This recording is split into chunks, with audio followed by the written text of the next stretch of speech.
In 3 minutes the people around you will turn into zombies. Duoduoduo's first reaction upon receiving this text message was to scoff.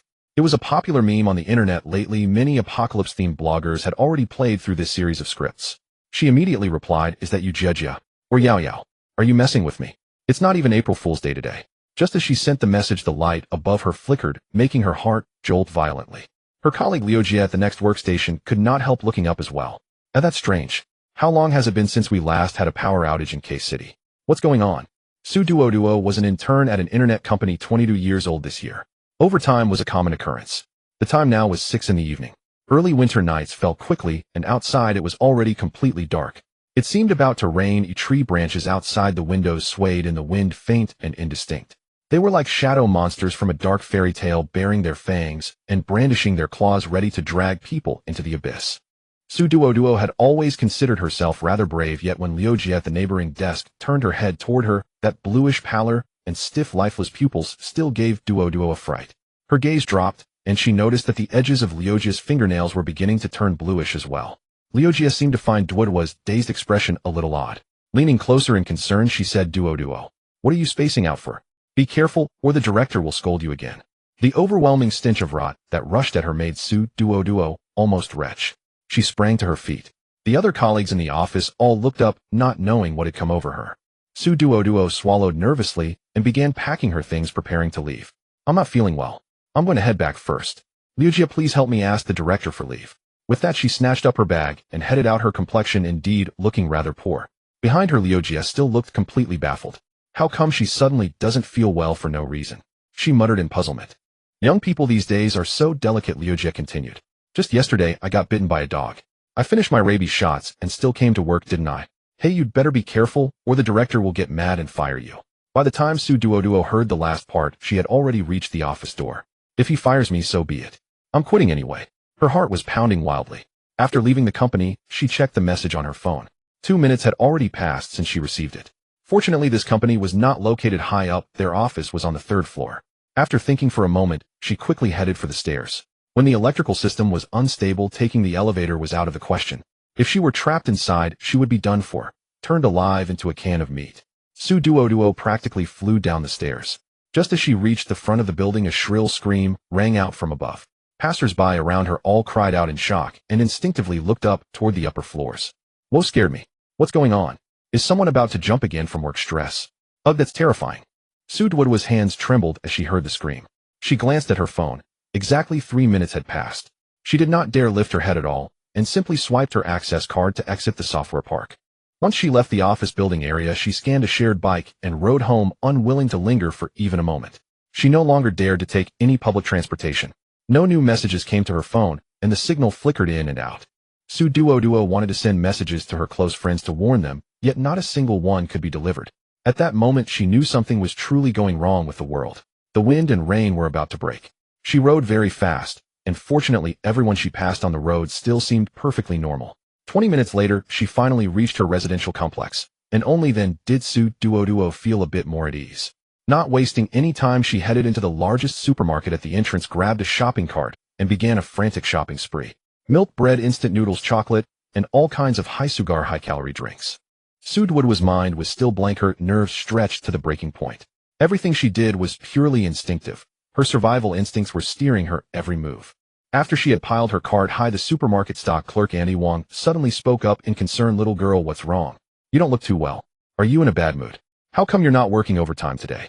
Duoduo often stopped by to buy things after working late into the night, so the supermarket staff were quite familiar. I'm in a bad mood, so I'm planning to indulge in a big feast." Duoduo seemed to snap awake, forcing a smile as she spoke to the clerk.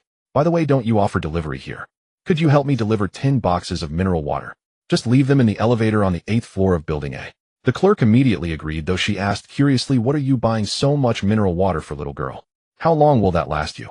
As she shoved cans of meat into her cart, Duoduo replied, "I'm too lazy to keep coming back to buy more. I got fired from my company today, and starting tomorrow, I'll be busy job hunting, so I won't have time to shop." The clerk Annie sighed as soon as she heard this. Young people these days are under such tremendous pressure.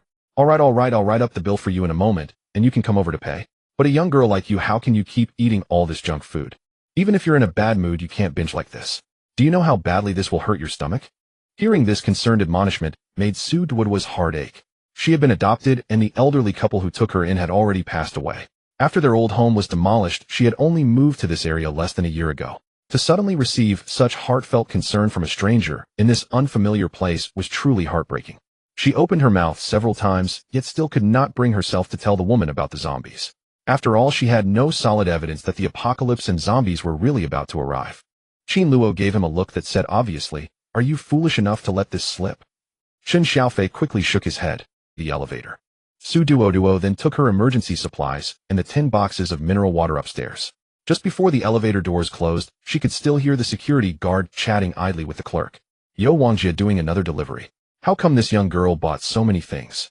Saishi was fired and is in a bad mood, the clerk said. She says she's starting job hunting tomorrow and can't be bothered to keep buying mineral water. Young people under pressure love to shop, unlike us older folks who went through hard times. Ha, that's true. After that, their voices could no longer be heard. Reaching the 8th floor, Duoduo quickly moved her things out, shut the elevator doors, and then carried everything back into her own apartment. Only upon returning to this familiar space did she feel truly at ease. She collapsed onto the sofa, the overhead light glaring into her eyes. She could only close them to calm her mind and catch her breath for a moment, planning to sort the supplies piled at the door later. Yet the moment she shut her eyes, something felt wrong. It was as if she were suddenly hallucinating. With her eyes closed, she could see a Rubik's Cube, a massive one with countless tiny faces densely packed together. It spun at a dizzying speed. Duoduo gagged and dry heaved as though she had been turned so fast that she was about to vomit. She was no novice on the internet, frequently interacting with the online world, and was well acquainted with web novels. The term apocalypse had long been linked with space in her mind. So after some experimentation, she discovered that this Rubik's Cube was indeed a storage space. This left her both joyful and sorrowful. She was glad to have a vast storage space, but saddened by the fact that the world had truly gone awry. Once she regained her composure, the Rubik's Cube stopped rotating, as if the initial movement was just a startup ritual. Now the Rubik's Cube space stood quietly in her sea of consciousness. Duoduo finally came to her senses, no longer feeling dizzy. She rose and walked to the window, gazing at the people strolling downstairs. They had no idea what the future held, so everything appeared as usual. Some were rushing home from work, others were taking a family stroll after dinner. Occasionally delivery riders zipped by. The streetlights cast a warm glow, making it look incredibly serene. An ordinary evening that had once been so commonplace, yet uncertain if it would ever be seen again. Duoduo's mind remained taut. She then drew the curtains and stored all the supplies at the doorway into the space, finding that she could retrieve them freely. Turning around, she opened the room to the right of the entrance, a storage room with 3 large shelves and a big. Thanks to the previous epidemic during the lockdown, the community had suffered food and water shortages. Duoduo, being a survival enthusiast, had stockpiled plenty of rations. After the epidemic ended, her urge to hoard only grew stronger. That was why she had this reassuringly secure pantry filled with canned goods boasting a 10-year shelf life. 20 cases of various cans. There were both meat and vegetable options, along with 10 cases of assorted compressed biscuits, 10 cases of high-calorie energy bars, 5 50-kilogram bags of rice, and various instant noodles, rice noodles, and self-heating meals, plus 10 more cases of bottled water. As for perishables like milk and vegetables, she only replenished them occasionally. The kitchen fridge still had plenty. In the storage room, there were also some seasonings, 3 cases of salt, and a few bottles each of other condiments like light soy sauce, dark soy sauce, aged vinegar, and so on. There was also a full survival kit backpack containing many handy tools and a single person's food supply. Outside the backpack were a chainsaw, a battle axe, and a dagger. There were 3 cases of gasoline, mainly for power generation. She also had a household generator in case of a blackout. Of course, there were also several large boxes of medical supplies. Hemostatic agents, anti-inflammatories, painkillers, bandages, medications for internal and external use, including vitamins. Duoduo had kept all these items casually as a hobby, but now looking at this storage room, she felt conflicted. She never expected it to actually come in handy. She quickly stored everything into the Rubik's Cube space, sensing the connection between her and the space. It was this very feeling that made Duoduo feel secure enough to place her entire livelihood inside. It felt like a blood-bound connection. At least as long as she lived, everything would remain, and only she could withdraw or deposit items. It gave her a great sense of security. After emptying the entire storage room, Duoduo went to the bathroom.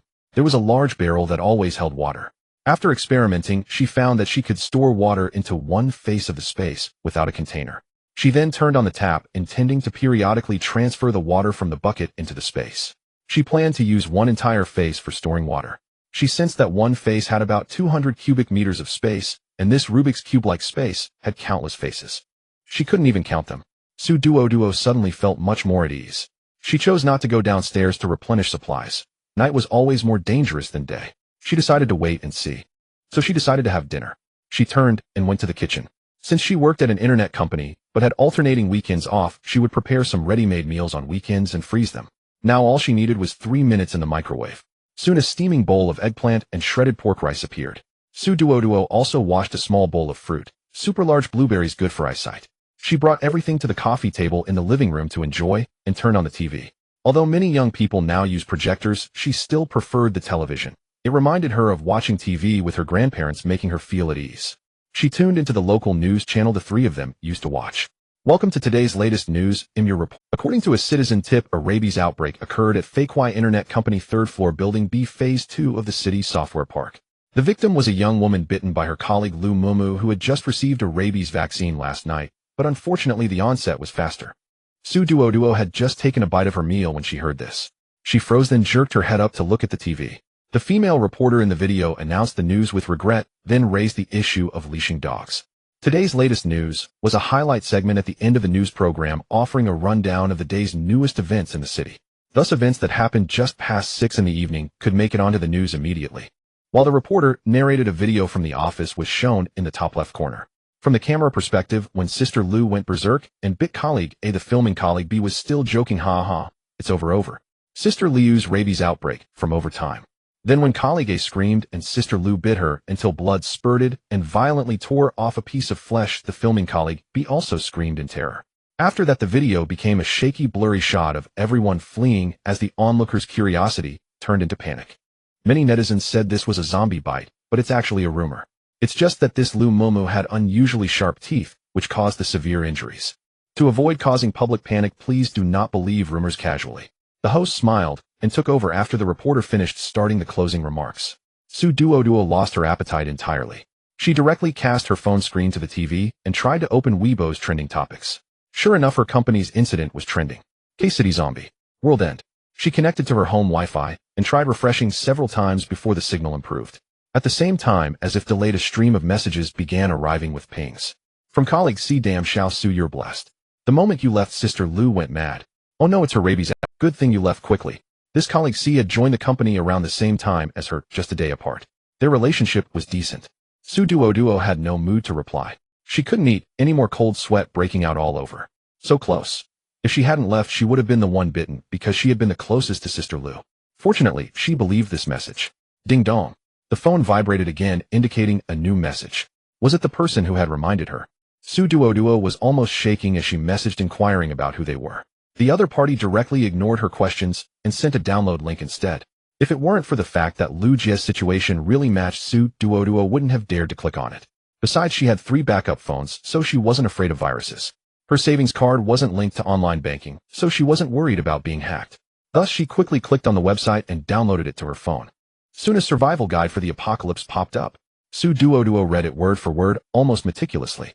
This guide, less than 3,000 words long, mentioned climate change's various disasters, and even the chaotic state of the world later on. Additionally, the term mutation appeared. The words were in bold red font, suggesting a collective evolution. It made sense. Without evolution, no one could survive in such a chaotic world. Duoduo was worried about the possibility of electronic devices becoming unusable, so she rushed to her desk in her room, printed out the survival guide in many copies, and stored them in her space. By the time she finished these tasks, the food was already cold. She ate without tasting it, wasting no grain. Then she remembered that there might be a period without electricity, so she hurried to cook. The magic space, or the multifaceted space, had a built-in preservation feature for each compartment. Duoduo planned to prepare food that could be eaten directly. Looking at the survival guide, it mentioned the initial occurrences of biting incidents, which were known as the emergence of the zombie virus. From this night onward, there would be no more tranquility. A massive electromagnetic storm would erupt, later signals would completely vanish, and the wires outside would explode, making the power supply increasingly unstable. Water would start to become contaminated in 3 days, which was quite frightening. Duoduo needed to stockpile food and water while there was still electricity and water available. Her home had many pots and pans. Thus, all 3 rice cookers were cooking rice, while 2 pressure cookers were processing various meats and meatballs. She needed to cook all the meat stored in the fridge and freezer. Instant meals were prepared in the microwave or directly in the air fryer. There were 4 gas stove positions. One was for porridge, one for ginger soup, one for herbal tea, and one for soup, as it was said that there would be extreme heat and cold later. Soups were the best for healing, and they could be stored in large thermoses for later use. Duoduoduo didn't dare to sleep at all. After finishing dinner, she was busy with preparations, and the online information was set to automatic reading mode, reading from top to bottom, while she listened with her Bluetooth headphones. As for food, she would prepare as much as possible. An extra portion meant more security. Although later on humans would all evolve, mutation carried risks, and not everyone could successfully mutate. Failure to evolve could lead to death. Duoduo still hoped she wouldn't be infected so soon, and could hold out as long as possible. After all, the later it got, the more the base would develop good potions to greatly enhance human mutations and reduce the risk of death. She didn't dare sleep all night, busy making food and stockpiling water. For many, this night was indeed an unusual one. In the middle of the night, there was a power outage. Screams and hoarse roars echoed throughout the neighborhood, mixed with cries for help and barking. Duoduo didn't dare to pull back the curtains. She tightly closed the doors and windows, preparing to stay in her safe space. When the opportunity arose later, she would continue to stockpile food. What she needed to do now was to protect herself. Sometimes being too greedy was a sin. During the power outage, she didn't panic, but stored the semi-finished products in her space, ready to take them out when the electricity returned. It was very convenient. She was completely exhausted and fell asleep on the sofa as soon as she closed her eyes, until the next day when her phone rang. It was a call from the property management. "Is this Miss Sue? It is like this. A new strain of rabies virus suddenly appeared in K-City last night. It spreads quickly and has a rapid onset.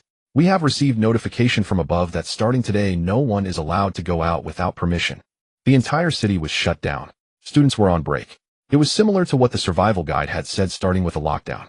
Duoduo was already exhausted, and after a night of turmoil, she had to accept it, so her mindset improved significantly. She first pretended to be surprised, and then informed them that she would comply with the property arrangements. The other party also expressed gratitude for her cooperation, and then hurried to call others. There were messages in the neighborhood group, but for some stubborn individuals, they had to call each household to explain the situation, resulting in a heavy workload. However, since they had been locked down before, everyone had some experience. When the time came, food would be distributed on time, and everyone just needed to stay indoors. Many people in the group were panicking due to last night's horrifying screams. As a result, everyone was muted in the group, and all voices were silenced. The signal remained intermittent. The television would occasionally freeze, and the news broadcast was stuttering. The few keywords that could be caught were typhoon, geomagnetic storm, earthquake, tsunami, and volcanic eruption. As winter approached, several typhoon embryos emerged, and they were uncontrollable. Coastal areas in various countries had already sounded alarms and prepared to combat the super typhoon. From today, frequent geomagnetic storms would occur. Many researchers were busy preparing countermeasures and continuously broadcasting residents' self-defense methods, urging everyone to pay attention to their safety. Meanwhile, volcanoes beneath the sea and on land around the world were stirring, entering an active phase, and could erupt at any time. In the end, all broadcasts announced that humanity on Earth would face the greatest disaster in history, which could very likely lead to a mass extinction similar to that of the dinosaurs. Therefore, the United Nations called upon all humanity to unite and work together to overcome this dire crisis. When Duoduo heard this, her eyes began to turn red, looking at the sun outside. It seemed that the days of the past were gone forever. Suddenly, cries of despair and wailing echoed throughout the neighborhood. More people were breaking down. Duoduo could only gather her emotions and continue busying herself with food preparations. She had to make adequate preparations. In the following days, bad news came one after another, and the signal remained intermittent, making it impossible to transmit news of many disasters in a timely manner. Imagination was scarier than reality. The people cooped up in the K-City neighborhood were highly stressed, and the number of those who couldn't bear the pressure and committed suicide increased significantly. The climate had already begun to behave abnormally, experiencing several changes in just 3 days, with temperature differences reaching 30 degrees, a direct plunge. Many people were falling ill. Duo was always very cautious. When the community group exchanged necessary supplies, she did not participate. Later, when someone could not help but visit neighbors in the hallway, she stayed indoors, trying to avoid contact with others. The internet connection was constantly intermittent, causing any message to be delayed. The messages she sent to her friends vanished into the void, sinking her heart with them. Meanwhile, she began to write a diary to document her experiences. The first day marked the outbreak of zombies, but the authorities were doing their best to manage the situation, keeping it within control for the time being. However, the number of vehicles entering and leaving the community increased significantly, with many people in protective gear bustling around downstairs. On the second day, the temperature plummeted drastically, with the greatest temperature difference making it unbearable to wear clothes in the morning only to be freezing by night. Fortunately, the living facilities were still intact, and timely heating saved them. On the third day, some water sources began to have problems, and the zombie virus infection became somewhat uncontrollable. The worst part was that the power outages were becoming increasingly frequent. For these 3 days, Duoduo hardly slept at all. She managed to cook most of the food, but she was too scared to eat anything with the smell later on. After the third day, the food supplies began to run out as no one was delivering food anymore. The community below was in chaos, becoming desolate, and no cars came through. On the fourth day, the water began to have a strange smell, and everyone was afraid to drink tap water. By the afternoon, some could no longer hold back, and wanted to go outside the community to see the situation, even though many shouted from the upper floors urging them not to go out. They argued, asking if staying in would mean dying of thirst. "You're too scared to go out, we will." Exactly. What if they all leave us behind? Today the medical staff did not come. Are we all supposed to confine ourselves? A few braver ones ignored the advice, perhaps driven to the edge of sanity by the surreal events of the past few days. Just as they were about to go out, they saw a figure in protective gear appear, which reassured them. They immediately waved and even shouted, "Damn it, I thought you guys were going to let us starve or thirst to death. Do you know that the tap water has a strange smell? Yes. Hurry up and handle the drinking water." Duoduo felt that these people were indeed quite rude to the volunteers, but the next moment, she noticed that the movements of the person in protective gear were not quite normal, making her heart sink further, extinguishing any glimmer of hope. She dimly pulled the curtains closed, turned around, leaned against the wall, took out her diary from her space, and wrote down, November 6th, 2029, all medical volunteers have fallen. The community is about to lose order. The absence of officials can only mean one thing: they cannot come. The situation was indeed dire. Sure enough, screams of terror erupted from downstairs, and those preparing to go out of the community shouted frantically that this volunteer was also infected with the rabies virus. Everyone upstairs was too scared to make a sound, and almost everyone rushed to lock their doors. Duo's eyes overflowed with tears, but there was nothing she could do. The Apocalypse Survival Manual had predicted the date of societal collapse, and indeed it started on the fourth day without fail. She wiped away her tears. From now on, she had to rely on herself to survive until the end. The difference in having officials maintain order was significant.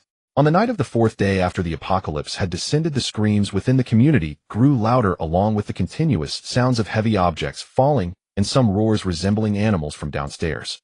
Others in different buildings began to fight over supplies, and everyone was in a state of panic.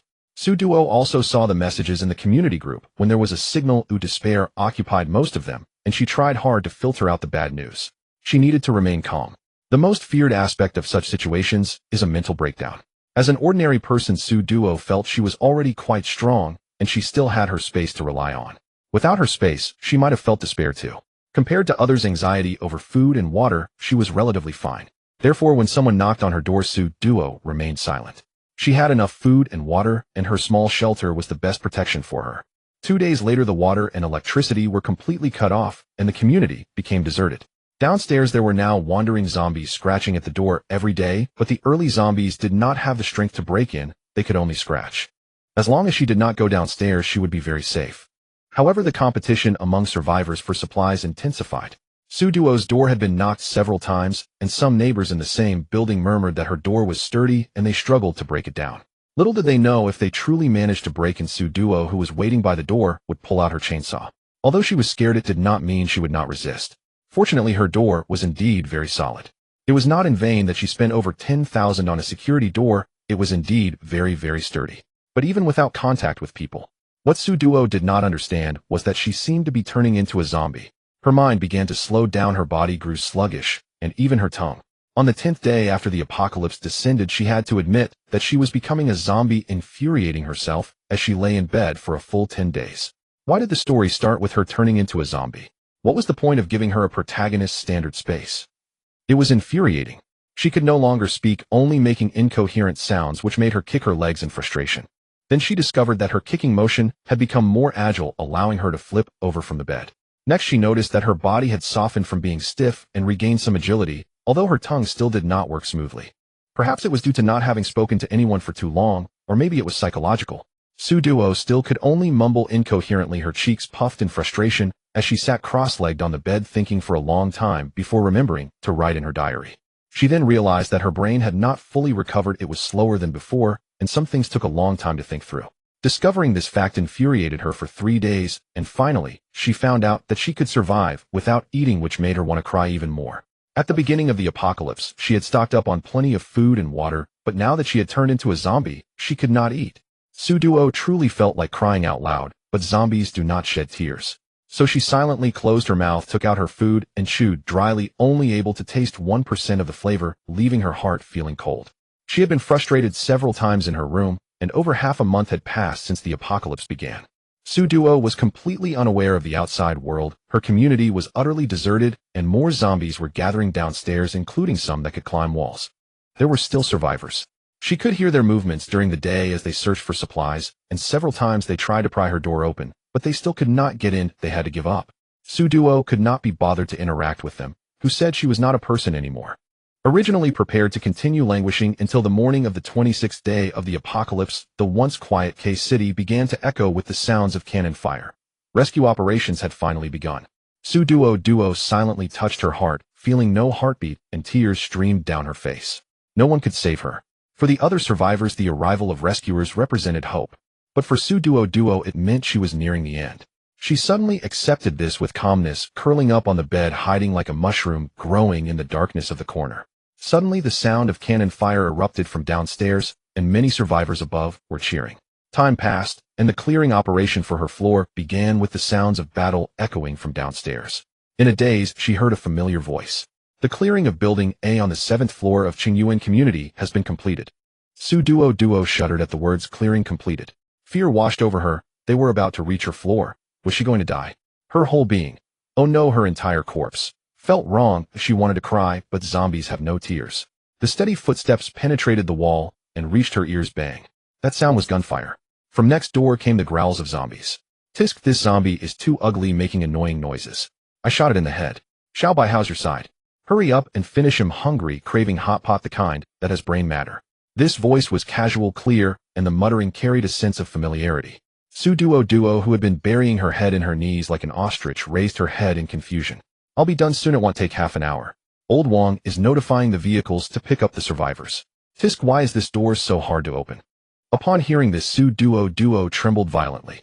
No matter how familiar it was, she was going to die sobbing. Just as she wanted to cry out, she remembered the man scolding her neighbor for being annoyingly loud. She quickly covered her mouth, shivering, as she sat on the bed waiting for him to end her. Indeed, she lacked the courage to end her own life. It was better to wait for someone to eliminate her, saving her from dying in a more humiliating manner, because she was no longer human. Duoduo felt her heart sink at this thought, but when the door was kicked open with a bang, her entire corpse trembled.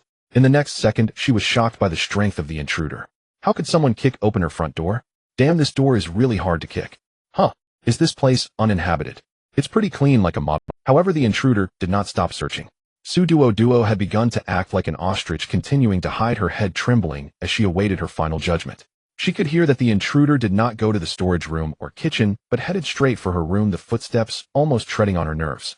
She was so tense she was about to explode. Bang! The door to the room was opened. In the next second, she heard the sound of a gun being cocked.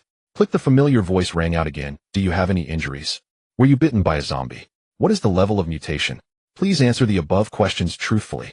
Duoduo continued to play dead, even considering burrowing into the nearby blanket. Then she heard the intruder's impatient tisk, followed by a fierce tone. Did you not hear me ask you to answer? 3A Special Operations Team, a proper official rescue team. Ma'am, if you don't answer, it may affect your rescue time. Do you understand? Huh. Duoduo was puzzled by the intruder's but in the next second the person quickly approached, grabbed her, startling her into trembling and closing her eyes to play dead. Then she heard the person speak with interest. Little squad leader. The familiar rising tone, casual manner carried a hint of surprise at their long-awaited reunion. Duoduo finally opened her eyes to see the person who was about to judge her. As soon as she opened her eyes, she faced a magnified, handsome face, and the two stared at each other in shock. Before the intruder could say anything, another voice came through the earpiece. Who? Little squad leader. Brother Qin, have you finally gone crazy? Did you miss the little squad leader so much that you've lost your mind? Qin Luo impatiently turned off the earpiece, starting to examine the little zombie in front of him, then hesitated and asked Duoduo. Damn, no way. How come you haven't changed much over the years? Still that same face. Duoduo was stunned. Her slow brain finally recalled who this person was. Meeting an old classmate was truly complicated. He still seemed so foolish. Looking at Qin Luo in his combat uniform, he was still tall. His youthful features now matured, the kind of handsome that could make a group of girls swoon. Back then he was both the school's heartthrob and bully. Duoduoduo, as the class leader, had worried a lot about this issue with her deskmate. She wanted to say hello expressionlessly, but all that came out was a stammer, so she chose to remain silent. Qin Luo curiously examined her, realizing that the little class leader from middle school was a bit different now.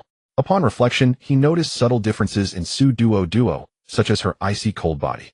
He couldn't help but frown. The next second, Qin Luo touched Duoduo's neck, pressing down and finding no pulse. Duoduo nearly thought he was trying to strangle her. Later she realized he was checking her pulse. She felt a little sad, yet somewhat gratified that her former slacker deskmate was now eating well and had even become part of the special forces. While you were supposed to be clever, how come you didn't survive the early stages? Qin Luo expressed regret, but why did his expression and tone sound so annoying? Duoduo frowned and began to get angry, glaring at him, just like when she used to chase him for homework. Qin Luo chuckled. By the way, I almost forgot the main thing. As he spoke, he started looking around, as if searching. Duoduo couldn't help but shiver, feeling that he was perhaps preparing to find a good place to deal with her. So she closed her eyes again to play dead. Qin Luo looked around, but didn't find anything useful, so he picked up a small blanket. When he turned to find Duoduo with her eyes closed and trembling, he sighed and directly tied her up. Duoduo, even with her eyes closed, realized she had been tied up. She thought the person was probably afraid she would struggle and make a scene, wanting to leave her some dignity. She opened her eyes and looked at him gratefully, feeling he was quite nice. Qin Luo felt complicated. It was a bit strange for Duo, now a zombie, to show gratitude while being bound. It left him puzzled. He then picked her up horizontally, blanket and all, and hid her in a cabinet. Stay put or I'll come back to get you later, he mumbled as he finished speaking, glancing at Duo again. Her little face was pale, and she was currently blinking her big eyes at him. Qin Luo suddenly felt his ears turning red and clicked his tongue. What are you trying to act cute for as a zombie? Duo. Soon a series of kicking sounds and gunshots came from upstairs, along with the excited voices of survivors. Duo was dazed in the wardrobe, her sluggish mind pondering whether she had survived. Her old classmate didn't shoot himself. Little Corpse was puzzled. She glanced down at the thin quilt tightly binding her, struggling for a moment, only to find it too tight, ultimately giving up the struggle. Duo slumped in the wardrobe, blinking her eyes as she waited for time to pass. After an unknown duration, some movement finally resumed outside. Everyone head downstairs, line up. A bus will come to take you to the survivors' base in a bit. This voice was quite harsh when scolding people, losing all its casualness. One might think he was conducting military training. While Duo was lost in thought, she overheard someone asking where they were going. Qin Luo had single-handedly taken down the entire building of zombies without breaking a sweat, clearly becoming the pillar of support for everyone. Then she heard him coldly say to ignore it. You all go ahead. I need to grab something. The something he had left behind made Duo pause, her expression somewhat gloomy. As Qin Luo casually entered with big strides, he opened the wardrobe and met a pair of somewhat resentful gray eyes. Zombie eyes that had lost their human luster, but still held a flicker of spirit. Hey, our little class monitor is impressive. Even as a zombie, she's smarter than others. Duo would rather not receive such praise. Thank you very much. With disdain in her eyes, Duo thought that if she could talk, she would have made a sarcastic comment. Qin Luo seemed like he had found a new toy, untying the knots on her and wrapping her up in the quilt. Can you understand me? If you can just nod, I'll take you with me. Have you read the survival manual for the apocalypse sent by headquarters? In the early stages, zombies generally lack any rationality, yet you are quite peculiar, as if there's still some residual consciousness. He then resumed his casual demeanor in front of her, occasionally curling his lips to reveal a mischievous smile, exposing his sharp, right canine. That familiar smiling face was dazzling, making Duo momentarily dazed, as if she had returned to those carefree 3 years in middle school. Seeing her in a daze, Qin Luo frowned slightly. Don't tell me you've completely lost it. Hey, look at me. Do you want to come with me? Who knows, if you come back to the base with me, you might still be saved. Professor G at our research institute is quite capable. Or do you want to stay here? Who would willingly choose death? Duo was startled by his words and quickly nodded obediently, feeling her stiff neck loosen up a bit. Qin Luo smiled again, revealing his little canine, looking quite sunny and handsome. He nodded in satisfaction after hearing her response, then lifted Duo, who was wrapped like a cocoon, onto his shoulder and strode out. All right, let's go. Who would have thought that one day you'd end up in my hands? Right? Little class monitor. Duo expressed her unwillingness to respond, burying her head on his shoulder, pretending to be dead. If she hadn't turned into a zombie, she would have truly felt sick from this straightforward way of being carried. What kind of good person treats a zombie like a sack? Duo looked utterly disillusioned. Qin Luo, however, seemed quite excited bouncing down the stairs with her. Su Duo only then realized something was off. Although Qin Luo was now a member of the combat team, his physical abilities were terrifying. He not only swept through the entire building without breaking a sweat, but his speed descending the stairs was also beyond that of an ordinary person. He could easily leap down an entire flight of stairs, which was quite frightening. Su Duo's sluggish mind came up with two words, evolution, along with a delayed reaction. Did Qin Luo just mention that the survival manual for the apocalypse was indeed sent out by headquarters? This meant that she was not the only one who received the text that night, and that it wasn't only her colleague Lu Jie who was infected. This was a disaster that had been foreseen long ago. When this thought crossed her mind, her entire body trembled, and she understood once more that the future was likely unchangeable and things would only worsen. Just then, Qin Luo, tired of running down the stairs, carried her and leaped through the window, landing steadily on the first floor. Su Duo tilted her face, looking up at the sky. It was hazy, and it seemed like she hadn't seen the sun in a long time. Occasionally, dazzling lights flickered above. The neighborhood below was no longer the clean and tidy place it once was, filled with zombies, and the walls were smeared with all sorts of filth. Even the greenery seemed coated in a layer of dust, appearing lifeless. Survivors huddled together in a slightly cleaner area, trembling in fear, both happy and scared. Other buildings also saw waves of survivors emerging, all crowding together in one place. Regardless of whether there had been any previous disputes over resources, no one could care about that at this moment. Suddenly, several reports came from afar. 3A Special Operations Team Wang, who reporting the B building of Qingyuan community has been cleared. 3A Special Operations Team White Mouse reporting the C building of Qingyuan community has been cleared. 3A Special Operations Team Flying Eagle reporting the D building of Qingyuan community has been cleared. Su Duo looked blankly towards the source of the sound, and then she heard a loud laugh by her ear. Qin Luo said, 3A Special Operations Team Luo Shan reporting the A building of Qingyuan community has been cleared. Huh, what a cringeworthy title. Su Duo couldn't help but squirm, feeling embarrassed for Qin Luo, wishing she could pull out a 5-room, 1-hall doublestory villa right there. Yet these cringeworthy words calmed the hearts of those present. Each report proved that no one had given up on them, and no one would be abandoned. Many survivors, realizing the situation, began to sob, leading to loud cries, some tightly embracing each other, while others shouted their relatives' names. Su Duo felt a mix of heartache and confusion, completely unaware of what the future held, with only the shoulder beside her feeling reliable, along with the warmth radiating from her old classmate. It was indeed a bit warm. Su Duo's consciousness quickly grew hazy. In her drowsiness, she heard several people crowding around, exclaiming "Whoa!" in amazement, followed by mentions of the little class monitor rescue and survivor supplies. But soon she drifted off to sleep, dreaming of her middle school days, when a very unruly transfer student had joined her class, and quickly rose to be the school's heartthrob within a day. Within a month, he ascended to the throne of the school's bully, becoming the top headache for teachers. Later on, he became. When Su Duoduo regained consciousness, she found herself inside a carriage. She blinked her eyes, staring at the ceiling. But she had already turned into a zombie, hadn't she? Bai Yueguang is truly extraordinary. Even as a zombie, you can't let go. However, this little class leader's transformation is particularly unique. Really, can zombies sleep? I haven't heard the headquarters mention that zombies can sleep. No, I need to thoroughly review the survival manual. The voices ahead seemed to drift away, coming from the front of the carriage. The light inside the carriage was dim. Suddenly, someone leaned in close. No way, I haven't seen the little class leader in ages. I need to take a good look. A quick glance earlier seemed to show she hasn't changed much, right? So Qin, go with you holding on so tightly. Isn't the little class leader just as beautiful as before?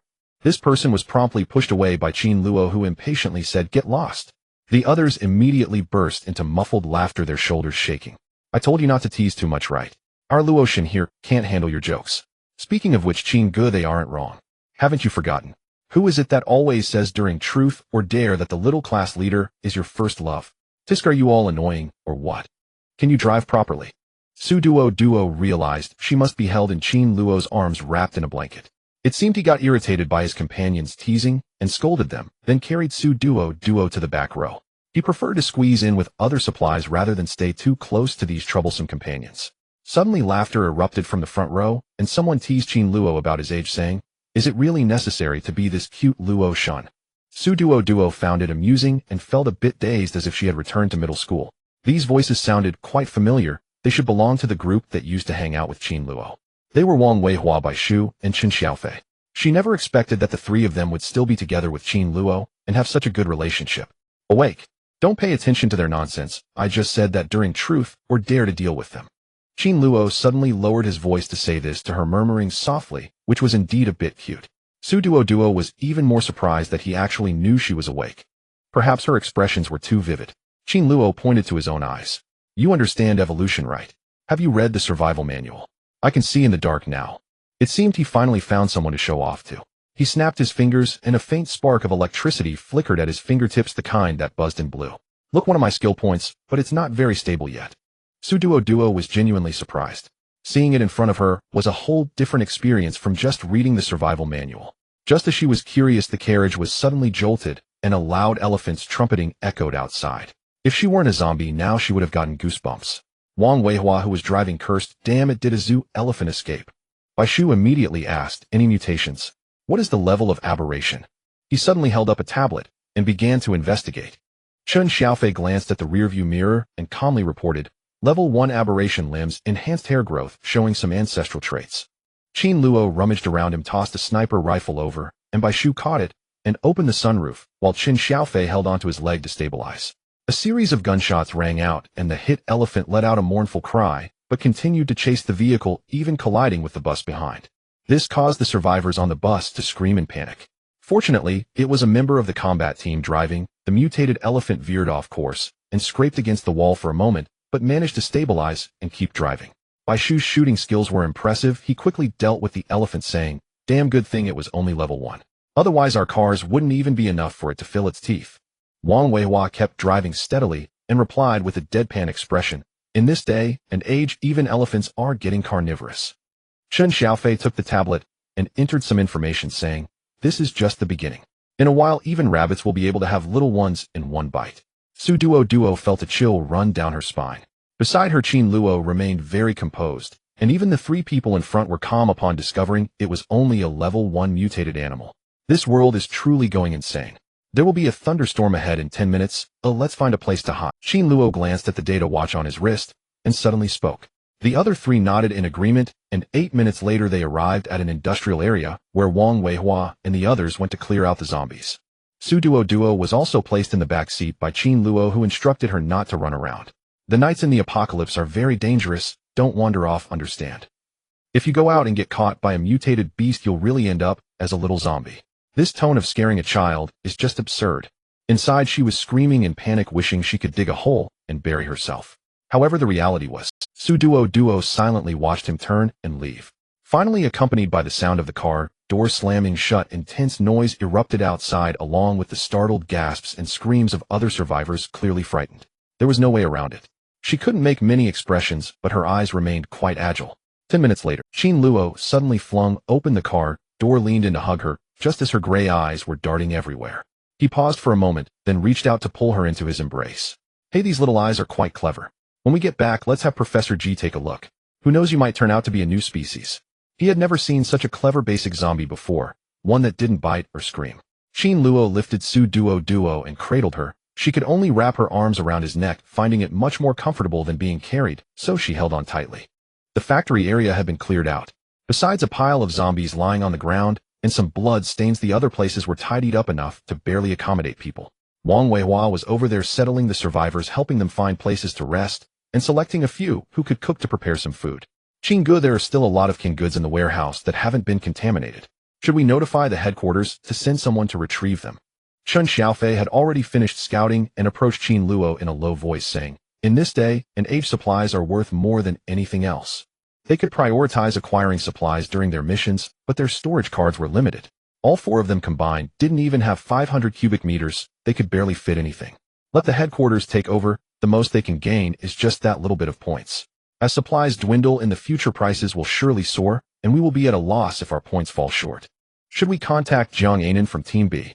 To be honest, I really don't want to see that woman, but her mutation is also spatial in nature, and it's said to be quite significant. Although we would have to give her 50% for storing it, at least we would still have 50% left. If we give it to headquarters, we will only earn points. It's not that they are disloyal, it's just that headquarters is in chaos right now, with various factions scrambling to hoard supplies. If they don't hold on to some for themselves, their future days will be tough. No one wants to work on an empty stomach. Chen Xiaofei was genuinely troubled, but after he finished speaking, his eyes landed on Duoduo, and he immediately brightened up, greeting her cheerfully. "Hello, little monitor, we meet again. Little monitor, you truly are something else. Even as a zombie, you're still the most beautiful little creature among them. As he spoke, he even winked at Duoduoduo and gave her a thumbs up. Duoduoduo. Qin Luo couldn't help but laugh at her awkward expression. She finds you annoying, haha. The little one is just too amusing. Chen Xiaofei scratched his head. Ah, this is really quite embarrassing. They had so much fun. Duoduo was staring blankly when Bai Shu returned saying, there are 3 canned food warehouses, 2 for meat and 1 for fruits. He habitually tried to push up his glasses only to realize he had nothing to push. It seemed he finally remembered he didn't need them anymore, chuckling to himself. Bai Shu used to wear glasses, a refined and studious student. Now he didn't need them. His mutation was related to his eyesight, which was somewhat useless, but surprisingly suited his identity as a sharpshooter. Let's go take a look and see how much there is, then think about how to deal with it. Qin Luo carried Duoduo as if she were weightless, holding her one moment, pinching her the next, and then slinging her over his shoulder like carrying a personal belonging. Chen Xiaofei immediately jumped up to follow. Brother Qin, can't the little monitor walk by herself? Why do you always carry her? Why don't you let her down to walk a few steps? I want to see if there's any difference between her and the other zombies when they walk. The other zombies move in a swaying manner, dragging their bodies, and if they catch sight of a person, they become bloodthirsty, lunging at them. Where can you find a little monitor like this? She obediently clings to Brother Qin's neck. Her little face is pale, but her entire body is clean, dressed in a cute pink bunny pajama. As Qin Luo walked briskly, he glanced down at Duoduoduo, who was looking around curiously. Was it just his imagination, or did her neck seem more flexible? Who knows? Let's just hurry for now. Bai Shu watched Qin Luo carry the little monitor as if he were holding a doll, and suddenly teased. I see someone is reluctant to let go, and the little monitor really doesn't need to walk. You can just carry her. Qin Luo's ears visibly turned red, urging Bai Shu to be quiet. Chen Xiaofei couldn't help but chuckle. Brother Qin, don't be too shy. As the 3 of them jokingly bantered, they arrived at the large warehouse. Despite the jokes, when faced with serious matters, they all became earnest. Chen Xiaofei was on guard. Bai Shu opened the door, and Qin Luo went straight inside with the other 2 following closely. The warehouse was at least several hundred square meters, filled with piles of canned food, all neatly stacked in boxes. There really is quite a lot. Qin Luo glanced around. With so much, indeed, only a spatial ability user could handle it. However, according to the foresight of the ability users, the total number of spatial ability users worldwide would not exceed 1,000 in the future. This shows how precious this ability is. The number 1 spatial ability user in their country, codenamed Taoye, is known to be the strongest spatial ability user and has the unique ability to separate spaces. Each of the 4 of them has a storage space card embedded in their personal wristbands. As the team leader, Qin Luo's capacity is 180 cubic meters. Wang Weihua, Bai Shu, and Chen Xiaofei each have 100 cubic meters of storage space. However, they need to store weapons and some food, making it challenging to hoard too much. The storage space card is an independent space separated by Taoye, but such items are not concealed. He can know exactly what they store. This is also a measure taken by headquarters to prevent their betrayal. The amount of stored items is completely true. However, these storage space cards are currently quite rare. If it weren't for their elite combat team's strength and the fact that team leader Qin Luo awakened a thunderstorm ability, their small team might not have obtained these 4 storage space cards. Chen Xiaofei really dislikes Jiang Yanan. He sighed, so many cans. Oh my god, if only they were all ours. Why don't we have any spatial ability teammates? The future supplies will dwindle little by little. Oh, just thinking about the survival manual saying we will have to eat nutrient solutions in the future makes me feel miserable. He was on the verge of despair, standing alone, gazing at the mountain of canned food and crying. Bai Shu pondered for a long time. This factory area has relatively low pollution. As time goes on, supplies will become scarcer. I suggest we keep as much as we can. Qin Luo was also contemplating. Reporting it now with headquarters in such disarray, it might be intercepted and privately consumed by others with ulterior motives. It's better to keep it in their own hands. Duoduo's cognitive abilities were a bit slow now, as some information took her brain a moment longer to process. However, she understood from their conversation that in order for her to exist, she had to have some value. For instance, the fact that she is different from ordinary zombies is the reason for her survival. If she had to bite people like the other zombies, she would have probably been shot dead by Qin Luo in the community by now. How could she be treated like this, being held in someone's arms?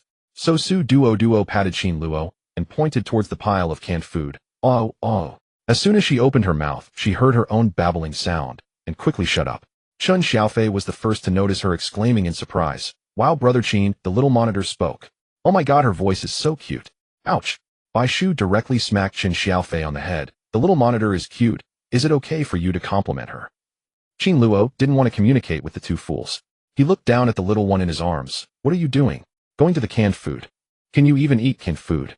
He was equally surprised. Duoduo had a face full of helplessness. How could these people have such unique lines of thought? Regardless, she insisted on patting and signaling Qin Luo to walk over there. Qin Luo had no choice but to comply and walk over. What do you want to do? He had never heard of a zombie being interested in canned food until the next second, when Duoduo's fingers touched the cans, and in an instant all the cans in that row disappeared. Silence. Suddenly, everything fell quiet. The next second, all three of them exclaimed in shock, their faces filled with astonishment. Ah, Qin Gu. Am I seeing things? The canned goods just disappeared suddenly. Chen Xiaofei screamed directly. Bai Shu rubbed his eyes again, then exclaimed in disbelief. How can zombies possess abilities? This is still the early apocalypse. The survival manual for the apocalypse clearly didn't mention this. What's going on? Qin Luo was also startled, glancing down at Duoduo and then at the empty space nearby. Bai Xiaofei, you two go check if it's really gone. Or is it some kind of illusion? His voice was tense, knowing that spatial abilities were incredibly rare. Duoduo sighed, helplessly, patiently waiting for Bai Shu and Chen Xiaofei to investigate.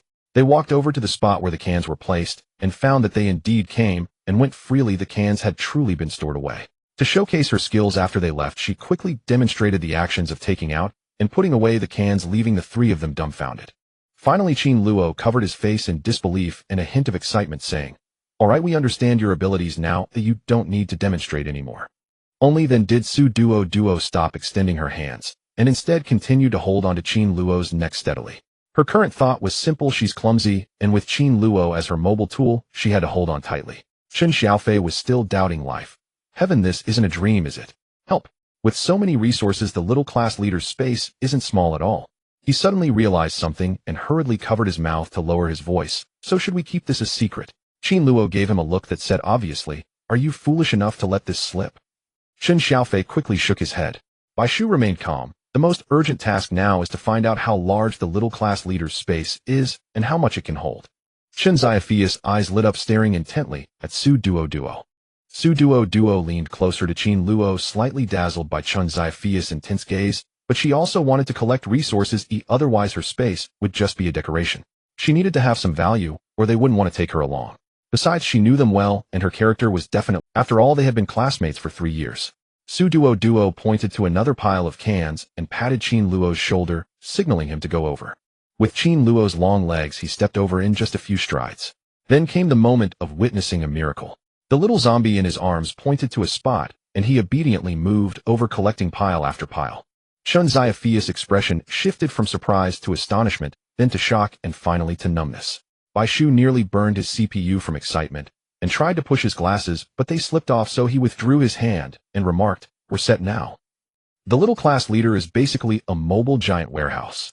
With so many resources, we can just keep collecting. Isn't that fantastic? Chen Xiaofei even shed tears of excitement. From now on, we won't have to beg for a few resources anymore. This will directly realize $0 purchases.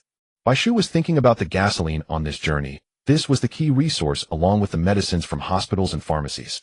These items were still very much needed in the early apocalypse and could be of great use. Qin Luo was taking Duoduo along, collecting items as they walked, occasionally muttering, "Are you okay? If you can't collect anymore, don't force yourself.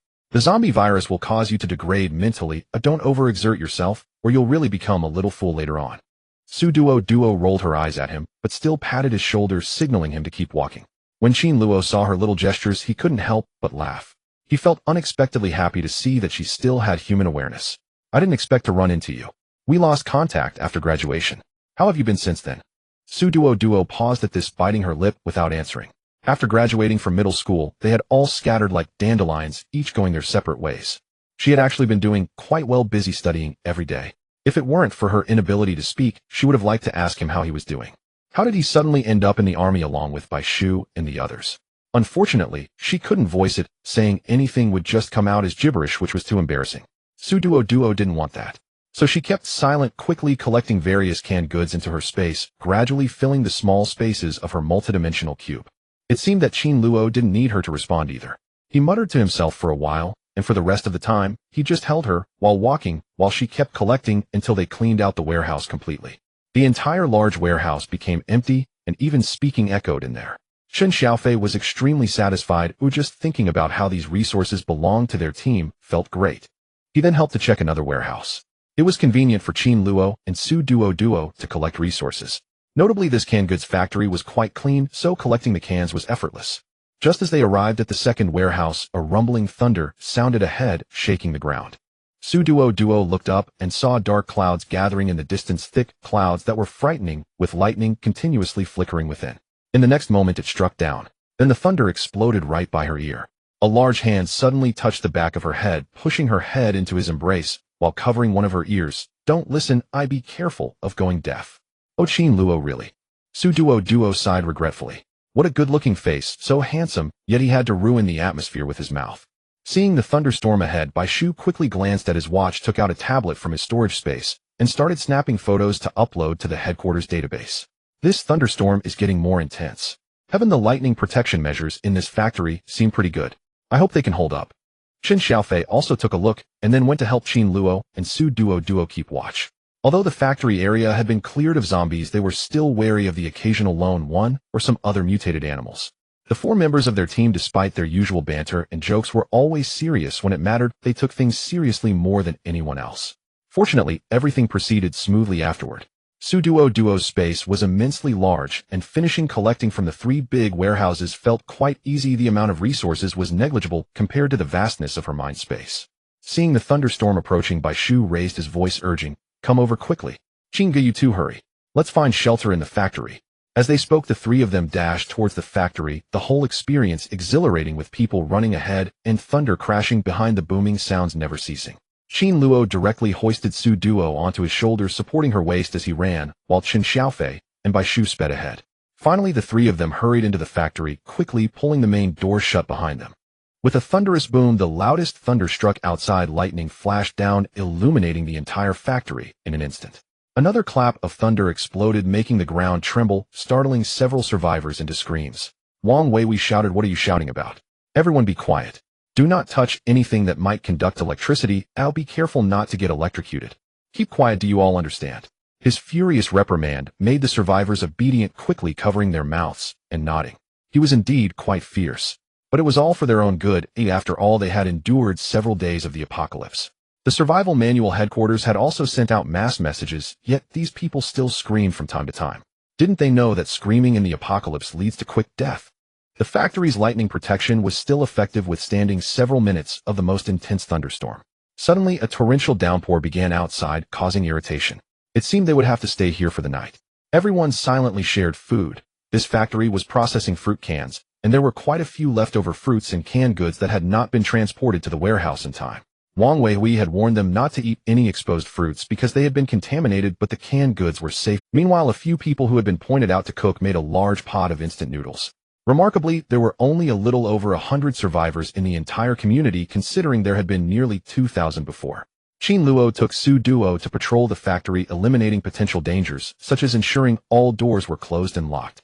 They were staying in the packaging workshop alongside the finished canned goods.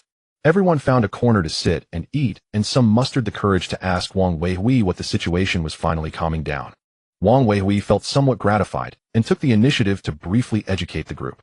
In summary, someone above could foresee the apocalypse's arrival. In fact, the authorities had been preparing in secret. This information was not meant for public release, so it had been concealed, and the message was only disseminated 3 minutes before the apocalypse to avoid early warnings that could trigger riots. Upon hearing this, the survivors couldn't help but curse. What use is it to send a message so late? Exactly who could have thought this was real? Most people believed it was a prank, while a small portion had not received the information due to signal issues, leaving them completely unaware of the situation. People once again broke down in tears, recalling their deceased loved ones and the uncertain future ahead. Anyone would feel lost, but those who had survived to this point did not wish to die. They simply endured the inevitable pain. Wang Weiwei sighed. Those who did not receive the survival manual, raise your hands. I will give you physical copies. After this, ordinary electronic devices will mostly be rendered useless, and your phones won't work either. You better adapt quickly. To restore previous communication ability will likely take some time. Everyone must endure.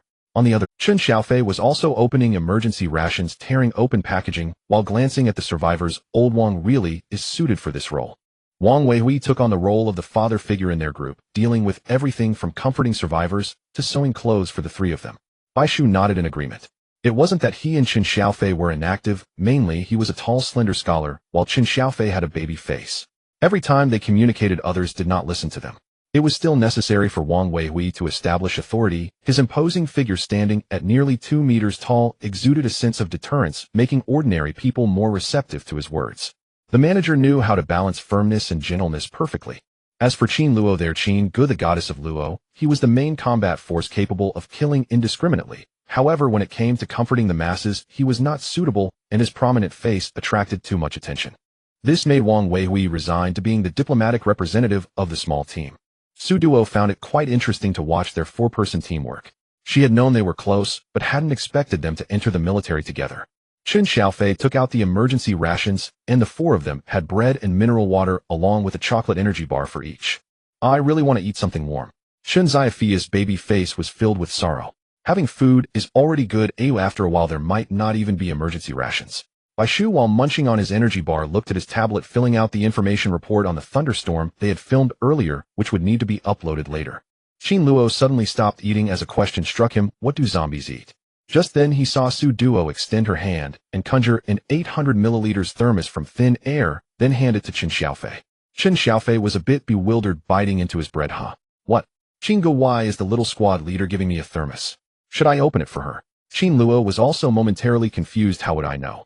Yet he took it and opened it for her. It was a joke. She was right there, so why look far when help was near? Su Duo suddenly became anxious, but after thinking it over she calmed down. Until Qin Luo opened the thermos in confusion, revealing a rich aroma of preserved egg and lean meat porridge, which instantly caught the attention of Chen Xiaofei and Bai Shu, both of whom stared in astonishment and exclaimed, wow. The thermos contained the porridge Su Duo had cooked, thick and full of preserved eggs and lean meat, looking quite substantial, with a smooth and creamy texture. Su Duo patted Qin Luo, signaling him to quickly hand it to Chen Xiaofei. Chen Xiaofei, taken aback, said, wow, thank you, little squad leader. Wait, how come there's porridge? Wow, it really smells good. He rambled on, drooling with anticipation as he hurriedly accepted it. Bai Shu, catching the delicious aroma of the porridge, gulped, suddenly feeling that the energy bar in his hand was no longer appealing. He sighed. The little squad leader is a bit biased. He even pushed up his glasses, but they slipped off his nose instead. Su Duo then retrieved another dark blue thermos from her space. She had a variety of thermoses and flasks, so she gave Chen Xiaofei a light green one and handed Bai Shu the dark blue one. Thank you, little squad leader. I was wrong, you are the fairest person in the world. Bai Shu quickly thanked her and opened it, only to find preserved egg and lean meat porridge inside as well. Then Su Duo became still. Qin Luo, secretly hopeful, waited a few seconds and then grew anxious. What about mine? You can't be so unfair, right? After all, I brought you all this way. Don't I get one? He was about to cause a scene. Su Duo playfully teased him, casually pulling out an orangered thermos and handing it to him, just like Bai Shu and Chen Xiaofei. It was all century egg and lean meat porridge. Qin Luo was finally satisfied as he took it. Truthfully, it had been almost a month since the apocalypse began, and he hadn't had a proper meal since. It was either gnawing on dry rations or nibbling on energy bars, just enough to stave off hunger. It wasn't exactly delicious. As the 3 of them held the warm porridge, they felt as if they had come back to life. Chen Xiaofei was the first to eat, pouring the porridge onto the lid and blowing on it as he tasted it. After a sip, he felt something in his stomach, and it eased the discomfort. Oh, that feels good. My goodness, this moment is simply blissful. Class representative, are you a deity? How could you have warm porridge? Su Duo, determined to embody the deity notion, quickly produced a can of hot porridge for Wang Weihui, along with 4 wooden spoons, 4 tea eggs, 4 large meat buns, and a box of cherry tomatoes. Goodness. This had meat, eggs, and fruit, truly nutritious and delicious. Bai Shu swallowed a mouthful of porridge and looked at Su Duo with admiration. How long did you have to prepare all this, class representative? I guess the early warning information from our headquarters is probably only being taken seriously by the class representative. Otherwise, how could she have stocked so much food in advance? Chen Xiaofei had just peeled a tea egg and happily chewed on it before mumbling. So the important question is, what does the class representative eat? She can't photosynthesize like a plant, right? Who knows if there will still be sunlight in the future, especially with the thick clouds overhead. Qin Luo also glanced at Su Duo and found her squatting with her knees hugged, just staring into space. Oh wait, there was a zombie with her. How pitiful. Qin Luo summarized, and both Chen Xiaofei and Bai Shu nodded along, feeling sorry that she had prepared so much food only to turn into a zombie. Su Duo saw their pitying gazes and felt even more helpless, truly speechless. She had already been through so much, and they still had to rub salt in the wound. Sob, sob, sob. Little zombie's face was streaked with tears. Oh, just kidding, she had no tears, merely a look of great indignation. Finally, Qin Luo finished his dinner in a couple of bites, took off his gloves, and patted her head, saying, look at how wronged you are. Tell me, what do you want to eat? Let's skip the meat, it's too gory. We girls shouldn't engage in such ungraceful acts.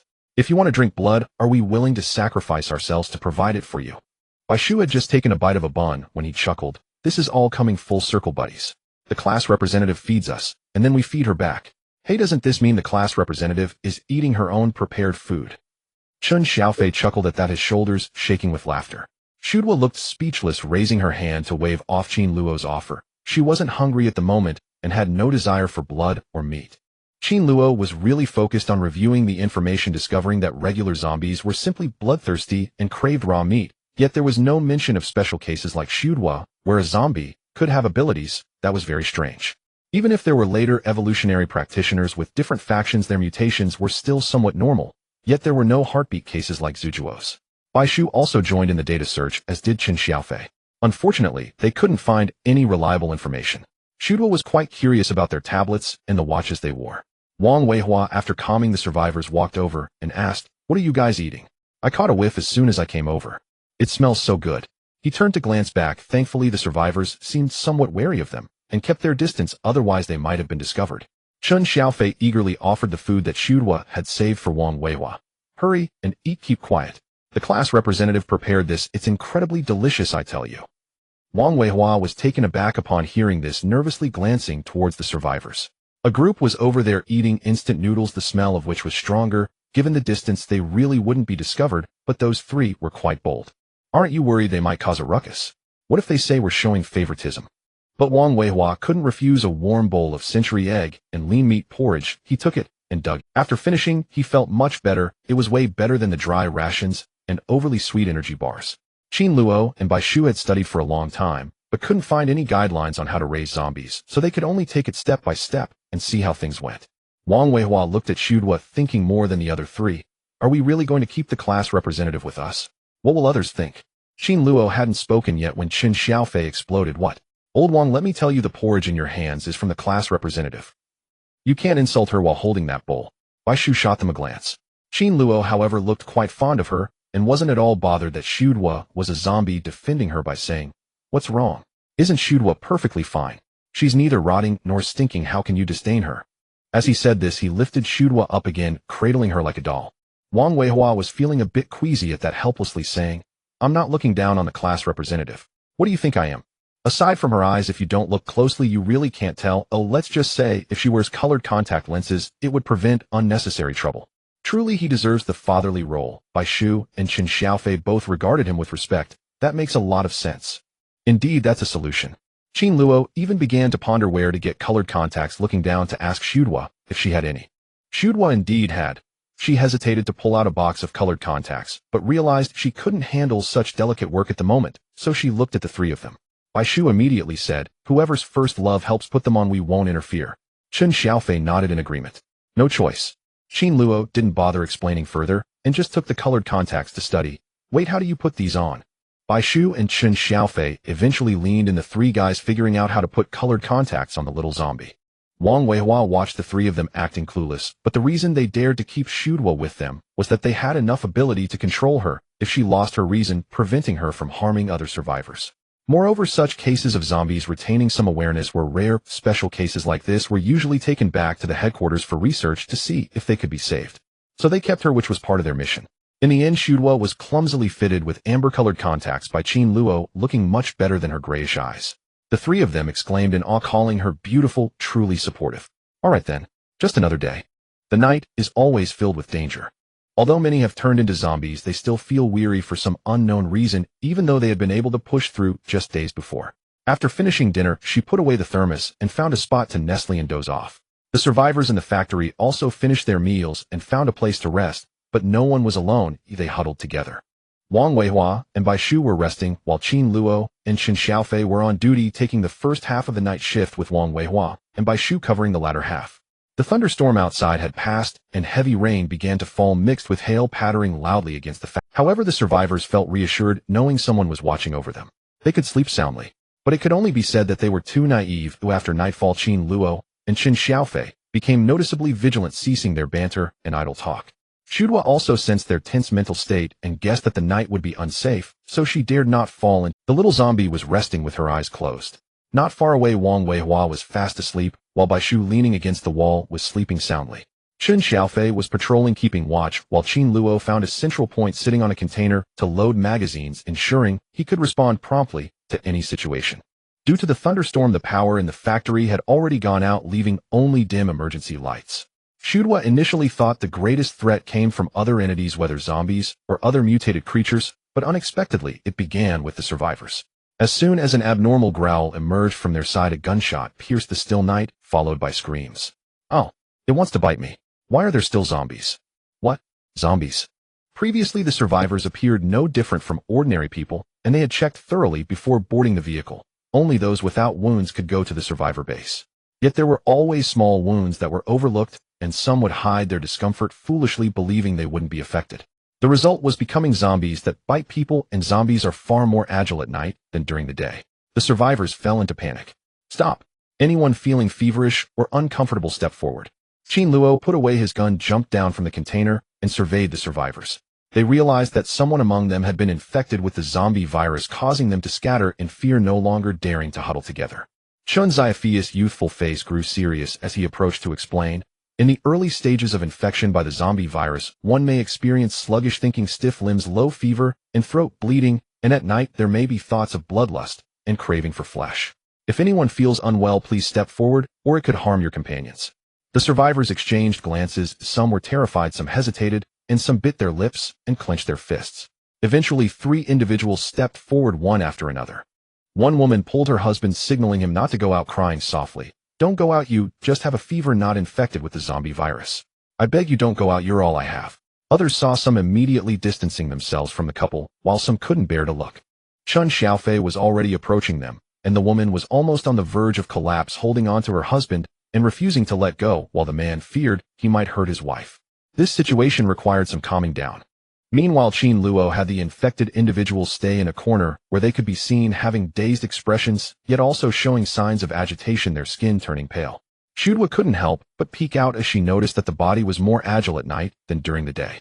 However, Qin Luo's senses were too sharp. As soon as she peeked out, she met his calm and meticulous gaze examining her. Scared to death, she froze for a second.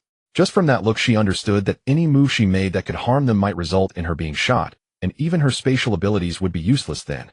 Zombies capable of causing harm with abilities were indeed a more terrifying matter. Fortunately, her gaze was pure and innocent enough. After Qin Luo glanced at her, he relaxed, no longer cold, instead tilting his head to signal her to hide and not look around. "All right then. Sorry for the interruption." Duoduoduo silently retreated, hugging herself, wishing she could vanish, and felt a bit scared, almost losing her life. After a commotion among the survivors, they managed to split into 2 groups, but since they hadn't anticipated the virus' latent nature, people no longer dared to huddle recklessly. Soon the surroundings quieted down again, but several gunshots rang out in the latter half of the night, occasionally mixed with the sounds of panic from the people.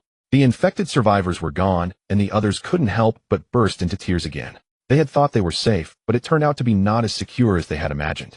Duoduoduo shivered at the sound of gunfire, feeling as if her heartbeat was almost skipping. Later, she realized it was just her nerves being too tense. What was racing was not her heartbeat, but her nerves. The subsequent incident involved that woman who her husband had been trying hard to endure, but unfortunately, he could not escape the virus and began to mutate. When Chen Xiaofei raised his gun, the woman screamed and lunged at him. The piercing scream sent chills down one's spine, and suddenly a series of shrill cries echoed from outside the factory, the pitch extremely high, responding to each other. Someone fearfully shouted, "Why are there monkeys?" The factory was thrown into chaos. Wang Weihua and Bai Shu woke up immediately, flipping over and looking towards the source of the commotion. The main door was being pounded by something, and there were sounds of claws scratching against the metal roof, the creaking noises making one's scalp tingle. Duoduoduo looked up again and found that the window had been smashed by a monkey with a stone. She came face to face with a monkey, or rather it could no longer be called a monkey, but its face was incredibly hideous: teeth, elongated eyes, blood red claws longer than anything else, and very sharp. The other survivors naturally noticed this, and upon seeing it, another round of piercing screams erupted. There was no way around it. They were all ordinary people, and it was impossible not to feel fear, basic instinctive reactions. As a result, the mutated monkey group became excited upon hearing the screams, also screeching in excitement. Wang Weihua roared for the survivors to be quiet. "Everyone find a place to hide together. If we spread out too much, we won't be able to protect each of you." As he spoke, he had already shot several, while Bai Shu took action, pulling and shoving everyone to one side, herding the survivors to a single spot. Chen Xiaofei also rushed over to help Baishu protect the survivors, while Wang Weihua assisted in clearing the mutated monkey group. Damn it, how did we encounter such troublesome creatures? As for Qin Luo, he was alone, wildly slaughtering. He had switched to dual blades much faster than the monkeys could respond. A single slash could take down several, leaving the ground drenched in blood. The calamity struck with blinding speed. A mutated elder monkey king, likely driven mad by the slaughter of his kin, erupted into frenzied rage. He seized a metal railing and shook it violently, shrieking in primal fury. Yet his wrath was not sated. He lunged straight toward Qin Luo, jaws stretching into a blood-soaked maw, rows of needle-sharp fangs gleaming with visceral dread. The other monkeys grew increasingly aggressive, their collective screeches piercing the air, a cacophony so shrill it induced vertiginous tinnitus excruciating to the senses. Chen Xiaofei couldn't help but curse, so when you can't win you resort to sonic assault. Duoduoduo remained the calmest among them all. Her body emitted no scent of flesh, and she uttered no sound, rendering her invisible to the swarm's attention. Wang Weihu noticed this too. He roared for the survivors to fall silent. The more humans screamed, the more aroused the monkeys became. After all, they were creatures of base instinct, cowardly before strength, predatory toward weakness. Grab whatever you can and fight back. He could not shield everyone alone. His thunderous command cut through the chaos, and at last a handful of survivors remembered how to resist. The monkey horde fared no better. Duoduoduo's safety was fleeting. Soon several monkeys fixed their gaze upon her. Fortunately, she moved with far greater agility under the cover of night. She rolled sideways, just in time, evading a frenzied lunge from one of the deranged primates. Chen Xiaofei and Baishu glanced her way, relieved to see her still dodging, and then plunged back into their own brutal fray. These monkeys had to be eradicated. Endlessly multiplying, they seemed to have no limit. How could there possibly be so many? Other survivors, overwhelmed, shouted the same question, until someone recalled that K-City's zoo housed the largest primate population in the region. No wonder so many had broken free. The entire industrial compound descended into pandemonium. Duoduo kept running, tumbling repeatedly, each roll coating her in warm, viscous blood that seeped through her clothes and clung clammy and repulsive to her skin. Yet she also sensed a startling nimbleness in her limbs. As she fled, she snatched up scattered canned goods and hurled them with uncanny precision. Each throw struck true. When a single can detonated the skull of a mutated monkey, Chen Xiaofei let out a triumphant whoop. Class leader Xiao is absolutely legendary. She rivals Brother Qin himself. Duoduo had no time to bask in praise. Her defiance had marked her. The number of pursuing mutants swelled from 1 to 4 or 5. Each was massive, jaws stretched grotesquely to their earlobes, drool cascading in thick, crimson-tinged ropes, revolting beyond measure. Duoduo grimaced, retreating into a fire escape, only to find it a dead end. Pressed against the cold concrete wall, she stared across at the pack, their eyes burned scarlet in the dim emergency light, monstrous and unblinking. She steadied her breath, but the mutants granted her no respite. They surged forward. In the next instant, she drew a chainsaw and yanked the cord. A deafening metallic roar filled the corridor. Her legs trembled, but her grip on the chainsaw was ironclad, her expression unreadable. Indeed, fear no longer had a face she could wear. When Chen Xiaofei and Baishu finally cleared the compound of mutated primates and rushed to Duoduoduo's location, they stood frozen, speechless before the scene before them. She stood drenched in gore, chainsaw in hand, walls, ceiling, and floor splattered with severed limbs and arterial spray. What unspeakable horror was this? Chen Xiaofei and Baishu wore grim expressions. Baishu tightened his grip on his rifle. Xiao? Class leader. Chen Xiaofei dreaded confronting the truth, that his old classmate had fully lost her mind. The apocalypse had already claimed too many loved ones. Retaining even one familiar soul felt like a miracle. And class leader Xiao had always been kind. Moreover, her spatial ability held immense strategic value, and her stockpile of canned provisions was invaluable. For both personal and collective survival, her well-being mattered deeply. Baishu too bore heavy apprehension, fearing she might no longer recognize them at all. Instead, the young zombie before them gave a reserved nod, and even murmured "mm." Her tone carried an unexpected, almost endearing softness. Instantly their shoulders relaxed. Phew, we nearly thought you'd slipped entirely beyond cognition. Duoduo herself remained bewildered. She was undead, yet lucid. Slowly she lowered her gaze to her blood-smeared hands. A quiet confusion settled over her. The sudden monkey assault had slashed the survivor count from over 100 to just 92. Their faces now blank, hollowed by trauma. Psychological wounds ran deep. Wang Weihu tended to the wounded, but when asked whether by its wrist mutation, he could offer no definitive answer. Even prophets could not foresee every thread of fate. Survival manuals were not infallible. Despair hung thick in the air. All Wang Weihu could urge was resilience. words failing him beyond that. Bai Shu and Chen Xiaofei recorded footage and logged field data on tablets, preparing unified reports for upload. These frontline observations would prove vital to humanity's continued survival. Su Duoduo stood apart, gazing silently at the carnage-strewn floor. Meanwhile, Qin Luo had slain the Monkey King, his hand dripping crimson, clearly injured, yet clutched a luminous green crystal pulsing with eerie vitality. Bai Shu and Chen Xiaofei rose to their feet. "Brother Qin, your hand all right? Is that the Xinhe?" Su Duoduo caught the term, familiar from the Apocalypse survival manual. Xinhe, the anomalous core generated within mutated entities. Its significance was undoubtedly profound. Bai Shu and Chen Xiaofei snapped photos from every angle. Just as Qin Luo turned his gaze toward her, she flinched inwardly. That first time she dared peek, his ferocious stare had jolted her to her core. This man would kill her without hesitation. Not only her, but anyone in his squad. Yet she understood with chilling clarity, should she truly lose herself, become a flesh-eating monster, death would be inevitable. And yet, she would rather die. To end her existence at their hands felt preferable. She simply lacked the courage to do it herself. An awkward silence lingered between them. Chen Xiaofei began explaining that Su Duoduo retained her consciousness, gesturing emphatically, when suddenly a soft gurgle broke the hush. Su Duoduo was hungry. Strangely, the scent of the Xinhe in Qin Luo's palm intoxicated her, a delicate honeyed fruitiness that made her mouth water uncontrollably. Bai Shu and Chen Xiaofei exchanged stunned glances. Had they just heard it? Her stomach growled, a grotesque impossibility for a zombie. "Wait, class leader Zhao's hungry. What do we even do?" Chen Xiaofei turned to Bai Shu, who merely shrugged helplessly. Qin Luo noticed her fixation. The raw, desperate hunger in her eyes locked onto the Xinhe. Yet she strained to avert her gaze, fighting the pull with visible effort.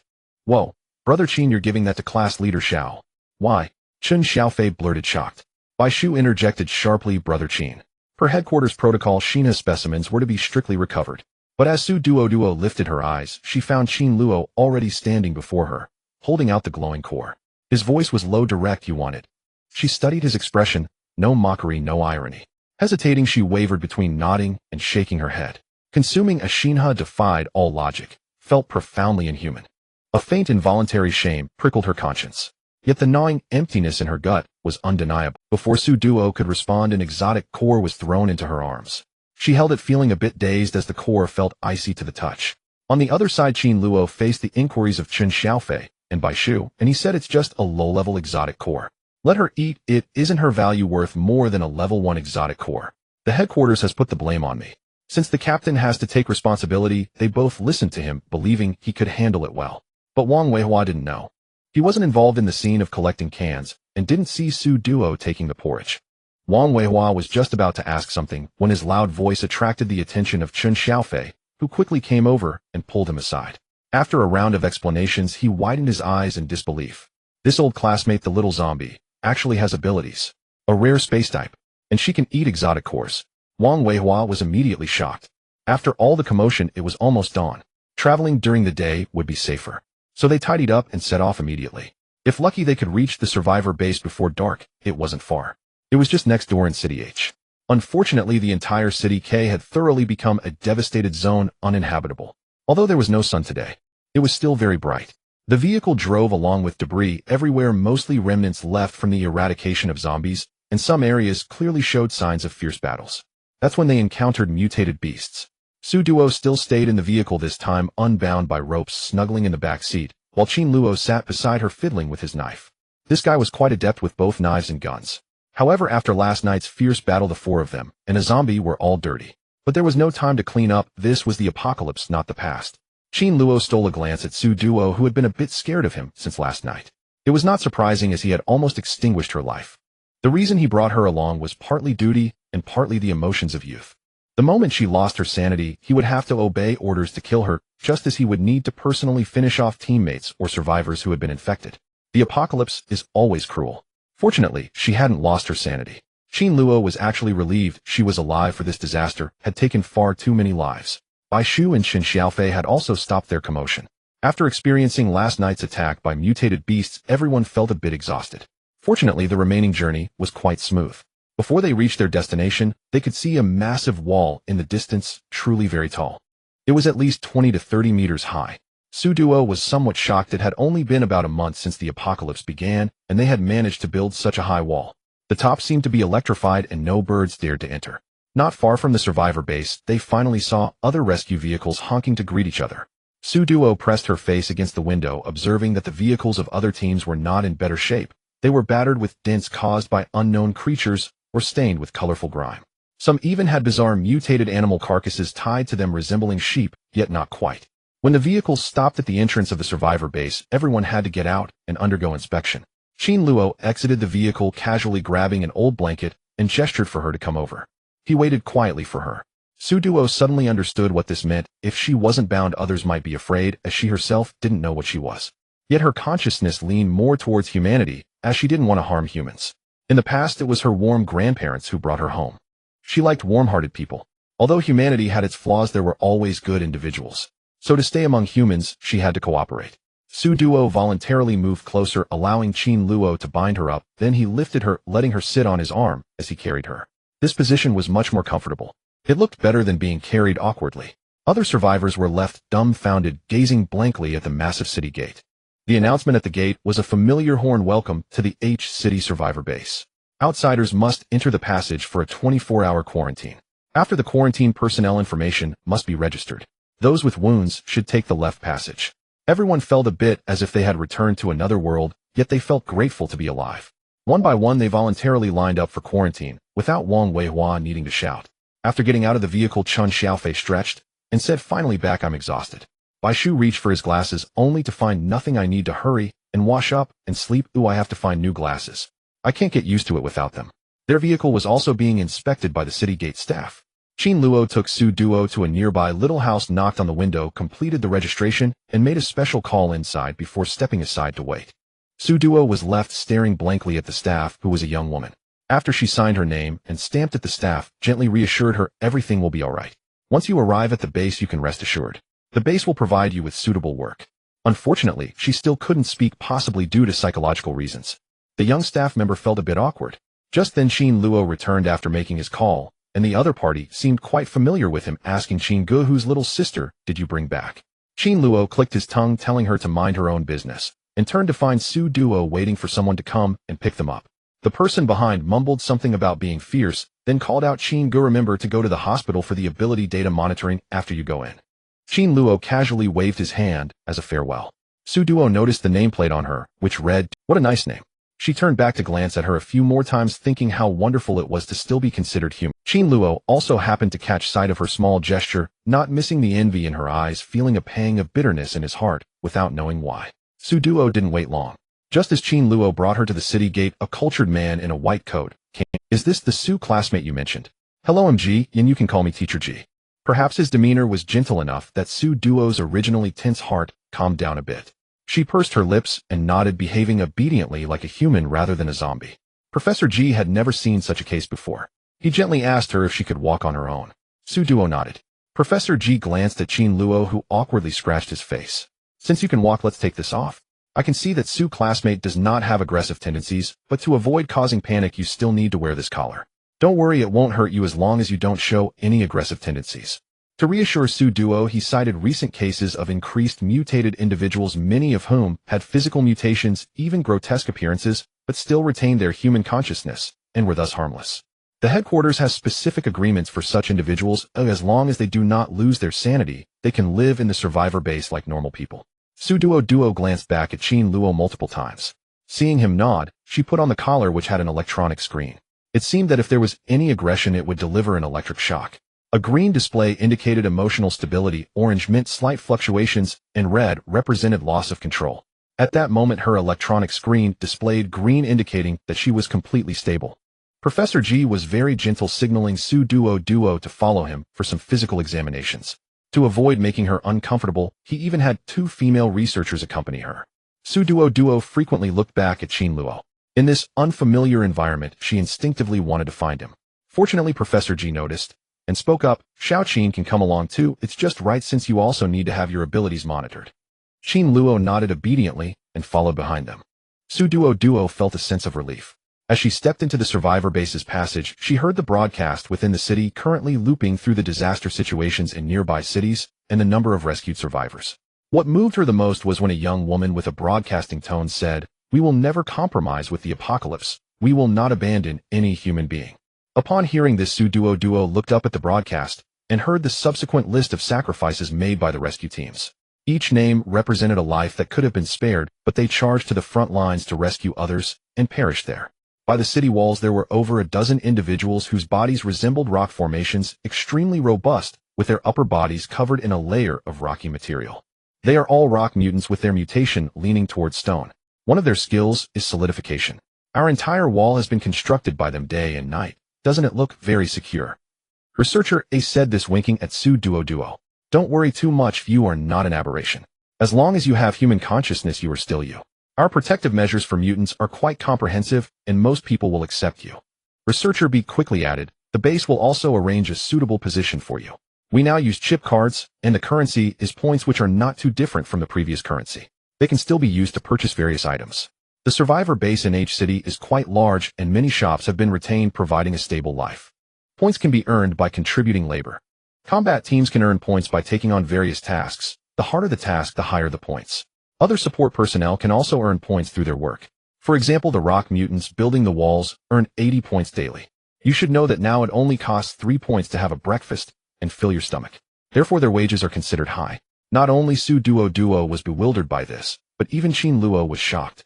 He gasped, wait, how has everything changed again? I've only been on a mission for less than 10 days. Professor G sighed and said, in the apocalypse, rapid changes are normal. Everyone must accept this fast-paced transformation and keep up with the rhythm. Otherwise, you will be eliminated. The younger generation adapts well, while the older generation struggles. In the beginning, many of them didn't even understand electronic products. The world now has changed drastically, and many elderly people simply cannot cope. They become frantic. Duoduo was rendered speechless. Along the way, she observed the city's landscape. Sometimes, if you overlook the massive city walls, the street scenes indeed looked similar to the past, but upon closer inspection, you would find differences. For instance, occasionally oddly shaped individuals would walk by, but they all wore collars around their necks, just like the one around hers. The buses were still crowded, but everyone was holding weapons and conversing. There are new rules in the city. All returning individuals must be quarantined and allowed to go out only after changing their clothes. Last time a team returned drenched in blood, nearly scaring a bus full of kindergarten children into fainting. Researcher A kindly reminded them, glancing at Qin Luo and Duoduo, who were both covered in blood. Awkward. Professor G smiled and reassured them. It's fine, everyone at the city edge is used to it. There are always people who don't have time to tidy themselves up. If you head to the city center, you need to be cautious. Being covered in blood can easily lead to being captured. Duoduo followed them through a special passage, which turned out to be a subway entrance, but you had to swipe a card to get in. There weren't many people on the subway. Their destination was also the Special Research Center in H City. Once on board, it was no different from an ordinary subway, but its speed was terrifying. Duoduo felt that she had barely been on for a minute when the gentle researcher informed her they had arrived. Arrived? It took less than a minute to cover 20 kilometers. Her shocked expression was probably too amusing, prompting the two researchers to laugh. You're quite adorable. I wonder what your mutation direction is. I heard it's zombies. But you're much cuter than an ordinary zombie. The one speaking was Xiao Qiao. Duoduo clearly saw her name on the work badge, Xiao Qiao. It must be a code name. Sister De Qiao was a bit more composed and friendly, providing a warning. Stay away from Xiao Qiao. Oh, she loves to dissect all sorts of strange things. Duoduo shrank back in fear. Qin Luo clicked his tongue. Don't scare her. Remember, she's a reserve member of our team. Sisters De Qiao and Xiao Qiao were quite curious. Really? How can you join your team? Your mutation is so special. You should stay at our research center to assist. What if you get injured on the front lines? Exactly. Professor G, tell them quickly, keep this child here. It may have been a coincidence, but the expressions of the two were surprisingly similar. Their faces were different, yet the way they spoke and their tones were strikingly alike. Professor G didn't argue with them, chuckling, I can't make that decision. Duoduo looked back at Qin Luo again. Actually, it wouldn't be too bad to accompany him outside. At least she could stockpile supplies, gathering more during the early stages of the apocalypse. She already had a habit of hoarding supplies, and encountering this strange apocalypse made her want to stockpile even more. Regardless of whether they would be useful, she just enjoyed hoarding as it gave her a sense of security. However, her greatest fear was that her spatial abilities would be discovered. Yet Qin Luo seemed unconcerned. He was also scanning the new environment, indicating that the changes in the apocalypse were indeed monumental. He too needed to digest this new environment, the new rules, and various knowledge points. Qin Luo had to go to the second basement floor to see a doctor, while Duoduo was to accompany Professor G and the twins De Qiao and Xiao Qiao to the 8th basement floor. Surprisingly, the research center was underground. Duoduo felt curious again, as if she had stumbled into a strange new world. She cooperated obediently with the three to undergo a simple examination, which was similar to what she had experienced before: routine checks, blood draws, CT scans, and so on. Ultimately, they reached a marvelous conclusion. Good baby, you are very likely the only zombie baby in our H-City survivor base. The examination revealed that although Duoduo had no heartbeat, her other organs surprisingly functioned normally, and even her brain had not atrophied.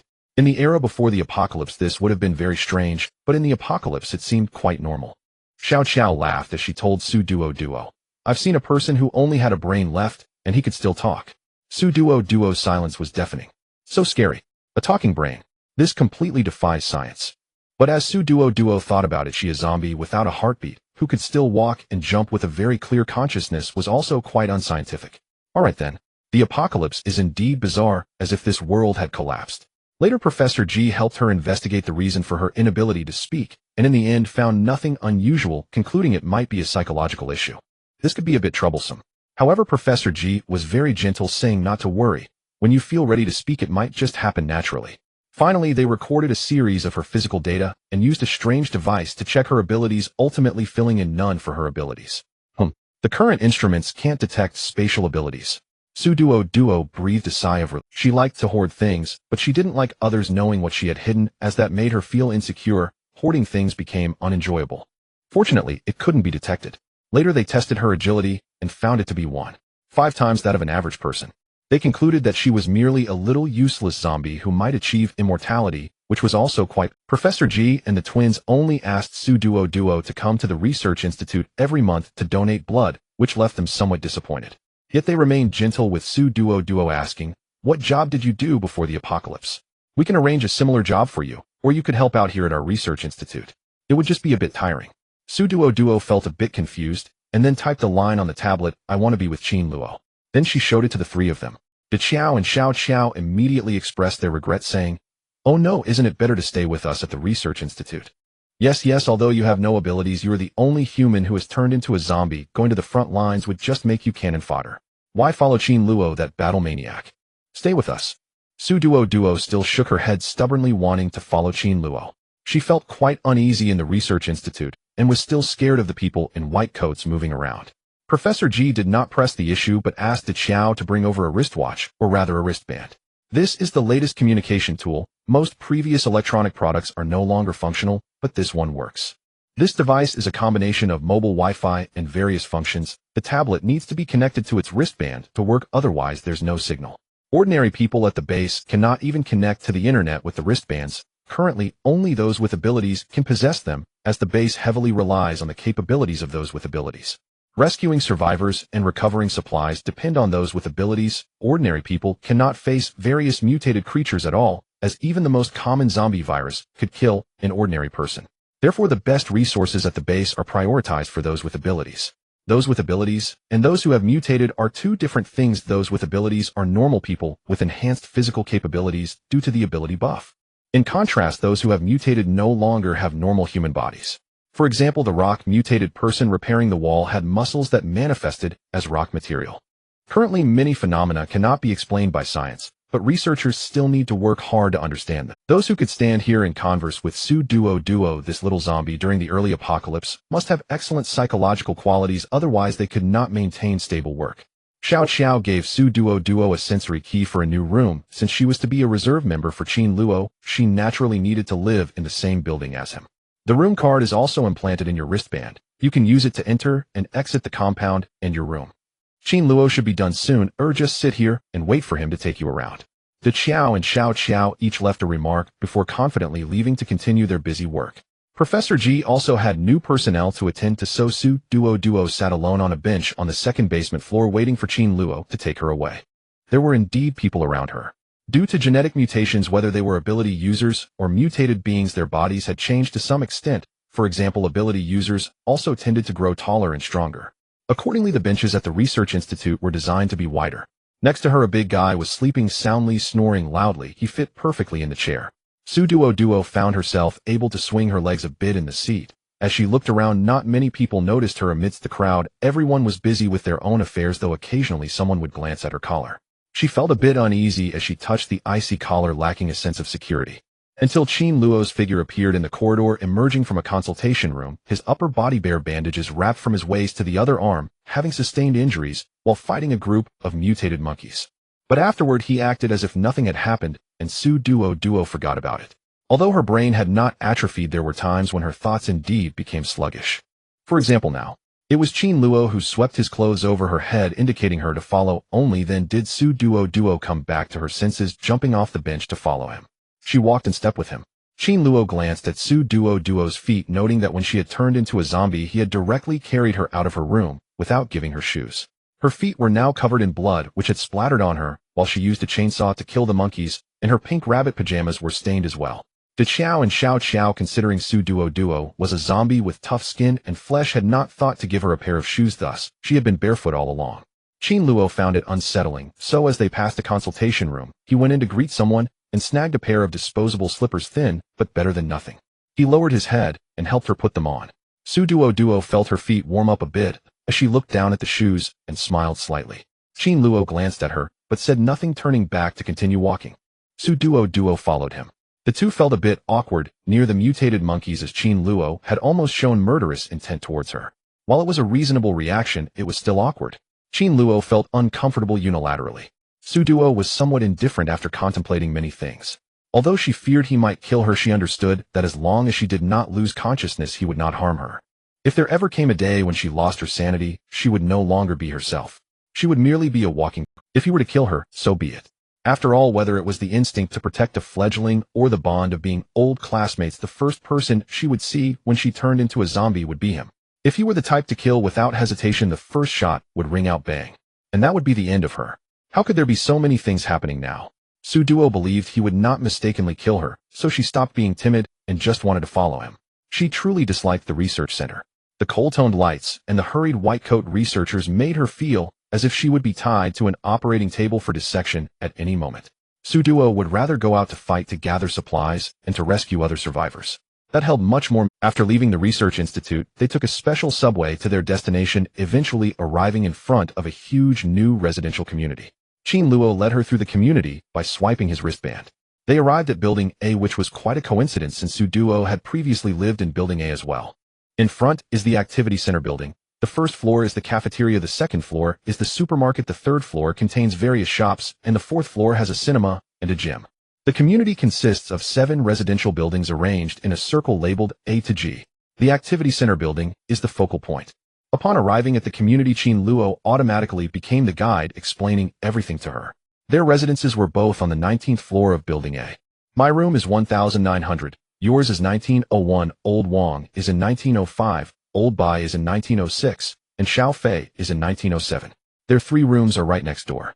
Had it not been for Duo being designated to join Qin Luo's team, she would not have received such a good apartment. She was very grateful for that. Following him upstairs, just like entering the community, they swiped their wristbands to enter the room. Inside was a 1-bedroom apartment with a living room, kitchen, and bathroom. It resembled a model room with white bedding on the bed that looked just like a hotel. Qin Luo leaned against the door, watching the little zombie wander around the new house, quite adorable. I'm right next door, ooh, just come find me if you need anything. After saying this, he knocked on the door twice, signaled Duo to look over, and seeing her nod, he turned to leave, conveniently closing the door behind him. Duo happily strolled around, quite fond of this little apartment, especially since it had a balcony where she could enjoy the sunlight. Unfortunately, she did not know if she would ever see a normal sun again. Qin Luo didn't ask her for the canned food, so it must be stored here with her, right? Duo checked the multifaceted cube space in her consciousness, finding several small compartments filled with cans, which gave her a sense of security. Afterward, she began to explore the wristband. This device had small slots on both sides for inserting various chips. The screen was neither too big nor too small. You could click directly on the screen, where there was a chat app and a page displaying personal information, which served as her electronic ID. Name Duo, gender female, age 22, height 1.63 m, mutation trend zombie virus. Special ability none. Strength speed increased by 1.5. There was also a recent photo of her, a close-up shot with a blank expression. Aside from the chat app and personal information, there was also an app for various barcodes. When opened, it displayed the transit code, base entry and exit codes, and personal residence code. This part was simple. There was also a payment app which showed a balance of 100 points. A notification indicated that she had just participated in a rescue operation at Qingyuan Community in City K, performing well and earning a bonus of 100 points. Duoduo felt quite happy upon seeing this. The functions of the wristband were currently limited to these. The remaining item was a standard tablet which had only 3 apps, one for taking photos, one for a gallery, and one for a forum. After logging into the forum, she found several sections, including serious ones like Mission Release Board, Mission Experience, Sharing Board, and Resource Library Board. The informal section was just one called Casual Chat, filled with gossip topics. As soon as she entered, she saw a post that was at the top titled regarding the role and speculation of anomalous nuclei. Duoduo immediately clicked on it. It seemed to be the author's own speculation that anomalous nuclei could be derived from mutated organisms or non-biological entities and might not necessarily exist only in brains, nor were they exclusive to biological entities. The author: I participated in a rescue mission in City C yesterday, and a computer actually underwent mutation containing an anomalous nucleus that almost led to our complete downfall. The culprit was an AI software in the computer. She shared a link to a resource section where she had just written an experience report. Inside was a video of the battle group prying out the anomalous nucleus from the computer host, which was actually a mechanical anomalous nucleus. This discovery shocked everyone, which explained why this post was trending. This world is truly going insane. Is AI going to dominate the earth? What was once a joke now seemed very likely. Ha ha ha, don't hold me back, let's all die together. It's all over. Everything is over. What more madness can this world endure? There were countless responses like this, as everyone felt both overwhelmed and terrified. Duoduo had just consumed an anomalous nucleus last night from the mutated Monkey King. Luo had said it was the lowest grade anomalous nucleus, and although it looked gruesome when she first took it out, it was clean. When eaten, it was like candy, crunchy, fresh, and sweet, providing a sense of fullness. Even after consuming one, she still felt about 70 to 80% full, and it was indeed delicious. She suspected that this thing could enhance physical abilities, as she noticeably felt more agile after eating it, able to move freely like an ordinary person without the clumsiness she had at the beginning. Indeed, that author was also speculating about its effects, saying that her partner accidentally consumed a little and suddenly developed a high fever afterward, enhancing their physical abilities and even deriving a new special ability. However, consuming anomalous nuclei could also be very dangerous. The author reminded everyone not to try it lightly, stating that she had already written a report which interested parties could check out, and everyone was welcome to discuss rationally. Everyone became increasingly enthusiastic about this. Duoduo also clicked on the resource library section and discovered a lot of information. She finally understood the purpose of the video by Shu and Chen Xiaofei were filming with the thunderstorm. It was for this. Among the 20 latest and hottest posts, there were ones published by Shu and Chen Xiaofei titled Latest Thunderstorm Dynamics and Mutated Monkey Hoards. The descriptions inside were very straightforward, interspersed with various on-site photos and videos. Duoduo was invigorated online, since the apocalypse began the internet had been cut off, and it had been a long time since she played with electronic devices. She browsed through each post. It was only when she noticed that it was getting dark outside that she realized she had been crouched on the ground for a long time scrolling on her tablet. Fortunately, as a zombie, her legs wouldn't ache, otherwise an ordinary person would have long felt numb. She wobbled to her feet. Looking down at herself, she saw that she was covered in dried blood, making her pajamas stiff. She immediately turned and ran to the bathroom. Carefully adjusting the water heater's temperature to avoid boiling herself, she felt grateful for the old Monkey King's core, which restored her control over her body. Otherwise she could only be nimble at night, which would be too miserable. Duoduo carefully cleaned herself, retrieving her toiletries from her multidimensional cube, transforming herself into a fragrant little zombie. She then took out a change of clothes and put on another comfortable set of pajamas. As for the pajamas she had taken off, she soaked them in a basin in an attempt to clean them. Her mind sometimes easily froze. If it were the Duoduo with normal thinking, she would have already thrown them into the trash can in disgust. However, the little zombie's instinct to save money prevailed over reason, so she subconsciously soaked them in water. When Luo and Chen Xiaofei knocked on Duoduo's door, she was still scrubbing her clothes, so she rushed to the door with soapy hands. "Little monitor, look what good things we brought you." "Well, actually we exchanged some." "Huh, what are you doing?" Chen Xiaofei was also shocked to see Duoduo with one hand covered in bubbles. Luo frowned and peeked into the bathroom, raising his hand to pull Duoduo's arm, leading her to wash her hands. "What are you washing those clothes for?" "A pile of contaminated liquid. This stuff needs to be sealed in a garbage bag and thrown into the hazardous waste bin downstairs." Duoduo didn't expect such meticulousness, but felt it made sense. After all, the survivor base wasn't just for supernatural beings, it also housed many ordinary people. If they were to come into contact with the contaminated blood of mutated monkeys, it could be deadly. Frightened, she quickly tried to fish her clothes out, but Qin Luo stopped her movement. He pulled out a sealed garbage bag from the box by the sink. I'll do it, you wash your hands. After you're done, come out to eat. Duoduo was still wondering what eating was about. By the time she finished washing her hands as instructed, she heard Chen Xiaofei calling from the other side. Little monitor, hurry up. Why are these two so familiar? This is my house. Can't they show some respect for the corpse? Duoduo angrily ran out and saw a transparent box on the table containing 3 cores, 1 green and 2 oranged. Look, to welcome you to our 3A special operations team. Brother Qin spent a lot of money to buy you 3. You're such a lucky little zombie. You just happened to catch the base rule reform and you don't have to hand in the cores anymore. In the future you can also use points to buy cores, though they are a bit pricey. Chen Xiaofei was excited, urging her to try the taste. And little monitor, you're truly amazing. Other ordinary people and supernatural beings would drop dead just by eating the cores, yet you can chew on them like candy. Can you eat another one for me to see? Qin Luo had already packed the contaminated clothes and after washing his hands stepped out. Hearing this, he clicked his tongue. Are you treating her like a monkey? At this point, Duoduo had already leaned closely to the coffee table, staring at the 3 cores. This transparent box was probably made of special material, and she had to get very close to catch the delicious scent of the cores. The green cores still emitted a refreshing aroma reminiscent of grass, while the oranged ones had a hint of a cumin roast meat scent. So fragrant. But right now she wasn't hungry, as she touched her stomach carefully, feeling about 6 to 70% full. Ding dong, ding dong. The doorbell rang again. Duoduo turned to look. Qin Luo had already gone to open the door, and Baishu and Wang Weihua had also arrived. Baishu had changed into a white shirt and black trousers, wearing rimless glasses, restoring a familiar appearance to Duoduo. He had worn glasses since middle school. Wang Weihua was also in casual attire, holding several unopened combat suits in his left hand. Just applied for these, size 165 should fit the little monitor. Her code has also been issued, it's quite unlucky, 13,444. Baishu also wanted to complain about this, saying, the people at headquarters said that since it's the apocalypse and not peacetime, there's no time to deal with our trivial matters. We have to make do. Damn, do the mutated beings have no rights? This is too unlucky to have this number. Chen Xiaofei exploded, slamming the table. Really? This is too much of a scam. Qin Luo even asked, didn't you ask headquarters? How can a girl be assigned such an unlucky number? Baishu replied, they pushed it off, saying it's the apocalypse, not peacetime, so there's no time to concern themselves with our broken matters. They just want us to make do.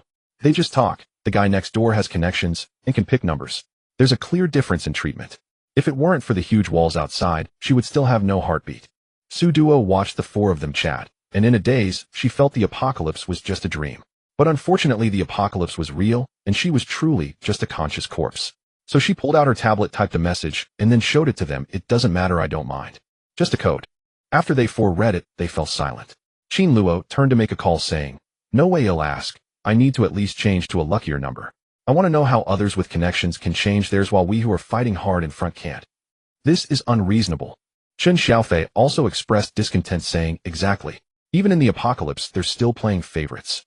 After saying that, he urged Duoduo to eat. Don't worry about these trivial matters, little monitor, hurry up and eat. Brother Qin has found quite a few connections to get these cores. Baishu also stared at the 3 cores and sighed.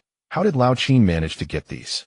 Wang Weihua also leaned over to take a look, recalling the mutated animals, feeling a headache. These are much more troublesome than zombies. Even the low-level ones are annoying. If there are higher-level mutated creatures in the future, life will be really.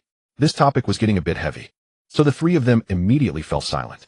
It was Baishu who placed the nutrient solution and a bag of steamed buns on the table. Let's eat first. It's only been 10 days and the food in the cafeteria has already decreased by 80. How many points do you think this bag of buns costs? Chen Xiaofei deftly unscrewed the cap of the nutrient solution, curiously asking, how much? Wang Weihua sighed, saying, 8 buns, 200 points. Chen Xiaofei gasped, how much? 25 points for a plain bun. His face instantly showed pain. Duoduo recalled that Professor G had mentioned at the beginning that 3 points could fill her up, but under the current circumstances, being full did not equate to eating well. She fell into silence. Wang Weihua, on the other hand, was nibbling on a bun as he said, there are too many rescued survivors now. The base's food supply is tight and must be prioritized for ordinary people. We can survive on nutrient solutions, so we have to bear with it for now. Baishu remarked, having steamed buns to eat is already quite good, let's make do with it. He painfully took out a jar of chili sauce from his storage cart. Chen Xiaofei immediately rushed over, exclaiming, I knew brother Bai, you are the best. Sweet-tongued yet ruthless, he directly scooped out a large spoonful, nearly driving Baishu mad. You brat. It's the last jar? Could you at least scoop a little less? Wang Weihui, despite his composed exterior, managed to scoop a large spoonful, while Bai Shu was distracted. These three were as reliable during the rescue operation as they were unreliable in private. They nearly came to blows over a jar of chili sauce, and in the end Duoduo quietly took out 4 big boxes of meals she had hoarded. Then the three of them froze, staring intently at the 4 large boxes of meals. Duoduo had packed them in transparent disposable containers, rice plus 3 dishes. All 4 boxes contained the same dishes: fish-flavored shredded pork, garlic greens, and yellow braised chicken. Next she pulled out 4 cans of tomato egg soup. Seeing they were still unmoving, she opened the lids of the containers, and the enticing aroma of the meals wafted out, making the 3 of them swallow in unison. Oh heavens, I can't believe I'm not dreaming. Little squad leader, are you like a little Doraemon? Help! How long has it been since I've seen normal meals? This can't be real. Thank you, little squad leader, you truly are the best person in the world. Oh no, the best corpse. What brought tears to their eyes was a proper meal of 3 dishes and a soup. No exaggeration. Chen Xiaofei was eating while crying, mumbling. I thought just having a warm porridge would be happiness enough. I never expected to have meals. Wang Weihui and Bai Shu had already stuffed their mouths full, still fighting over the food. The fish-flavored shredded pork and yellow braised chicken were truly delicious. The garlic greens were refreshing, and just one more sip of the tomato egg soup made it feel like the most common home-cooked meal before the apocalypse, yet in this world, it was a priceless treasure. Duoduo, holding 3 abnormal cores, was also quite pleased. She even secretly added a roasted duck leg, just for Luo. Not to mention, just for the trouble he took to find the abnormal cores for her. She felt grateful to him, and having food made her very happy.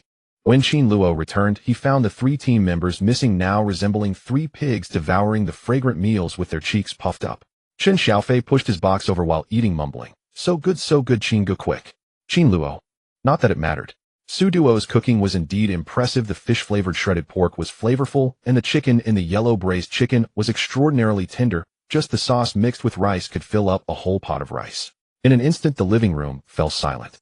Duoduo sat aside, while the 4 of them gathered around the coffee table, engrossed in their meals, all sitting directly on the carpet. Fearing they wouldn't have enough to eat, she even took out 4 more boxes of white rice. In the end, they still finished everything. Finally, Chen Xiaofei leaned back on the sofa. Help! I'm so stuffed. Bai Shu was also satisfied and lost in thought.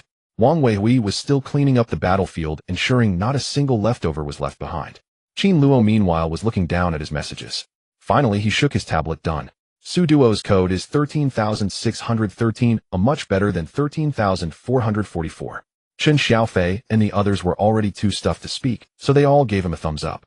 Luo accepted the gesture and turned to Duoduo, who hesitated for a second before also giving him a thumbs up. Then Luo couldn't help but laugh. Chen Xiaofei and the others suddenly joined in, and the feeling of being full and content was nothing short of bliss. Little squad leader, please don't mind. The world has changed drastically after the apocalypse, and various regulations have also changed. At first we truly didn't know what attitude the base had towards the mutated individuals. When we left, the base wasn't like this at all. Who would have thought that mutated individuals would all be uniformly incorporated? We never expected so many people's bodies to mutate, while still maintaining consciousness. The signal of the wristbands isn't always stable. Sometimes the forum's database isn't updated in time. Due to various reasons, they initially approached Duoduo with some caution and wariness. Duoduo touched the collar around her neck and shook her head, finally typing on her tablet. It's fine, it's normal for you to be cautious. After all, they represent the headquarters and are fighting for the future of all humanity. They are not children. Everyone is an adult, and it's better to clear the air about things so that we can move on. The following time was quite pleasant. They all cleaned up the coffee table together, and several bottles of various flavored nutrient liquids along with the remaining steamed buns were all sent into Duoduo's storage. After dinner, they chatted, communicated about the current situation, reviewed the new rules from the base, and discussed the upcoming. Luo educated Duoduo. Currently, there are 2 types of tasks. One is assigned by the headquarters, which usually cannot be refused, and the other is to take orders from the forum section. Tasks assigned by the headquarters provide relatively stable rewards occasionally, including special bonuses, while self-taken tasks tend to have more risks. Employers are generally wealthy individuals or abilities users with similar powers. Chen Xiaofei was scrolling through the forum and teasingly commented, "Little squad leader, do you know about food delivery guys? We're somewhat similar to that." Bai Shu found the comparison quite apt. Since Duo the zombie was a newcomer, the 4 of them educated her on a lot, and even though the apocalypse has changed many things, they at least knew more than she did. Later they added each other as friends. Wang Weihui gave Duo a headset for communication, saying, "The distance is limited, and we can only communicate within 10 kilometers. If you want to make phone calls like before, I'm afraid it won't be possible in a short time." He sighed as he spoke. Qin Luo was looking at the task board while Bai Shu was also conversing with him. With little squad leader's space, we can visit some resource-rich places more often, but areas that haven't been searched will definitely be riskier. Bai Shu analyzed, earnestly marking a few locations on his own tablet. There are two choices for resource-rich areas. One, go to City C, where the largest grain depot in the country is located, but a non-biological abnormal core has recently appeared there, making it extremely dangerous. 2, go to City I, but it's coastal and the level of danger is unknown. However, there is an arsenal there. Besides these two locations, other areas are frequented by many combat teams, making it easy to encounter people, and resources are scattered. The key is that the tasks they're going to take must be rescue operations, as stockpiling resources must be done privately, since Duoduo's spatial abilities cannot be exposed.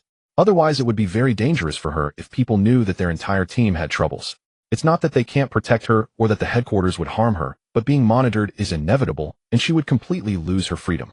That would be quite troublesome. Qin Luo surveyed the options and ultimately selected City C as their destination. It was the nearest, and City I lay directly across the river, allowing them to secure both if feasible. Food is highly susceptible to contamination. Harvesting grain must take priority. Conventional firearms might prove ineffective against late-stage monsters. More critically, other military units were already stationed in City I. It would be difficult to retrieve. Bai Shu raised no objections. After all, danger was ubiquitous in this apocalypse. Agreed, let's lock it in. To City C. Early the next morning, the team assembled, fully equipped and ready to depart. They had accepted a mission to rescue survivors en route to City C, using the opportunity to systematically secure every grain depot along the way. Their off-road combat vehicle had undergone comprehensive refurbishment. Every stain and dent had been meticulously repaired, and its frame reinforced for maximum durability. At first sight, Qin Luo let out a sharp, admiring whistle, rapping his knuckles against the hull, while maintenance personnel briefed him on the vehicle's upgraded capabilities.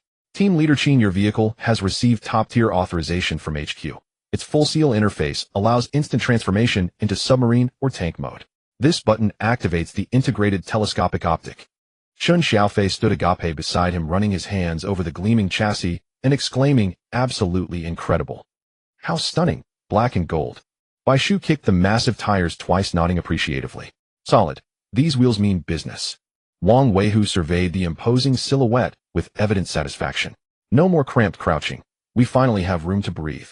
Only Duoduo, the young zombie, stood apart, clad today in tactical gear, gazing up at the colossal machine. She'd likely need to climb aboard. Among the team, Wang Weihu towered, nearly 2 meters tall, 196 meters to be precise, followed by Qin Luo at 189 meters, Bai Shu at 185 meters, and even the boyish Chun Xiaofei stood a solid 180 meters.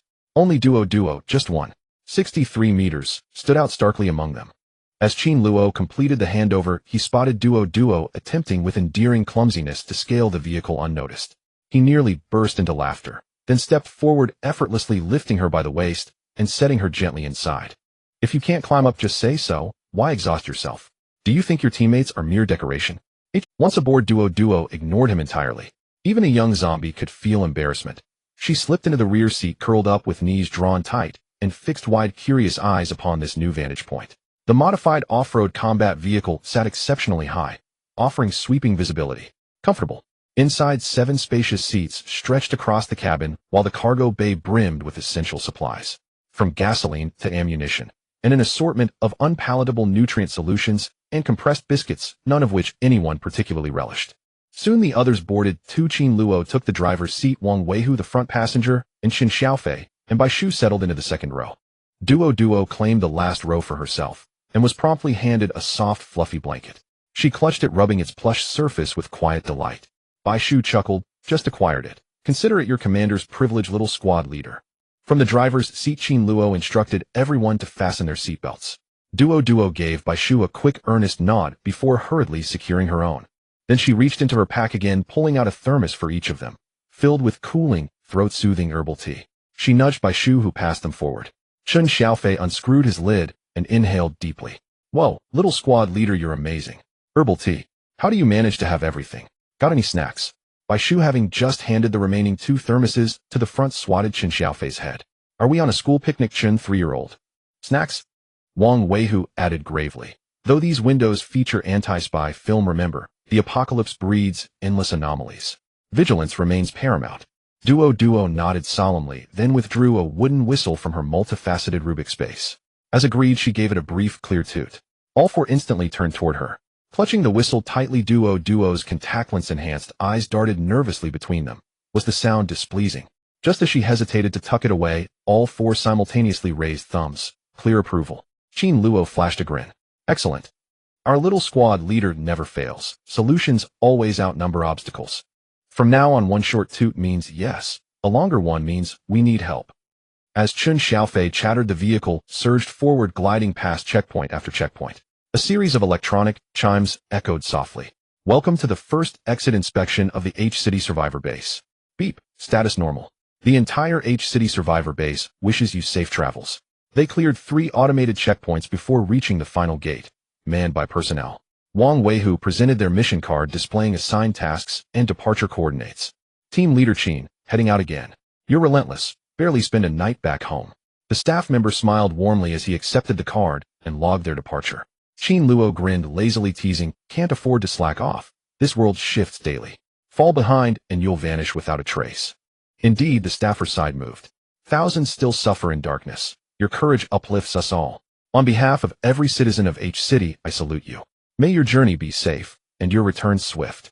He delivered the salute with solemn gravity. Qin Luo leaned against the steering wheel and chuckled. Same routine every time. All right, we're off. He gestured for Wang Weihu to retrieve the exit pass, offered a curt nod to the staffer, and the vehicle shot forward, accelerating markedly beyond its earlier pace. Duoduo, seated in the rear, stretched her neck, only to be thrown off balance by the sudden surge, tumbling backward before scrambling upright again. She opened her mouth to protest, then fell silent. Along the roadside they traversed just hours before, over half the trees now stood withered and dead. Damn, that's toxic. At this rate, all vegetation will wither. Only localized toxicity, Baishu replied, adjusting his tablet. Look at our city. Their flora reigns supreme. An ancient banyan tree has completely enveloped the city. Vehicles can't penetrate it anymore. What a... Chun Xiaofei gasped, and immediately crowded beside Baishu to peer at the screen. Hearing the commotion, Duoduo pulled out her own tablet. A newly posted forum update confirmed it overnight. The ancient banyan had erupted in explosive growth, encircling our city entirely. The R-City Survivor Base had issued an urgent distress signal. HQ was convening specialists to devise a rescue strategy. The journey was far from smooth. After leaving the safety perimeter of the base, scattered zombies could be seen swaying by the roadside. Qin Luo drove directly into them. They were not here to clear these scattered zombies, as they had more important matters at hand. Baishu reported the task they had taken on. It's a commercial area, and it is estimated that there are around 500 survivors hiding on the 4th floor of the mall. He sent the location to everyone. Chun Xiaofei added, the survivors on the outskirts are the real trouble. They are too scattered. Mini Duo, nestled in the back row, also took a look at the location on the tablet, tapping with her little claws, occasionally zooming in on the map. The entire vicinity of the commercial area was filled with various pedestrian streets, lined with countless shops. Just before the apocalypse hit, it was evening, and many people were out strolling and shopping, which meant there were an overwhelming number of zombies nearby. It was essentially a zombie nest. Wang Weihua also felt a headache coming on.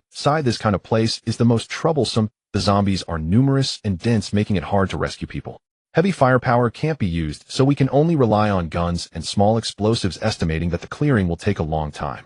Last time they went on a mission to K-City, it took them 10 days just to clear out the zombies near the Qingyuan community, rescuing over 90 survivors.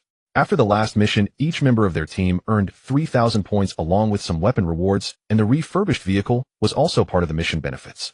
This time they did not know how long they would have to spend in the commercial area, and the distribution of the survivors was very scattered, which also increased the difficulty of their rescue operation. The only advantage was that it was located in a shopping street where there would be no shortage of shops. If luck was on their side, they might still scavenge some leftover supplies, though it would take time. Baishu said, in this day and age, everything is in short supply. Even a single intact piece of clothing is valuable. In the later stages, various equipment will break down, and ordinary people's clothing will be in high demand. At least in the early days of the apocalypse, it was the most awkward and difficult time. The survival manual for the apocalypse stated this. Mini Duo, hearing this, glanced at her multifaceted space, which was not yet filled with many items. But at least she still had quite a few clothes, so she wouldn't end up without anything to wear. Qin Luo was focused on driving. He drove fast and fiercely, directly crashing into many zombies and mutated dogs. Those creatures had eyes full of blood drooling, and it was clear they had no consciousness left. They were left with only their instinct to bite, so crashing into them posed no psychological burden. It was easy to tell the difference with mindless little zombies like Mini Duo. Qin Luo was not afraid of misjudgment. Bai Shu and the others were discussing how to minimize firepower consumption for rescuing people, as one had to be thrifty in the apocalypse to survive. As they drove, they directly entered the highway as taking the national road was too slow. The route they took had been checked in advance and was currently smooth. Whenever they encountered zombies or mutated animals, they crashed into them directly. The car's material was unknown, but it didn't stick to water, and any dirty liquid splattered on it just slid off, keeping the vehicle clean. The modified wheels were huge, capable of crushing anything beneath them. Driving was much smoother than before. The highway route was also new, having seen little traffic before, so there were no awkward situations of cars blocking the way. There was no need to get out and clear the road, though the weather was quite bad, and it grew darker as they drove on. Mini Duo glanced at her wristband. They had been driving for several hours, and though it was noon, the sky looked like it was already evening. Ahead, dark clouds loomed. Qin Luo looked at his wristband and said, "No thunderstorms, it's probably just a heavy downpour." The teammates nodded in understanding. They still pulled over to the side, each getting out to solve their physiological needs, stopping by the restroom to prepare for the coming heavy rain that would make it inconvenient to get out. Mini Duo, as a little zombie, had this advantage. Aside from a bit of blood on her, she couldn't cry, had no physiological needs, and didn't require water or restrooms. She chewed on a green alien core, tasting fragrant grass and fruit flavors. Delicious. When Bai Shu and the others got back in the car, it was Wang Weihua who took the driver's seat this time. Chen Xiaofei took the passenger seat. Qin Luo slid into the middle row instantly, creating a palpable sense of pressure. Mini Duo quietly scooted back. Although the ability users' physical abilities were much better than those of normal people, driving required concentration, especially in the apocalypse, where one could not predict what might emerge. Thus, it was challenging to maintain high alertness for long periods. Taking turns driving was the best option. Chen Xiaofei began to complain of hunger, asking Bai Shu for the leftover steamed buns from last night. Mini Duo pulled out 8 large rice balls filled with tuna sauce and cucumber wrapped in seaweed, truly enormous, each the size of her fist. She could eat one of those rice balls in a sitting, while they estimated it would take 2 to barely fill them. So she took out some canned food she had collected from the factory, 4 cans of meat and 4 cans of fruit. Chen Xiaofei held a rice ball, while extending another to Wang Weihua, his lap piled with cans. He was simply too happy. Having a squad leader is great. In the past, we could only nibble on dry rations, but now we have something delicious for every meal. Life is really good, sob sob. Wang Weihua was easily able to finish a rice ball in a few bites, feeling utterly satisfied. Bai Shu chewed, while busily browsing the forum, as this was currently their only channel for the latest world news. Any teammate with free time had to check it out, as it might just come in handy with the newest knowledge. Qin Luo was eating a rice ball, turning to look at Mini Duo, who was engrossed in her tablet all morning, having only eaten an alien core. You can't eat human food at all. Can't swallow or digest it. He was rather curious. Mini Duo silently took out her tablet and typed, "It has no taste, wasting food." She had tried it before. A delicious food just left a bland taste in her mouth, similar to drinking plain water or chewing on paper towels. It was meaningless.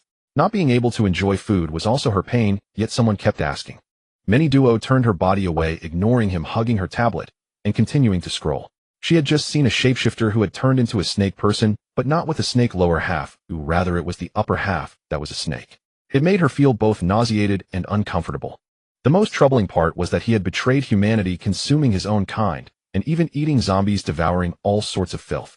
He had now transformed into a massive fat snake, dragging 2 human legs behind him. It was utterly disgusting. This was still a wanted notice. It was said that killing him would yield 100,000 points. Moreover, his escape route was heading straight to Sea City. Mini Duo. Is it really that coincidental? She truly did not want to encounter such a thing. Bai Shu naturally saw this urgent top post and handed it to Qin Luo, saying, "A shapeshifter wants to become the boss." That said that he attacks anyone he sees and even tortures people. The headquarters is putting a lot of effort into eliminating him. Qin Luo just thought that the little zombie, despite being a bit grumpy, was quite adorable, always wanting to poke at her, but upon seeing the post that Bai Shu displayed, she immediately frowned. So disgusting. Suddenly Su Duo raised her hand and patted Qin Luo on the head. Qin Luo thought she was angry and deliberately messing with her, so she grabbed Su Duo's hand from her head and said, "Stop messing around and looking at a post. This thing can actually level up by devouring."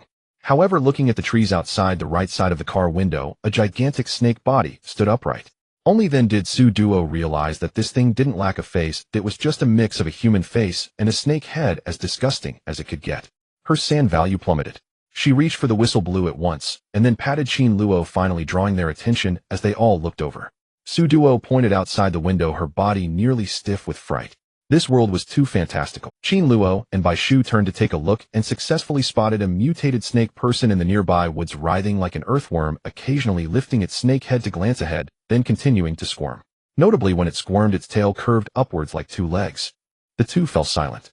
Finally, Bai Shu exclaimed, "Why is it so big?" Qin Luo frowned and said, "It's really disgusting." He was genuinely repulsed. Su Duo struggled to capture a video with her tablet and then forwarded it to Bai Shu asking him to post it. She really didn't want to look at that thing any longer. Wang Weihua and Chun Xiaofei surprisingly didn't notice this thing, indicating that its movements were very stealthy. It was only when Chun Xiaofei heard some noise from the back seat and asked that he learned a mutated snake person appeared at 3 o'clock on the right. Both of them felt goosebumps. This soft and squishy reptile was the most disgusting. But as disgusting as it was, they were not afraid. The mutated snake person seemed to be on its way and did not come over to entangle them.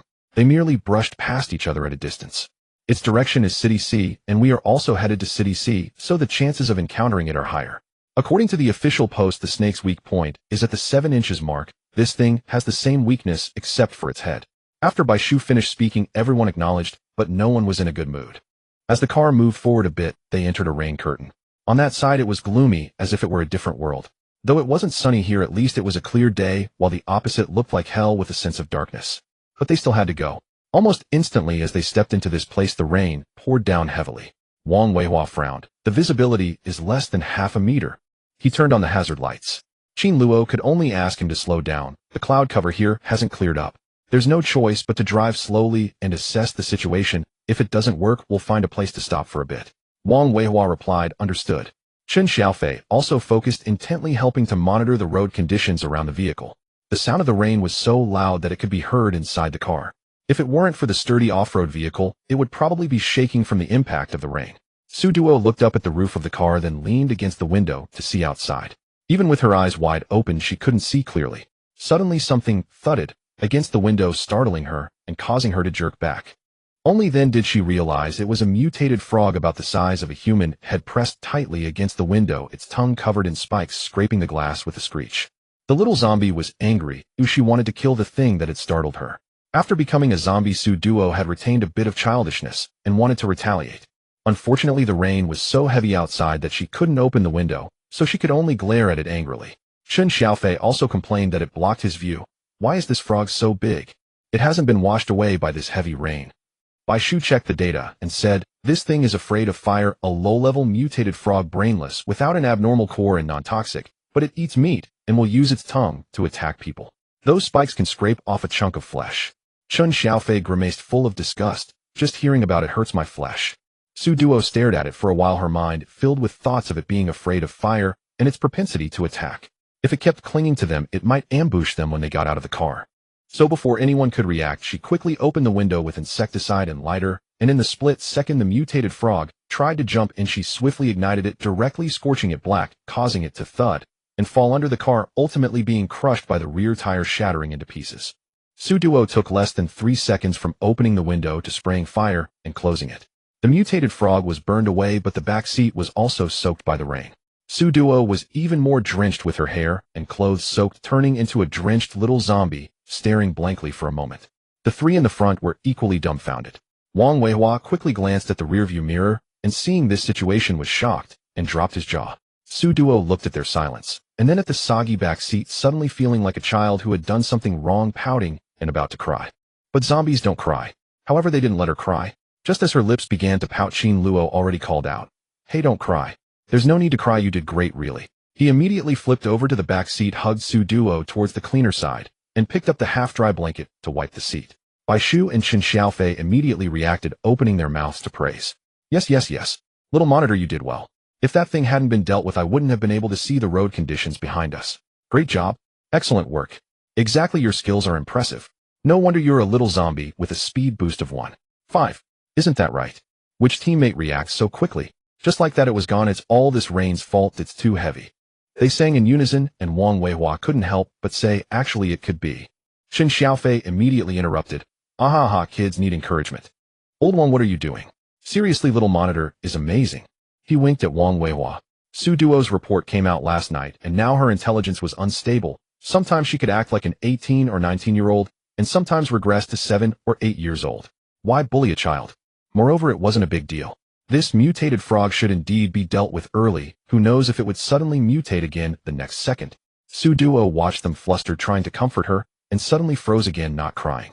Luo busied himself and finally managed to clean the seat, but it was still damp, so he turned around and pulled out a towel from the back to cover her head.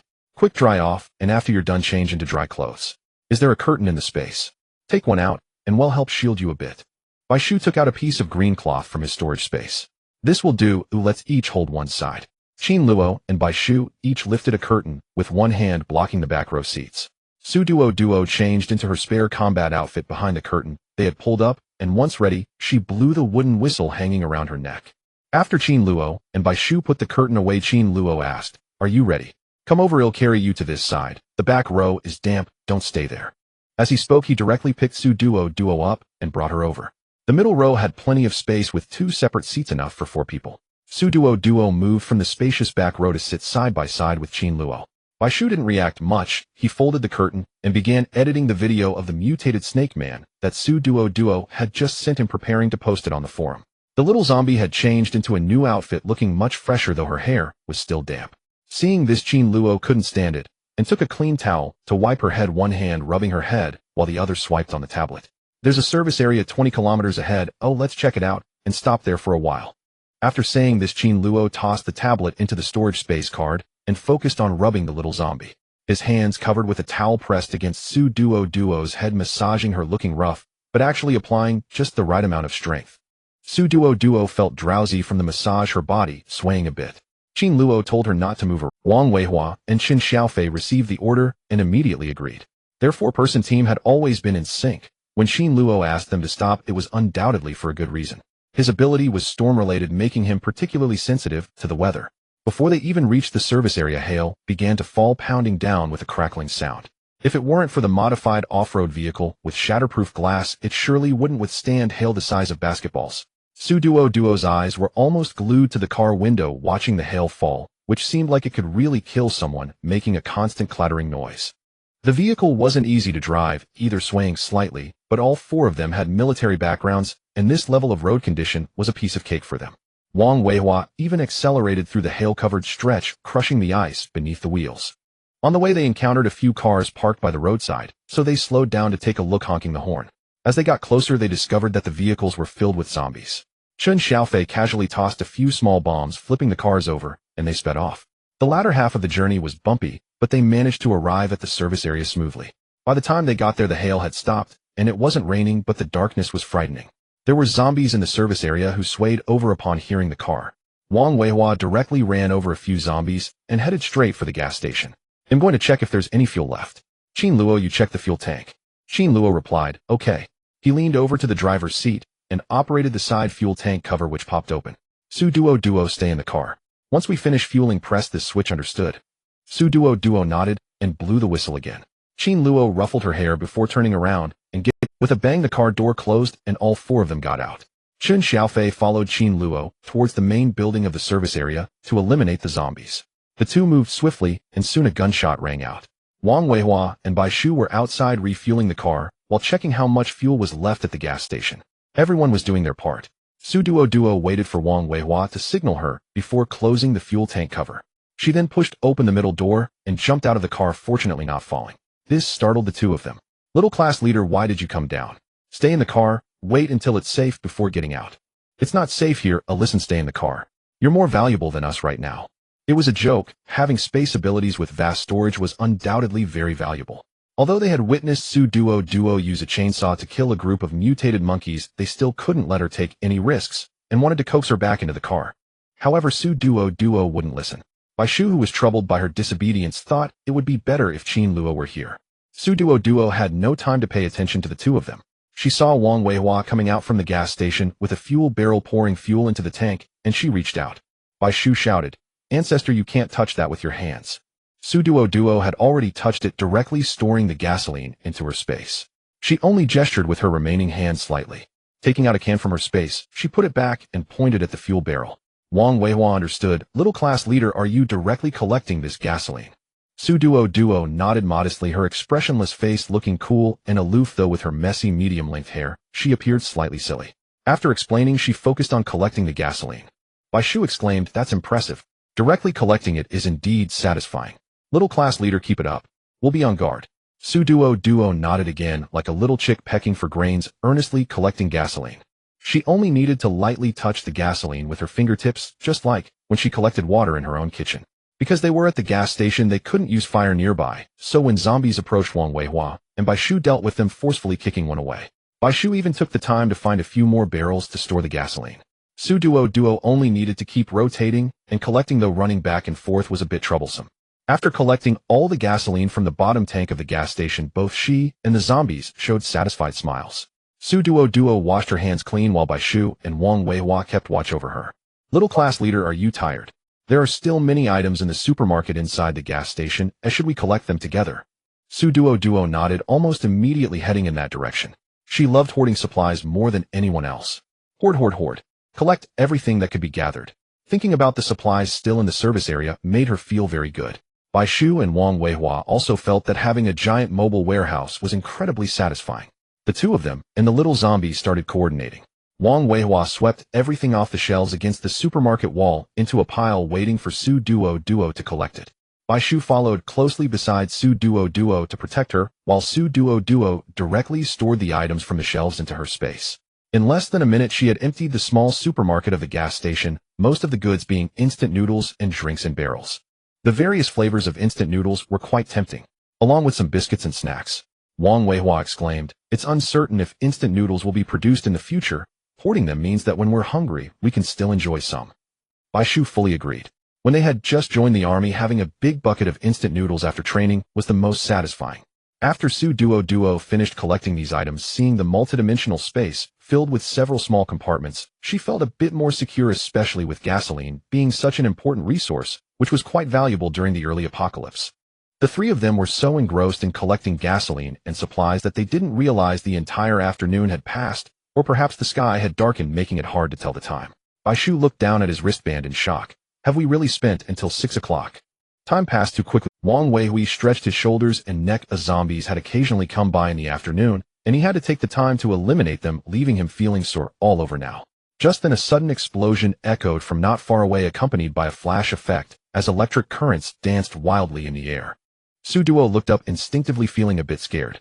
Baishu pushed up his glasses and smiled. "I guess Chingu is annoyed and has started using his abilities. This guy isn't even used to his powers, and usually doesn't like to use them."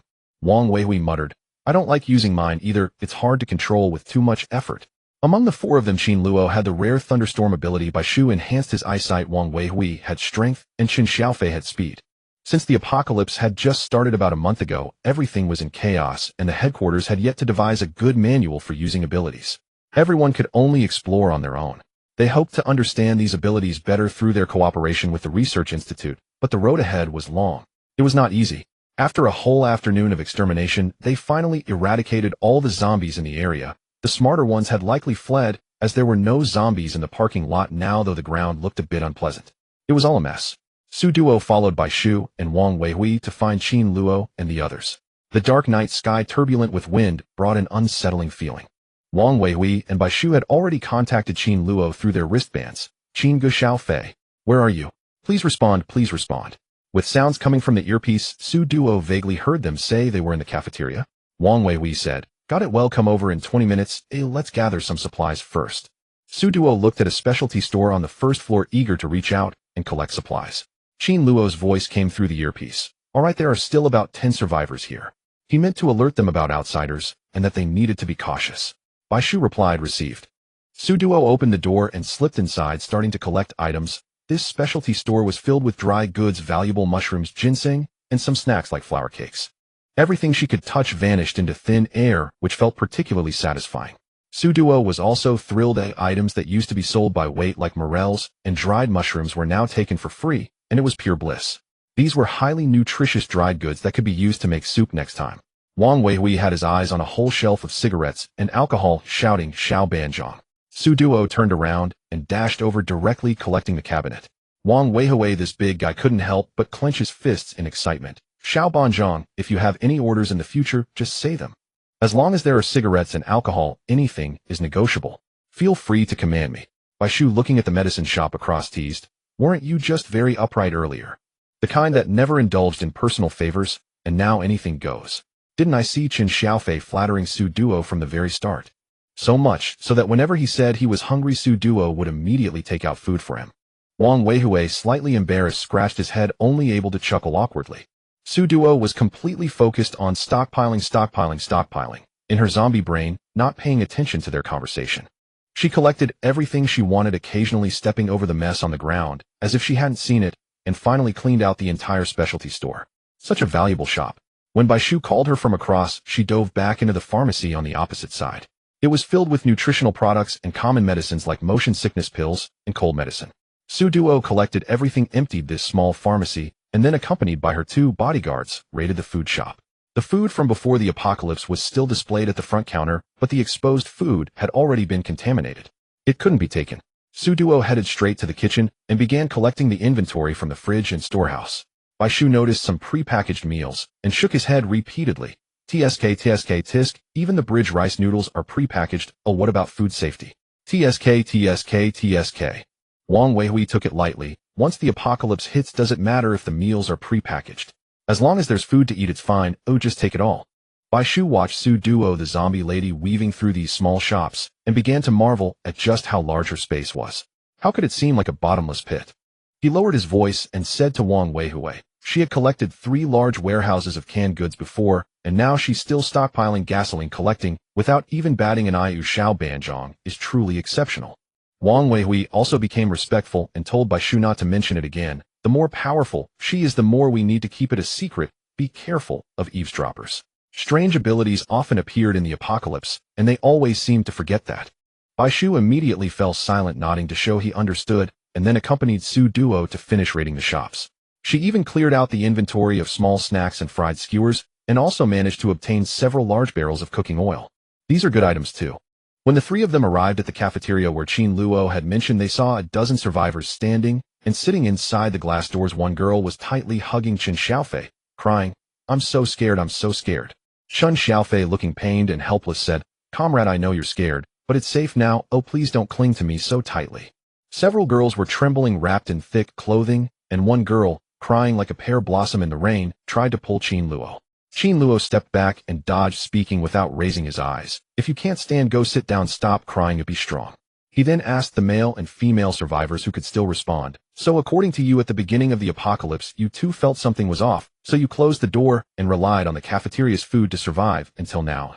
This couple appeared to be in their 40s or 50s, and they seemed to be in the best condition among the group of survivors, chattering in accented Mandarin. Yes, I remember that night. It wasn't even dinner time, around 6 o'clock, when more than 10 customers suddenly came in and a fight broke out outside.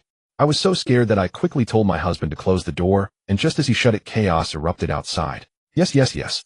We closed the door and pulled down the gate next to it. We even blocked this glass door with tables and chairs. If you guys hadn't come, we wouldn't have dared to open the door. Beside him stood a young man dressed in branded attire, wearing a green water ghost watch, flanked by several companions. At this moment, he seemed to regain his composure, smiling as he offered a cigarette, saying, Bro, you guys will definitely ensure we get home safely, right? Seeing you all in combat uniforms, you must be sent by the government to protect us. When will you take us back? He introduced himself as Yang Tsong, claiming his father owned a large company and was quite wealthy. He promised that as long as they prioritized taking him home, he would reward them generously. He even lowered his voice in a disgusting manner and said, Hey, let me tell you, those girls are all my companions. If you safely take me home, you can have your fun with them however you like. After saying that, he flashed a lewd grin, his tone extremely vulgar. Qin Luo glanced at him and coldly asked, Where do you live? Yang Tsong thought the soldier was interested and immediately smiled flatteringly. I live in City K. You know Sinyang Trading, right? That's my father's company. It's quite famous. In City K, everyone knows it. Qin Luo smiled. I know, but bro, City K has already become a fallen zone. The last batch of survivors was completely evacuated just yesterday, and it has turned into a ghost town. By the way, do you understand the crime of prostitution? Inducing, harboring, or introducing others to engage in prostitution, or using other benefits to entice others into prostitution, can constitute the crime of organized prostitution, punishable by imprisonment of 5 to 10 years. Do you understand? This explanation was quite impressive. Yang Tsong's face turned a mix of green and white, as if he were Baishu and Wang Weihua laughed, while Qin Xiaofei finally managed to shake off that girl and hurried back, frightened by her. After Qin Luo's lecture, he appeared fierce, pointing at the unruly group of young people, a mix of men and women numbering 6 or 7, and scolded them to sit properly. His imposing demeanor only highlighted how much these people resembled a pile of mud. Listen carefully, the world outside is no longer what you remember. This is not a movie, this is not a joke. Each of you needs to be serious as it concerns your own safety, understood? Qin Luo addressed them. We are not the rescue team responsible for this area, we have other tasks. Now I can give you 2 options. First, stay in the service area while we contact headquarters to see if any teams have taken on this task. Even if not, we can arrange for someone from headquarters to come and take you to the nearest survivor base. Upon hearing this, the survivors were intrigued and expressed their willingness. Qin Luo ignored their enthusiasm and continued, the downside is that even if the zombies in this area have been cleared out, there will still be other mutated creatures threatening your safety. The expressions of the survivors turned grim again. Second, find someone among you who can drive and has enough courage to join us on the road. If we encounter other battle teams returning from their missions, you can follow them to the nearest survivor base. The advantage here is that we will protect you, but the situation on the road is unpredictable. However, I can guarantee to protect your personal safety as much as possible, and even our team can spare 2 members to travel with you in the same vehicle.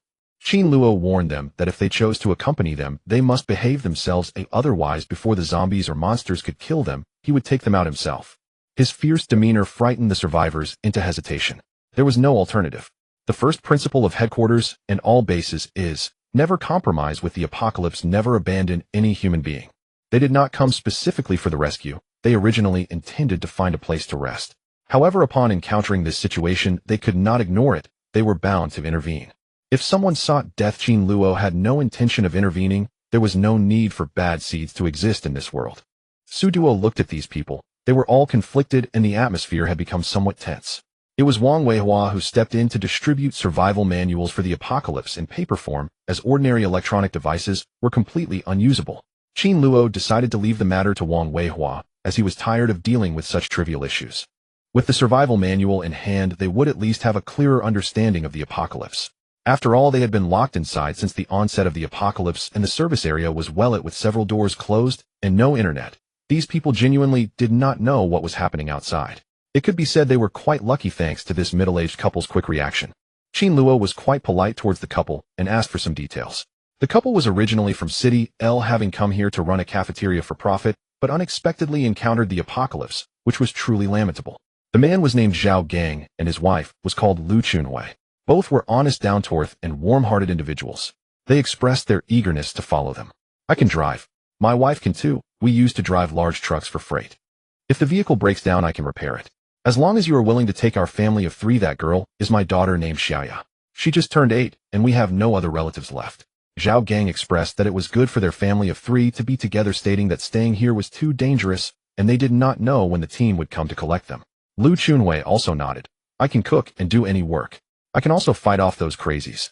Recently we were out of medicine and the weather was nice. I saw during the day that those biting crazies were a bit clumsy, so I went out to fetch some medicine once. She claimed to be brave enough to fight them, and even mentioned that she had killed pigs before. This couple was very sincere. Qin Luo and the others couldn't help but laugh, while Duoduo secretly observed. Lu Chunhui noticed Duoduo and worried that they wouldn't agree to take her family of 3 alone, hurriedly said, "Is that girl unwell? I can see she doesn't look well. It would be good for my daughter to keep her company. Don't underestimate my daughter, she's very caring." With these words spoken, how could they refuse to take her family of 3? Bai Shu smiled and said, "Don't worry, as long as you are willing to come with us, we will take you along." Upon hearing this, Qin Luo smiled at Duoduo, who felt embarrassed. She didn't need anyone to take care of her, so she shook her head in protest towards Qin Luo, indicating that she could manage just fine. She doesn't need anyone to look after her. You 3 just take care of yourselves. As Qin Luo spoke to them, he turned back to Zhao Gang and asked a couple more questions. With his experience as a seasoned driver, the safety of their family of 3 would significantly increase, and the couple's spirit was quite good. They were full of vitality, which brought hope for survival. In an apocalypse, the most feared are those with fragile mental states. In the evening, everyone temporarily stayed at the service area to rest, and then a heavy downpour occurred. By morning, the rain had stopped. Last night was relatively peaceful. The service area had its advantages. It was in a remote area. The route had just opened not long ago, and not many people knew about it, so there weren't many zombies scratching at the door in the middle of the night. Duo crawled out from under the blanket, her hair a tangled mess. Qin Luo was nearby, and just a bit further was Qin Xiaofei. Bai Shu and Wang Weihua were on watch during the second half of the night, and they were now busy helping the survivors pack their things. After witnessing the survival manual for the apocalypse last night, no one wanted to stay behind, as mutated creatures were even more terrifying than zombies. Duoduo blinked her eyes. The soft blanket felt too comfortable as she reached out to touch it, but then she accidentally slipped, and her hand landed on Luo's thigh, waking him up. The two stared wide-eyed at each other. Was it too late to say it wasn't intentional? Duoduo immediately wanted to retract her hand, but Luo caught her and pinched her palm before letting go. "Oh, so you're taking advantage of me so early in the morning." His voice was hoarse from just waking up, tinged with a teasing tone that made even the little zombie feel a bit embarrassed. Then the little zombie covered her ears and directly threw her blanket over Luo's head, trying to destroy the evidence. As long as he couldn't see her, she wouldn't feel awkward. Duoduo stood up and performed a disappearing act, planning to go outside to see what Baishu and Wang Weihua. Behind her, Luo chuckled softly, causing the little zombie to glance back in annoyance. He hadn't even bothered to pull the blanket down, just wrapping himself up and going back to sleep. Bad guy.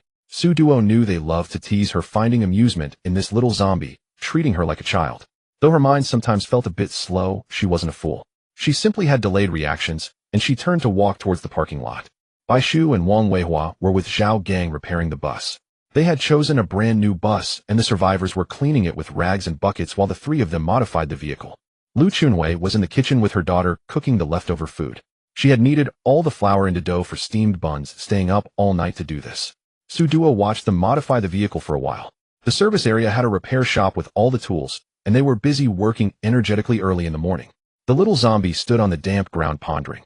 She looked around the parking lot and began searching for cleaner vehicles to store, not caring about the type of vehicle, as long as there were no zombie bodies inside. She felt they would come in handy. Since she was picking and choosing, the others at the repair shop didn't notice a few vehicles disappearing. Only Baishu noticed Duoduo, the little zombie, wandering around, almost screaming in surprise. He looked around and realized Luo wasn't watching her, and he wasn't worried about this little thing being swallowed by any mutated creature. "Little class leader, don't wander off. Even though the zombies have been cleaned out, we are still in a remote area, so be careful of mutated animals." Baishu walked over and was shocked to see Duoduo collecting vehicles, exclaiming, "Wait, how big is your space?" Duoduo had already moved from the small cars to the truck area, and in the blink of an eye she had collected a large truck. Hearing the noise, she turned to look. Seeing it was Baishu, she lowered her head and took out her tablet to type. "I'm fine, I can handle it myself. You busy yourself, I'll be back later." Duoduo was preoccupied with hoarding supplies, so she couldn't focus on speaking and had to type as briefly as possible, unintentionally exuding a cool vibe. Baishu chuckled helplessly, "No way.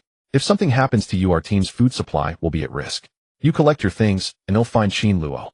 Duoduo wanted to protest, but Baishu had already activated the communication device, calling Luo. "Does your first love take charge? If you get taken away by a mutated creature, I won't be responsible. I'm still modifying the vehicle over here." Sigh. The little zombie sighed. Duoduo couldn't be bothered anymore and turned around to collect all the large vehicles in the parking lot that caught her eye, feeling they would be worth something when taken to the base as scrap metal. The survival manual for the apocalypse stated that all resources are important. However, since they were still in the early stages, the priority was to save people and collect food and medicine, while other supplies were secondary. Some items were too large to carry, so she would dismantle important parts to take with her. Just as Duoduo finished collecting, here Luo approached. He was tall and had long legs, covering the distance quickly. He picked her up immediately, asking, "Are you done collecting? Save some space for other things." Luo lifted her effortlessly, like picking up a small toy. "If there's an opportunity, other teams will come to collect these vehicles. Our goal is food, weapons, and medicine, all right, darling." He added as he turned back, "Don't wander too far from your teammates. Your courage is growing, wandering off by yourself. I thought you were looking for Baishu and the others." Duoduo glanced at the parking lot. If she hadn't collected everything she wanted, she would have struggled a bit, but her current combat power was no match for Luo, so she gave up and let him carry her back inside. After Luo brought her inside, he set her down. Chen Xiaofei had also woken up, squinting with messy hair and a short tousled style. When he saw Duoduo, he called out eagerly, "Little class leader, where did you go early this morning?" "I'm hungry." Lu Chunwei happened to come out with several large bowls of handmade noodles. Hearing this, she asked, "Who's hungry?" "I have noodles here, freshly made this morning, delicious and chewy." The other survivors looked accustomed to this, indicating they were already used to waiting for food. As soon as Chen Xiaofei heard there were handmade noodles, he stopped asking Duoduo for food and turned to Lu Chunwei. "Annie, I want a bowl. The water here hasn't been contaminated yet, and we're using well water. However, the amount of water is limited." Luo instructed Lu Chunwei, "Before we leave, try to take as much water as possible. The road ahead can't guarantee a clean water source, and water is essential. Lu Chunhui nodded, looking grateful as she thanked him for the reminder. I still have plenty of noodles. I cooked a big pot. If there's not enough to eat, I can make more. Over there, Yang Tsung was still complaining. Aunt Lu, today's noodles are too soft and mushy. Before Qin Luo could speak, Qin Xiaofei scolded him first. You still complain when you have food. If I turn around and let you chew on some grass roots, let's see if you still complain. Have they always been like this? You two shouldn't be too soft-hearted, you're spoiling them like this. Qin Luo frowned as he glanced at the group over there. Most of them were young, especially led by Yang Tsung, with 2 male followers and 3 girls, a total of 6 people, doing no work at all. Qin Luo thought it was because Lu Chunhui and her husband were kind-hearted, but Lu Chunhui awkwardly smiled. They paid quite a bit, so we thought to earn a little more. Very well. Qin Luo liked this kind of honest person. However, he still needed to say, currency is no longer used like this. Whether it can be exchanged in the future is uncertain, so don't indulge them. The road ahead cannot always rely on you alone. Lu Chunhui nodded, thanking him repeatedly, and saying that finding the main force was reassuring. She then asked a few more questions about the survivor base, learning that everything in the base was orderly, just with a different way of life and currency. Lu Chunhui trusted the headquarters completely, saying it was no problem to start over. Qin Luo's gentleness towards the couple was not without reason. Both of them understood the situation clearly, and their little daughter was quietly obedient. Unlike Yang Tsung and his group, they were truly unaware of the times. Fortunately, Qin Xiaofei was in charge, making them eat before getting back to work. They dared not voice their anger. Duoduoduo was lost in her own space, her multi-faced Rubik's Cube space, and her sea of consciousness filled up a bit more, with several slots occupied by vehicles. There were all sorts of luxury sedans or business vehicles, even a camper van along with 4 large trucks. Was there actually something in the trucks? Duoduo hadn't looked closely at the front, but later found that one truck was completely loaded with flour, another with hardware accessories, and yet another with fruit. Unfortunately, after so long in the apocalypse, the fruit inside had mostly rotted. The last truck was for express delivery. It was a huge cargo truck, an animatronics box truck, which supposedly could hold about 9,000 to 10,000 packages. How delightful. Although the little zombie was a zombie, she still remembered the joy of unboxing. Duoduo pulled out one package and started to unwrap it, only to find it was a cute rabbit headband. She put it on immediately. When Qin Luo found time to look at her, he discovered she was actually unboxing. Where did you get that from? Qin Luo couldn't help but laugh and cry at the same time, seeing the pink and white rabbit headband atop her head, which looked quite adorable. He couldn't resist reaching out to pinch the rabbit's ear. The texture was quite nice. Duoduo stole a glance at him, feeling a bit guilty for doing something sneaky, but she thought about how major cities were in ruins now, and these packages couldn't be delivered anyway. The little zombie was much calmer. She even stuffed 2 small packages into Qin Luo's arms, intending to collude with him. Qin Luo guessed what she was thinking after a moment. He had a good memory and had caught a glimpse of the delivery truck while clearing zombies yesterday, but he hadn't thought much of it. He mainly didn't know how large Duoduo's space could be. Who would have thought she loved hoarding things like a hamster, wanting to stuff everything she saw into her space? But it must be said that thanks to her hobby, she had accumulated quite a bit of resources in her space. Qin Luo saw they hadn't set off yet, and casually unwrapped 2 packages, one containing a mechanical keyboard, and the other a string of Buddhist prayer beads. He found it rather uninteresting until he turned around and saw Duoduo unwrapping a smartphone and a gold bracelet. He was shocked. What incredible luck was this?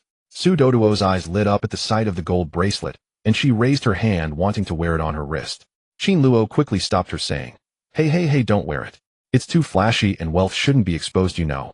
If someone snatches you away, it'll be over. As the saying goes, in times of prosperity antiques are valuable, and in chaotic times gold is still very enticing. The little zombie was sometimes clever and sometimes dull. Qin Luo was genuinely afraid she would be kidnapped. Such a small creature, he wouldn't even need much effort to carry her away. The little zombie was sometimes clever and sometimes dull. Qin Luo was genuinely afraid she would be kidnapped. Such a small creature, he wouldn't even need much. Qin Luo was worrying for nothing here. Duoduo really just wanted to try it on, and had no intention of running around wearing the gold bracelet, so she just reluctantly stored it in her space. However, she specifically kept a slot for jewelry, feeling quite happy about it. Shiny things. Pretty. The little zombie liked them. Qin Xiaofei hurriedly gobbled down 2 bowls of noodles, then turned to see Duoduo and Qin Luo, each carrying a zombie, tinkering with something over there. He thought these 2 must be sneaking a snack. What are you eating secretly? Qin Xiaofei crept over and said, only to find them unboxing. Wow. Wait a minute, where did these packages come from? Seeing this, Duoduo stopped unboxing after the last one, stuffing everything into her space. Qin Luo was already doubting his life, heartbroken, as he said, 5 packages, 5. Duoduo opened 2 smartphones and a jade ornament, and what did I get? I got a Russian nesting doll and a ceramic stew pot. Talk about bad luck. Without comparison there is no harm. Qin Luo sighed. Chen Xiaofei laughed heartily. The luck of the little monitor is just too good. Duoduo had just finished typing and raised her tablet, which said the packages were collected from the delivery truck outside. Chen Xiaofei understood that she was replying to his question. The delay was too slow, making him laugh. Okay, got it, little monitor. Duoduo looked around to see no one, and then stuffed 2 small packages into Chen Xiaofei's hands to unwrap. No one could resist the joy of unboxing. Chen Xiaofei really took them only to unwrap a belt and a men's wallet, both from big brands. He exclaimed, "Oh my god, if this weren't the apocalypse, these would cost several thousand." Later he looked down and saw that it was a package from a certain delivery service. Generally things delivered by this company are more expensive, no wonder they were all good items. After reading, Qin Luo said he didn't want to play anymore. Duoduo, are you playing tricks on me? Everything you gave me is bad. How childish. The little zombie stared at him with her round bright eyes as if to say, what are you joking about? They were all just randomly picked. Qin Luo laughed again, his little sharp teeth glinting. He was deliberately teasing her. The little zombie's expression was wooden except for her lively eyes. When she got angry she would glare, and when she was upset her gaze turned sorrowful. Teasing her was quite amusing. Happy times are always short. The 3 of them played for a few minutes, and when the survivors finished their breakfast and the bus was ready they began to load things onto the vehicle to prepare for departure. But just before leaving another mishap occurred. Yang Tsung and his group actually suggested they wanted to sit in Qin Luo's SUV. Such a big vehicle, surely we can squeeze in. The bus doesn't look safe at all. Qin Luo coldly replied, stop talking nonsense, just get lost. Captain Qin was cool and tough to outsiders, but he was gentle with his own people. Yang Tsung fell silent. A few companions were somewhat sensible, at least knowing to apologize. They finally pulled Yang Tsung back. Duoduo quickly climbed into the SUV. This time Chen Xiaofei and Wang Weihua had to go to the survivor's vehicle. Someone needed to keep an eye on them. Yang Tsung's gaze fell on Duoduo, and he spat. What are you pretending to be? Pretentious, isn't it? You're just bringing a girl out to do a task. Probably his mistress. What could a girl like that do? She looked so delicate. Wu Zijie advised, Yang, don't get angry. We can't afford to offend these few people right now. Yang Tsung spat again. Isn't it just relying on his supernatural abilities to act arrogantly? Pa, if I had supernatural abilities too, would he still be so imposing? Wu Zijie felt a bit awkward upon hearing this, but having been Yang Tsung's sidekick for a long time, he didn't dare to refute. Didn't Brother Wang give us the survival manual for the apocalypse? I think activating this supernatural ability isn't that easy. After all, it's something unfamiliar. Who knows if there will be any side effects after gaining such abilities? The other girls had also been so frightened these days that they were almost in a daze. Hearing the 2 of them still had the mood to chat about this, they urged, hurry and get in the car. Your Uncle Zhao will start driving soon. Yang Tsung cursed again. Are you trying to get killed? Why are you meddling in my business? Though he continued to curse, he still got in the car. The girls had their eyes slightly reddened from being scolded. Chen Xiaofei was counting the members in the car. Yang Tsung's group had 6 people, including himself, Wu Zijie, another boy surnamed He, and 3 girls. Zhao Gang and Lu Chunhui along with their daughter, and another pair of workers who were good buddies from the same village, aged around 40. There was also a young couple and a trio of girlfriends, totaling 16 survivors. After confirming everything was in order, Chen Xiaofei signaled Zhao Gang to close the car door and start driving. Please concentrate while driving, no matter what you see, don't panic. Can you handle that? Zhao Gang nervously swallowed, glancing at his wife and daughter before nodding heavily. Don't worry, young man, I will drive carefully. Chen Xiaofei also found a spot in the front seat. All right, then you drive. Just follow our leader. The vehicle immediately set off. Meanwhile, Duoduo was idly passing time, secretly opening packages in the middle row. The rustling sound never stopped. Qin Luo was at the driver's seat, while Bai Shu was checking the road conditions and scrolling through the forum for the latest news. Hearing the little mouse-like sounds from the back, he found it quite amusing. Having a little zombie around certainly added some fun. Duoduo was not very happy when she unwrapped electronic products. Normal electronic devices in the apocalypse aren't worth much. A phone that used to cost around 10,000 before the apocalypse had now turned into scrap metal, waiting to see if it might sell for a decent price later. However, she would be very excited if she found food, especially a big box of snacks. After unwrapping for a long time, it also became tiresome. Duoduo began to look out the window again. Although it wasn't raining, the weather here was quite poor, with thick dark clouds overhead that showed no sign of dissipating. They even encountered thick fog on the next stretch of road. We can't change the route easily. If we leave the highway and take another road, it will be full of cars, completely jammed up. Let's stick to the highway and take it one step at a time. Bai Shu analyzed this while looking at the tablet. The forum had real-time maps. The blocked routes would be updated by other team groups, allowing the other teams at the base to know the current road conditions. Qin Luo drove fast and aggressively, yet had to be cautious in the thick fog. Just when Su Duoduo thought the road conditions were poor, but at least they were relatively smooth, she glanced at the tablet and saw they were still less than 200 kilometers from Sea City. Just as she felt relieved, suddenly a group of wild boars charged out of the thick fog ahead, and Qin Luo crashed through them, sending them flying. The bus behind was startled as well, but fortunately Zhao Gang's mental fortitude was decent. The car swerved for just a few seconds before he regained control and continued driving. Qin Luo glanced back and praised Zhao Gang and his wife are quite capable. They are suitable for combat missions. Their mental resilience is strong, but it's a pity they haven't awakened any powers, otherwise they would be quite useful. In a world turned upside down, it's really hard for ordinary people to survive, yet there are too few supernatural beings. The lack of personnel is a significant issue. Having one more comrade is a good thing. Bai Shu pushed up his glasses and said, their qualifications are indeed decent. If the base develops evolution potions later, they might just become members of the combat team. Qin Luo smiled slightly and said, let's hope so. Su Duoduo looked at the road conditions ahead. Aside from the occasional mutated animals rushing out from the mountains, the highway was quite quiet. This kind of silence isn't reassuring, instead it gives a sense of foreboding. Perhaps it was her nature that triggered. Although Su Duoduo as a zombie didn't harbor hostility towards humans, she would be scared when encountering mutated beasts, yet at the same time, she would tense up and enter a battle state. Because she firmly believed in her mind that she was human even though she was currently a zombie. In an instant her brain sent out a strong warning of danger.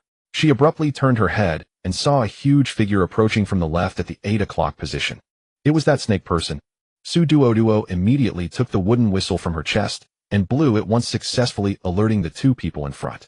Qin Luo instinctively began to observe the road conditions as Bai Shu turned around and asked, what's wrong? Is there a situation? Su Duoduo nodded vigorously. Qin Luo also spotted the reflection in the rearview mirror. Not far behind them, the snake person had reappeared, and this time it was heading straight for them. Crap, this thing is coming for us. Bai Shu also saw it. That thick snake body, who knows how many things it had swallowed. Again, after just one night of not seeing it, had grown even larger. Qin Luo looked ahead and said, notify old Wang to take over driving. We need to speed up and see if we can shake it off. If not, we will have to confront it directly. Such a troublesome mutated creature is not easy to deal with. At least several squads are needed. Unfortunately, on this route, there were no other combat teams around. Although Bai Shu's expression wasn't good, he quickly notified Wang Weihua. Once the call connected, Wang Weihua immediately agreed. Meanwhile, the survivors were screaming in fear, completely unable to control themselves. Even Yang Tsung's voice was the loudest, breaking down and saying, I told you not to follow them, but you insisted on going. Look at this. We're being targeted by a monster. We're all going to be eaten by it. We're going to die. The rest of his words were muffled by Chen Xiaofei, and all that could be heard were Yang Tsung's muffled protests. Don't worry, Qin Gu, just drive. We'll catch up soon. Indeed, teammates are reliable. Qin Luo smiled. All right, you guys, step on it. Chen Xiaofei quickly responded. Wang Weihua had Zhao Gang stop the car, and he quickly switched places with him. In less than 10 seconds, the bus immediately resumed its speed and surged forward. The two vehicles began to speed away. Qin Luo felt more pressure as he led the way. With poor road conditions, he had to maintain acceleration. Su Duoduo felt it was quite challenging. Although he drove aggressively, he remained steady. It was only when they entered the mountain road that he started making sharp turns. Su Duoduo was tossed around in her seat, clinging tightly to it, and eventually moved to the back row, grabbing the seat there, watching to see where the snake monster was. Not looking was one thing, but when she did, she was startled. It was getting closer and closer. The tension was making her scalp tingle. Chen Xiaofei leaned out of the window and opened fire behind him, the noise of the gunshots causing the survivors in the vehicle to cower and scream. Yang Tsung was tightly bound to prevent him from causing trouble.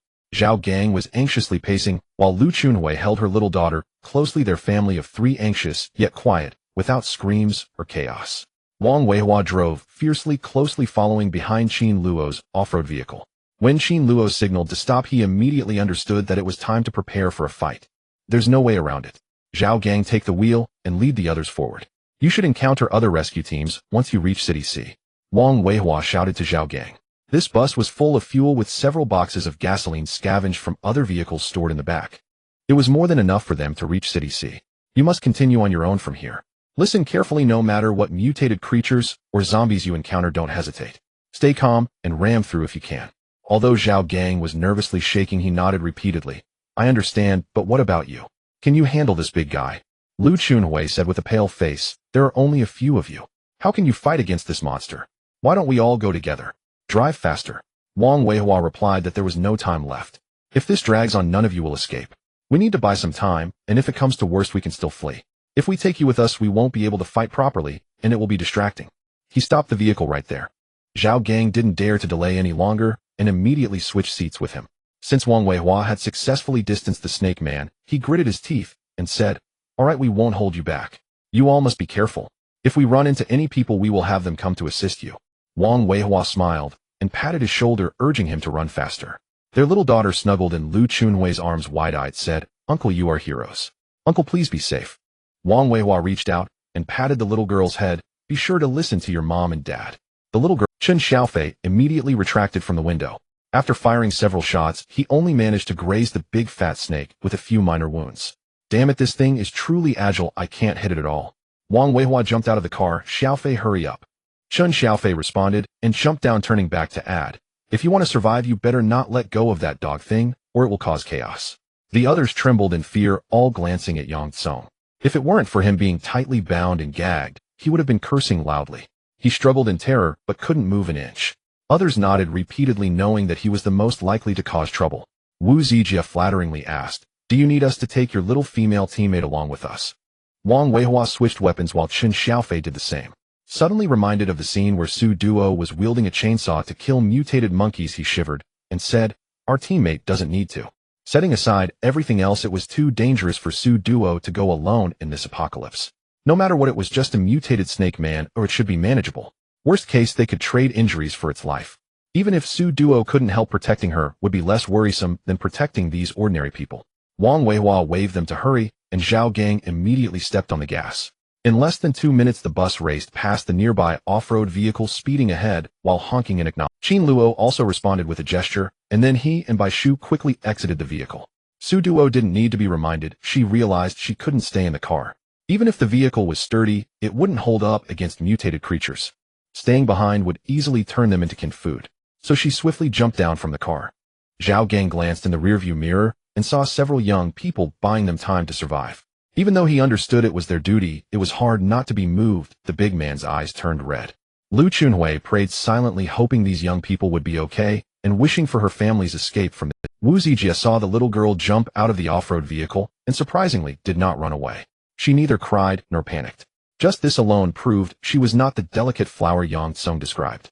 Looking at their side, the survivors were so terrified that they couldn't speak, sitting weakly in their seats, holding onto the railings tightly, and he could even smell the stench of urine. It was unclear who had been so frightened as to wet their pants. Ordinary people seeing such a bizarre giant snake would be considered mentally strong if they didn't go insane. Su Duo began the fight, knowing her combat power was limited. When Captain Qin Luo instructed her and Bai Shu to stay back, she promptly followed Bai Shu, running towards the hillside beside the highway. Bai Shu, the sniper, needed to quickly find a good spot and prepare. Qin Luo took out a small bomb from his storage card, each the size of a marble, and everyone's earpieces quickly activated. "Old Wang Xiaofei, hold this thing. I'll be right over to assist." Su Duo followed Bai Shu through the woods towards the direction of the snake man. Instructions for their coordination came through the earpiece. Don't be fooled by Bai Shu's gentle demeanor. His movements were actually agile. By the time Qin Luo reported the coordinates, he was already aiming his gun. Su Duo stayed alert by Bai Shu's side. In this apocalyptic world, changes were drastic. Even the insects in the woods had mutated with colorful spiders the size of fists. She suppressed her disgust and accurately stabbed them with her dagger.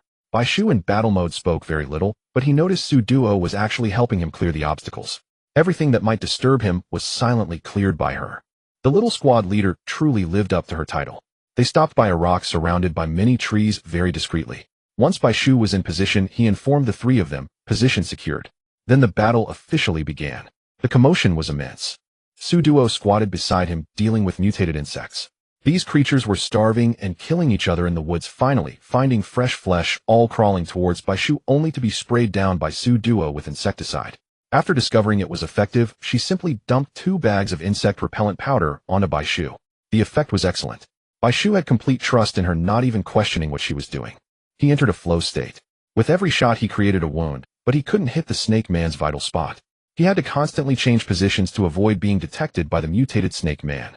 The earpiece transmitted the intensity of the battle. Su Duo, unable to keep up with Bai Shu, stopped following him and looked towards the few people fighting nearby. Wang Weihua was already covered in blood, visibly injured. Chen Xiaofei was starting to struggle, while Qin Luo was still holding strong. Qin Luo truly deserves to be the main attacker of the team. His output alone can rival that of several others. His reckless vigor instills a sense of dread in the onlookers. Su Duo watched as he fought the mutated Snake Man. After a round of gunfire proved ineffective, Qin Luo switched to his dual blades. The mutated Snake Man with a human face is truly a sanity-draining sight. Even the small corpse found it nauseating. Wang Weihua serves as the damage-absorbing shield within the team. His ability enhances his strength, and he has tough skin. A single punch can make the mutated Snake Man spew out a torrent of mosaic. Amidst the filth lie the remains of mutated animals and humans. Shun Xiaofei's ability enhances his speed, allowing him to draw the enemy's attention, constantly disrupting the mutated Snake Man and occasionally inflicting wounds. The mutated Snake Man becomes dizzy, its gigantic head shaking erratically. Bai Shu's shooting is precise. Each shot lands a bloody wound, but alas, the snake is too adept at dodging, always evading its vital points. He constantly shifts positions from afar, leaving the Snake Man clueless about where his next shot will come from. Qin Luo's ability seemed not yet accustomed. He rarely used it, but eventually he did. Su Duo witnessed him summon lightning. The gloomy weather favored Qin Luo, and the mutated Snake Man erupted in a cloud of electrified blood mist.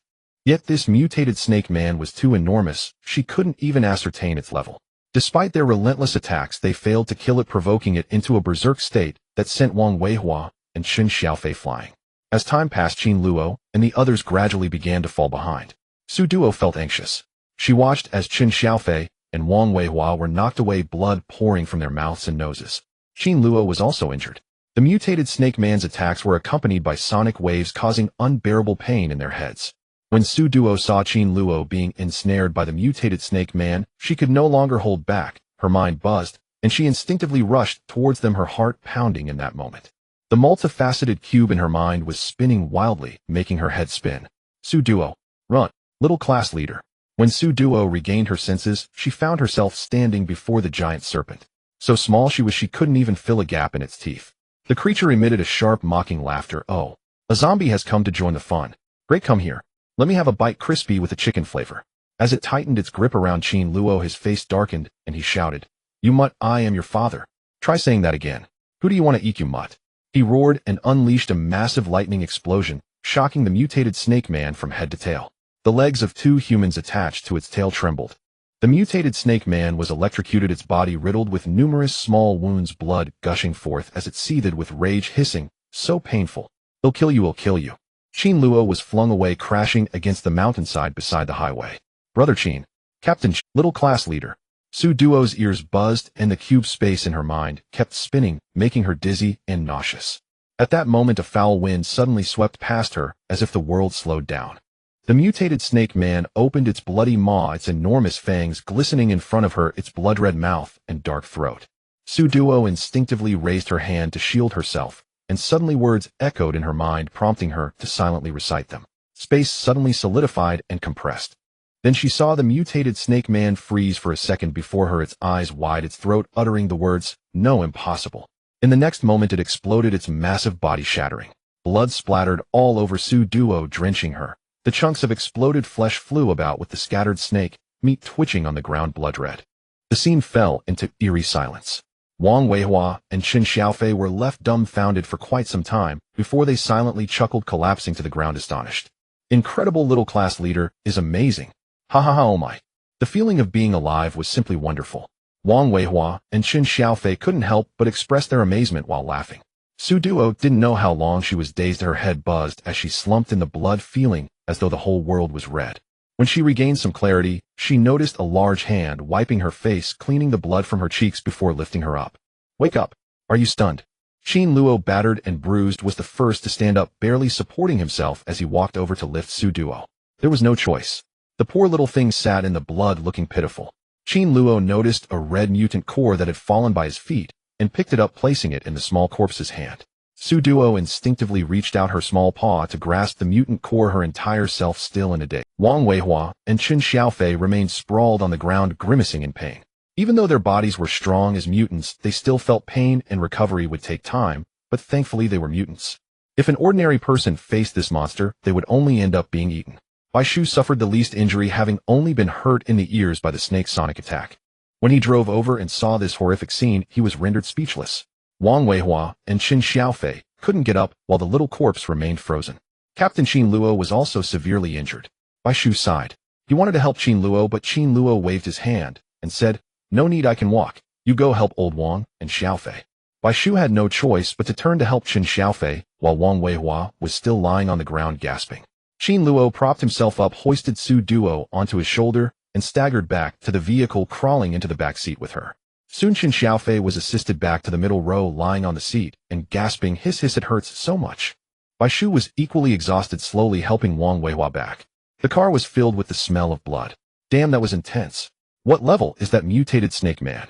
It was extremely difficult to deal with. I almost thought we were done for today. Phew, isn't there a little class leader? Oh my. Speaking of which, what happened to the little class leader? For a moment, I felt like time slowed down.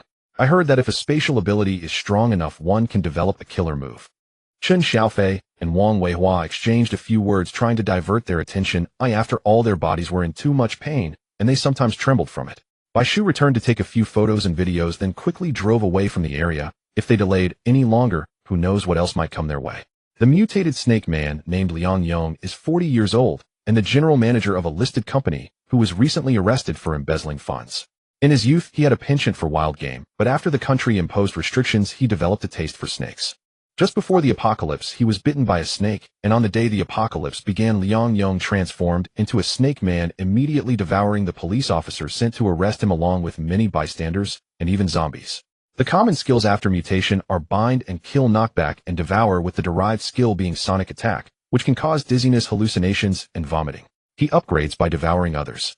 The headquarters has updated the criteria for level assessment, classifying this mutated snake man as a 3-star monster. The highest star rating is currently set at 10 stars. As Bai Shu just logged onto the forum, the data section updated with information about the wanted mutated snake man. Qin Xiaofei was treating his wounds and couldn't help but complained, "This news comes too late. It would have been better to update the information sooner. I'm still feeling dizzy and my ears are ringing. Plus, this monster's health is incredibly hard to chip away."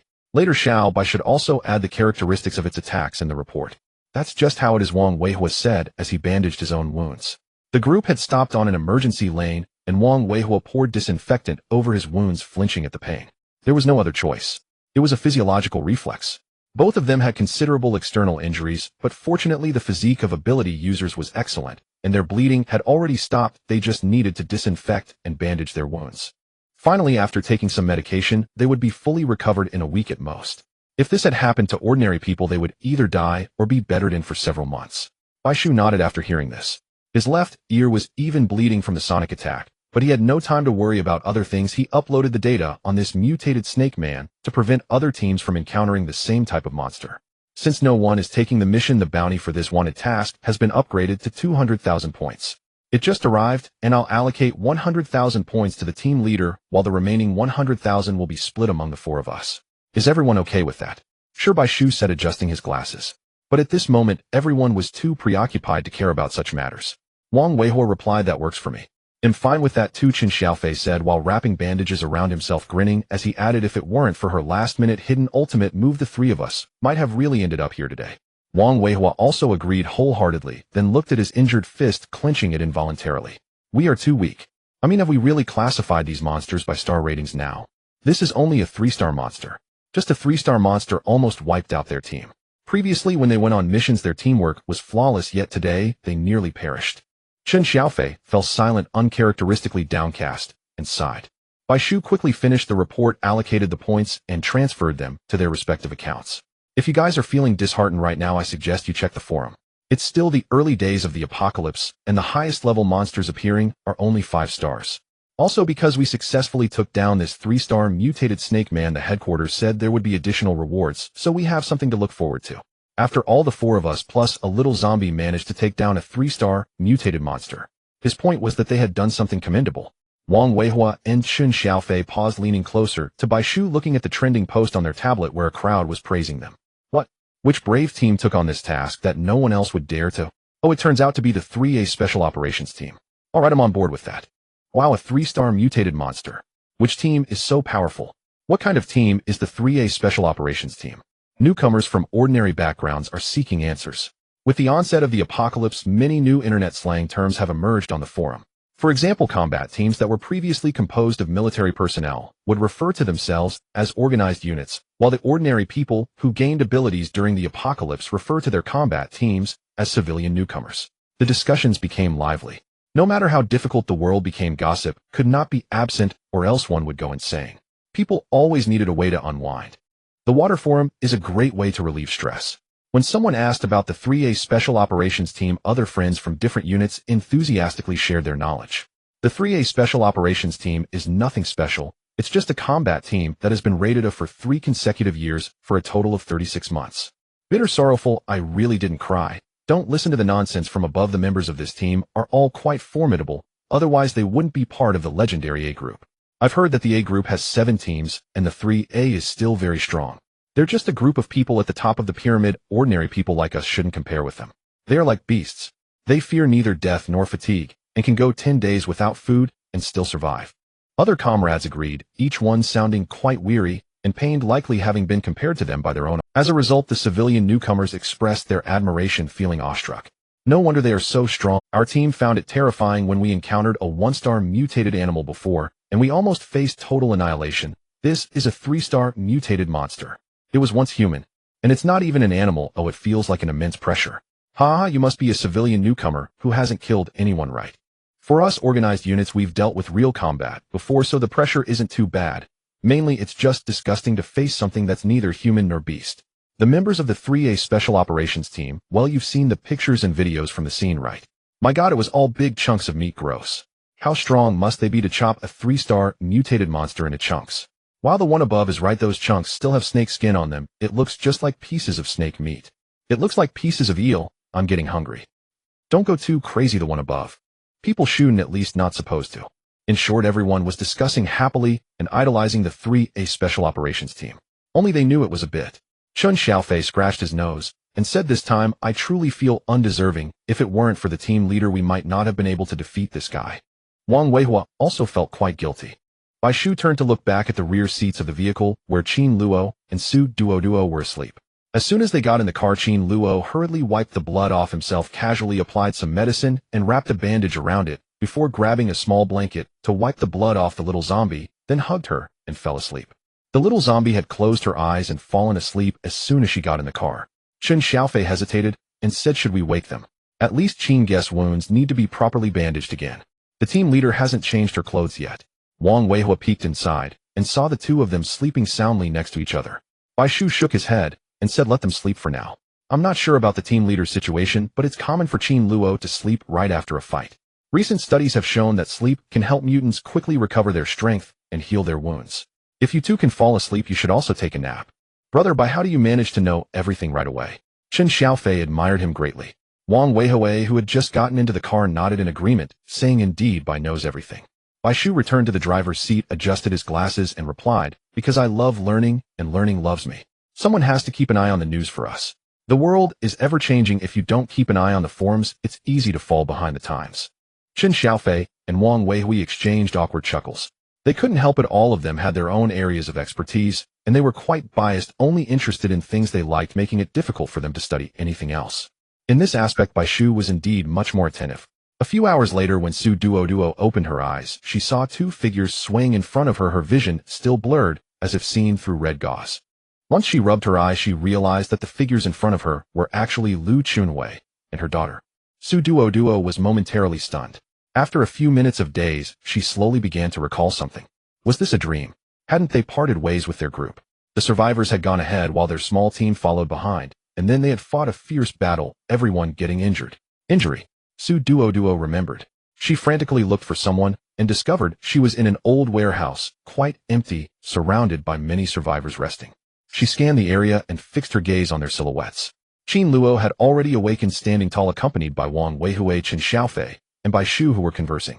If it weren't for the tattered battle clothes he wore stained with blood and dirt, and the slender fingers wrapped in bandages hanging limply, Su Duoduo would have almost thought she was dreaming. After taking some time to sort out the situation, she realized they must have caught up with the survivors, as the time difference was less than 2 hours. She belatedly noticed that her head ached a bit and felt a bit stiffer than before. She frowned. Lu Chunwei and her daughter were still turned away from her, whispering to each other. Mom, but the sister is covered in blood. It would be better to clean her up a bit, right? Sweetheart, you're right. Captain Sheen and the other young men must be too busy to take care of her. How about we team up to help the sister clean up? But we don't know if she has any injuries. Lu Chunhui hesitated, wanting to help, but also afraid of hurting the little girl. Covered in dried blood, it was truly heart-wrenching to look at. Su Duoduo had just caught the gist of their conversation and almost jumped up. Even though she had turned into a little zombie, she still cared about her dignity. She absolutely didn't want to be stripped bare. She immediately jumped up and stumbled over to Qin Luo, rushing to hug his arm tightly, without letting go. Seeking a sense of security, the little girl was frightened and turned her head just in time to see a figure darting away, leaving her unable to even say hello, sister. Lu Chunhui was also startled. Since the apocalypse began, she had remained vigilant, and before she could assess the situation, she instinctively hugged her daughter tightly, only to find that the little girl had darted out, running to Captain Sheen and clinging to him like an ostrich, warily watching them. The mother and daughter felt a bit awkward for a moment. It seemed she had overheard their conversation. The southern girl might not be used to such candidness. Chen Xiaofei exclaimed in surprise, "Little class monitor, you're awake." Bai Shu noticed that there was a bit of blood in her eyes, but she seemed completely oblivious. An ordinary person would probably struggle to open their eyes, yet she appeared calm. This made him realize once again that the little class monitor was indeed not human. Bai Shu observed her dependence on Qin Luo and ignored them. When he saw Chen Xiaofei and Wang Weihui trying to say something, he casually pulled them aside, saying with Qin Luo around, "We three should go take care of something else." "Huh? Why? I haven't even talked to the little class monitor yet." Chen Xiaofei was forcibly pulled away. Wang Weihui opened his mouth and noticed the little class monitor's blank expression and her strong reliance on Qin Luo, realizing that her state was not normal. Thus he followed Bai Shu to leave. As for Qin Luo, he was still conversing with others, saying, "Yes, that's fine, I have no problems here." When he noticed the little zombie approaching, he merely cast her a glance. Seeing her little claw firmly clutching his arm, he said nothing. "All right then, the survivors can follow Captain Zhang back. If there are no other issues, we can disperse." Su Duoduo turned to face the other person. It turned out to be another combat team. The opposing team's captain nodded in agreement and saluted Qin Luo, saying, "Thank you, Captain Sheen. We'll take it from here." Qin Luo nodded. Su Duoduo felt that the other party seemed to glance at the collar around her neck, making her uncomfortable as she instinctively leaned closer to Qin Luo, almost sticking to him. Qin Luo simply picked her up with one hand, tucking her under his arm and taking her away in a very straightforward manner, clearly loving to carry her like a toy. Su Duoduo also gave in, completely hanging on his arm, feeling all soft and limp. Qin Luo hadn't washed up yet. He carried Su Duoduo to the bathing area where this warehouse was set up for residents with a row of bathing stalls. He tossed Su Duoduo into one of them, saying, "First take a shower and change into some clean clothes. I'll be next door. If you need anything, blow the whistle and call me. You can wash by yourself, right?" As Qin Luo was musing whether to let Lu Chunhui help her shower, Su Duoduo, reacting a beat late, quickly shook her head, absolutely not wanting that. Hey, no wonder Lu Chunhui and her daughter looked odd. Just now, they must have wanted to help you, but you scared them off and startled them.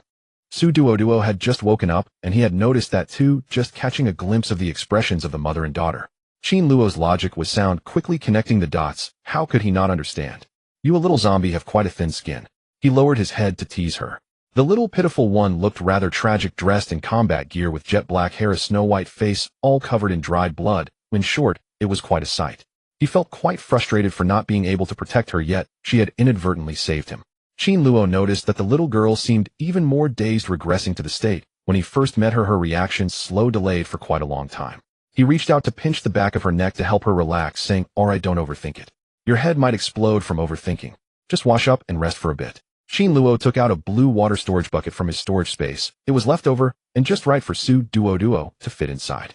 Looking at her tiny figure standing in the blue water storage bucket, he was quite pleased with his creation, saying, "I'm truly a genius. Go ahead and wash up." After he finished speaking, he closed the door and entered the adjacent bathing stall. Soon the sound of running water could be heard. There was no electricity here, so only cold showers were possible. When Qin Luo was halfway through his wash, he noticed the little zombie scratching at the door. With his injuries, washing was particularly inconvenient, and how could he compete with the little zombie who was covered in dirt and could scrub himself clean in no time? Hey, just a moment, stop scratching, ancestor. You're going to break the door." Qin Luo had no idea why Su Duo was so attached to him. Her current thoughts were beyond normal reasoning. Oh, what logic could a zombie have? When he opened the door, he saw Su Duo in a soft, cozy pajama set. She wasn't even wearing her combat outfit, and it reminded him of their reunion. Looking at her almond-shaped eyes blinking innocently, they appeared clearer, yet foolish. Previously she had been lively and cunning, but now she seemed even worse off than before. With one hand resting on the door frame, he examined Duoduo, who seemed a bit shy, reaching out to tug at his athletic. He wasn't wearing an outer layer, just a dark green athletic suit that highlighted his physique. The little zombie was staring at his chest and abs. Oh no, Duoduo, it seems you've become even more foolish than before.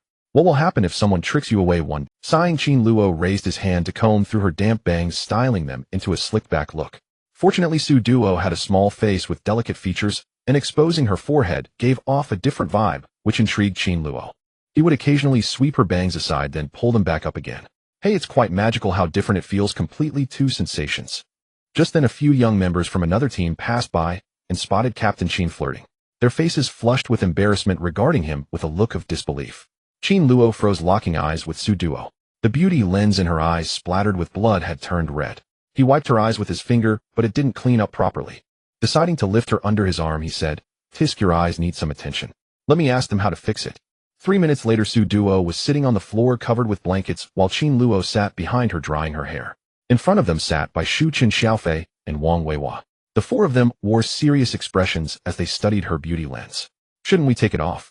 Brother Qin, you're the one who put it on, you should take it off. This seems more troublesome than putting it on. What's wrong with the little class leader? Why does she seem so dazed?" They felt a bit embarrassed recalling their defeat against the mutated snake men, but wasn't that just part of the past? After a while they regained their composure and felt less awkward. Luo pulled Duoduo's head back, holding her chin to tilt her gaze upwards while he leaned down to look into her eyes. "Tisk, isn't this just me not daring to touch? Should we find someone skilled to help her? I'm afraid it'll poke her eyes." He noticed the three in front of him were silent. When he looked up, he was taken aback. The three had expressions of disbelief, with Wang Weihua rubbing his arms. Chen Xiaofei, sitting cross-legged, exclaimed, "Wow, Brother Qin, are you planning to kiss the little class leader?" Bai Shu quickly covered Chen Xiaofei's mouth, saying, "My apologies, my son is quite naive." Chen Xiaofei exploded, struggling in his grasp. "Who are you calling your son?" Wang Weihua helplessly returned to the topic. "Let's find a girl who knows how to wear beauty lenses. But only if the little class leader is willing to let her take it off. Don't you all think the little class leader seems off? Since she used that ultimate move." He had mentioned this several times, but nobody responded. It was indeed quite unusual. Bai Shu, who had been playfully messing with Chen Xiaofei's hair after their discussion about who was the father and who was the son, adjusted his crooked glasses and said with a serious expression, "It's probably a side effect. It feels like her move has something to do with compressing space, directly blasting the snake man apart. But that was merely speculation." However, the logic was sound. Duoduo hadn't used it in the previous encounters. When they arrived during the mutated monkey incident, there were already shattered limbs everywhere, and she had a chainsaw in hand that was still buzzing, but they hadn't seen the initial scene. Thus, they couldn't deduce whether she had used her powers or the chainsaw that time. She hadn't fainted then, though the mutated monkeys were merely annoying, and aside from the Monkey King being stronger, the others were hardly worth a star. At most, they were just frenzied animals in the early stages of infection, making them relatively easy to kill. But this time the snake men were 3 stars, and they all found it quite strenuous, let alone Duoduo, a little zombie. It was surprising she didn't backfire. Chen Xiaofei, with his tousled short hair, sat up, crossing his arms, and thought, "Tisk, tisk, tisk, speaking of which, the little class leader's ultimate move is quite powerful. But overuse seems to lead to backlash, causing regression in intelligence." Wang Weihua agreed with this line of thought, "But I wonder how long it will take for her to recover. Or whether she can even recover." This remark felt rather heavy. The three turned to see Luo's reaction. Although sometimes he seemed a bit off, he was ultimately the captain, and when something happened, he was reliable. Besides, this little class leader was his first love. However, when they looked over, they were met with a scene of utter disbelief. Luo was prying open the little zombie's mouth to examine her teeth, even sticking his finger inside her mouth. Bai Shu couldn't bear it anymore. He threw a wet tissue at him. "Wait. Did you even wash your hands before sticking your finger in her mouth?" Chen Xiaofei had an OMG expression covering his face, but leaving his eyes exposed, pointing at Luo. "Brother Qin, how come I never noticed you were this creepy before?" Wang Weihua was also dumbfounded. Luo caught the wet tissue Bai Shu threw and quickly explained, "Hey, I just finished washing my hands. No, I was checking her teeth. Did you know she has little sharp teeth now? It's amazing." This startled the three of them. Was the little class leader going to completely zombify? But then Luo followed up with, "It's really amazing, super cute." Bai Shu and the others' expressions fell. They felt something was off. Was it possible that after all that fighting, his brain had also gone haywire? But then he caught a glimpse of Duoduo's fair, tender face, her big eyes wide open, and her little nose pointed up with those tiny sharp teeth showing. Well, okay. She did seem quite cute. But that wasn't the point. Wang Weihua looked at the wounds on Luo's face and was shocked to see they had healed significantly. He immediately exclaimed, Brother Chin, how did the wounds on your face heal so fast? Speaking of which, your last move today was also more powerful than usual, right? Are you okay? His words drew the attention of the others, and Bai Shu and Qin Xiaofei turned to look. Qin Luo stopped joking and began to ponder seriously. At first I did feel a sense of exhaustion, like my mind went blank for a moment. But at that time all his thoughts were on Su Duo. Seeing her sitting in the blood-soaked ground, he felt she was pitiful, so he still pushed himself to find her. He couldn't care about anything else. Bai Shu calmly analyzed. It's true. I thought Qin Luo was too much of a beast to get back up with such serious injuries, not needing support, and still able to carry the little class leader. Now that I think about it, it is indeed incredible. He pointed out Qin Xiaofei and Wang Weihua. Don't you think the injuries you guys looked at seemed serious, but your recovery status is much faster than before? Bai Shu pondered for a moment, suddenly adjusting his glasses, ultimately concluding, perhaps maybe this overloaded state allows for self-improvement. This is quite interesting. Qin Luo clenched his fist, feeling the surge of his Bodhis abilities, and said, I can give it a try next time. Wang Weihu and Qin Xiaofei nodded in agreement, while Bai Shu took out his tablet to start writing a summary. How can a good team not review their performance after a battle? They always do. The little zombie felt unwell, the discomfort escalating since she regained consciousness. An inexplicable sense of insecurity made her want to cling to someone, and her teeth were itchy, wanting to bite something. Most importantly, after taking a shower, Qin Luo smelled so fragrant, far more than anyone else. The little zombie almost drooled as she felt her saliva was more abundant than usual. The four of them chattered about their post-battle review. Although her brain was slow to process, she was truly trying to listen.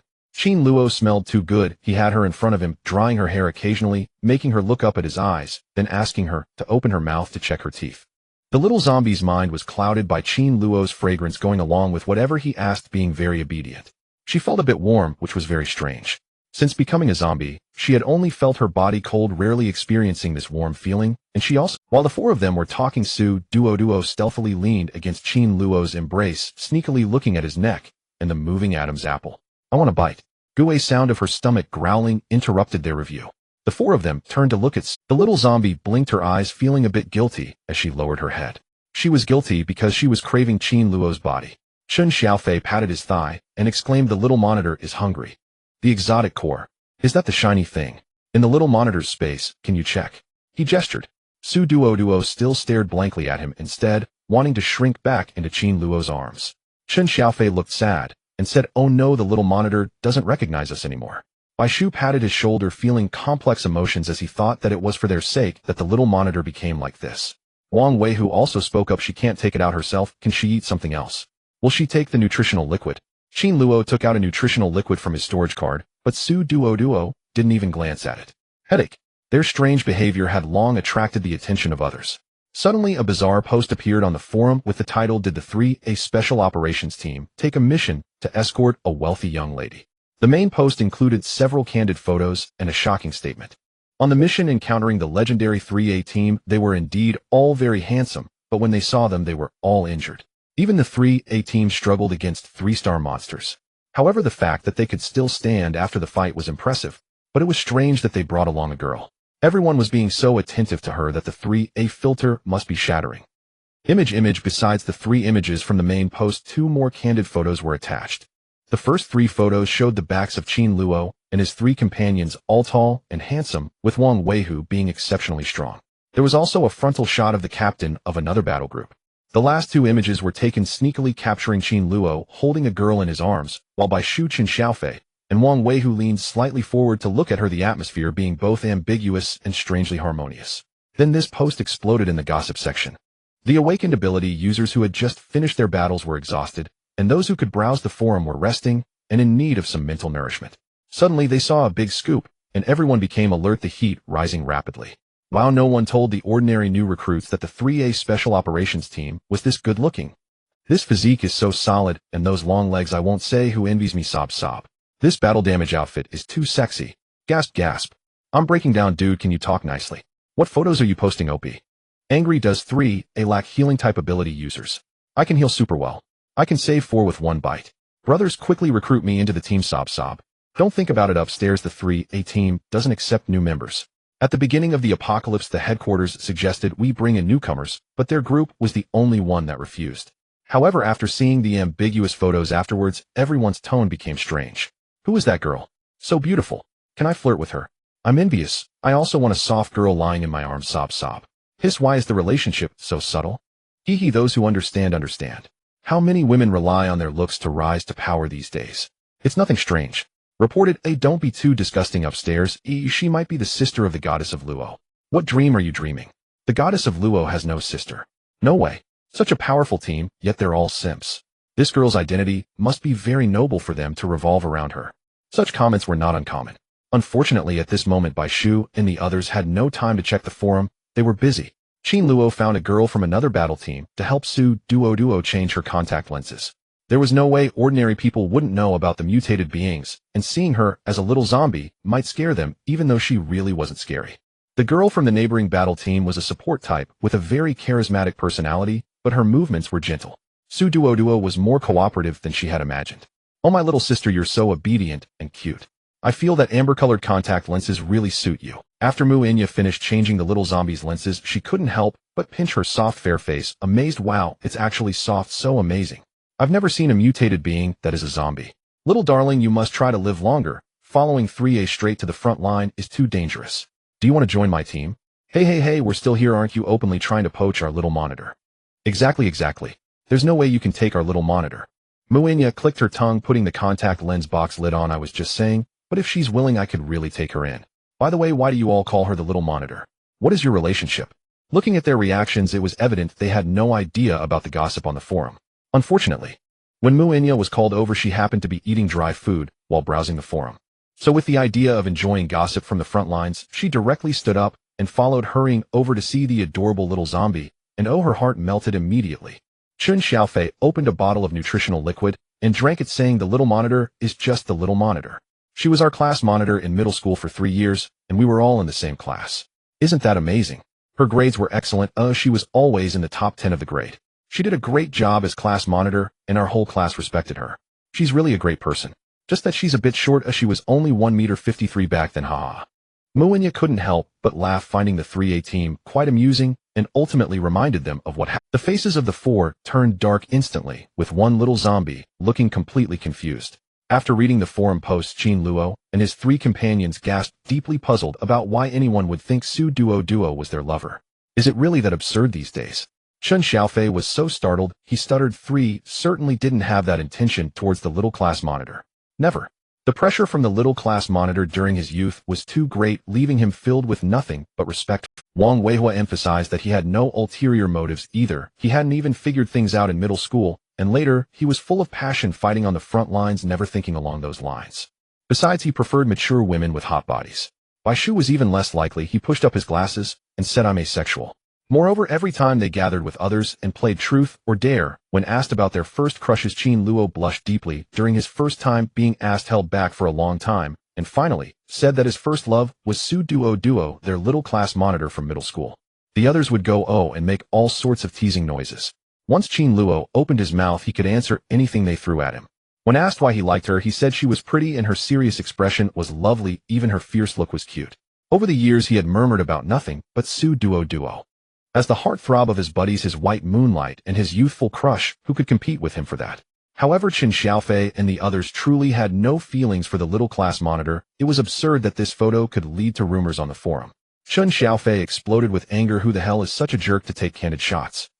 He shouted out loud. Everyone was resting in the warehouse, laying on the ground, scattered in their own areas, but couldn't help but look up at them. Chun Xiaofei was furious. What a petty person. How could they play tricks behind our backs? Bai Shu urged him to calm down. The angrier you are, the more pleased they become. I'm serious. Wang Weihua also surveyed the surroundings. The survivors dared not look too much, each one bowing their heads, while occasionally sneaking a glance before returning to their own affairs.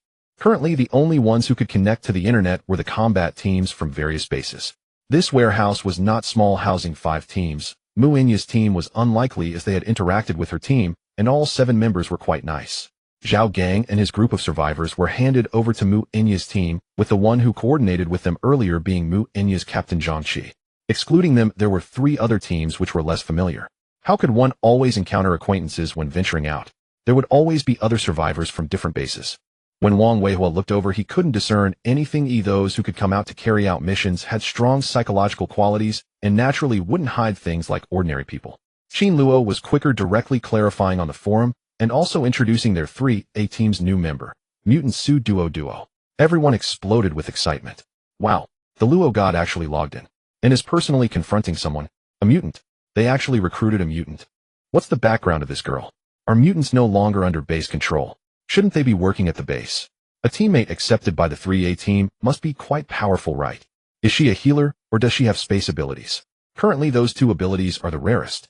No, you guessed wrong. I just took a glance at the new ID mentioned by the Luo god. The personal information states her mutation trend is zombie-like with no other abilities, just a speed enhancement of 1.5, which can only be considered slightly stronger than an ordinary person. It seems that Chen Xiaofei from their team is also of this kind. His assessment was 3.8, not much stronger than this newcomer. Moreover, this newcomer is still a civilian. Hard to evaluate. Speaking of which, their behavior seems a bit too intimate, right? Which new teammate would lie down in someone's arms directly? Those who understand know. As soon as Qin Luo saw this vulgar comment, he was so angry that he tagged him and cursed, "Hey you, what do you understand? Come, say what you understand." Others didn't expect him to confront someone directly, and suddenly a crowd gathered to watch the excitement. Oh my, the Luo god really confronted someone. I'm dying of laughter. Thanks for the invitation. I went to the same high school as this guy. He can argue with you for a long time. Isn't this indirectly indicating he's protective? Alright, he's super into her. Everyone has lost hope. The person Qin Luo tagged immediately fell silent, probably not expecting Qin Luo to catch him out, but he didn't dare really argue back as Qin Luo's task completion record was terrifying. The Luo god is not just a name, he's a battle fanatic. Not to mention the achievements before the apocalypse. How long has it been since the apocalypse started? He's had hundreds of tasks, both big and small, and in missions, he's just a pure output monster. Who dares provoke him? Everyone laughed at that guy enjoying the gossip tonight. Because Qin Luo confronted him, those looking for trouble didn't dare to be rude anymore. Instead, a bunch of people began to cheer and make a fuss. Since she's just a teammate, does that mean she doesn't have a girlfriend? Can I join 3A? What about me? Can I pursue you, Luo god? Can Luo god relax his gender preferences? Bro, do you think I'm okay? Shy Qin Luo was caught off guard, directly refusing, then turned to contact the headquarters to lock the post. Such rumor-spreading posts were quickly locked, and he asked the headquarters to investigate. In the apocalypse, checking information isn't too simple, as there are only so many people who can go online. Checking is reliable, and soon Qin Luo got the data. Then he stood up, scanned the room, locked onto a target, and strode over. Bro, I feel like you have some ideas about our 3A team. Shall we chat? Su Duoduo watched as Qin Luo dragged the guy towards the exit of the warehouse. She blinked her eyes. Wang Weihua also got up to follow. Bai Shu was updating on his tablet, finally finishing updating Su Duoduo's personal information. There had been a bug earlier, and her profile hadn't included their team's logo and name, but it was finally updated now. Under her name ID, it displayed the name of their 3A Special Operations Team. It showed her participation in 3 missions, 1 involving mutated monkeys in a canning factory, 1 in a service area rescue, and 1 exterminating mutated snake people. The first 2 didn't earn much, while Bai Shu didn't report Su Duoduo's space abilities, but only mentioned her crucial assistance, briefly summarizing the process. However, her personal information looked much better as she had participated in 3 legitimate missions. Chen Xiaofei was still on the side, chattering, "We really need to hurry and see that the little class monitor's information is updated, otherwise it causes others to misunderstand us so badly." They didn't think they were chasing the little class monitor as sycophants, but rather that they were supporting her. It was truly absurd that while out on missions they were being blamed by rumors from the forum. Speechless. The guy who took the sneaky photos was brought back by Qin Luo and Wang Weihua with their arms around his shoulders. It was unclear what method they used to scare him into submission, but it was likely that he no longer dared to take strange photos. When Qin Luo returned and sat down, the little zombie was just munching on a strange cord, chewing away with puffy cheeks like a hamster. He poked at her and said, "Tisk, is it just like this that you say we are too close?" He mumbled to himself. The little zombie glanced at him, her eyes sparkling, making him feel a bit embarrassed. Bai Shu looked at Qin Luo with a speechless expression, saying, "Every day you just pick her up and walk away, either carrying or hugging her. You poke her here and there, and you touch her head. What do you think?" Qin Luo suddenly felt a bit awkward. Reflecting on it, it indeed seemed that he couldn't help but tease her. Seeing her was like returning to the past. He just wanted to playfully tease her. But he had his pride, so he stubbornly said, "Wasn't I just getting used to it?" Bai Shu casually replied, Yes. Chen Xiaofei chuckled softly. Wang Weihua coughed and pretended not to hear, rolling over to sleep. Qin Luo. Fine. It was hard to explain.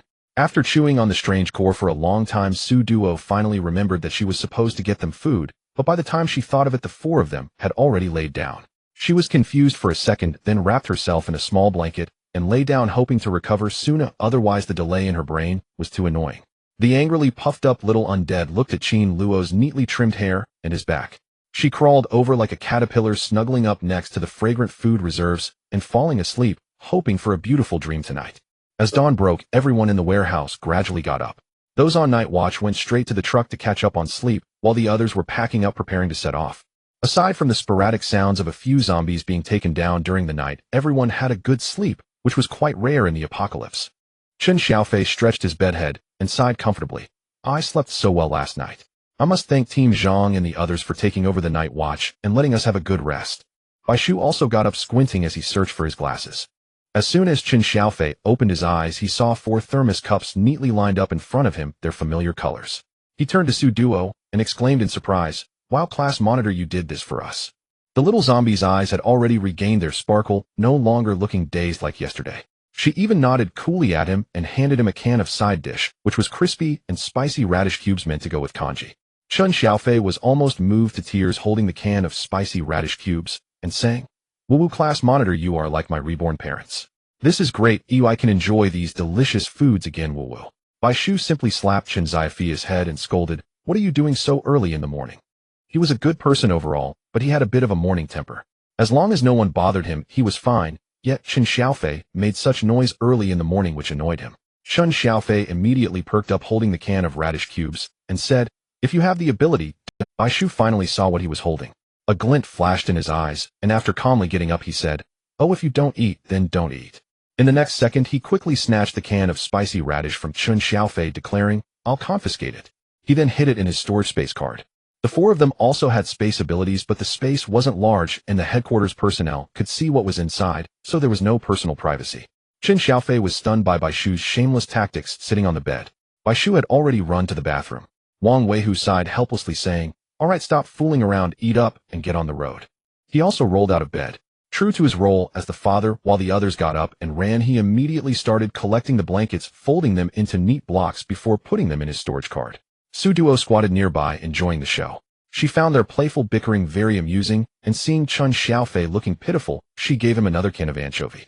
Chen Xiaofei felt fully revived. "I can go now, I'm off to wash up." Wang Weihu noticed the little zombie squatting nearby, looking particularly small, and politely greeted her, "Good morning, class monitor. Are you feeling all right today?" She had saved their lives after all, so they had a bond of life and death. Although she had appeared dazed last night, and had even grown sharp teeth, the electronic screen on the collar around her neck had remained green the whole time. What kind of person could transform into a zombie without the desire to harm others? Wang Weihu didn't know and had never seen such a zombie, but it didn't stop him from admiring her. Duoduo didn't like others looking at her collar. As a little zombie who firmly believed she was human, she didn't like being treated as an outlier. So when she heard Wang Weihu greet her and glance at her collar, it made her uncomfortable. She simply nodded awkwardly. Then she turned and ran off in another direction, guarding the breakfast she had prepared for them. There were 4 thermos cups of hot congee and a box of soaked tea eggs, probably containing 8 or 9 of them. Early in the morning, Qin Luo went out to patrol the surroundings. He woke up earlier than anyone else, mainly because he couldn't sleep. Last night a certain little zombie had been gnawing on him in her sleep. The little thing had snuggled up to him while sleeping, and in the middle of the night, she changed positions. At some point she burrowed into his arms and bit down on his wrist, scaring him awake as he nearly twisted her neck. When Qin Luo realized it was her, he was stunned for a long time. Once he came to, he noticed she was gnawing on his wrist, probably afraid to bite down for real, just playfully nibbling on it. She had slobbered all over his hand. Qin Luo was dumbfounded, calling out to her, but she didn't respond, closing her eyes and nibbling on his wrist. She probably felt uncomfortable due to her developing teeth, furrowing her brow tightly, her little face scrunched up, which made him feel quite uneasy. He felt quite awkward. He hadn't slept well all night. In contrast, the little zombie seemed to be in a dreamlike state. When he woke up in the morning feeling uneasy, she also woke up, blinking her eyes at him without a hint of embarrassment, causing him to blush and feel flustered. He decided to step outside for some fresh air, and after wandering around a few times, he took down over 10 isolated zombies and mutated dogs, still unable to figure things out. Among the 4 of them, why had she clung to him in particular? Could it be? The truth is apparent. It must be so. That explains everything. Last night, when she was bathing, she had been staring at his chest muscles. This handsome figure of his must have caught the little zombie's eye. Qin Luo nodded, feeling quite pleased with his reasoning. After all, how could anyone resist his good looks? Once Qin Luo figured this out, he felt refreshed. Upon returning, he saw the little zombie squatting there guarding breakfast, and she was simply adorable. Oh, who wouldn't like her? He leaned over to take a look at her and squatted down beside her. When the little zombie turned to see him back, her eyes brightened, and she immediately came over. She insisted on being close to him. Qin Luo felt delighted in his heart, and turned to her saying, "Hey, do you like me?" He said this feeling a bit shy. Qin Luo at Duoduoduo was just starting to feel romantic. Su Duo looked at the fragrant Qin Luo in front of her, nearly unable to hold back her drool. She immediately nodded her head seriously, as she really liked him. She wanted to eat. Qin Luo turned completely red, his face flushing from ear to neck. When Bai Shu, Qin Xiaofei, and Wang Weihua returned, they noticed that Qin Luo's ears were still quite red, and the three of them exchanged curious glances. Before they could even ask, Qin Luo warned them not to inquire. If they did, he would have to silence them. Qin Xiaofei immediately nodded in obedience, indicating that he wouldn't ask, and then turned to Bai Shu and whispered, "What do you think happened to Qin Ge? Is he a bit mentally unstable?" Bai Shu pushed up his glasses, taking on the demeanor of a wise man with experience. Men in love are all fools devoid of reason. Qin Xiaofei was so amused that he buried his head in laughter, trying hard to stifle his giggles. Qin Luo felt his face growing warm, but put on a serious facade, asserting his authority as the captain, urging them to finish breakfast quickly and set off.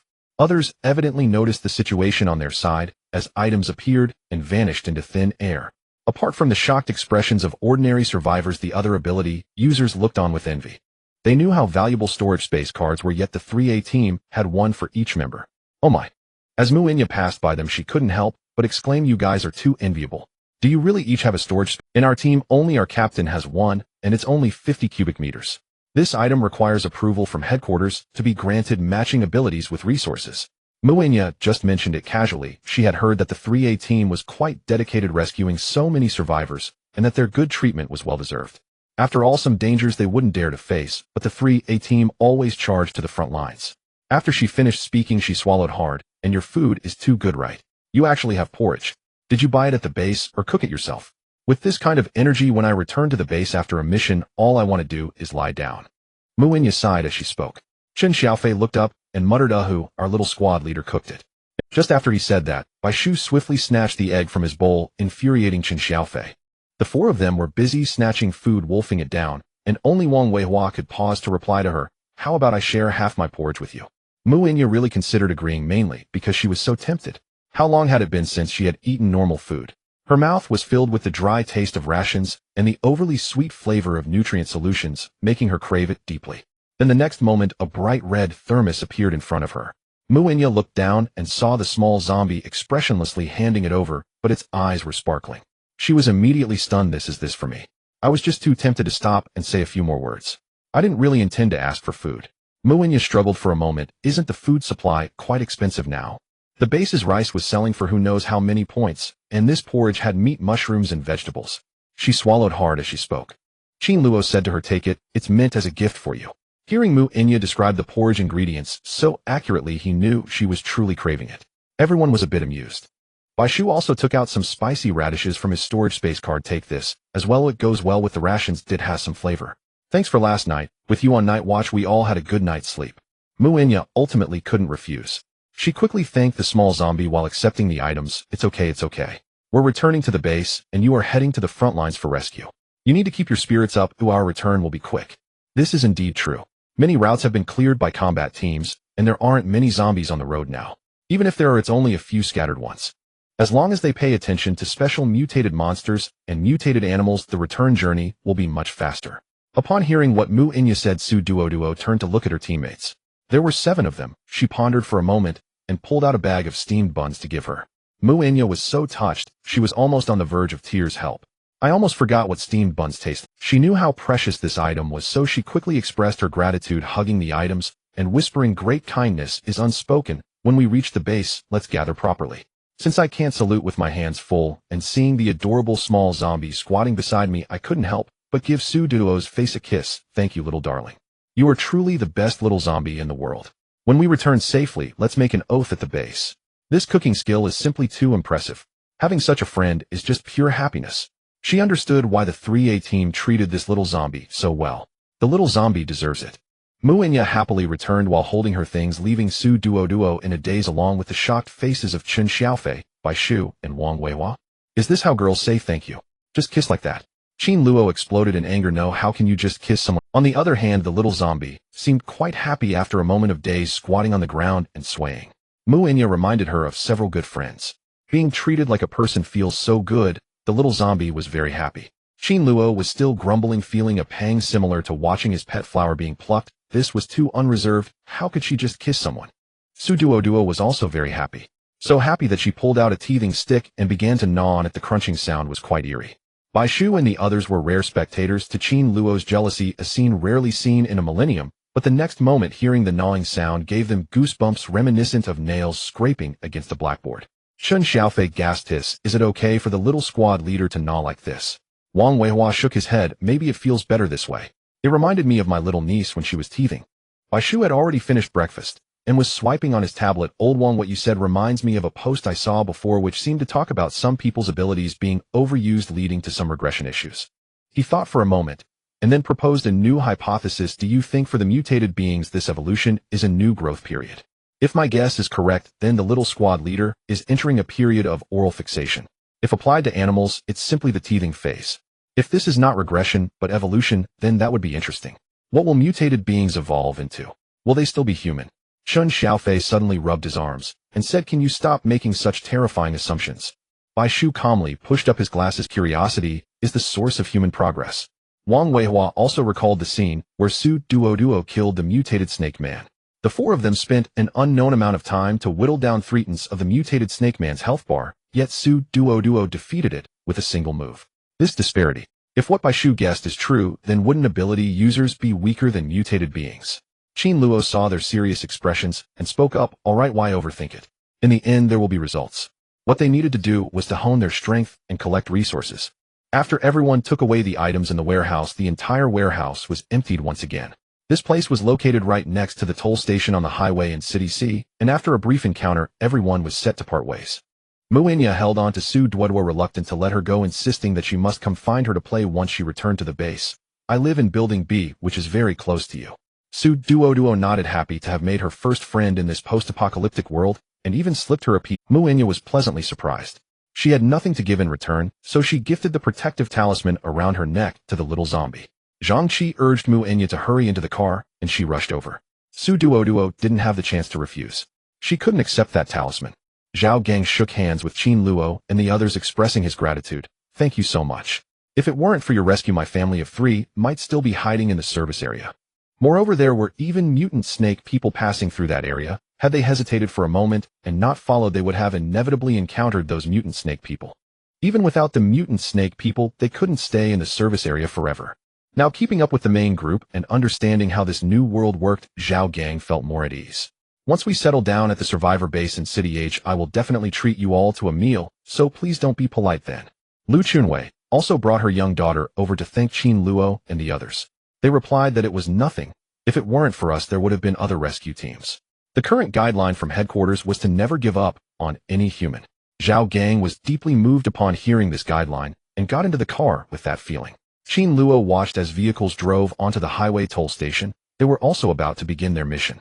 Wang Weihui was driving today with Chun Xiaofei in the passenger seat, and in the middle row were Qin Luo and Bai Shu, while Duoduo returned to the spacious last row. The interior of the car had been wiped down with the bloodstain cleaning agent provided by the base, which worked very well, leaving no heavy smell of blood after cleaning. It will take about 40 minutes to get to the commercial area, so we can head straight there. When we arrive, I will clear out the zombies. Lao Wang and Bai Shu will rescue survivors, and Xiaofei will stick with Duoduo. You two can scavenge for supplies nearby. Qin Luo directly assigned the personnel, and Wang Weihui and the others all agreed without issue. Duoduo blew her wooden whistle to indicate she received the message, and everyone laughed. The modified off-road vehicle headed straight for the destination, the Bali commercial area in City C. The closer they got to the commercial area, the more zombies there were.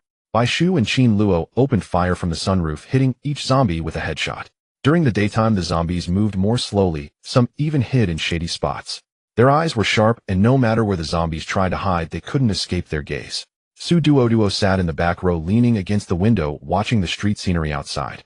The once bustling city was now eerily quiet, occasionally pierced by the howls of mutant dogs and the growls of zombies with no one outside. She had keen eyes and could see the curtains on the second floor slightly trembling, indicating there were survivors hiding here. However, they were unaware of who was outside, so they dared not act rashly. The sound of gunfire and the explosions of small bombs echoed in her ears.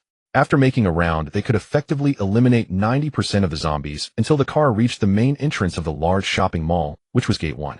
Wang Weihui parked at the entrance, and they would need to split into 3 groups from here. I'm leaving now. I'll make sure your earpieces are on, and we will stay in contact. Duoduoduo, you mustn't run off on your own as Xiaofei, keep her safe. Qin Luo gave his final instructions. After seeing Chen Xiaofei give an okay gesture, he led Wang Weihui and Bai Shu forward. Once they reached the front, the 3 split into 2 groups, with Qin Luo heading inside the mall to start a massacre. Wang Weihui and Bai Shu would rescue the scattered survivors around the mall. Although they had been injured just yesterday, it must be said that abilities allowed for fast recovery. By today, they could move freely, and it was common for them to go on missions while injured. None of the 4 paid any mind to each other, each busy with their own tasks. Little squad leader, let's go. City C is the grain storage capital. There should be food stores nearby. Let's hurry and loot. Chen Xiaofei was excited, still holding a firearm in front of him, his youthful face filled with exhilaration.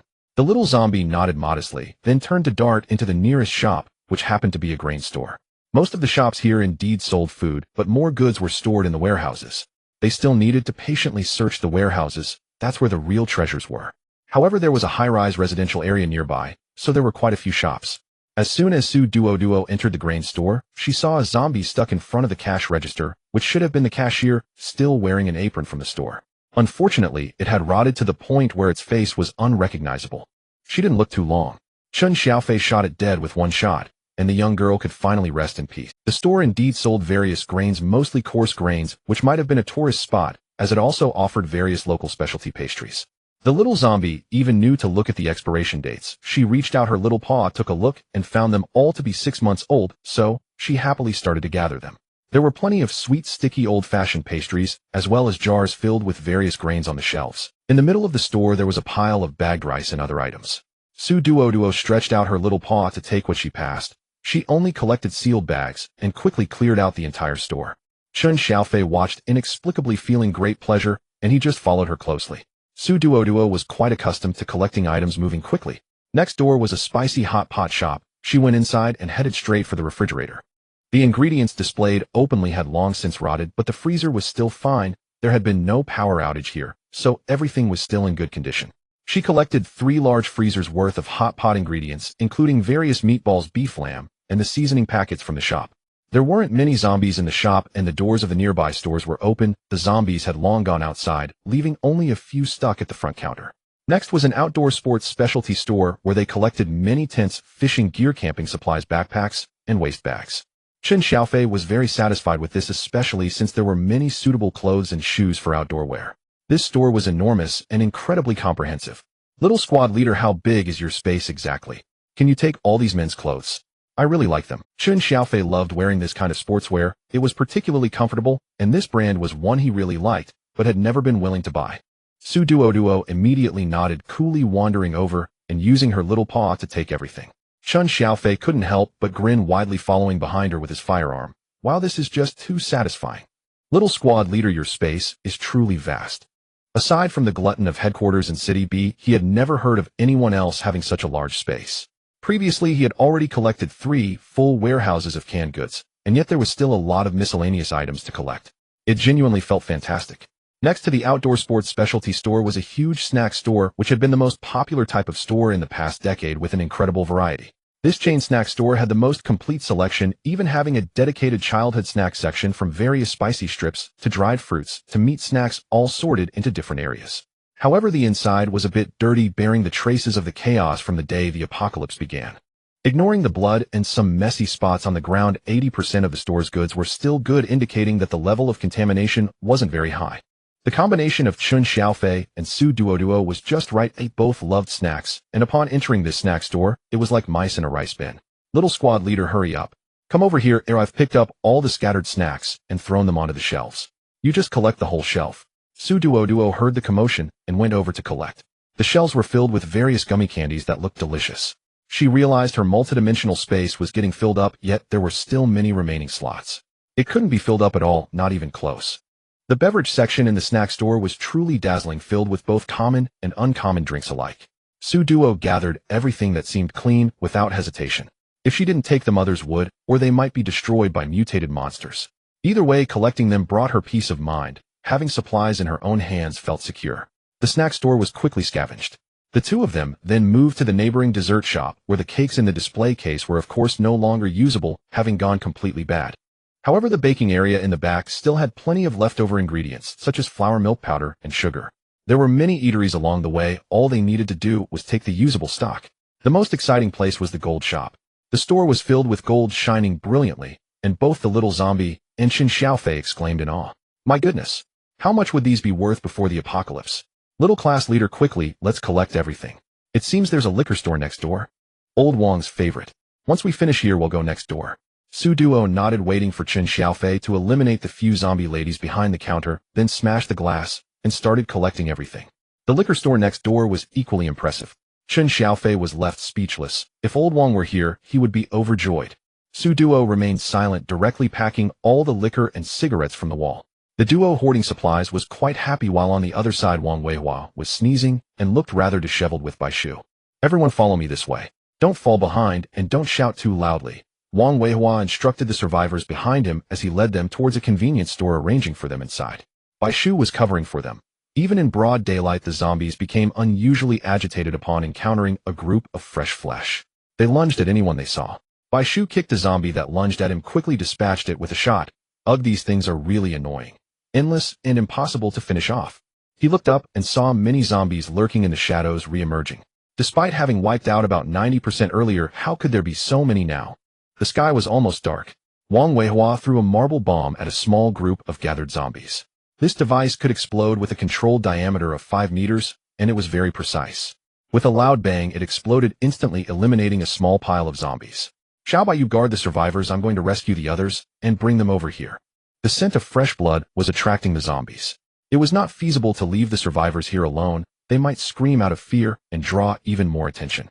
Bai Shu took a deep breath, nodded, and gulped down a big mouthful of cool tea from the cup provided by the little class leader.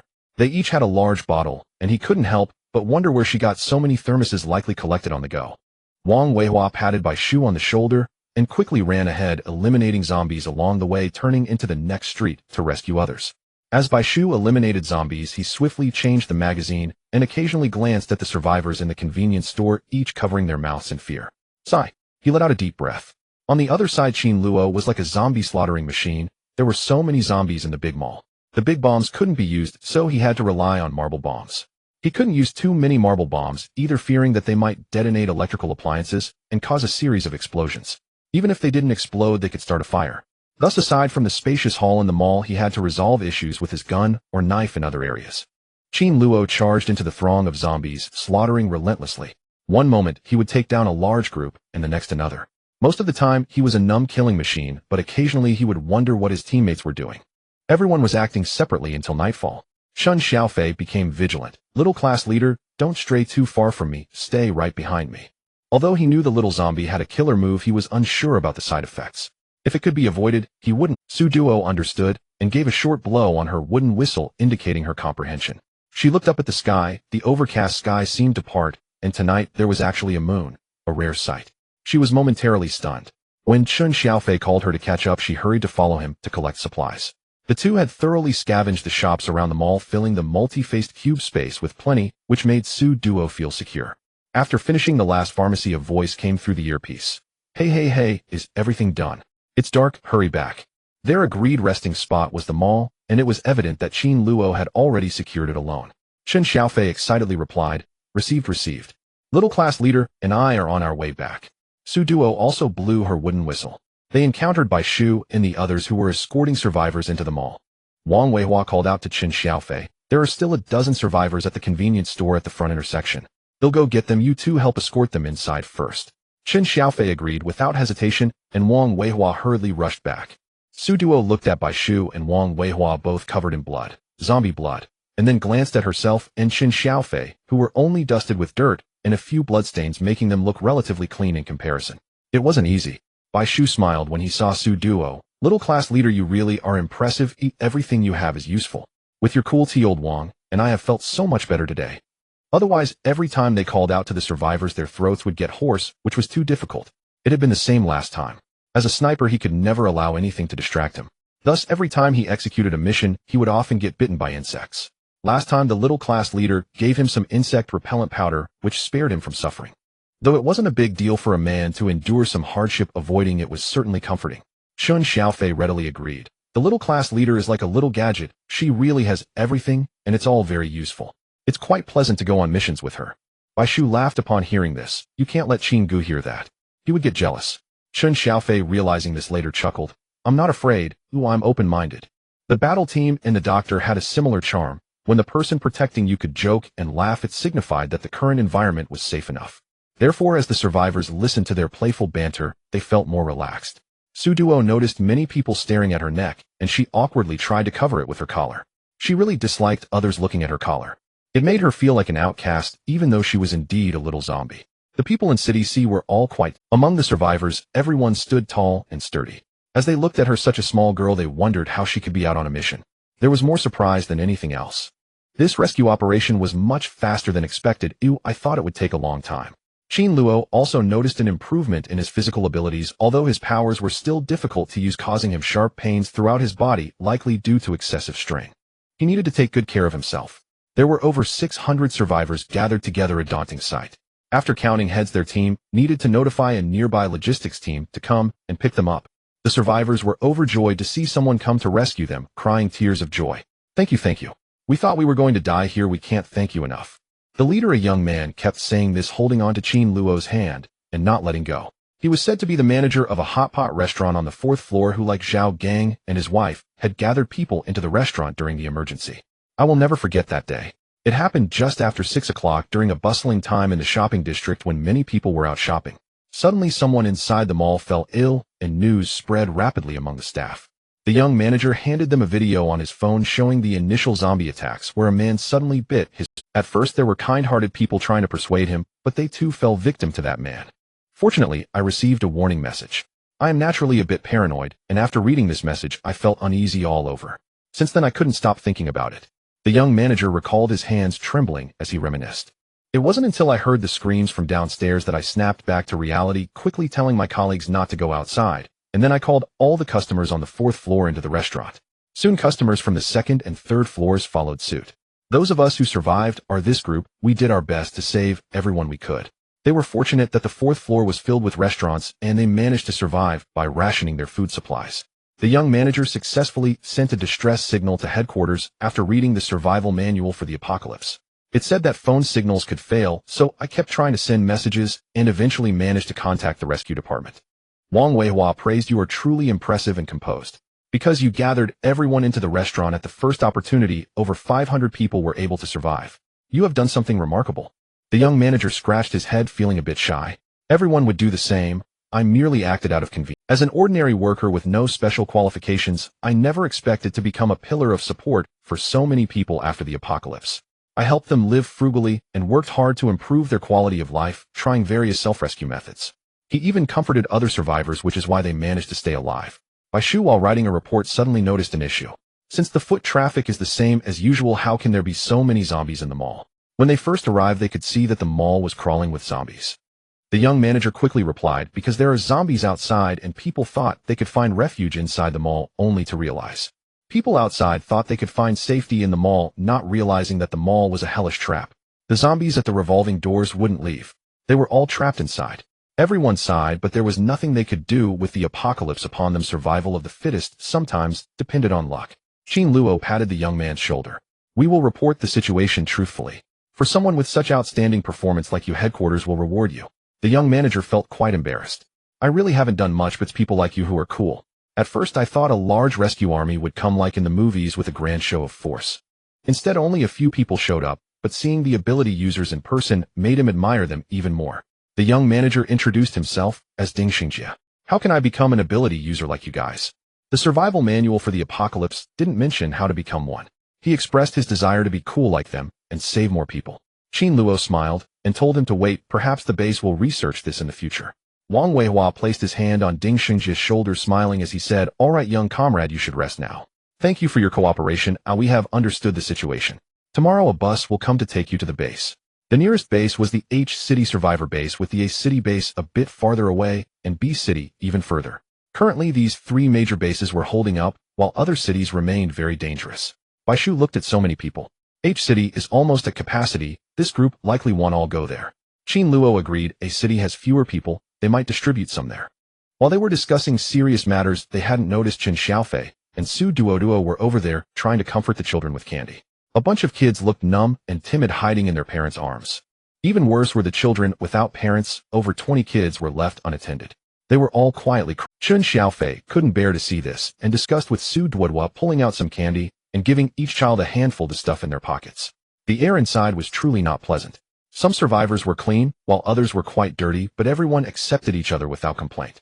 After Qin Luo and Bai Shu finished discussing serious matters and reported the completion of their tasks, they walked over to see what Chen Xiaofei and Su Duoduo were doing. Kids shouldn't eat so much candy, right? Their teeth will rot. Bai Shu said coldly as he approached, scaring the children into pouting, each afraid to cry, their eyes looking pitiful. Chen Xiaofei immediately replied, "Hey, what are you doing? Don't scare the kids. Life is tough enough. Oh, what's wrong with a little candy? And don't look at us like that. We're not playing around. We're doing serious work." They managed to extract from the kids the exact location of the grain storage warehouse in Sea City. The route was too convoluted. Even the navigation didn't work, making it hard for non-locals to find. Some of these orphan children were older, around 10, and already understanding. When Chen Xiaofei asked, a little girl drew a map for him. Just after she finished, she pouted and began to cry. "This was the last box of crayons my mom bought for me, Wah." As soon as she finished speaking, the little girl began to wail, startling the three men and making them feel a chill. Su Duoduo hurriedly pulled out a chocolate bar and stuffed it into her mouth, hoping to stop her tears. She was crying so hard that her head felt dizzy, which was truly frightening. Chen Xiaofei squatted down to comfort the child. Bai Shu took the crayon drawing of the cute map and studied it. "Wow, this is great. You did very well, little friend. Have you learned to draw before?" Qin Luo also reached out to cover the little girl's head, gently stroking it. "Don't cry, you did wonderfully, and your mother would be proud of you." The location of the granary is in a town not far from the commercial area, about a 20-minute journey. That night a rescue message was sent to headquarters, and the logistics team arrived the next afternoon in a fleet of buses. The leading girl from the logistics team repeatedly apologized, saying, Sorry. Our team is a bit far from here. We rushed over as soon as we got the message. I hope we haven't kept you waiting." Wang Weihu approached to deal with the situation, assuring her, "It's all right. The list of survivors has been sent to you. Many of them are suffering from psychological trauma." The girl acknowledged, saying, "Don't worry, our team includes a healer with dream manipulating abilities. She used to be a psychologist." Wang Weihu felt relieved upon hearing this, but he was surprised by such a rare ability and couldn't help but exclaim, "This is getting more and more amazing." While he was handling the exchange here, Qin Luo was discussing routes with Bai Shu and Chen Xiaofei, and Su Duoduo was joining in for fun as the three of them huddled around the map, surrounded by a horde of zombies. "Didn't I tell you not to take on new missions? How are we supposed to go through this route now? We can retreat and change to another one." "No way. That would be so embarrassing. Our 3A team can't have a task to retreat from." Xiaofei is right. That would be so humiliating. How about we take on another task and finish it quickly? Su Duoduo listened to their discussion, which made the task sound as casual as deciding where to eat today. No wonder everyone in the forums calls their 3A team the battle maniacs, charging to the front lines every day. How could they not be impressive? Finally, Qin Luo declared, "Let's go." Just like that. Keep moving and don't overthink it. He hated being indecisive. Bai Shu adjusted his glasses and stood up, saying, "All right, old Wang should have finished the handover. Let's go." Chen Xiaofei also stood up, patting his pants. The four of them had laid the map on the ground and were squatting to look at it. There was no other way, since the little zombie was so small. If they stood up to hold the map, she couldn't see it at all. The little zombie was unaware and stood up, mimicking Chen Xiaofei by patting her pants. Qin Luo saw her smile and chuckled, reaching out to ruffle Su Duoduo's hair. "Did you get your pants dirty? Why are you patting them? You want to learn everything, huh?" She was indeed like a child. Su Duoduo glanced at him and pulled out a teething stick, gnawing on it with a crunch. Chen Xiaofei immediately rubbed his arms, saying, "Oh, that noise. Every time I hear it I get goosebumps." Bai Shu cleverly distanced himself, turning to walk towards their off-road vehicle. Chen Xiaofei followed closely behind. Qin Luo noticed she was biting down hard and was about to tell her not to bite so hard, but just then Wang Weihu called for them to get in the car, so he didn't have time to. He picked up the little zombie and headed for the car, stuffing her into the back seat. Business came first. As their team departed, the logistics team saluted them. The survivors looked dazed, a mix of fear and joy, not having the energy to acknowledge their rescuers. The only one waving vigorously was the store manager, who was with a dozen or so orphans, shouting, "Be careful." Wang Weihu responded by honking the vehicle's horn, which served as a greeting. With so many survivors here, the logistics team would be busy for a while to get everything organized. Their combat team couldn't afford to delay for too long. They needed to take on as many tasks as possible. Let's go. Off to the granary. After finishing these, we should have enough food for quite a while." Chen Xiaofei cheered from the passenger seat, his youthful face brimming with excitement. Ping'an County, in City C. The previous silence was shattered by the roar of vehicles sending a group of zombies flying. This modified off-road vehicle was quite comfortable. They wouldn't have dared to drive like this before. Another wave of zombie clearing ensued. These low-level zombies should theoretically possess no variant cores. They'd have to evolve into one-star monsters to have any. In the early stages of the apocalypse, variant cores were scarce, yet strangely, they collected over a dozen cores along the way, all a pale yellow and translucent. The atmosphere in the car grew a bit tense. Qin Luo looked at the variant core in his hand. The zombies' cores are actually pale yellow. Chen Xiaofei replied solemnly, exactly. Isn't that ratio a bit off? Moreover, these zombies are more agile than those in other places. Bai Shu checked the forums, but found no information about this area. City C was vast, and the combat teams were still severely understaffed. Currently, most combat teams were organized, and even ordinary people who gained abilities had to put in effort to adapt to the apocalypse quickly. This led to a significant shortage of manpower. Many areas hadn't received rescue yet, and naturally there was no data from regions that no one had set foot in. Pinggan County was one such place. Headquarters knew there was a granary here, but they were unsure if there was still food inside, and whether it would be snatched by other ability users worried that the combat team would make the trip for nothing. In fact, they were prioritizing the rescue of survivors, leaving this area unattended. This benefited their Bai Shu documented everything here, intending to write a report and upload it to the forum. This indicates that zombies are also starting to level up quickly. Chen Xiaofei complained, why do we work so hard to level up so slowly?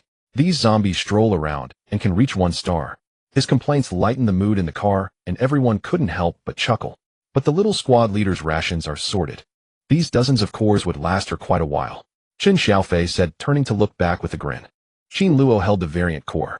Even if it was dirty from sitting in a zombie's head once taken out, it was a magical object that didn't get wet or dusty. It was very clean and crystal clear. He casually offered it to Su Duoduo. Do you want to eat this? This can be yours. Unexpectedly, Su Duoduo politely declined, her little face scrunched up. She didn't want to eat a zombie's variant core, feeling as if she would be eating something from a human. The little zombie refused. Qin Luo smiled at Chen Xiaofei, saying, see, she dislikes this, and she wouldn't even eat the core of the mutated serpent man. Chen Xiaofei scratched his head. Oh well, if she doesn't want it, well, just find something else later. Bai Shu added, it's not a problem, we can exchange the zombies' variant cores with others. They didn't criticize her for being picky, instead they all thought if she didn't like it then, so be it, they would find something else to eat, and no one thought she was being difficult. The little zombie felt that the bodies had warmed up. Speaking of the variant cores of mutated serpent men, they were probably the highest level cores they could obtain. Bai Shu said, since the little squad leader doesn't want to eat, let's go back and sell all these to the base for points. No one had any objections. Soon they saw a vast area of granaries. They resembled yurts. White structures stood on flat ground, storing food inside. Everyone was mesmerized. Su Duoduo's eyes sparkled with excitement. Wow, the little zombie storage compartments are going to be filled up with so much. The vehicle came to a stop by the roadside, and the 4 of them, armed to the teeth, made their way towards the granary. Once more they embarked on a mission to eliminate zombies, instinctively placing Su Duo in the center while she wielded a chainsaw, finding no opportunity to unleash her power. At the entrance they were held up for a moment, but fortunately in this apocalyptic era, they simply blasted the door with small ammunition, successfully forcing it open. To their surprise, there were no zombies inside. However, they did not let their guard down. Chen Xiaofei, the quickest among them, took the lead to scout. After confirming that there was no danger, he signaled for the others to enter, and they successfully stepped into the interior of the granary.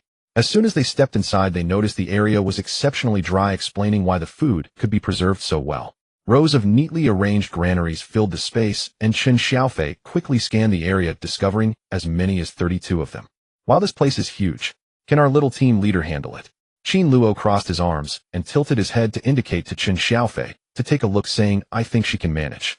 Chen Xiaofei turned to see Su Duo, already busy like a mouse in a rice jar collecting supplies. She gathered everything by mere contact, taking away all items she touched in one go. For her, 32 granaries meant 32 collections. It was much more convenient than at a supermarket or snack store. With a flick of her little zombie claws, all the food was bundled up and taken away.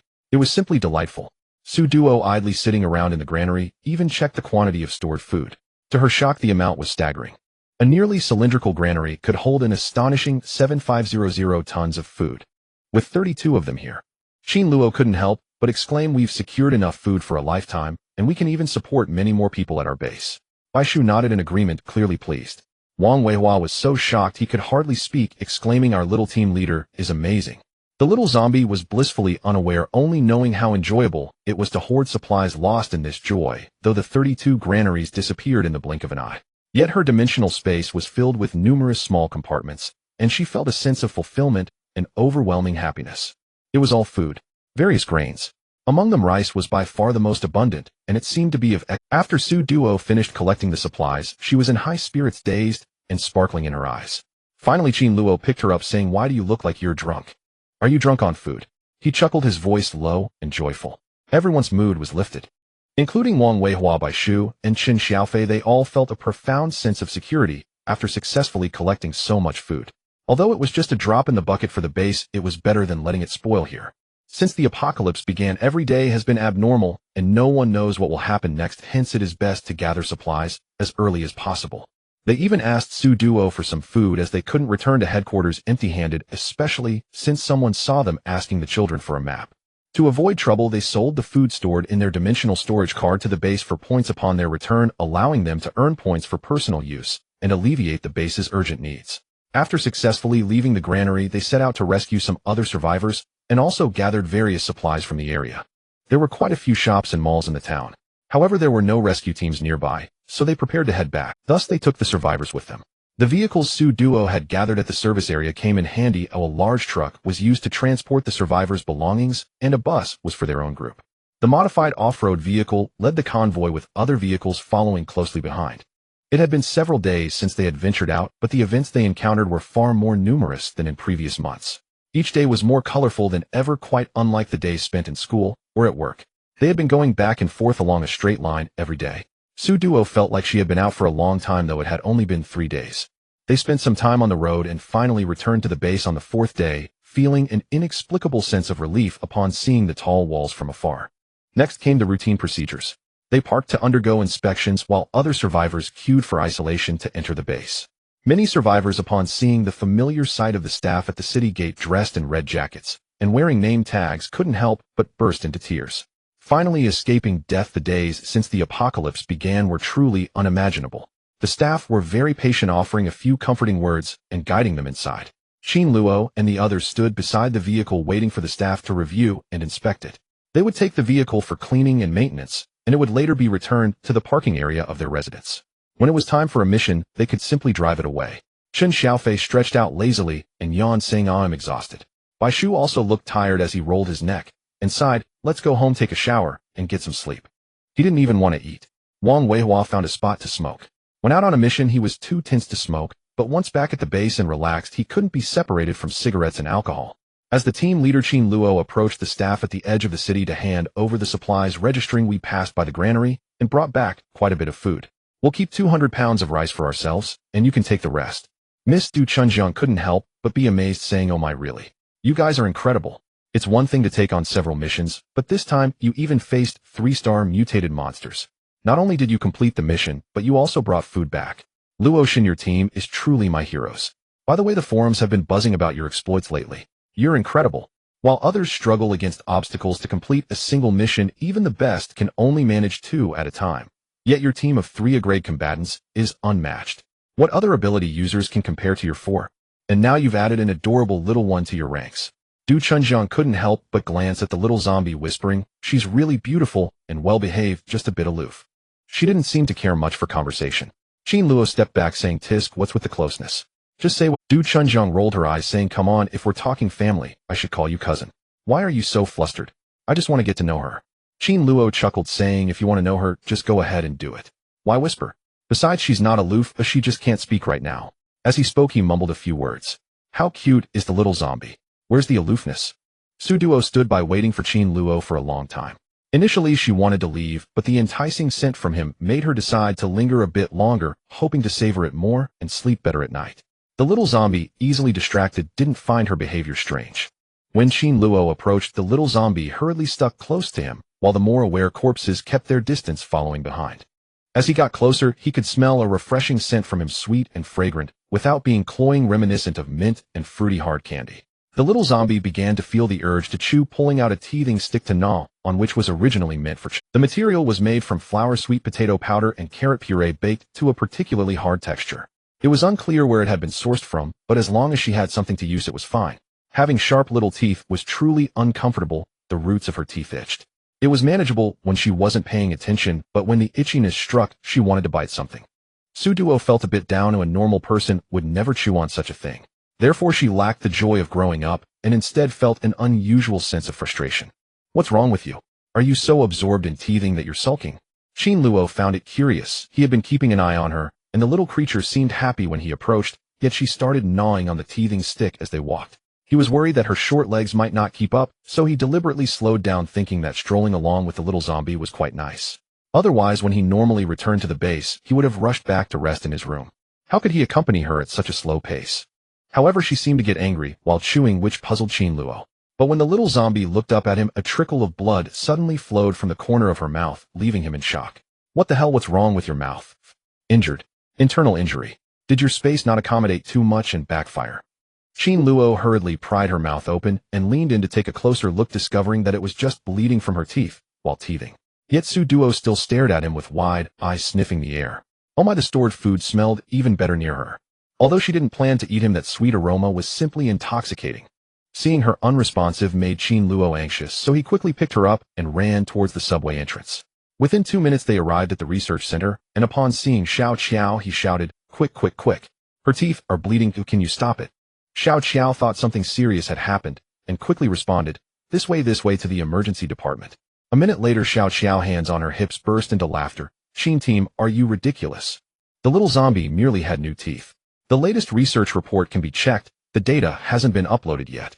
Research indicates that some organisms undergo a second growth phase after infection. Congratulations, your little zombie has grown a bit." Luo was speechless, watching the emergency doctor laughing as she stopped the bleeding for Duoduo, while the little zombie opened her mouth, glancing at him. It was truly worrisome. He knew she liked him, but was it really necessary for her to always keep her eyes on him? It was a bit embarrassing. Luo felt flustered, raising his hand to snap his fingers. "Why are you looking at me?" while seeing the doctor. The doctor, smiling with her mask on, was about to say something when Luo interrupted. "I know she has new teeth, but why is she bleeding?" Xiao Qiao, organizing her things, replied without looking up. "What's this about concern causing chaos?" "This is concern causing chaos. She bit down too hard.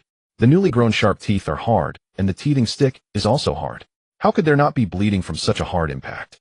The kind doctor added gently, "If possible, give her something softer to chew on.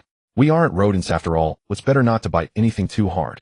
Babies also have teething toys, but for Duo, the little zombie with a full set of intact teeth would easily break a soft teething toy with just one bite. Luo seriously asked, "Can she not chew on anything?" The doctor replied that if she didn't chew she would feel uncomfortable, but if she could endure it, it wouldn't be a problem. Xiao Qiao commented that he was devilish, asking if she could endure not chewing on her teeth. "Don't you know how to care? If you can't take care of her, just leave her to us. We'll make sure she's well taken care of." Xiao Qiao grumbled, but it didn't interfere with the doctor attending to patients. The doctor, seeing nothing was wrong, began to usher the three of them out, and gently called the next patient. The little zombie had always been a good baby, a good child, naturally feeling a kind of fear and respect towards doctors and teachers. At first she worried she might frighten the doctor, but as she followed Luo out, she happened to see the next patient. This child was accompanied by her mother, sporting little leaves on her head, looking quite adorable, probably around 7 or 8 years old.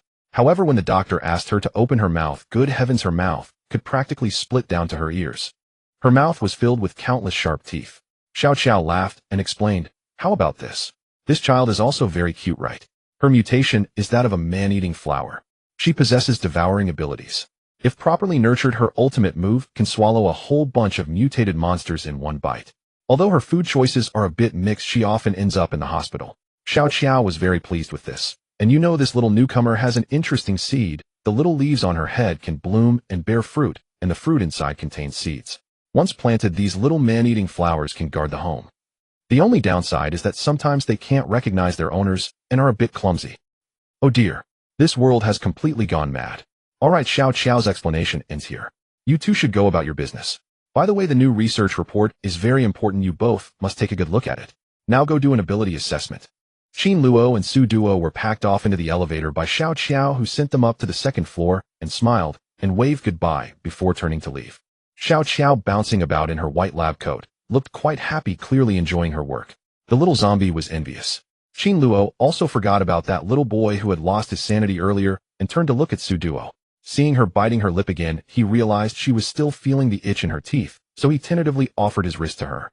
Su Duo's eyes lit up and she gulped down saliva like crazy. She was craving it. What a delicious broth. Was she actually going to get to eat it? Was it really this good? Could it exist in reality? But the little zombie didn't bite. She felt shy. Qin Luo silently withdrew his hand, not understanding why he felt a bit disappointed. However, the clear-headed little zombie really didn't bite. She was a good child. He couldn't help but sigh. It was just right. As they reached the second floor, they saw Wang Weihua and others who had just finished their ability assessment. Their abilities were not as special as Qin Luo's, so they didn't need to do it frequently. The headquarters only required ordinary ability users to do it when they felt unwell. For someone like Qin Luo, whose ability was of a storm type, it was considered special, thus requiring him to go out and return for an assessment. This time Bai Shu and the others came for an assessment due to the recent battle with mutated snake men. Sure enough, Wang Weihua and Qin Xiaofei had improved a bit, while Bai Shu had not been injured, remaining mostly unchanged from before. The monitoring area on the second basement level was crowded with many people, or rather with superhumans and mutants. For instance, there was a bouncing rabbit person covered in fluffy fur with long ears, a normal human face, and human hands and feet, resembling someone dressed in a plush costume. However, it was evident that the fur on his body was real as he hopped along. He opened his mouth to ask, "Hey buddy, what number is your fur tag? I've been feeling itchy lately." The big guy, who was a mutant resembling a chicken with a large red comb and a rugged face, replied, "Cluck buddy, you need to see a dermatologist, Cluck." This surreal scene inevitably reminded one of another world. Many people, including Su Duoduo, averted their gaze and silently agreed to discuss it later at home. Thus they split into two groups. Bai Shu and the other two returned first, while Su Duoduo and Qin Luo went to conduct monitoring. Qin Luo's powers had upgraded, but Su Duoduo, the little zombie, remained unchanged, still moving at a speed of 1.5. This wasn't a cause for disappointment. After all, her ability was related to space. On their way back, they encountered a beautiful spider lady with the upper body of a human and the lower body of a spider. Many who were afraid of spiders screamed in fright upon seeing her, causing her to blush. Daqiao, wearing a white lab coat and holding a bullfrog, rushed to help clear the area, saying, "Please make way, this is a newly transformed spider lady, let's not scare her, be understanding." The spider lady awkwardly covered her face and climbed into the consultation room with her 8 legs. Daqiao sighed in relief and noticed Su Duoduo and Qin Luo approaching, immediately coming over to greet them. "Oh, you're back. Here to do ability monitoring. You guys from Team 3A did well this time. You've taken down the 3-star mutated monsters." She even recognized at a glance that Qin Luo's powers had improved. "Keep it up. The number of mutated monsters is increasing and their levels are rising. If our combat team can't keep up with them, we're doomed." Mutants and mutated monsters are different. The former still retain human consciousness, while the latter are driven by primal instincts, seeing anything as food, and are hard to control emotionally. This is the distinction. Mutants can live in the base under collar control, but mutated monsters can no longer be considered human. Daqiao was busy as well, saying she had just been conducting an experiment, but a call had summoned her to meet the spider lady. Now she needed to return to the lab to continue her work. "Let's have a drink together when we have time. It's been hectic lately." Even someone as calm as her was feeling irritable. Daqiao winked at Su Duoduo. "Zombie darling, you should join us too." Qin Luo had already pulled Su Duoduo away, saying, "Let's talk later about drinking. You should ask old Wang. He loves to drink and can do it every day." With that, they slipped away, leaving Daqiao both amused and irritated. Those two sisters are no good. If they invite you for food, they're definitely after something for their research. Avoid them if you can refuse if possible. Don't be foolishly eager to approach, or you might end up being taken for experiments. Got it? Qin Luo spoke earnestly to the little zombie, who nodded obediently. It had been less than 4 days since their departure, yet the changes in the base were visibly evident. For example, the evolved humans, whether superhumans or mutants, are now collectively referred to as new humans. In City H, many high-rise buildings had been constructed again. In just a few days, so many buildings could be erected, clearly thanks to the efforts of superhumans and mutants. With so many survivors flocking to City H, expansion was inevitable. The subway directly took them to the entrance of their community, which was an activity area for superhumans and mutants. Ordinary people could not keep up with the psychological quality and physical condition of new humans, and when combat teams went out, the bloodstains from battles were unavoidable. While these stains meant nothing to new humans, they were deadly to ordinary people.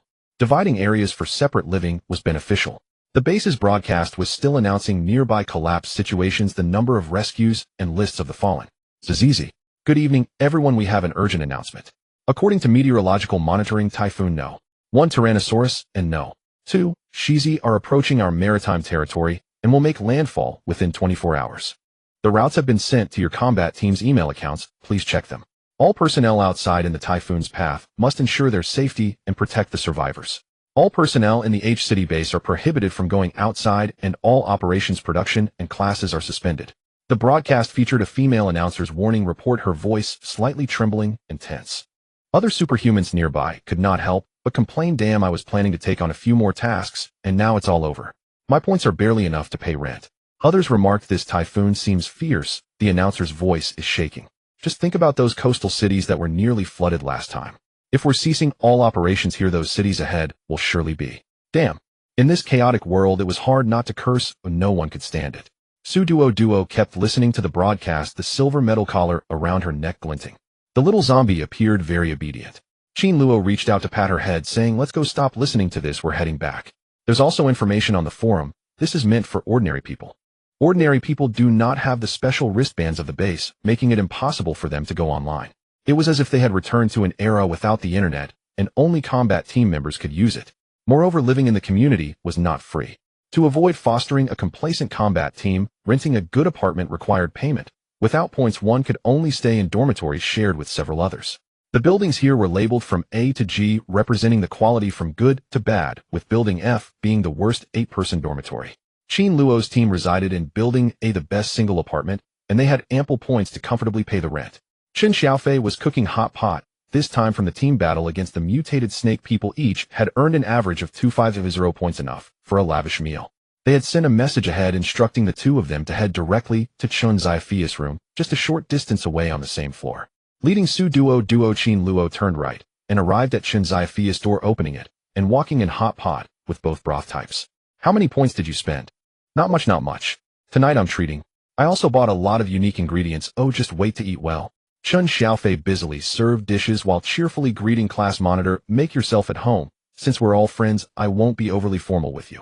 Duoduo peeked out from behind Chen Luo, seeing a large hot pot in the living room, with one side being a white bone soup base and the other a spicy beef oil base.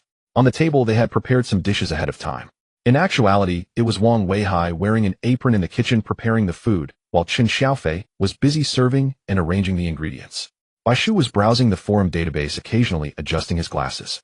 To be honest, if it weren't for his powers, he wouldn't have been able to fulfill his dream of becoming a sniper. Now, wearing glasses was purely due to a childhood habit that brought him a sense of security. Duo sat on the carpet beside Chen Luo, looking at the array of food on the table, and silently took out several large boxes of food. Fat beef rolls, fat lamb rolls, a box of various meatballs, duck blood, wide noodles, crunchy rolls, fried tofu, enoki mushrooms, shrimp, paste, everything was ready. Chen Luo and Baishu Tian stopped chatting and turned their attention to her as she brought out the food. This was simply delightful. Little class monitor, this is truly a treasure chest. You have everything here. These items are all packed in fresh-keeping boxes, and the fat beef rolls are clearly made from original cuts of meat, not synthetic meat. Chen Xiaofei came out holding a small bowl of vegetables, his face full of surprise. The little zombie finally pulled out a large can of peach preserves, and the three of them exclaimed, wow. They couldn't help but clap, as this was indeed a good item. Baishu laughed and said, little class monitor, can you bring some wine? Old Wang loves white liquor, a few bottles of beer will suffice, we won't drink too much. Duo nodded modestly and directly took out a dozen beers, finally pulling out a bottle of Maodai. Thud, thud, thud. Wow. The table instantly felt like it was shimmering with golden light. Baishu laughed. Old Wang, come and see. Look, the little class monitor brought you Maodai. What? Wang Wei, who rushed out from the kitchen, hurriedly coming to the living room to see his heart blooming with joy. Little class monitor, you really are a great person. He really loved wine. Chen Xiaofei was yelling from the kitchen. Old Wang, the water is about to overflow. Wang Wei, who then returned to wash the vegetables, feeling very cheerful, even humming a little tune, wearing an apron, while washing the vegetables, looking quite virtuous. After a busy time, everyone finally got to eat dinner. It was already 8 o'clock in the evening. Baishu played the latest research report on his tablet. Then they started eating and drinking. Little class monitor, do you have sesame sauce? A hot pot without sesame sauce has no soul. Give me some fat beef. Little class monitor, I want clear oil dipping sauce. Wow, this meat is so fragrant. Good beef must be delicious when boiled in clear broth. I, being a spicy food enthusiast, absolutely disagree. Xiaofei, what did you buy? Why is there a piece of pink meat? Anyway, I dare not eat it. This guy bought shrimp. Shrimp. Mutated shrimp. The other teams brought it back and the research center has checked it. It's edible and its flavor is doubled. My goodness, I managed to grab a piece. Do you know this stuff sells for 300 points per box? The little zombie stared at this so-called shrimp meat. It truly was shrimp meat, just magnified countless times, with each piece as big as a fist. What Chen Xiaofei called good stuff was exactly this. He had fought with a bunch of people in the supermarket for it. Damn, this is really delicious. Eating shrimp like this is simply delightful. Little class monitor, do you want to try a bite? Is mutated shrimp edible? Qin Luo had just handed Su Duo a piece of shrimp meat. Should I serve it as sashimi? Su Duo stared for a while, as she didn't want to use public chopsticks to pick up raw shrimp meat, but instead looked at the cooked shrimp meat in his bowl, surprisingly feeling a bit tempted. Qin Luo understood immediately, saying he would put the shrimp meat from his chopsticks into the spicy pot to boil for a minute, then take it out to cool. Throughout this process, the little zombie's claws were resting on his arm, silently swallowing. Chen Xiaofei and the others laughed. Turns out the little class monitor can be tempted too. Baishu took off his glasses and set them aside. How can I not? It's just that I don't know if she likes it when it's cooked. The new research says that aberrants prefer to eat mutated. Wang Wei, who took a sip of the white liquor, feeling relaxed watching them eat and drink. This kind of life is simply too wonderful. Qin Luo heard what his friend said, and then looked at the little zombie who was so tempted that she was practically glued to his side. He thought, how could she not be tempted? That night she even crawled into his arms and nibbled on his wrist. Alright, it's cooled down, hurry up and eat. Su Duo saw that the shrimp meat was being fed to her mouth. She opened her mouth wide and ate it. The large shrimp meat was fresh, sweet, and juicy, and her eyes lit up. She actually tasted the flavor. Aside from the taste of the crystal nucleus, the taste of shrimp, she was truly overjoyed. The little zombie was stunned. Chen Xiaofei, biting his chopsticks, was also shocked. What's wrong with the little class monitor? Why is she like a frozen screen stuck? Baishu and Wang Wei, who also looked at her nervously, it was the first time the little zombie had eaten something other than the aberrant nucleus. Qin Luo remained calm, knowing her little thoughts after watching her stare for a long time. She probably found it so delicious that she froze. It's fine, she'll be okay in a moment. Sure enough, the little zombie started chewing again, her eyes sparkling, her claws still gripping Qin Luo's. Su Duo wasn't unwilling to eat by herself, as she could grab things, but she couldn't handle the delicate task of using chopsticks. Her claws still weren't used to it. But it didn't matter. She had an automatic feeding device beside her. Qin Luo took a couple of bites himself, and didn't forget to cook some mutated shrimp meat for her. Chen Xiaofei and the others breathed a sigh of relief, and started to smile again, continuing to eat and drink. So what does the latest report mean? I can't quite understand. Me neither.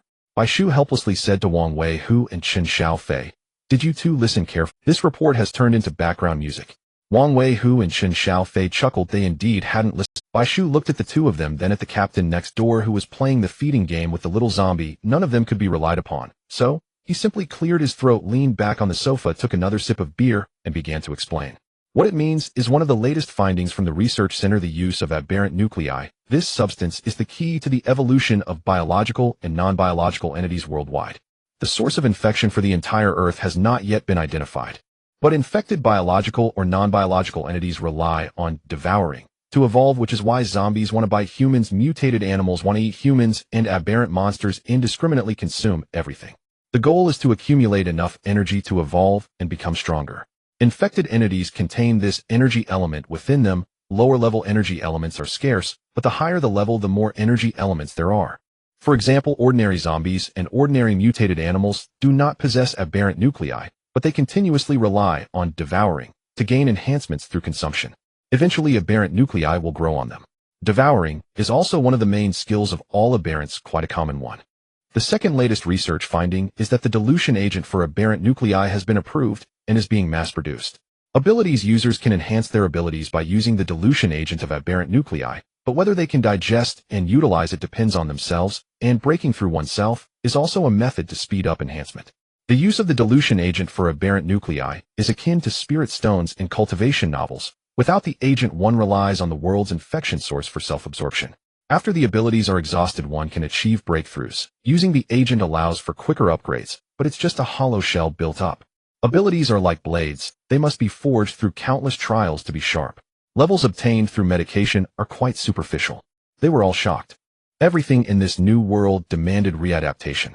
After a hearty meal, they left behind a chaotic table, and together they tidied up the mess. By the time they finished, it was already 1030 p.m. Everyone then returned home. Duoduo also retreated to her small nest, a place she had inhabited for only a single night. Immediately, she busied herself pulling furnishings from her spatial storage to decorate her new abode. Adorable plush toys and delicate ornaments were arranged with care, warm-toned curtains replaced the old ones, and a soft mint green rug was laid across the floor. The bath mat by the bathroom door had to be made of moisture-absorbing diatomaceous earth, while toiletries were neatly stowed into the cabinet above the sink. Even the refrigerator magnets in the kitchen were swapped for charming ones complemented by everyday seasonings. Only then did the little nest truly begin to feel like home. Duoduo rushed about tirelessly, shifting the living room cabinet to a new position, then swapping out bed linens and sofa covers. Her fingers lacked fine dexterity. Even slipping a duvet cover over a comforter took her an agonizingly. Finally exhausted, she collapsed onto the bay window in the living room and sat in quiet reverie. The neighborhood broadcast had ceased. Only dim ambient lights remained, casting gentle illumination across the silent compound. No one lingered outdoors. A towering wall stood prominently ahead, imposing yet strangely reassuring. Shatters curled up with her tablet scrolling through forum posts. Many bizarre, though locked, their content remained fully viewable. The latest research report had surged to the top of the forum's trending list, sparking widespread discussion. Rumors circulated earlier that enhancing abilities hinged on heteronuclei. I hesitated to believe it, yet it's confirmed true. What? Heteronuclei are nearly impossible to obtain. How are frontline combat squads supposed to cope? Another injectable agent. Are we certain it's safe? Laughable. If you're afraid, simply refuse it. Countless researchers sacrificed sleep and sustenance to perfect it, yet you still hesitate. Not me. I'll wait and watch. Who knows what side effects it might trigger? Idle worry. Do you imagine such agents are accessible to just anyone? I've learned firsthand the first batch is reserved exclusively for elite squads, not ordinary teams like ours. Oh, you'd rather decline. This substance will vanish from circulation soon enough. Mark my words, after the apocalypse, humanity's disparities will widen irreversibly. Seeing the heated arguments in that thread, Duoduo swiftly navigated to another, this one delivering real-time disaster updates. Disasters raged not only within her own nation, but across the globe. And her nation suffered a catastrophic earthquake, triggering massive seawater inundation. Few survivors remained. International rescue efforts proved futile. Every nation struggled merely to survive. All scrambled for self-preservation. The world had descended into chaos. As Duoduo scrolled through videos, foreign zombies appeared several times more ferocious. True hordes besieging cities, sprinting wildly to seize and devour humans. The footage echoed with shrieks and gnashing sounds. In nation, colossal monsters emerged, mutated variants of standard zombies encased entirely in writhing undead flesh resembling titanic humanoid cauldrons. Victims vanished without even a spatter of blood. People screamed and scattered in panic. Most fled alone with no semblance of order. Most satellites failed out, aircraft refused ignition, vast stretches of ocean vanished beneath impenetrable fog. Even ships could no longer navigate. Interstate communication collapsed entirely. Survival rested solely upon individual fortune. Beyond monstrous threats, extreme weather ravaged the land. Tornadoes, blizzards, and sudden surges of tumbleweeds multiplying until entire nations seemed submerged. Duoduo watched mutated tumbleweeds, spiky, spherical, and frenzied, careening down streets in one nation, impaling countless people upon their barbed surfaces. A chill ran down her spine. Comment sections beneath these videos remained disabled. Viewers could only watch, unable to respond. Before such devastation, humanity appeared heartbreakingly fragile. Humor held no place here. Watching these clips only deepened her gratitude. Her nation's social order remained intact. 3 exceptionally fortified metropolises had rapidly evolved into major bases. From these 3 resilient strongholds, aid flowed outward to other cities. Over half the fallen zones had been reclaimed. Stabilization efforts pressed urgently into volatile regions. The ambition was to transform those unstable zones into satellite bases. Site selection proving critical. Locations must withstand natural disasters and lie far inland, well removed from coastlines. Entire coastal populations had relocated toward the continental interior, while enhanced governance frameworks were enacted for both awakened individuals and aberrant beings. New regulations meticulously drafted. Duoduo strained to absorb it all. Though the apocalypse had begun only recently, her former tranquil life now felt like a distant memory, eons ago. It left Shatters dazed. The next morning dawned bright and stifling. The typhoon had not yet arrived, yet the air hung heavy with pre-storm stillness. Duoduo was roused by Qin Luo summoned to Professor G's lab. The diluted heteronuclear agent had just arrived, and they were to test its efficacy.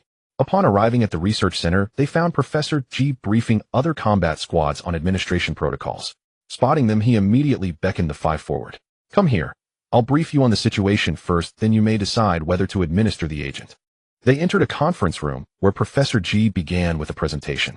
Given the agent's current limitations, broad dissemination remained impossible. Thus instruction proceeded privately. Each body reacts uniquely. Possible side effects include dizziness, fever, nausea, and even temporary estrus states. yet benefits are profound. Post-administration absorption varies individually. Wielded wisely, this agent promises transformative physical breakthroughs. Heteronuclei extracted from diverse organisms confer distinct effects. Upon injection, recipients temporarily manifest the corresponding ability. An illustration appeared an elephant beside which glowed a tawny heteronucleus. Take this strength-type heteronucleus post-injection recipients gain transient power amplification. Our test subject, a 17-year-old martial arts academy student, delivered a single kick so explosive it shattered the skull of a 2-star mutated lizard man.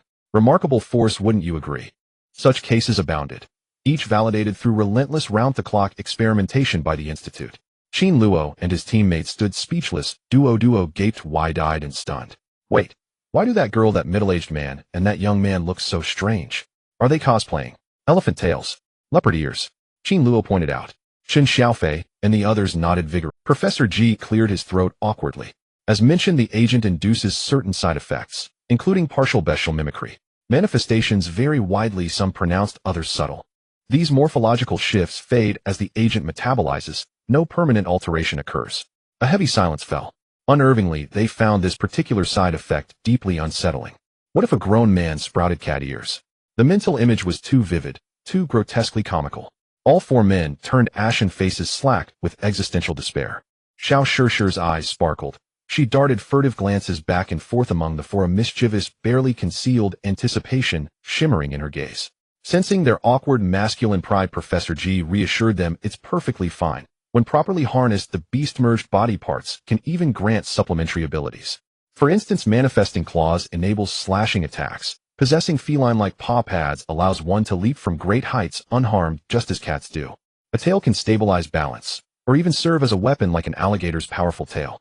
Professor G grew solemn as he continued. You must select heteronuclei as closely aligned with your own physiology as possible. Ordinary espers cannot tolerate multiple heteronucleus agents. The absolute upper limit is 5. Still, I strongly advise limiting yourself to no more than 3. Carefully screen among them to identify the optimal match, and thereafter you must commit exclusively to that one. Otherwise your body will rupture. You've likely already noticed another phenomenon after receiving the heteronucleus agent. Espers gain mimicry capabilities, just like aberrants. Hence this agent is strictly contraindicated for aberrants. However, they may elevate their ranks by consuming diluted heteronucleus solutions of matching type. Yet we've uncovered a new complication. Professor G gravely advanced to the next slide. A video showing a lizard man writhing in agony, shrieking in frenzied desperation, pleading not to lose his mind. Ultimately, he succumbed entirely to madness and was reluctantly terminated. Whether esper or aberrant, excessive viral load inevitably shatters rationality. Espers must never seek shortcuts, neither by ingesting raw heteronuclei nor administering excessive doses of diluted heteronucleus agents.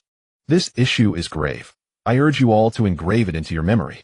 Failure to heed this warning will reduce you to monstrous, mindless abominations. The atmosphere grew heavy. Qin Luo and his teammates cared little for themselves. They turned in unison towards Duoduo. The young zombie girl tilted her head upward, watching the presentation intently as the lizard man screamed in torment, sobbing, "Don't let me die. Save me. I don't want to lose my mind." It was as though she foresaw herself slipping into that same fate, evoking quiet sorrow like foxes mourning fallen rabbits. Noticing their distress, Professor G smiled gently. "I see your squad's bond runs deep. Rest assured, so long as protocols are rigorously followed, aberrants won't descend into monstrosity so swiftly. Do you recall our base's founding tenets? We never surrender to the apocalypse. We abandon no human being. No one will ever abandon you." His final words were addressed directly to the young zombie. Duoduo looked up at him. His warm, reassuring smile steadied her heart, and she nodded, choosing to trust these dedicated scientists. With a twinkling gaze, Professor G turned to Qin Luo and his 3 comrades. "So, how about it? Would you like to try the diluted heteronucleus agent? Within safe dosage limits, it poses no threat to life. Those side effects are admittedly unpleasant, and the agent itself is exceedingly rare." The 4 exchanged glances, hesitant, then resigned. What choice did they have? To survive the apocalypse, they had to keep pace. Strength could not lag behind. Consider this 17-year-old girl, trained at a martial academy, never enlisted, yet capable of shattering a level 2 lizard monster's skull with a single kick. Whereas they, having trained relentlessly since the apocalypse's dawn, still struggled against level 2 aberrants. If this gap remained unbridged, they'd soon be swept aside by the rising tide. Satisfied with their nod, Professor G retrieved several encrypted cases. "Come, let's see what I prepared for you." Having studied them thoroughly, he'd long ago pre-selected optimal diluted heteronucleus agents. This entire display was merely playful teasing. He knew full well they'd accept. After all, Team 3A, elite fiercely strength-obsessed, would never tolerate being surpassed. Clutching their individual vials, Qin Luo's team awkwardly left to find someone to administer the injections. Chun Xiaofei muttered under his breath, "Ugh, please don't give me an eagle's head. That would be hideous. I'd rather grow eagle talons than sprout an eagle's head." Su Duoduo waited in the conference room, swaying slightly with anticipation. Though ineligible for the agent, Professor G had gifted her a box of 12 vials of diluted heteronucleus solution, rose pink in hue, strawberry flavored, most suitable for a young lady. Made from a level 1 mutated flower core. Drink it whenever you like. It'll modestly enhance your capabilities. Su Duoduo dared not confess she'd once chewed raw heteronuclei like candy, so she simply typed "thank you" on her tablet and carefully stowed the box away. Professor G nodded warmly. Just then another combat squad arrived, and he hurried off to answer their questions, which took only moments. Someone glanced inside the room, eyes locking onto the young zombie, and lingering on the collar around her neck. Su Duoduo instinctively touched it, her mood dimming. She bared her teeth in sudden sharp anger. Uffed, this is Team 3 as new recruit. Aside from her pretty face, she seems utterly ordinary. I can't fathom why Captain Sheen would take someone like her. Hearing this, Professor G interjected sternly, "Have you fed your manners to the dogs?" The man offered a perfunctory apology. Sorry.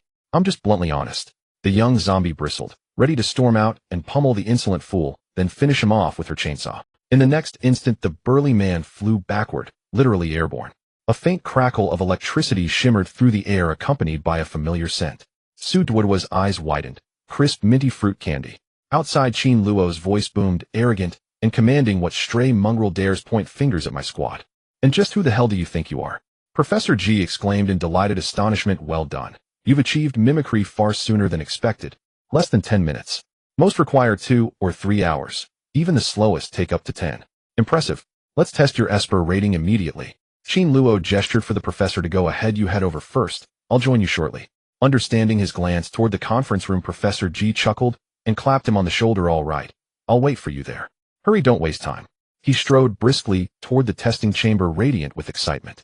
Qin Luo had once again delivered an astonishing result.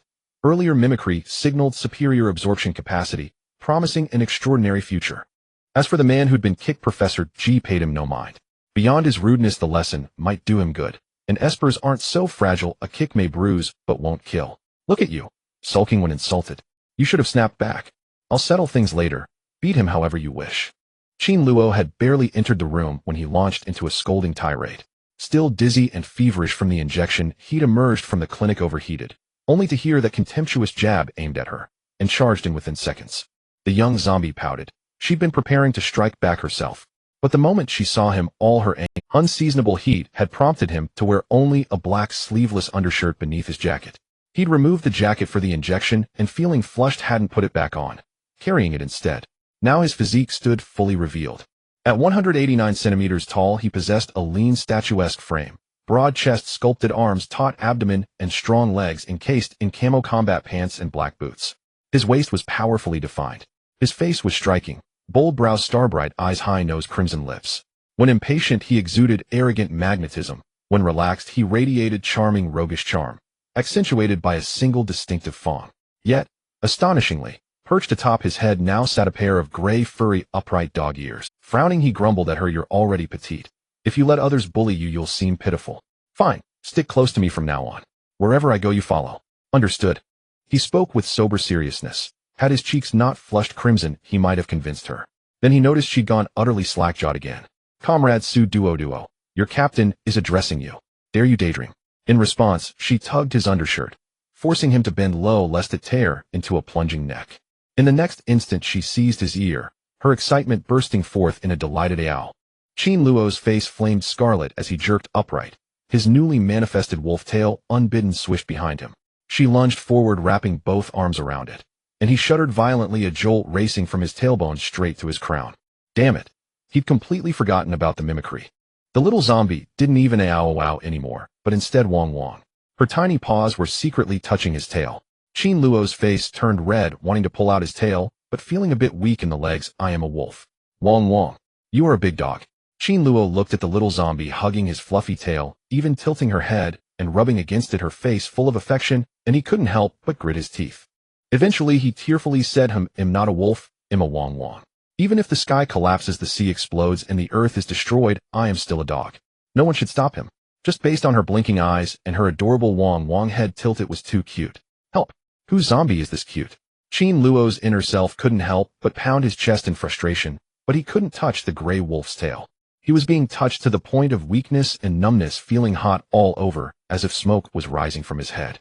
Fortunately, a good buddy came to the rescue. Chen Xiaofei flapped his wings and rushed out. "Ow, ow, ow, Qin, go look at me. Little class monitor, look. I can fly." He crashed, and scaring the little zombie to let go of her paws with a paw G, and Qin Luo quickly pulled his big tail back. They ended up rolling into a heap, while Chen Xiaofei kept laughing. Look, I actually have wings. Oh my, what a wonder of the world." Chen Xiaofei was flapping his wings, which had white spots on gray feathers, and apart from his wings, his paws had transformed into eagle claws. Everything else seemed normal. He placed his hands on his hips and declared, "Haha, soon I'll be able to fly in the sky," zooming swiftly. Qin Luo lifted the little zombie up to stand properly, and directly gave Chen Xiaofei a flick on the forehead. "Stand at attention. Stand properly." Quickly apologized for knocking down the girl. Duoduoduo was still a bit dazed, clearly indicating that the little zombie's brain had crashed again. Only then did Chen Xiaofei apologize for being overly excited, quickly bowing at a 90-degree angle. "Sorry, little class monitor. I was wrong, little class monitor. I didn't mean it. To make up for it, I'll buy you an exotic core to eat." His cherubic face was sincere, and he blinked his eyes at the little zombie. Duoduo heard him mention buying an exotic core for her, and nodded, her gaze falling again on Qin Luo's big tail. Scared Qin Luo quickly coughed twice. "You can't touch the tail. If she touched it, he wouldn't be able to take it." The little zombie pouted. Qin Luo immediately added, "You can touch it when there are no outsiders around." At least he wouldn't lose his captain's dignity due to blushing weak legs or smoke rising from his head. The little zombie suddenly understood, nodding with restraint, indicating that she understood no touching in front of others, but casually when alone. Her little paws could touch freely. Qin Luo saw her little expression and thought she understood, praising her for being clever. Chen Xiaofei, puzzled, scratched his head, glancing at his captain, and then at the little class monitor, finally noticing the big wolf ears on Qin Luo's head. "Wow, Qin Gu, you're so handsome. So cool. What kind of wolf are you?" "Local Tibetan wolf." Qin Luo said with a sullen face that he thought he looked silly with 2 dog ears and this fluffy tail behind him. He didn't realize that his tail was also swinging impatiently with his mood. Chen Xiaofei actually liked his new look, flapping his wings, jumping up and down, his claws tapping on the tiles, making a crisp sound. "Do you guys think it looks like I'm tap dancing?" Dang, dang, dang, dang. Qin Luo looked at his ridiculous flapping and was at a loss for words. "Not at all, you look like a flopping wild chicken." Chen Xiaofei retorted, "My breed is the king of thousands of eagles. Hey donking." He was flapping his wings and still thought he looked great. When Bai Shu came out and saw this scene, he really didn't want to admit that Chen Xiaofei, such a fool, was his teammate. He couldn't help but push his glasses and walked out helplessly. "Can you stop jumping? The noise is giving me a headache." Chen Xiaofei got excited upon hearing this, so he just kept jumping, until a few girls quickly walked by, covering their mouths and giggling at him. He finally blushed, lowered his head, and walked into the meeting room. So embarrassing. Qin Luo also pulled Duoduo in, and Bai Shu quickly followed in. "So what species are you? Haven't you seen it? Why is it all furry?" "Exactly." Bai Shu was different from the two of them. He not only had small ears, but was also fluffy all over. So he helplessly spread his hands and sighed, "I'm a Siberian flying squirrel, to be precise." "It's a type of flying squirrel." Chen Xiaofei burst out laughing upon hearing this, thinking that the serious Bai Shu was actually such a cute creature. He couldn't help but be mischievous. "Oh, my little flying squirrel is coming. Chen Xiaofei, you're done for." Saying this, the two of them almost got into a fight, while Qin Luo pulled Duoduo to watch the show. However, after waiting for a long time without seeing Wang Weihua, the few of them felt something was off, so they could only go find him. Duoduo followed behind them to watch the fun. If she could smile widely, she would probably look as silly as her eyes sparkled. When Chen Xiaofei and Bai Shu opened the door to the compartment, they suddenly burst into thunderous laughter, holding their waists. "My heavens, ha! Old Wang, ha!" Qin Luo couldn't help but become curious. What does old Wang look like? "Let me see." Duoduo also peered in behind him, wishing she could hug his big tail if Qin Luo didn't prohibit touching it in front of others. Upon seeing Wang Weihua looked like he was about to fall apart, sitting in the corner with his back to them, revealing 2 ears and a yellow-black striped tiger tail. Here was this muscular man, over 1.9 meters tall, suddenly looking so cute it was hilarious. Bai Shu laughed until tears flowed down. Chen Xiaofei laughed so hard, he squatted down, pounding the ground. "Ha ha ha." Qin Luo also burst into laughter. It felt like their laughter could almost break the roof. Wang Weihua turned his head in anger. "Don't laugh. His transformation was just too silly. But when they saw his face topped with 2 tiger ears, and they were the short kind, the 3 friends laughed even harder.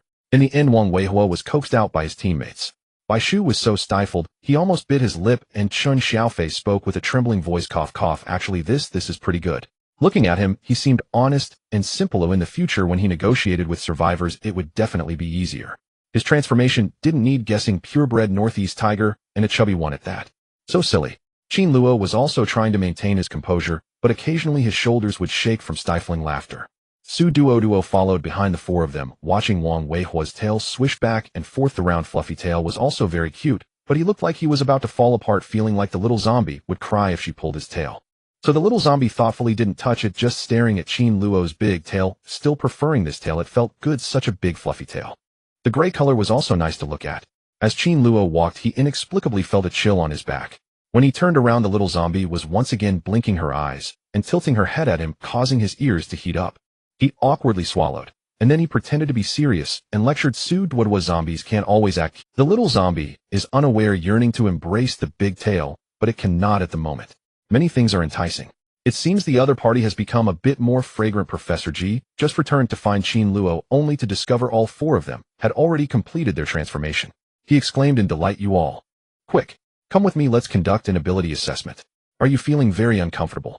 Qin Luo and the others obediently shook their heads. They felt a bit uneasy, but it was bearable. Professor G took the 4 of them away and had Xiao Qiao entertain Su Duoduo for a while to prevent the little zombie from getting bored. "Don't worry, our research center has excellent guardianship services.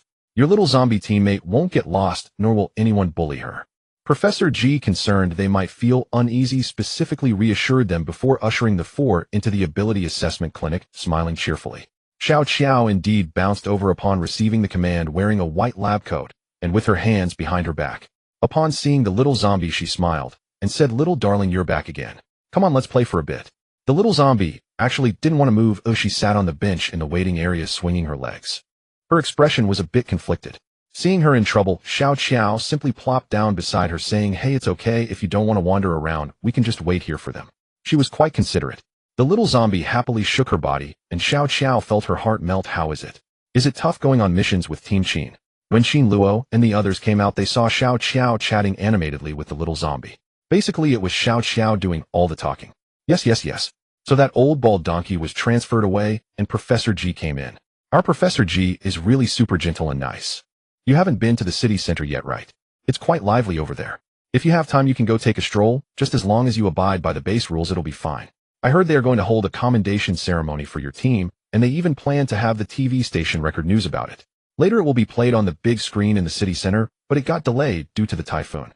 De Qiao's house is on the 1st floor of the community. She just planted a batch of little carnivorous plants, the seeds of that carnivorous plant, darling. As a result, when she went out that day, they spat at her, haha, a bunch of little rascals." Qin Luo and the others were stunned. Do girls talk this much? The little zombie couldn't speak, but could use a tablet. She poked at it with her little claws, and Xiao Qiao chattered non-stop, full of gossip. It was pleasant to listen to. Who doesn't love gossip? Finally, Qin Luo walked over, clearing his throat twice. "Su Duoduo, it's time to go." After speaking, he exchanged a few polite words with Xiao Qiao. "Sorry to trouble you, to keep an eye on her. Did I take up too much of your time?" Xiao Qiao watched as the little zombie jumped off the chair and ran over to Qin Luo, sighing helplessly. "She really prefers you." Qin Luo felt as if he was facing a formidable enemy, instinctively wrapping an arm around the little zombie. "What? Are you implying that you want to take her away? No wonder such a busy researcher still has time to accompany Su Duoduo." His overprotective behavior was quite silly. Xiao Qiao made a face of disdain. "Of course I want to take her. Who wouldn't love such a cute zombie baby? But I'm really just working. It's almost my lunch break. What's wrong with spending time with her before I clock out? If she really wanted to take her for research, would she need to trick the little zombie like this? Just tie her up.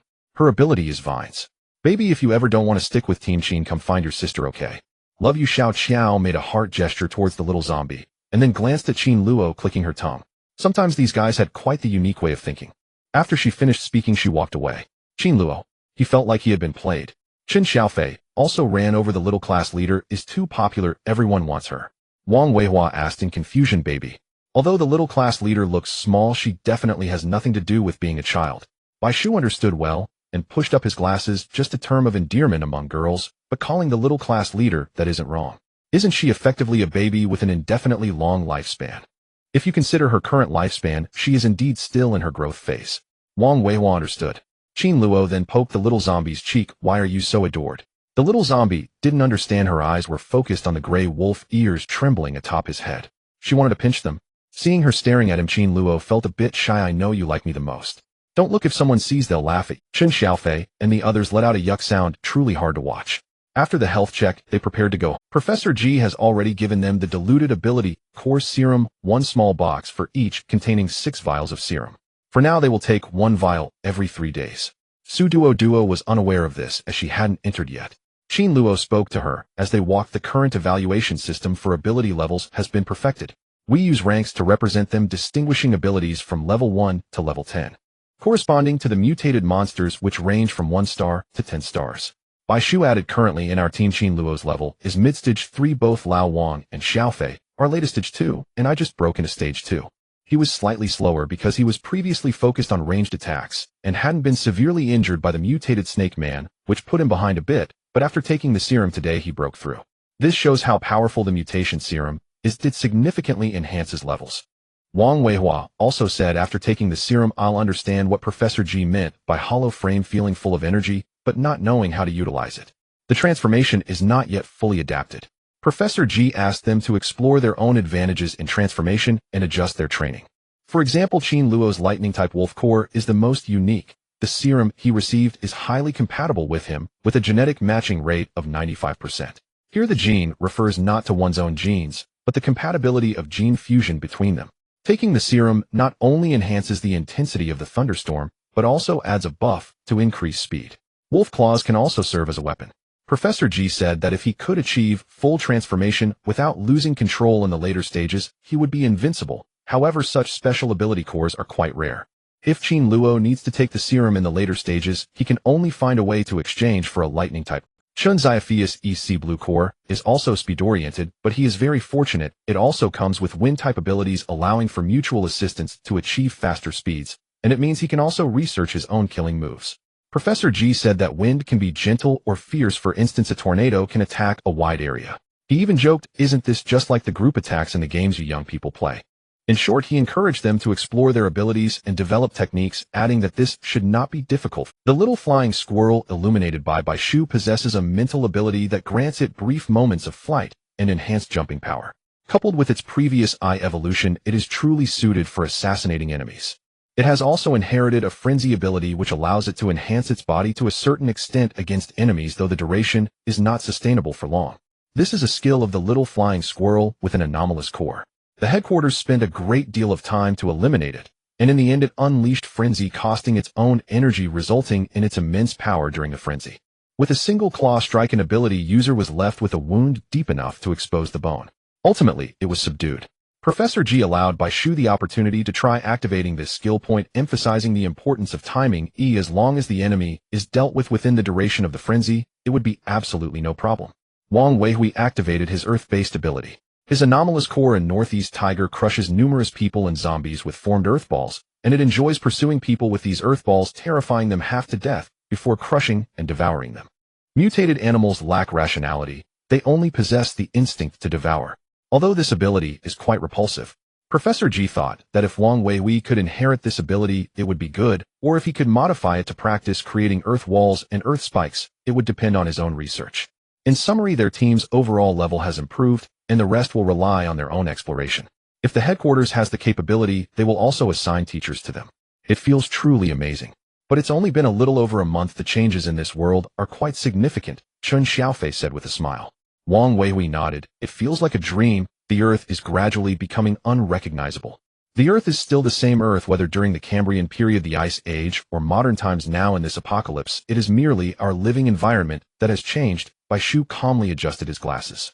What we need to do is to adapt diligently, and all of humanity must do the same. Thankfully, humans are inherently adaptable and possess great creativity. When the apocalypse arrives, we build fortresses, save our companions, strive to help everyone live a normal life, even if the current humans are not very normal. They couldn't help but laugh. Qin Luo nonchalantly remarked, living one more day is a day gained. No matter what the world is like, strength is the most important tool for survival. Others all expressed their agreement. We can all level up. Later we will teach the little squad leader and see if we can help her learn how to use her anomalous abilities. Teach her ourselves? Is that feasible? Otherwise, do you think her abilities are suitable to be exposed? What if she gets discovered? The headquarters has pests lurking around. What if she gets captured and monitored? That absolutely cannot happen. Qin Luo firmly declared, we will teach her ourselves. If one can learn, who cannot? Bai Shu also mentioned he would help gather information to ensure the little squad leader's safety. Chun Xiaofei, unsure where he could contribute, said, then he'll buy an anomalous core for the little squad leader. Without her there are no good snacks. I'm counting on her to bring me delicious food, so she must stay safe.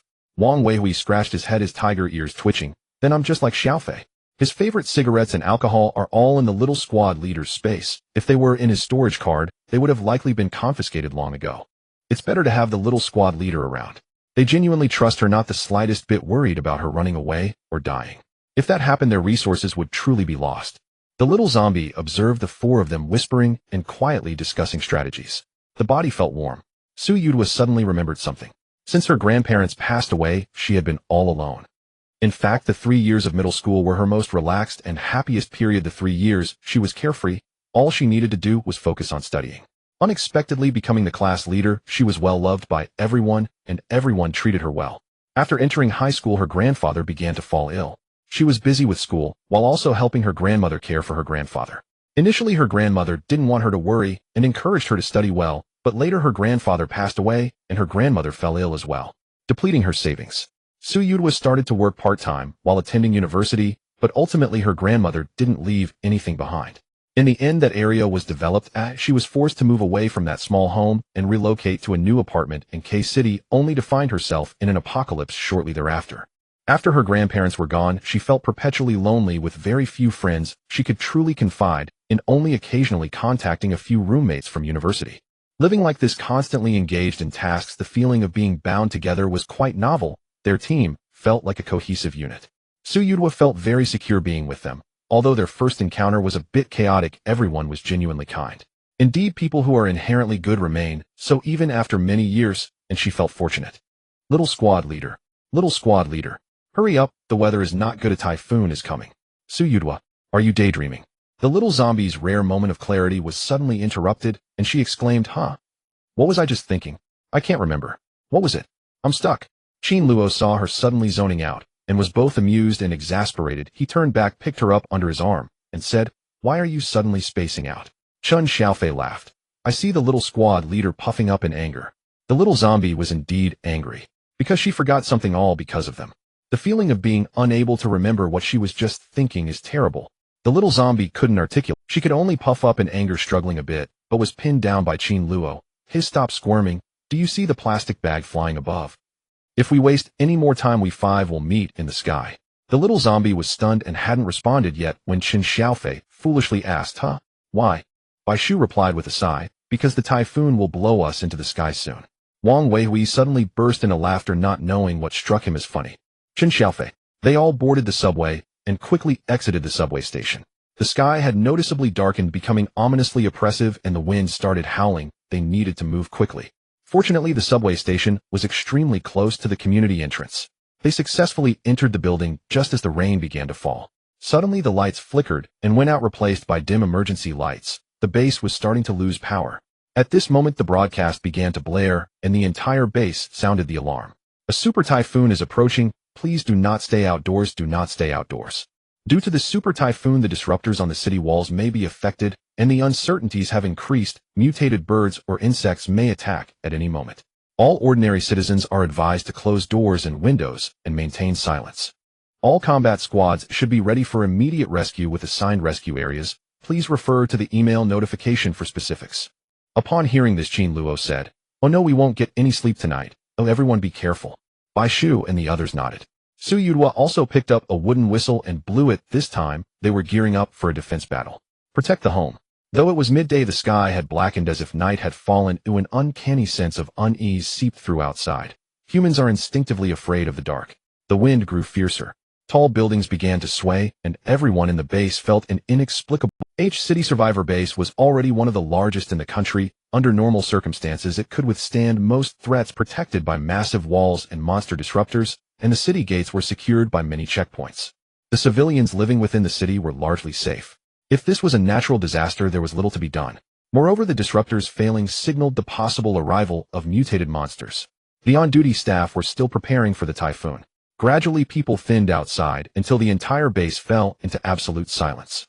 Only the howling wind remained. At Zenrinlii residential area building A on the 19th floor, warm light slipped from the crack of Duoduoduo's apartment door. She had set a charging desk lamp beside the coffee table and with her teammates urgently began learning how to use their abilities. After taking the upgrade serums today, they felt more attuned, as if each of them had grasped something. Mobilizing an ability requires concentration. Squad leader, try to focus and see if you can manifest. By the way, our skills were all granted by the serums. Only the squad leader and Qin Luo have abilities that are, how marvelous. Chen Xiaofei, the biggest chatterbox, babbled on by himself. He clutched a can of sweet soybean milk and had a pack of ultra-spicy jerky stuffed in his mouth. He chewed and spoke at once, occasionally taking a sip of soy milk. He truly wasted no time. The coffee table was strewn with snacks. Bai Shu checked his tablet for information. The sensation of using an ability. It's hard to describe. It feels more like a current of energy you must summon yourself. It normally lies hidden within the body, flowing like blood. When needed, you focus and call it forth. How you use it depends on yourself. Wang Weihu nodded in agreement. For me, it was simply a boost in strength. When I throw a punch, I channel the ability into my fist. He demonstrated for Duoduo, clenching his fist and striking the air. A gust of force whooshed out. One could even see the power in his fist. Look like this. After taking the serums, you can clearly feel your ability swelling many times over. If before he could only manage 50 punches, now he could deliver 100 with that force. Duoduo watched the three of them in astonishment, as she could indeed sense their changes. Qin Luo's wolf ears twitched. It was his turn to share. Duoduo, follow your instincts and try directly. First, focus and summon your ability. See if you can control and lock onto a small space. He had little to offer by way of explanation. After all the battle, mad Qin only knew how to rush in. Not knowing how else to advise, he could only tell her to try as he did. Chen Xiaofei and the other two immediately cried wow and gave Qin Luo thumbs up. Truly a captain. Bai Shu pushed up his glasses. Right. No amount of theory beats trying it yourself. Try it yourself, you might get the hang of it. One step at a time. Duoduo pondered for a long moment, then nodded resolutely. She understood and closed her eyes, attempting to find the sensation they described. 1 minute passed, then 2, then 3. The four of them watched Duoduo intently at first, but gradually fell into discouragement. Their transformations had not yet faded. It now seemed they would not subside until at least the next day. At that moment, their moods showed in their animal traits. Qin Luo twitched his wolf ears. Wang Weihu wagged the tail at his back. Chen Xiaofei kept fluttering his wings, while Bai Shu simply stared at Duoduo. They worried for her. Duoduo held her breath for a long while before finally catching a faint sensation. The multifaceted cube in her mind began to turn again. This time, miraculously, no nausea returned. Watching the cube spin felt dazzling. She tried to steer its rotation and could control it for a second or two, though it otherwise spun chaotically. Suddenly, Duoduo grasped something. She opened her eyes and stared at the cup before her, trying to pull it into space from a distance. It actually worked. Amazing. Remote retrieval. Well done, squad leader. Chen Xiaofei leapt up. Wang Weihu's eyes widened. You learned that already. Incredible. Their reactions bolstered Duoduo's confidence. Qin Luo smiled and slid his drink closer. Come on, try again. Remote retrieval is progress, Professor G said to try often. This time Duoduo was more fluid. By concentrating and locking onto an object, she could perform remote retrieval, storing the item into space. Previously, she had to touch things to collect them. Now she did not. Duoduo was astonished. Wouldn't that make gathering things much faster? Later, in excitement, she tried to retrieve a small ornament from the TV console and found she couldn't. She furrowed her brow, unable to concentrate. It even gave her a headache. Bai Shu, who was taking notes, noticed her struggle and said perhaps there's a distance limit. Qin Luo hurried up and fetched the ornament Duoduo had wanted. Don't rush. Try one by one and see how far away you can remotely retrieve something. Chen Xiaofei and Wang Weihu cheered her on. Squad leader, it's fine. Take your time. Come on, come on. Duoduo glanced at them and nodded, regaining her confidence. She tried each distance in turn as Qin Luo moved the object step by step. When it failed, she shook her head. He stepped a little closer each time until he finally stopped at 1 meter. Bai Shu immediately recorded it. Good. 1 meter is progress. With more practice, you may extend that. Duoduo was encouraged. She nodded vigorously, and through using her ability, she finally felt what they had been describing. It felt as if a new current of energy had filled her, coursing with her blood. She could summon it by focusing. Duoduo was delighted. When she looked at them, her eyes brimmed with gratitude. She knew her mind still jammed easily and turned slowly. Without their patient guidance, she could not imagine how many years it would take for this little clueless zombie to realize that abilities could be summoned.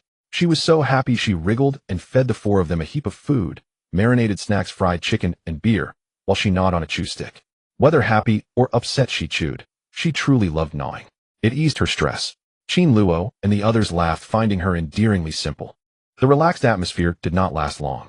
Soon their wristbands notified them of incoming emails confirming the location assigned to their team, which was in the southeast direction not far from where they were, an area with a considerable number of residences. It was noted that mutated bats had been discovered, urging them to exercise caution and head there immediately. Outside, the wind howled and many trees in the community were blown down. The rain was light, but since the mission had been dispatched, they as the combat team needed to set off, so they clicked confirm without hesitation. Everyone hurriedly grabbed a bite to eat before heading out. While waiting for the elevator, they even stretched their bodies, moving their necks and legs, doing a few stretches in preparation for battle. They all put on their headsets. Qin Luo began assigning roles. Su Duoduo, stay with me, Xiao Bai, and Lao Wang together. Xiao Fei will act alone. White Shu is relatively weak in stamina, so it's better to pair him with a damage-resistant partner. Qin Xiao Fei is now much faster, and White Shu may not keep up with him, nor can Wang Wei, who so acting alone allows him to fight more freely. The three of them expressed no objections, having been teammates on numerous missions before. They could work together in any combination. Qin Luo no longer let the little zombie stay by herself. Since he had witnessed her lethal skills, he decided to train alongside her. The apocalypse was ever-changing, and they had seen it all with their own eyes. Those who did not put in effort could easily be eliminated. He initially thought her space ability was merely a supportive type, and none of the four anticipated she could kill. Indeed, it was quite a valuable asset. Su Duoduo took out a chainsaw, which she found to be more comfortable to use. Did she fear it? Not really. Seeing the four of them gave her a sense of security, a feeling of teamwork. She wasn't alone. The 3A combat team officially entered battle mode. As soon as the elevator opened, they rushed into the rain. The wind was still strong, but the rain had lessened. Now the team's skills had improved, and their speed had increased significantly. They did not take the subway. Instead, they ran directly, as the location was only a few minutes away. Su Duoduo's speed was 1.5 times that of an ordinary person, but for Qin Luo and the others it was still quite slow, so she was carried by Qin Luo as they ran. Ugh, these ears and tail are such a nuisance. Qin Luo impatiently shook his ears. Although he ran faster now, the newly grown beast ears were too sensitive, and having a tail trailing behind him was quite uncomfortable. Su Duoduo had already gotten used to being carried. She lay on his shoulder, able to see his tail swaying as he ran, splashing rainwater. The rain was light, and his tail remained dry and fluffy, which she stared at in fascination. So cute. She wanted to hug it, pet it, and snuggle it. But they were on a mission. Meanwhile, Wang Wei, who was struggling a bit, he nearly lost his balance because of his tail, but quickly adapted. Qin Xiao Fei was the most carefree, running and flapping his wings to take off. He could even control the wind to blow the rain away from his wings, keeping them dry, which was quite ingenious. Later, he even grabbed White Shu and took him up high before tossing him down, allowing White Shu to glide down from a height, flying quite a distance. Though well-intentioned, it was White Shu's first time being caught and thrown from a height, and he directly cursed, "Qin Xiao Fei, thank you, ancestor of your 8 generations." But he quickly grasped the essence and began to take shortcuts, climbing on rooftops, gliding down for speed, which saved a lot of energy. Qin Xiao Fei laughed heartily, relishing the feeling of free flight, until Qin Luo warned him not to overdo it as their powers were limited. Only then did Qin Xiao Fei come to his senses and quickly acknowledge, "OKK-3, a special operations team. Eagle has arrived at the destination." Target group locked. A swarm of large black mutated bats circling near the residential buildings, scattering and fleeing upon seeing me. "I'm going in," he announced, and immediately launched an attack, channeling his powers to charge forward, starting to pursue and strike the mutated bats. White Shu was the second to arrive. He reported, 3A special operations team. White mouse in position, encirclement begins. The four of them seamlessly spread out to the corners, locking in their positions and beginning to eliminate the targets with the plan to converge at the center in the end. This was their usual habit. Wang Wei, who quickly arrived at a corner of the residential area, 3A special operations team. Wang Hu in position, encirclement begins. Qin Luo responded directly, received. He had also reached the farthest corner. After placing the little zombie down, he said, "I'll let a few bats come at you for practice. Feel free to explore your combat style, and try to stay behind me." Given his output combat power, bringing along a novice was a piece of cake. Su Duoduo nodded while clutching the chainsaw, and soon she saw Qin Luo also start reporting the commencement of battle. He shook his wolf ears and charged forward, wielding his dual blades, starting a one-sided massacre. He even infused lightning into his daggers, and with each strike sparks flew. There were numerous bats here, densely packed to the point of absurdity. Qin Luo provided output up front, and occasionally a few large bats would slip through. These bats were truly gigantic, as big as basketballs with sharp beaks, hairy faces, and blood-red eyes. Definitely not a cute sight. The little zombie felt tense, but when they swooped towards her, she swung her chainsaw and charged at them, blood from the bats immediately splattering. A few drops splattered onto her snow-white face, and she raised her hand to wipe it off. Seeing Qin Luo's back, she quickened her pace, clutching the chainsaw to keep up with him.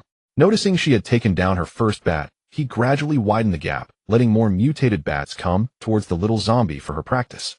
Before the apocalypse, Su Duoduo was just an ordinary girl graduating and heading straight to work, commuting daily. The only exposure she had to martial arts or training was during military training in school. She had never dealt with such things before, but surprisingly she was quite brave. Although it was evident she was a bit scared, she adapted really quickly, stumbling, yet striving to keep up with him, making it hard for Qin Luo not to admire her. Though somewhat clumsy, the little zombie was putting in a lot of effort. What could he do? Qin Luo found her even cuter. How was she so endearing? The bats weren't high in tier, but they were annoyingly endless, seemingly never ceasing, continuously flooding into the base. It was likely due to the abnormal weather that prompted their large-scale migration, coincidentally colliding with the base. Moreover, these bats were remarkably resistant to the wind. They could withstand storms better than these superpowered individuals. Occasionally, when the wind picked up, Qin Luo found it a bit difficult to stand, and Su Duo, the little zombie, was being blown around, tumbling several times. But the little zombie had tough skin and thick flesh with a low pain threshold. Each time she was knocked over by the storm, she quickly got back up, albeit a bit dirty. How many bats were there in the end? The sky was already dark, and when the typhoon arrived, the clouds moved quickly, making it seem somewhat brighter. Suddenly, it became dark again, but this time not because of the typhoon. The little zombie raised her head sharply and was shocked, her pupils shaken. A massive swarm of mutated bats flew over, circling in the sky, creating an overwhelming sense of pressure. Voices of surprise came through the earpiece from Chun Xiaofei and the others. Damn, why are there so many of these things? Have they gone mad? It seems endless. This feels very wrong. Everyone be careful. This doesn't feel right. The numbers are too. Qin Luo's face also looked grim. Everyone gather together, do not scatter. It feels like more than half of this batch are one-star mutated bats. His words made Chun Xiaofei and the others gasp in shock, and they all agreed to converge towards the center, temporarily ignoring the other bats. Qin Luo was about to call Su Duoduo when he noticed she had already charged over with a chainsaw. Impressive, he quickly picked her up and took her with him. Be mindful of your ability consumption, Su Duoduo. You too, don't overexert yourself. Qin Luo noticed she had begun to spatially lock onto the mutated bats in a small area, using spatial compression to blow them into a mist of blood. Su Duoduo nodded, her wooden whistle stained with blood, so she refrained from blowing it. Soon, all the members of their small team gathered together. The residents here followed the base's instructions, not daring to open their doors, but some kind-hearted people approached the windows to ask if they wanted to come in and rest. Without looking back, Qin Luo said, "No need. Please keep your doors and windows closed, and do not open them again. For your own safety, please be cautious. Thank you for your concern." The kind resident sighed with worry. "You comrades be safe," and obediently closed the window, pulling the curtains shut as well. Su Duoduo was also set down. Chun Xiaofei and the others ran, while panting, finally meeting up again. But just then a sudden change occurred. Su Duoduo suddenly felt an intense sense of crisis. She seemed to have a premonition of danger, and everything felt like it was in slow motion. The mutated bats, circling above, suddenly all concentrated and dove towards them. Their target was the four of them, and a corpse. Qin Luo shouted, "Be careful." Then he used the skill call of thunder, and with a thunderous roar, several bolts of lightning struck down from the sky, condensing into spherical electricity in midair and exploding towards the swarm of mutated bats. Su Duoduo's eyes widened as time seemed to stand still. After a brief pause, the entire world was filled with the diving mutated bats. First, a large number of mutated bats struck down, killed by the thunderstorm. The few that survived continued their assault, completely covering the four of them and a corpse. To the naked eye, it was impossible to find their small team, only the dark swarm of flapping mutated bats. The residents peering from above couldn't help but gasp, each clenching their fists in anxiety. "It's over. The battle team must have all died. What do we do now? God, with so many bats, they must have been eaten to the bone. So terrifying. Woo-woo, I don't want to die, woo-woo. Mom, I want my mom, woo-woo, I'm so scared. They're all so young, oh what a pity. Why did the headquarters only send 5 people? Right? Headquarters. Hurry and call for help. Can someone save them? This is so irresponsible. It's not just a disregard for our safety, but also for their battle team's safety. They're still so young. There's even a little girl. Wait, look quickly. Something was wrong. Something was really wrong. Despite being surrounded by bats, why was there not a single scream? Suddenly, through the dark swarm of bats, several bright lights flashed accompanied by surging electricity. In the next second, the dark swarm of bats suddenly emitted piercing shrieks. After the electrical surge, they burst into a series of crackling explosions, and the black-red bat corpses littered the ground. Many shiny cores exploded out, covering the ground. Then soil spikes shot up 6 meters high out of nowhere, impaling some of the bats, and several small tornadoes also appeared, swirling the mutated bats into them and shredding them. The remaining bats seemed to fall into confusion, completely lost, crashing into each other, and even starting to kill one another. A hush fell over the area. The ground was littered with the corpses of mutated bats, while the 4 individuals and 1 corpse remained unharmed. They weren't even stained with blood. Miraculously, it seemed as though a transparent protective shield had appeared in front of them, causing the falling bat corpses to slide down just a meter away. Damn, the little squad leader is so cool this time. This protective shield is too satisfying to use.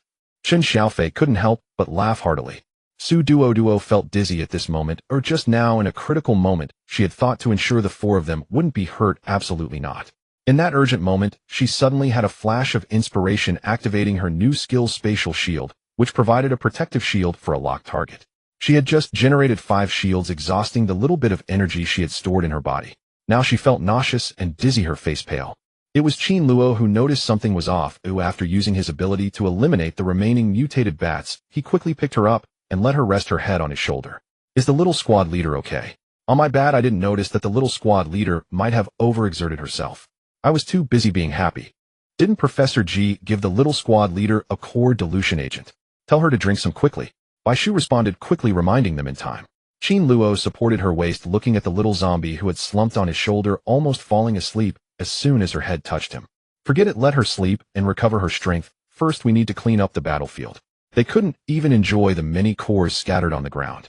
Duoduo quickly formed a protective shield, while Qin Luo unleashed his powerful move. Wang Weihua and Chen Xiaofei each created soil spikes and tornadoes. Bai Shu then initiated an illusion, causing the bats to become disoriented and fight each other. Otherwise, the number of attackers was terrifying, with at least tens of thousands of mutated bats. Wang Weihua and Bai Shu were both exhausted, having used up their abilities, while Qin Luo was nearing his limit. Chen Xiaofei had been quite confident at first, but as his excitement wore off and his adrenaline subsided, he collapsed to the ground. Bai Shu pushed up his glasses and chuckled. Who could outdo you in recklessness? He had anticipated this. Everyone was at a similar level. Even Qin Luo found it strenuous. How could Chen Xiaofei escape? Indeed, he was completely worn out and unable to even crawl. The remaining battlefield had to be cleaned up by themselves, quickly collecting the cores. After the typhoon had completely passed, the entire base lay in ruins, with the ground littered with filth, remnants of mutated animals, severed limbs, and blood. Fallen trees, scattered branches, grass, and iron sheets were strewn about. The logistics team began to clean up with the citizens, while the combat team was completely exhausted, each one returning home to catch up on sleep. They successfully defended their home. The number of ordinary citizens who perished in the base was less than 200, which was considered low, while the combat team had 0 casualties, though over 1,000 were seriously injured, but fortunately none were life-threatening. In the apocalypse, as long as a superpowered individual still breathes, they can be saved. Their vitality is incredibly resilient. The lifespan of the new humans is also different from ordinary people, significantly prolonged. The stronger one is the longer they live. When the little zombie woke up, her eyes opened to the familiar yet strange ceiling. She could hear someone moving and talking in the living room. Do you think the little monitor will be overly surprised? She'll definitely be scared, huh? Enough with the nonsense, hurry up and work. The sound of rustling. But more importantly, she was suddenly captivated by something shiny. Mini Duo turned her head to look, and the little corpse sprang up, sitting on the bed in a daze. The crystal core. The sparkling crystal cores. They were piled up like a small mountain. Her dull sense of smell had also returned. The pale pink crystal cores seemed to emit a fruity aroma. The little zombie widened her eyes in disbelief, feeling as if she was dreaming. This pile of crystal cores filled half her room. How do you feel? Are you okay? Not feeling unwell, right? Are you stunned? Qin Luo's keen nose and hearing picked up on her waking up, and he walked over, pushing open the half-closed door. Leaning against the door frame, he smiled at her. These are the crystal cores from the mutated bats last night, totaling 23,000 pieces. All were 1 star. After the mission, each person received 10,000 points as a reward, plus 10 boxes of marble bombs. And this a crystal core as an apology from Xiao Fei for bumping into you, while Old Wang and Xiao Bai also pitched in to get you 1 just for fun. In total, there are 10 2-star crystal cores. Chen Xiaofei bought 3 from Mini Duo Wang Weihua, and Bai Shu each bought 2, and Qin Luo also bought 3 as a reward for her rapid progress and abilities. Last night the base faced a rare attack from mutated animals, all kinds of flying creatures, including bats, various birds, and moths. However, this misfortune turned into fortune as they obtained a large number of various crystal cores through extermination. The price of crystal cores at the base has skyrocketed, with one 1-star core reaching 5,000 points, and the prices for higher levels are even more exorbitant.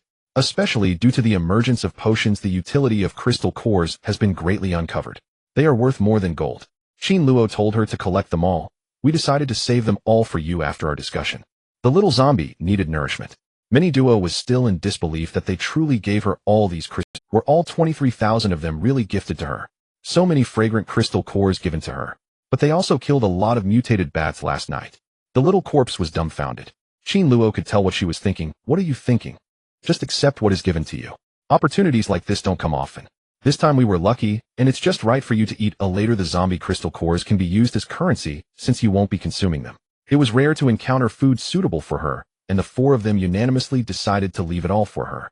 Primarily they had enough points for themselves, and they weren't extravagant spenders, so they had no need to earn points through this. The points from just completing missions are enough for their needs. Keeping the crystal cores for her is the better choice. Qin Luo looked at her dazed expression, already accustomed to her overexertion from using her powers. Last night, he urgently called Xiao Xiao over to change her clothes. After all 4 of their teammates were big men. Xiao Xiao was very interested in this and conveniently brought over some equipment to test, discovering that Mini Duo's speed had increased to 3.0 times. She could become a first-tier speed-type ability user, just like Chen Xiaofei back then. Qin Luo had a clever idea to cover Mini Duo's spatial abilities, so he had Xiao Xiao define her as a speed-type ability user, directly adding it to her profile. Thus, Mini Duo's current profile now listed her ability as first-tier speed-type, mutated being instead of none. Xiao Xiao praised Mini Duo for her rapid growth last night. Your speed was only 1.5 times before, and now it's 3.0. Qin team sure knows how to train newcomers. She had no doubts about this. After all, Mini Duo was currently the only zombie mutated baby at the base. As for zombies, their instincts were to pounce, bite, claw, and suddenly speed up to chase after people. Thus, Mini Duo's speed ability did not raise any suspicion for Xiao Xiao, because it was very reasonable. As for the after effects, Xiao Xiao checked her body and found that the drowsiness was just a common after effect of overexerting one's abilities. However, temporary intellectual regression was rare, but not unheard of. There have been cases of emotional sensitivity after overexertion, and even a middle-aged man crying out for his mother. Now, no one could provide a specific explanation, as the after effects were varied and bizarre. However, the after effects from overexertion would naturally dissipate, so there was no major concern. But excessive energy can be very dangerous. Extremely dangerous. Exploding from within is no joke, so you all must remember, don't be foolish. After Xiao Xiao finished her last piece of advice, she pinched the little zombie's cheeks, and happily left, enjoying the door-to-door service for the little zombie. Very well. The reminiscing came to an end. Upon learning that Mini Duo's after effects were not harmful to her body, Qin Luo no longer worried, as she had just become a bit more clingy. There was no major issue. He then urged her to wash up, because they were going to receive their rewards soon. Last night their team was credited with a significant achievement for exterminating the bat swarm, as all the firepower was directed at their team. Otherwise those bats could have harmed many more people. Coupled with the previously mutated snakemen, the headquarters planned a unified reward and arranged for them to attend a reward ceremony. All those in power love to do these formalities, there's no way around it. We'll just go through the motions and come back. Qin Luo saw her dazed expression and simply picked her up personally, carrying her to the bathroom to speed things along. Chen Xiaofei, Bai Shu, and Wang Weihua were all busy writing their thank you speeches for the upcoming award ceremony. They were in a state of worry. Their camouflage had all faded today. The little zombie felt a bit regretful seeing this. She turned to glance at the top of Qin Luo's head, where the puppy ears were also gone. The corpse was sad. Chen Xiaofei saw her and cheerfully said, "Yay, good morning, little monitor. Did you sleep well? Did you rest well? Were you surprised to see the crystal cores, eh?" Wang Weihua and Bai Shu also had smiles on their faces. Is the little monitor all right? Her condition after this ability overexertion is much better than the last time. This is indeed the case. When she woke up for the first time after exhausting her powers, the little zombie's eyes clearly looked dazed. But this time she was full of spirit. As for Qin Luo holding her, the 3 of them had long since gotten used to it. When has he not treated her like a large doll, carrying her around? Qin Luo pulled the little zombie and stuffed her into the bathroom, squeezed out some toothpaste, and handed it to her. The little zombie instinctively grabbed the toothbrush and wanted to start brushing her teeth, but when she saw herself in the mirror, she was completely shocked. The toothbrush fell with a thud. Qin Luo was just about to ask her what was wrong when he saw her suddenly tilt her head back and cry out loud. The white-haired monster in the mirror was also crying out loud, and when the little zombie saw it, she cried even louder. Why did she wake up to become a white-haired monster? Her originally black shoulder-length hair had turned into long white hair reaching her waist, even her eyelashes were white, and her eyes, without colored contact lenses, were surprisingly silver, resembling a person with albinism. The little zombie cried out, "Woo woo, I've turned into a white-haired monster." So sad. She feared most that she would no longer look like herself. Subconsciously, she always thought of herself as a human. How did she wake up to become a white-haired monster? Qin Luo was startled, his entire being instantly flustered. Hey, don't cry. Is something uncomfortable? Or what happened? Hearing the commotion, the three people in the living room who were focused on writing their award acceptance speeches quickly raised their heads. Why is the little monitor crying? They exchanged glances, then rushed toward the bathroom door, only to bump into Qin Luo, carrying her out with the little zombie clinging to his neck and still crying out loud. The four big men were so frightened that they were at a loss, looking bewildered, and in the end Qin Luo took her into the living room. What happened? What happened? Why is the little monitor crying? Qin, good, did you bully her? Is she okay? Hey, don't cry, don't cry. Why did you suddenly become so aggrieved? What's wrong? Qin Luo didn't know either. He was confused, wondering why she suddenly started to cry. He sat down on the carpet holding her, and when he saw the little zombie in his arms grabbing her own white hair, he suddenly realized, oh no, we forgot. She must have been scared by herself. Duoduo was startled into becoming white-haired after suddenly falling asleep last night. They were also surprised at that time meeting Dajiao, who was on a mission. She took a look and said it was nothing, which reassured them, and they learned that Dajiao's ability was actually healing, with diagnosis being her main skill. After using it, one can immediately ascertain the physical condition and ailments of the target. Indeed, only big shots can enter the research center. As a result, they had become accustomed to seeing Duoduo's white hair. They never expected she would scare herself to tears upon waking up. It was quite absurd. Chen Xiaofei and the others couldn't help but laugh, thinking, what was the matter? Little monitor, don't cry. It's okay. You look great. Look at how beautiful other altered beings are. We are so pretty, right? So beautiful. Exactly. You look like you have extraordinary combat power. This is even shown on TV. Big shots can transform. Those who can transform are all big shots. They were racking their brains to comfort the little zombie. Qin Luo sat cross-legged, and the little zombie sat on his lap, hugging his neck and sobbing quietly. Finally, she stopped crying so hard. Qin Luo also said, exactly. White hair is cute. Look at the little swans, they are also white. Bai Shu watched the three of them comfort the little zombie in a clumsy manner and couldn't help but facepalm. Can you guys even comfort her? Why not let the little monitor eat an altered core or a diluted altered core solution to see if replenishing her powers could help her recover? They suddenly realized, right? The little zombie heard this and pulled out a mutated bat core from her space and stuffed it into her mouth to chew. Chewing with a pitiful expression. She was already all snowy white today, and after crying, her eye sockets and the area around her eyes were tinged with a light pink. Even her nose tip was pink from crying. It felt like her entire corpse had faded away. Even the metal collar around her neck was silver, and her nightgown was a long-sleeved plush dress made of white lace with not a single dark color on her. She resembled a character from a horror game, particularly a big boss. However, Bai Shu's suggestion was very effective. After eating the altered core, Duoduo's hair and eyelashes instantly turned back to black, making her look much more obedient. The few big men also breathed a sigh of relief, finally calming her down. Taking care of a child was too difficult. Fortunately, the little zombie was very obedient. After seeing that she could recover, she stopped crying, returning to her normal state. She even felt a bit embarrassed for having cried. Qin Luo also patted her head and couldn't help but chuckle. Look at how aggrieved you are. Chen Xiaofei and the others couldn't help but laugh. With the addition of a little zombie, their lives had become much more colorful and interesting. Life is about this. This is what makes it interesting. The four of them specifically came to wait for the little monitor to wake up and go together for the award. By the time they finished writing the acceptance speech, Duoduo had also tidied herself up. Together, they had a lively breakfast. Finally, at 9:30, the four of them, along with a little zombie, set off for the city center to receive their award. Most of the trees in the community had fallen. As they went downstairs, they happened to see a logistics team cleaning up with an older brother wearing a turtle shell sunglasses directing. Come on, everyone, hurry up. Later, Master Mu will be going on a mission. Wood-type abilities are quite rare, and he is waiting to use his powers to revive these trees. What kind of community has no greenery? Other altered beings were also busy, and there were even a couple of familiar faces. The rabbit altered being who had mentioned having itchy fur was also there, but he was secretly munching on tender leaves over there, and he was reported by a goat-horned guy nearby. Report. Shao Qi is slacking off, not working, and still stealing leaves to eat. That turtle shell man immediately shouted Shao Chi. Do you still want points? You don't want to do your part-time job properly, do you? You want to breathe the northwest wind, right? Suddenly a muscular man with a red comb passed by shouting old tortoise. Haha, so fiery this early in the morning. The other little brothers became excited upon seeing him. Good morning, chicken brother. It's still chicken brother, he's already eating the national grain. Are you reporting today? So great, the number of altered beings in the base is increasing, we're almost out of work. How enviable. It was really lively this early in the morning. Their new community was truly huge. ABCF were all combat teams, while Building G was much more interesting, housing small altered beings. This building was at the edge, provided for some smaller altered beings to live in. Usually they mostly operated in fixed places. Small animals tend to avoid risks, and they would fear the sinister aura from combat teams. If it weren't for receiving part-time tasks, they would rarely come here.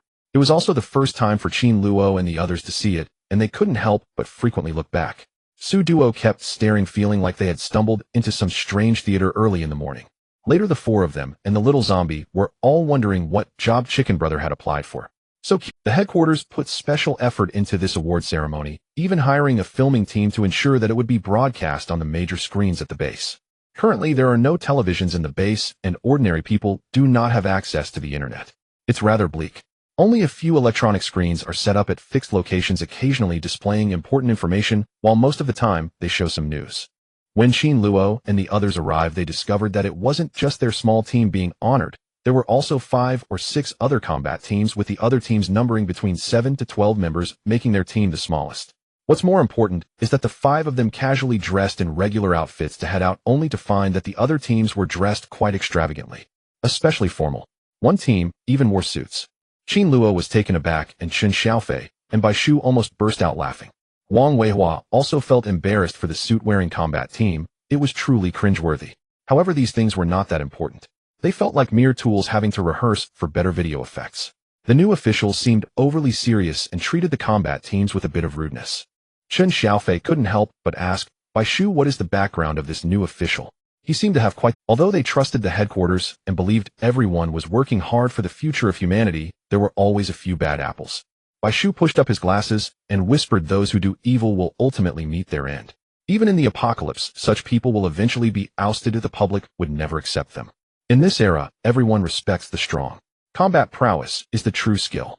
After participating in such a hypocritical award ceremony, what they received was tangible. The newly appointed officials wouldn't dare steal the rewards given by the headquarters. Team 3A received a set of the latest electronic wristbands and vouchers for weapon enhancements, with the voucher being the most valuable reward among the two. The artisan department is located near the city center in a newly built circular building with 9 floors, housing the strongest modification ability users. Many of the items in the base, including the headsets and wristbands they used, were made by them. Even the newly awarded combat vehicles were modified by their artisan department. The design was incredibly impressive. They hadn't even utilized many of the new vehicle's features yet, but it could truly withstand danger. Currently, even in the black market, the new vehicles are priceless and can't be bought, only official rewards. Qin Luo and the others were extremely excited to receive this voucher, especially Qin Luo, whose beloved weapon was his dual blades, while Wang Weihua had long wanted a good pair of boxing gloves, and Bai Shu certainly desired a good gun. Chen Xiaofei hadn't decided yet, but had always wanted something like hidden weapons akin to flying daggers. With his wind abilities, he would be invincible. On their way to the artisan center, the 4 of them kept discussing weapons. After all, what man doesn't love weapons? They were all quite excited. By the way, what does the squad leader want to enhance? Each person has 1 quota, wouldn't it be a waste not to use it? They all uniformly looked at her. This full voucher is bound to each individual, and each person has only 1 opportunity. It is not, as weapons can be bound to individuals. There is a mental type ability user over there who can soulbind. Duo immediately pulled out her beloved chainsaw upon hearing Chun Zaifia's question. The 4 of them fell silent before they couldn't help but give her a thumbs up. As expected of her, they took the bus to the city center, where the people on the bus were all acting quite composed. At least no bizarre behaviors were observed. Even the mutated individuals quietly stayed in the corners, trying not to frighten others. Most of the people on the bus were ordinary citizens, but these ordinary people were wealthy before the apocalypse, as the truly lower-class individuals were busy making a living and had no chance to come out and shop. They couldn't afford to consume either. Although the world has undergone a major reshuffle, class divisions cannot be eliminated and still persist. However, in this era, having abilities is something that ordinary people envy immensely. Just the extension of lifespan is already a huge advantage. Even the most ordinary ability user can live for 200 years as long as they don't die in battle, not to mention those with higher ranks. This is truly the era of the strong. However, there are downsides to being an ability user. They have to participate in outdoor missions and various defense battles which are far more dangerous than being protected as ordinary people. For instance, during last night's Super Typhoon, ordinary people were hiding inside their homes while ability users had to go out and fulfill their missions braving all kinds of inclement weather. In contrast, ability users can earn points more easily than ordinary people, and they are not afraid of infection. The zombie virus can kill ordinary people, but cannot kill ability users. In short, there are pros and cons. Qin Luo and the others still preferred to possess abilities themselves, while ordinary people have protection in the face of danger. If their protectors were to die in battle, they would only be left waiting for death, which is far too passive. It's still more important to work hard to improve one's abilities. Ding dong, we have arrived at Hope Road Station. Please passengers exit from the rear door. Next stop, Guangming Road. After their team successfully got off the bus, they saw the circular building, which had a design resembling a hammer, wrench, and screwdriver at the top. Truly magical, and surprisingly, there were quite a few people coming in and out. After showing their vouchers at the security desk at the entrance, they were allowed inside. The first floor was entirely an exhibition hall filled with robots and various modified vehicles and weapons. It was a paradise for combat enthusiasts. Qin Luo's eyes lit up with excitement. It was the first time Xiao Zhaosher had seen him so thrilled. Wow, this is so cool. Incredible, absolutely amazing. Chen Xiaofei and the others also exclaimed, starting to anticipate their own custom weapons. Just then someone came to guide them to the weapon floor on the second floor for discussions and handed them a form. The form was to fill out the weapon they wanted to modify, or their desired weapon type, and what features they hoped for. Once completed, the artisan department will create the best weapons for you. You can trust the quality of the materials, and after the modifications you can collect them with the voucher. Qin Luo quickly filled out the information, and then said the products from the artisan department are always reliable. We have no worries. Just do your best. He ultimately decided to enhance his dual blades, as he was very accustomed to using them. Just a bit of enhancement would suffice.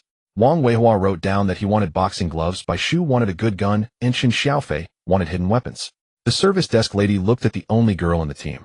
Recently, the gossip about the 3A Special Operations team had been rampant on the forums, especially since their team had made quite a splash last night. With such a large group of mutated bats, their team managed to escape unscathed. Incredible. The people on the forums were in shock, as this was the first time they had directly experienced the combat power of the 3A Special Operations team. No one could contest that. Many clawed creatures can grasp a pen, but cannot write well. Later, Qin Luo helped her write. The service desk lady couldn't help but gasp silently when she saw her pull out a chainsaw and place it on the edge of the table, thinking she was just a cute little girl. Indeed, those who could join the 3A Special Operations team were not ordinary. Alright, I have completed your documentation. You can collect your items in 3 days. The service desk lady gathered the documents, allowing them to browse freely inside, but advised them not to stay too long. Qin Luo and the others simply stated they were leaving. Having seen what was inside was enough, since they couldn't buy anything else, so they waited patiently for their weapons. The service desk lady personally escorted their team out, maintaining a decent attitude, though the artisan department had quite strict rules. After exiting, they decided to stroll around the street. Since they were already there, the four of them began wandering nearby, noting the significant differences in the city center compared to before, with all sorts of bizarre shops. Surprisingly, there was even a milk tea shop, though the prices were much higher than before, at 180 points per cup. It was worth noting that here, for just 3 points, one could enjoy the Never Starve meal set, making it quite expensive for ordinary people. Qin Luo turned and stood at the entrance of the milk tea shop, examining the sign with curiosity. 180 points for a cup. I need to see what's going on here. Upon seeing their group, the lady inside almost screamed. Her beauty was undeniable. Each man was handsome and tall, and the girl was beautiful as well. Blushing, she said, "Welcome to Buji Buji, may I take your orders?" Qin Luo glanced at the menu, noting the Classic Series and Innovative Series. The Classic Series featured traditional pearl milk tea and milk green tea, while the Innovative Series included some peculiar items like Overlord Flower Boba Milk Tea, Red Banana Milkshake, Exotic Core Dilution Fruit Tea, and Super Large Camel Milk, etc. His 10 cups from the Classic Series and 10 cups from the Innovative Series. What is this red banana? More than enough could be stored in space. The world often surprises people every few days. The staff lady shyly explained, the red banana is a newly discovered mutated banana. Its flavor is 10 times sweeter than ordinary bananas, and it's very palatable. You all should give it a try. Now please scan here. After she placed the order, she instructed them to scan a barcode on the machine nearby. Previously, it had been QR codes. Now everything was barcodes. Chen Xiaofei and Bai Shu were still studying this novelty, so mutated plants are now edible. They both clearly noticed this. The staff lady was not an ability user. She was an ordinary person who found a job in the city center. Hearing their question, she explained, because food is currently scarce, it will eventually run out. The base has already begun issuing tasks to collect mutated plants. As long as the contamination level is not high, they can be consumed. Of course, she added, ordinary people still cannot consume mutated plants and meat due to contamination issues. However, both mutated beings and aberrants can eat them, and it is even beneficial for them. The source of contamination is their upgrade energy, which can also be seen as another form of nourishment. Wang Weihua expressed his amazement. If we hadn't come to the city center, we might feel out of touch with the world. Bai Shu and Chen Xiaofei agreed, isn't that so? A change every day is no joke. Tisk, how frightening. After the staff lady finished speaking, she smiled and went to prepare the order. They noticed that the two series of drinks were prepared separately. The staff lady outside was making drinks for ordinary people, while those inside were preparing the innovative series. Bai Shu remarked, I was wondering how ordinary people could handle mutated plants. It turns out they are indeed made separately, and those inside must be aberrants. Compared to ability users, aberrants are actually more unstable. Most of them work on other tasks in the base. It was rare to find aberrants like Duoduoduo who could go out on missions. Not all aberrants can fully control their emotions and can easily lose control. Aberrants that lean towards herbivores tend to be timid and easily stressed, avoiding combat. Those leaning towards carnivores may become bloodthirsty upon seeing blood, losing their sanity, and are generally not allowed to take on missions. Aberrants like Duoduoduo who are emotionally stable are truly few and far between. While waiting for their milk tea, they suddenly spotted a familiar figure, an eye-catching rooster with a bright red comb, wearing an apron, poking its head out and calling gok gok Xiaozhong.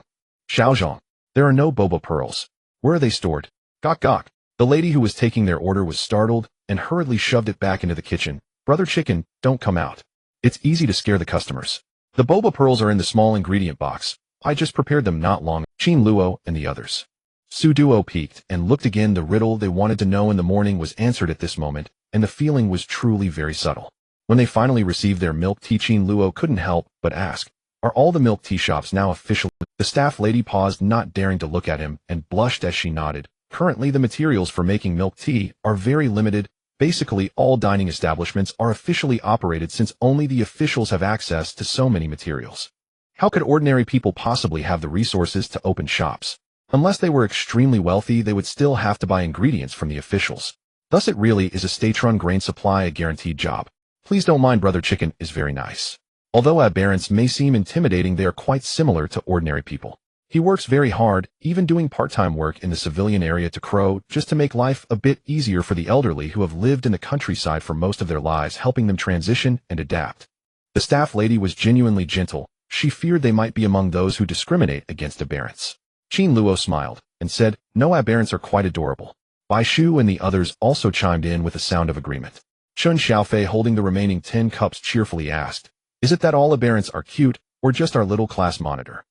Qin Luo just took out a cup of milk tea and handed it to the little zombie, poking a straw into it. Tisk, don't talk too much. If you don't drink the milk tea, give it back to me. Chen Xiaofei immediately defended it, saying no with a grin. Bai Shu and Wang Weihua also laughed.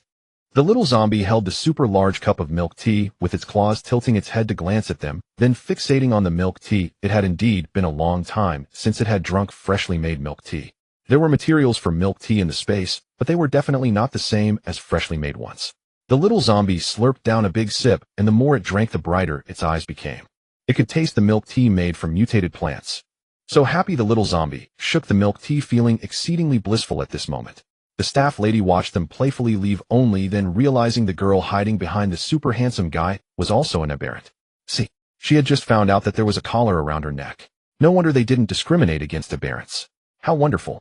Other shops were mostly ordinary snack stalls, all charging relatively high prices. Yet given the current scarcity of supplies, the pricing seemed quite reasonable. They sampled and collected items freely. Many Duoduoduo's account overflowed with unused points, so did Qin Luo's and the others. Having long relied on provisions from her spatial realm, they seldom needed to purchase food at the base, only occasionally indulging in novel local delicacies, leaving little cause to spend points. Yet as they wandered, they stumbled upon an unusual shop, an unorthodox little establishment titled Alchemist Shaolin's Treasure Emporium. The quartet and their undead companion instantly halted, turned inward, and pushed open the door. A chime of wind bells rang out, followed by a mechanical parrot perched beside the entrance, declaring in a synthetic, smoky voice, "Welcome, welcome to Shaolin's Treasure Emporium. Its tone betrayed a distinctly mischievous aesthetic. Inside, the lighting dimmed dramatically, evoking the sensation of having slipped unwittingly into a pocket dimension steeped in arcane wonder. Before the counter stood a puppet resembling a clown wearing a magician's hat, busily tallying accounts. Upon spotting them, it spoke without inflection, browse at your leisure. Self-service payment is required. Consequences for exiting without settling are entirely your own responsibility. As it fell silent, the parrot at the door erupted into eerie staccato laughter. Gaga. Consequences are your own. Consequences are your own. Instantly ratcheting up the tension. Qin Luo and his companions, however, were no ordinary souls, and certainly not easily unnerved. Chun Xiaofei glanced at the clamorous bird and chuckled. Feels like a livestream control booth. Someone says something and it repeats it twice. The one it mimics isn't human either. Bai Shu deadpanned with icy wit, clearly implying that the puppet clerk was remotely operated by an unseen hand. Qin Luo and Wang Weihu began browsing. Judging by the wares, the shopkeeper clearly favored Western fantasy aesthetics. Every item bore its stylistic imprint. Strange elixirs lined the shelves alongside ones capable of offensive use. The apparel section proved even more intriguing. Some garments even possessed defensive attributes. Can this cloak truly resist fire? Whoa, it even grants invisibility. Why are they all women's sizes? Discrimination against us grown men, I presume. Hey squad leader, come quick. These little dresses look perfect for you. There are men's styles here, but they're painfully over the top. Who could possibly wear that? Upon hearing little dress, the young zombie shuffled eagerly toward the rack. After all, what girl doesn't adore a delicate frock? Most were Lolita style, lavish yet charming, accompanied by ornate hair accessories and delicate embellishments. Even Qin Luo couldn't help exclaiming, damn, this is adorably exquisite. The four men stood transfixed in that section, rifling through hangers as if entranced, drawn irresistibly by the dainty, radiant gowns. Squad leader, go try one on. Prices are fair. Payment accepted in either heteronuclei or points. These aren't mere clothes. They enhance attributes, speed boosts, leap amplification. This crimson set is stunning and grants 10 attack speed plus 5 strength. Absolutely fierce. I'll take this soft green one, the Chameleon series. Grants speed stacking and 10-minute invisibility upon activation. Perfect. Let's grab it and try it on. Invisibility is pure supremacy. She was, after all, already a young zombie, and her spatial domain ability lent itself perfectly to surprise tactics. Coupled with invisibility, she'd become utterly undetectable, unseen, unheard, unfelt. Many Duoduo gathered several frocks and headed for the fitting room, marked boldly with the words "No Surveillance Zone," and slipped inside to change. Some garments proved tricky to don as she fumbled for quite some time before finally managing to get one on. Meanwhile, the others continued wandering, captivated by every novelty, each trinket uniquely extraordinary. Brother Qin, shall we each buy a flame-resistant cloak and perhaps a wind-resistance ring? It feels as though we've strayed into a game world. Can such things truly exist in reality? Surely these aren't just toys. Wouldn't want to pay top coin only to discover we've been duped. No sooner had Wang Weihu voiced his skepticism than the parrot shrieked, guaranteed authenticity. Tenfold compensation for any counterfeit. Tenfold compensation. Right then, given its location near the city center, the shop must possess genuine expertise. With a soft rustle, the fitting room curtain parted. Clad in a mint green Lolita ensemble, the young zombie emerged and left all four utterly spellbound. Whoa, so adorable. Damn, squad leader looks perfect in it. Gorgeous. Grab it immediately. Absolutely breathtaking. I'm going to have a daughter someday and spoil her with endless little dresses. Wang Weihu blurted, genuinely awestruck. She looked like a living porcelain doll. Wait, Brother Qin, why aren't you praising squad leader? Holy, why are you blushing? Qin Luo barked at Chun Xiaofei to scram. Then, catching the young zombie's gaze fixed upon him, his cheeks burned hotter still. He rubbed his nose self-consciously. Yes, it is beautiful. Buy them all. Many Duoduo herself adored the reflection, though green-hued, the dress resonated subtly with her ability, evoking a faint psychic synchrony. A whisper of willpower activated its camouflage step elsewhere, expend a sliver of energy, and it seamlessly merged with the surroundings. Her form gradually dissolved, until she vanished entirely from sight. The four men recoiled in shock. Holy sh. Only when she reappeared did they exhale in relief, and instantly resolved to purchase it. Then they saw the price tag. A staggering cascade of zeros, 30,000 points per dress. Our apologies. We'll be going now. Many Duoduo checked her balance, 10,000 points plus 5,000 earned last night, plus 200 left over, still far short. She did possess a mutated bat heteronucleus. A glowing screen behind the counter displayed today's exchange rate. 1 tier heteronucleus equaled 5,000 points. Yet she hesitated, reluctant to part with it. Qin Luo offered to cover the cost. Chun Xiaofei and the others grinned slyly. First love pays. Hands off. Originally, he'd named her as squad leader merely to deflect truth or dare questions, instinctively, perhaps even unconsciously recalling a hazy adolescent fondness. But true certainty had dawned only upon their reunion, and deepened irreversibly with each passing day. She looked at him, and gently but firmly held him back. The young zombie understood he must not bear the full burden alone. Qin Luo's point balance was truly astronomical. Even before the apocalypse officially commenced, his elite tactical unit had deployed, undertaking perilous missions relentlessly. During the Cataclysm's earliest days, they spearheaded every critical operation, accepting every assignment, however dangerous. 300 assignments accumulated, his total points nearing 10 million, well over several million. What's wrong? You won't let me pay? I have more than enough. More than he could ever spend. Chen Xiaofei and the others added squad leader. No need to hesitate. Let him pay. Yet the young zombie remained rooted, fingers gripping his sleeve. Qin Luo proposed a compromise: cover the shortfall with your zombie heteronuclei. After all, she never consumed those. The zombie's strange nucleus is what they are fighting for. The little zombie is an honest child. She looked at the three of them again. Chen Xiaofei and the others felt there was no problem. Little monitor, don't be so divisive. We are still eating the things you gave us, aren't we being polite? Bai Shu and Wang Weihua felt the same way. The strange nucleus can be used freely. It was originally the team's possession, so it doesn't matter who uses it. They ultimately decided to acquire 3 sets of skirts, green, red, and blue, with primary attributes of invisibility, strength, and attack speed. Qin Luo and the others bought windproof rings and fireproof cloaks, not purchasing anything else. There were also a few men's outfits, but they didn't like those effeminate Western dresses. It was very juvenile. Girls can wear anything cute, but they would pass. After browsing around, they spent a small fortune of points, claiming that they couldn't spend them all. This was just the beginning of the apocalypse, and these items had just come out. In the future, there would definitely be other good items. The mechanical parrot was still squawking. Thank you for your patronage, thank you for your patronage. Chen Xiaofei clicked his tongue and said, those who pay are indeed the masters. It feels like this parrot has a more charming voice now. Bai Shu and Wang Weihua just laughed. They continued browsing, checking out a few newly opened shops selling mutated animal meats, and were surprised that people were actually buying them. There were even people queuing up. They felt that they could bring these back later, estimating they could exchange them for points. After expanding their horizons in the city center, they all agreed that they preferred the equipment store and the craftsman's department. These were the most valuable resources in the apocalypse. They could come here often in the future. By the afternoon, they returned to the new human area where the ground had been cleaned up. The only downside was that the subway directly to their neighborhood was under renovation, forcing them to get off at the previous station. Coincidentally, Deqiao's house was nearby. When they returned, they saw her pulling a cart loaded with bags of black and red block-shaped plastic bags, and they exchanged greetings. Deqiao was quite surprised to see the little zombie. Oh, has Duoduoduo recovered? How long did it take? She immediately focused on this data, as it might be useful for other similar mutated beings. After all, more experience brings more peace of mind. Qin Luo smiled and reached out to pat the little zombie's head, recalling how she had cried loudly in the morning, finding it amusing.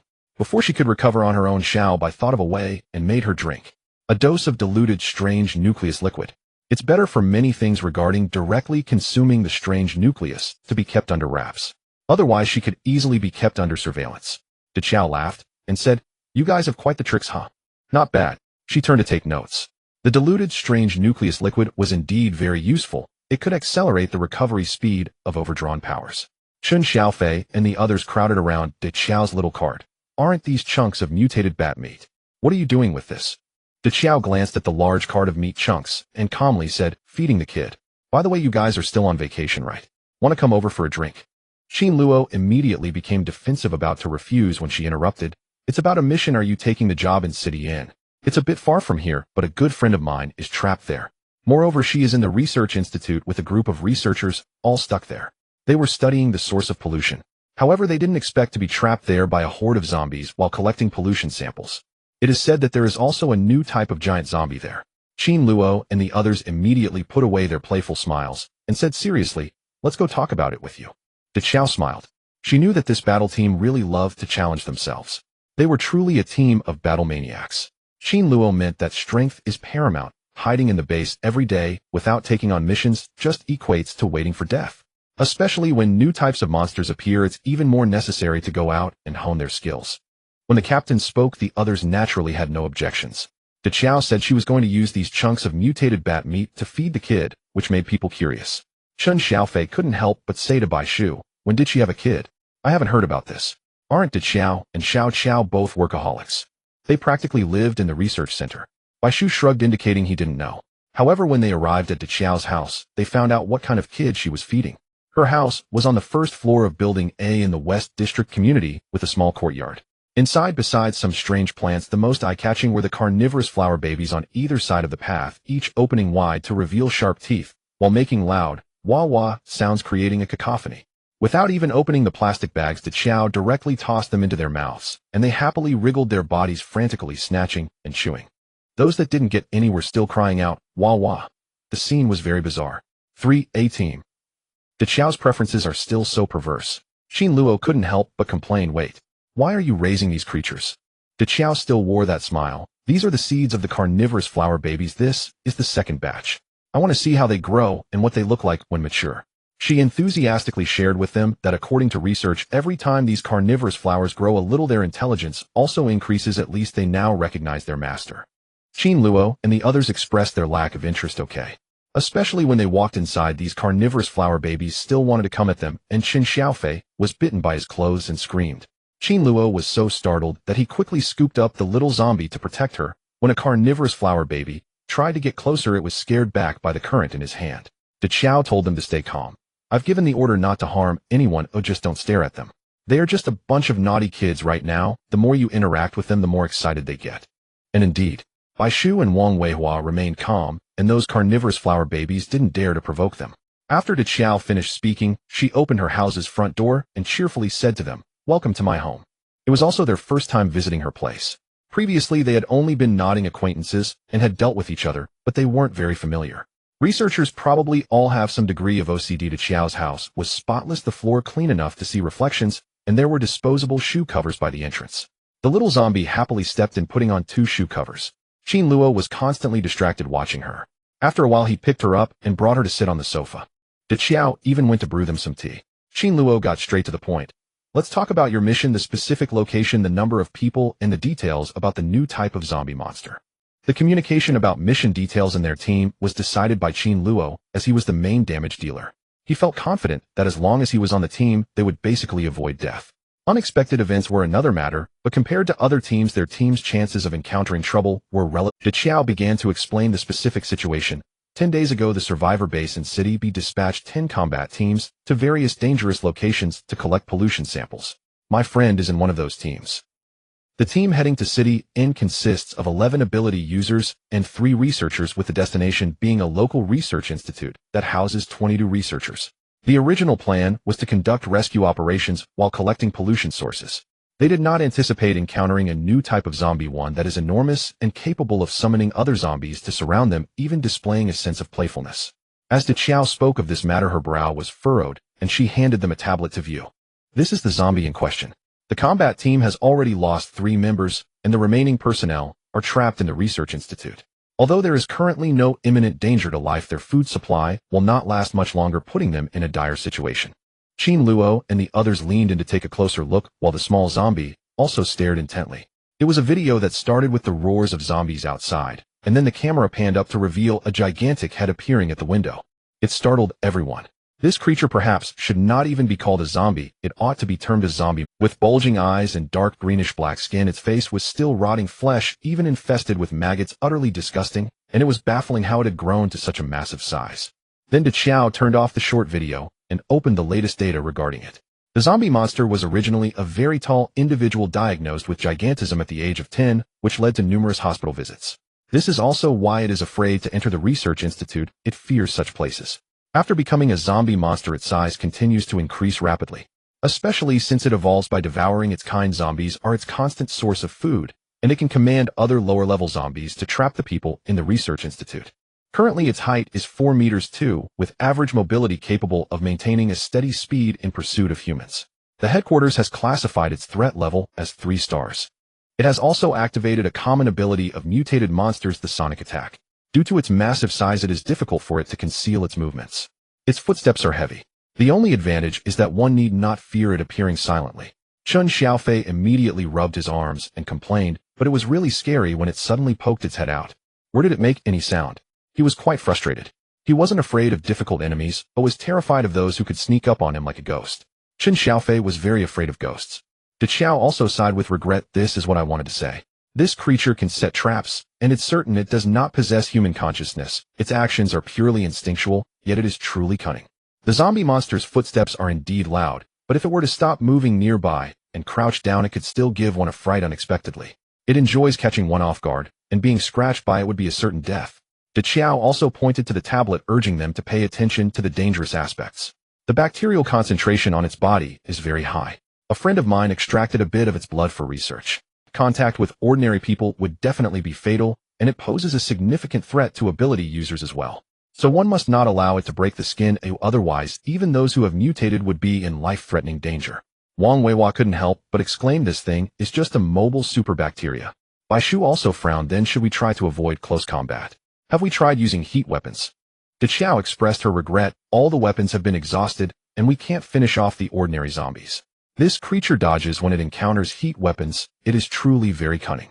The sea of corpses is no joke. It is densely packed and terrifying. Therefore, the headquarters is not just sending a small team, but organizing a large-scale operation, mobilizing 5 teams to go there and eliminate the zombies along the way. Qin Luo grasped the key point. Then why did you specifically request our team to go? Chun Xiaofei and the others suddenly realized, yes, since it is a group task, why did Duoduoduo insist on sending their Team 3A? Although Team 3A is strong, there are certainly teams that are even stronger. Class teams are not uncommon. Duoduoduo's gaze fell on the small zombie. Because my good friend is a mutated individual, and the direction of the mutation is butterfly. Oh, it is a dead leaf butterfly. It is a mutated individual without any offensive capabilities, only able to disguise itself for survival. Although the base accepts mutated individuals, there are still some people who are highly resistant, believing that mutated individuals are not considered human. This time the team leader is Jin Xuanxiong, who is the overall commander, and he happens to belong to the faction that opposes mutated individuals. She is afraid that the other party would not care about her friend's life. Duoduoduo spoke heavily about this topic, and her approach to Qin Luo and the others was motivated by both trust in their abilities and consideration for their character. They also have a degree of tolerance. The small zombie has been well cared for by them, which is evident. Duoduoduo said with a smile, this friend of mine is truly very important to me, so to ensure everything goes smoothly, I beseech you to help me with this task. I will offer you 5 million points as a reward. At the same time, she promised each of them a favor which they could use to ask her for help in the future, and she would assist them unconditionally. Duoduoduo usually seemed like a calm scientific researcher, and even when her best friend was in danger, she addressed the matter with poise. But the small zombie noticed the sadness in her eyes. She reached out and tugged at Qin Luo, her silver-gray eyes looking at him. She wanted to take on this task. Having encountered 3-star monsters before, if necessary, they could draw it further away, and when they were in a place without outsiders, she could use her ultimate move to eliminate it. As for the bacteria from this zombie, she could use the spatial shield to protect the 4 of them, reducing her use of abilities to prolong the shield's effectiveness, ensuring their safety would not be a problem. Qin Luo felt her tug, glanced down at her, and finally helplessly rubbed her little head. I didn't say I wouldn't take it. It's just right for us to practice against a 3-star monster. Last time their team faced a 3-star mutated snake person and nearly suffered total annihilation, it was quite a struggle. This time, with everyone's levels improved, it was time to compare. Duoduoduo was somewhat surprised, or in fact, she did not have complete confidence, but did not expect the small zombie to be willing to speak on her behalf. She smiled at Duoduoduo. Thank you, I will remember this favor. The small zombie smiled shyly and hid behind Qin Luo. Watching the small zombie increasingly resemble a human, Duoduoduo felt a twinge of emotion. Once the task was confirmed, Qin Luo said to Duoduoduo, remember, 5 million points plus 5 favors, but don't go back on your word when the time comes. Duoduoduo assured him she would never go back on her word. After leaving her home, they navigated past the man-eating flower babies at the entrance, and finally could head home, discussing the matter along the way. Chun Xiaofei clicked his tongue in admiration. I didn't expect Duoduoduo to be quite wealthy. Bai Shu pushed up his glasses. Do you think she raises those man-eating flowers just for fun? The papers and reports she writes can earn points. However, 5 million points is indeed not a small amount. Wang Weihua marveled at her lavishness. In fact, even if she hadn't sought us out, when the base announces tasks later, we would definitely take them on. They all understand their team leader well. How could they miss the opportunity to encounter a 3-star monster? Qin Luo raised his eyebrows and looked at them. Oh, no wonder you all have such good chemistry. They all laughed. Moreover, this Jin Xuanxiong has a rather poor reputation and is quite disliked. Class monitor, if you encounter this person, keep your distance as much as possible. Jin Xuanxiong is a hypocrite, a true villain, and has a very ruthless heart. Chun Xiaofei was educating the little zombie, mainly explaining that although this person had completed many tasks, his methods were somewhat unsavory, and he often sacrificed teammates to improve his success rate. Anyway, he is a person with a heart as hard as stone. Bai Shu also expressed his disgust when mentioning him, saying, ambitious and bound to fall flat on his face sooner or later. Wang Weihua then advised them to keep it down, saying, we are all part of the combat team, and it wouldn't be good if someone overheard us. Otherwise, he'll play the victim and claim that we from Team 3A bullied him, stealing the achievements of Team Jinping. As soon as he said this in a serious yet sarcastic tone, both Chen Xiaofei and Bai Shu laughed. Su Duoduo then realized that this Jin Xuanqiong was indeed not a good person. Just then Qin Luo glanced at her and said, Jin Xuanqiong is someone who loves to save face, likes to take credit, pretends to be noble and great. De Chao said he dislikes aberrants. If he dares to bully you, just beat him up. If you can't win, run and tell me, and I'll help you out. He was particularly worried about the little zombie being bullied, as sometimes she appeared clever and at other times quite foolish. Su Duoduo nodded in acknowledgement. Recently, she was truly becoming more and more like a human. Qin Luo remembered how she had just tugged at him with her big, eager eyes. Even a zombie could feel empathy. Su Duoduo was touched by De Chao's friendship. How could such a little being not be considered human? He felt a warm softness in his heart.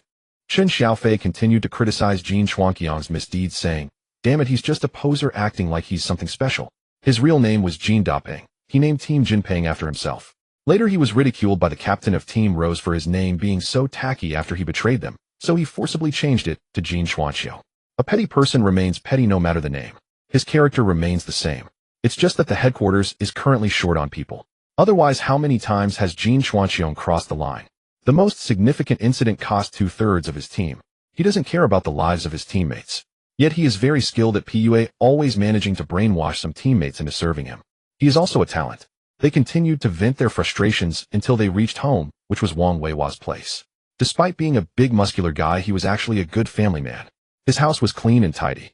As soon as they stepped into his home, the four of them and the little zombie received an email from the headquarters inviting them to participate in a rescue operation with a reward of 500,000 points for each person, and each team would be equipped with the latest firearms and food.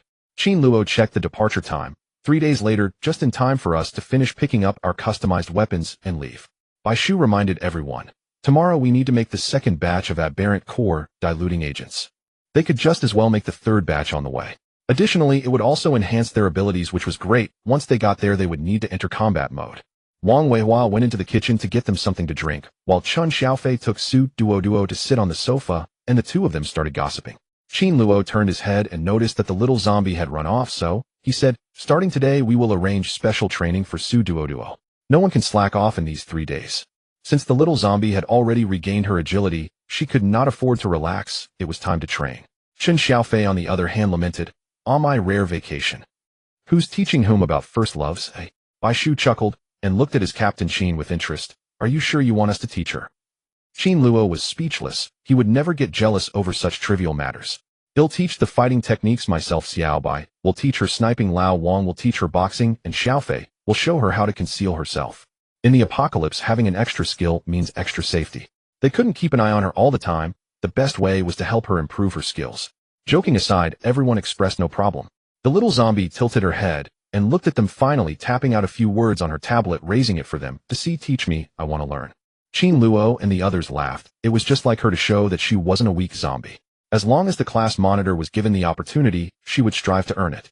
Dinner consisted of braised beef, ginger duck, spicy chicken cubes, boiled shrimp, and garlic cabbage with soup made from seaweed, and egg freshly cooked by Wang Weihua. These were all home-cooked dishes from before the apocalypse.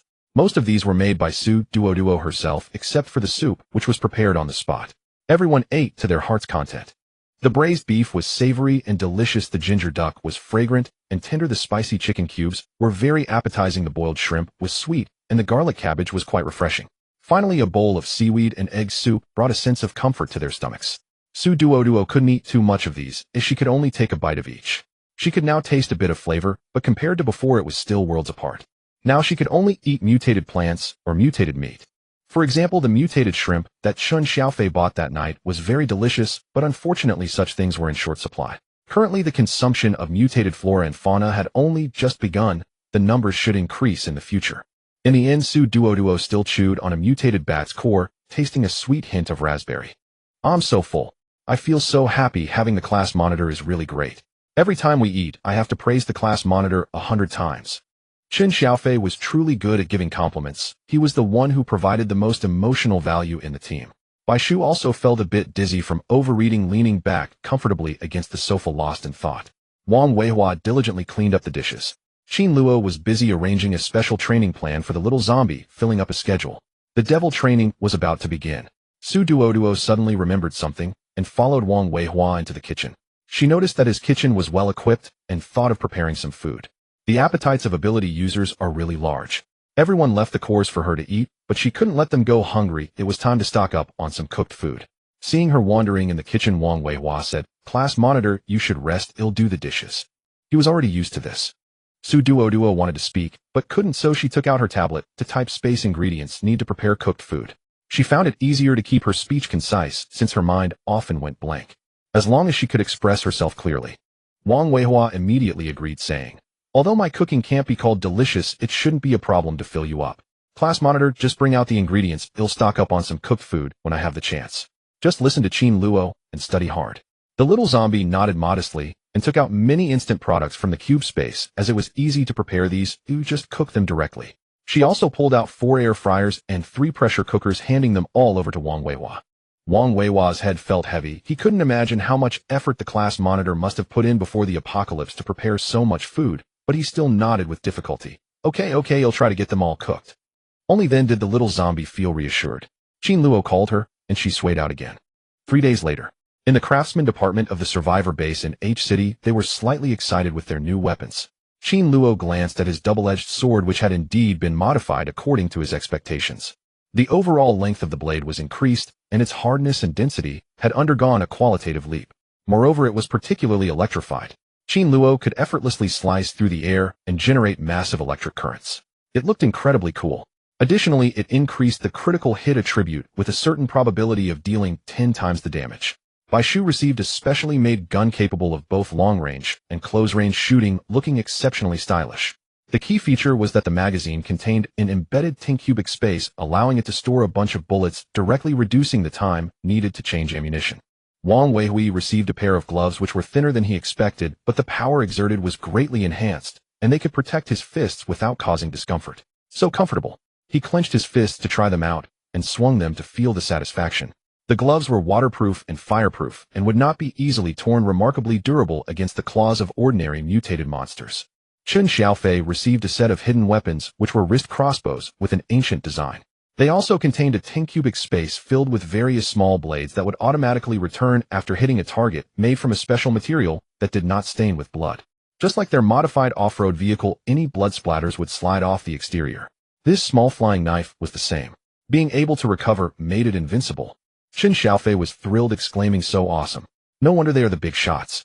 The craftsman department, many electric saws were even more magnificent, rumored to be designed for young girls, and they were forcibly changed to pink.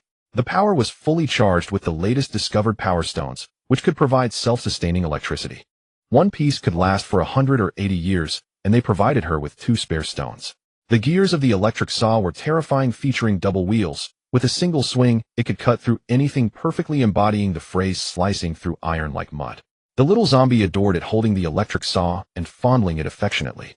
The staff member at the service center cheerfully asked if they were satisfied. "You still have a chance for a slight adjustment. If any of you find something inconvenient, feel free to mention it." The 4 of them, and the little zombie, quickly shook their heads, thinking, "Oh my, with such excellent weapons, how could there be any complaints? We love them." They dripped a bit of blood onto the blood slot, binding their souls to the weapons, creating a subtle connection that allowed them to sense the weapons.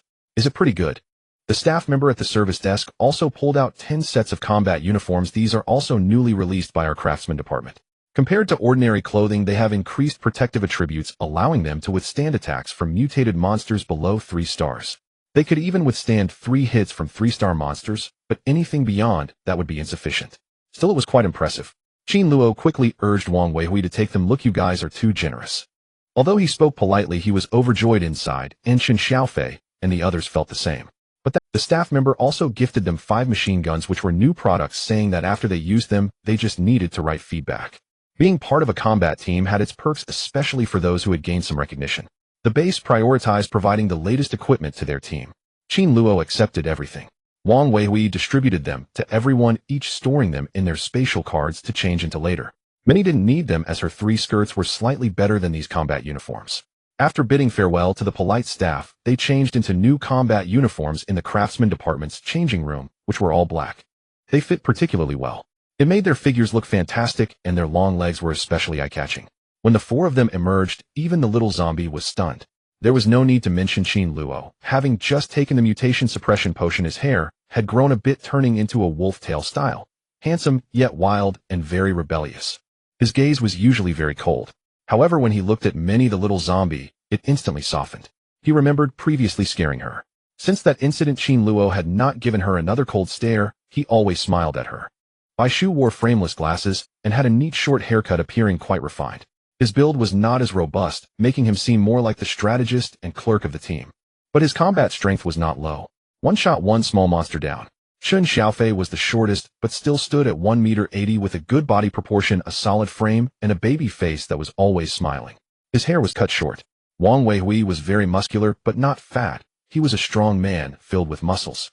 The term male mommy perfectly described him. His chest muscles were impressively large. He was the tallest. His features were ruggedly handsome, but when he smiled he appeared quite silly. Minnie wore a red Lolita-style dress today, along with a red lace headband, making her look exquisitely. Since her last transformation into white hair, her silver hair had faded, but her grayish eyes gained a hint of light silver, which was hard to notice unless one looked closely. She didn't bother wearing colored contact lenses anymore. She looked great like this, and when she patiently waited for them to change clothes, she appeared even cuter. Qin Luo often stole glances at her, his gaze easily following her figure. Shun Xiaofei always generously praised her, showering her with sweet words like the little class monitor is the cutest little zombie in the world. And terms like invincible beauty and explosively beautiful. Wang Weihui and Bai Shu would chime in a few compliments as well, while only Qin Luo blushed awkwardly, unable to speak, though anyone could see his unadulterated feelings. The service desk staff happened to pass by again, with a colleague noticing that Team 3A had not left yet. They couldn't help but marvel at their team. This group was truly too stunning. The colleague couldn't help but exclaim, "My goodness, who are they? Which team are they from? These few are incredibly handsome, and that dress looks so good. It's just too magnificent and exquisite." The service desk staff proudly said they are from Team 3A, and I am in charge of them. The colleague immediately envied, "Oh my, how fortunate. Have you seen that zombie turn a mutant from their team? What does she look like from the front? Her back view is truly stunning." The service desk staff reminisced him, "Very beautiful, with incredibly delicate features. She doesn't look human. She looked more like a beauty sculpted from clay." The two of them chatted animatedly for a long time, frequently glancing back at them. Meanwhile, Qin Luo had already signaled for everyone to follow, heading directly to the vehicle for their mission. Once they boarded the vehicle, it drove out of the base's checkpoint. The familiar electronic voice echoed again, "Welcome to the first checkpoint of H City Survivor Base. Beep, all systems normal. All members of H City Survivor Base wish you a safe journey." After passing through several rigorous checkpoints, they arrived at the manual review section. It was still the same young man who smiled and said upon receiving the card, "Team Qin heading out on a mission again. I heard this time it was quite a big operation with 5 combat teams, all with considerable numbers." Qin Luo replied with a smile, "Is there any mission that isn't dangerous? It's all the same." The young man couldn't help but chuckle, finally handing over the card, saying, "Thank you for your hard work. On behalf of all human compatriots of H City Survivor Base, I wish you a safe journey and a prompt return home." Hearing those words was almost enough to cause calluses on their ears, but Qin Luo still smiled and said thank you. Then he stepped on the gas and sped towards their new mission destination. As soon as they exited the city gate, they saw vehicles heading towards N City. Bai Shu glanced at the mission notification, and after their team confirmed their acceptance, headquarters provided a personnel list. The 5 teams included their Team 3A, their Golden Hawk Team, Rose Team, Cheetah Team, and Dove Team. Their team only had 5 members, while the other teams had about 10 each. "I didn't expect the Rose Team to be here as well," Jin Xuanxiong is probably furious. Bai Shu had a look of amusement while the tablet in his hand displayed the personal information of each team member. Shun Xiaofei chuckled, saying, "It's great that Sister Mei is here, as she can definitely handle that one. As long as Sister Mei is around, this mission is a sure thing." The Rose Team is a special operations team composed of 9 girls, each exceptionally strong. Mu Mei is their captain, possessing a pleasant personality and exuding a commanding presence. The remaining 8 teammates also possess plant-based abilities, all of which are quite powerful. Su Duo was engrossed in her tablet, desperately trying to memorize details about the other teams, her little brain's CPU nearly overheating.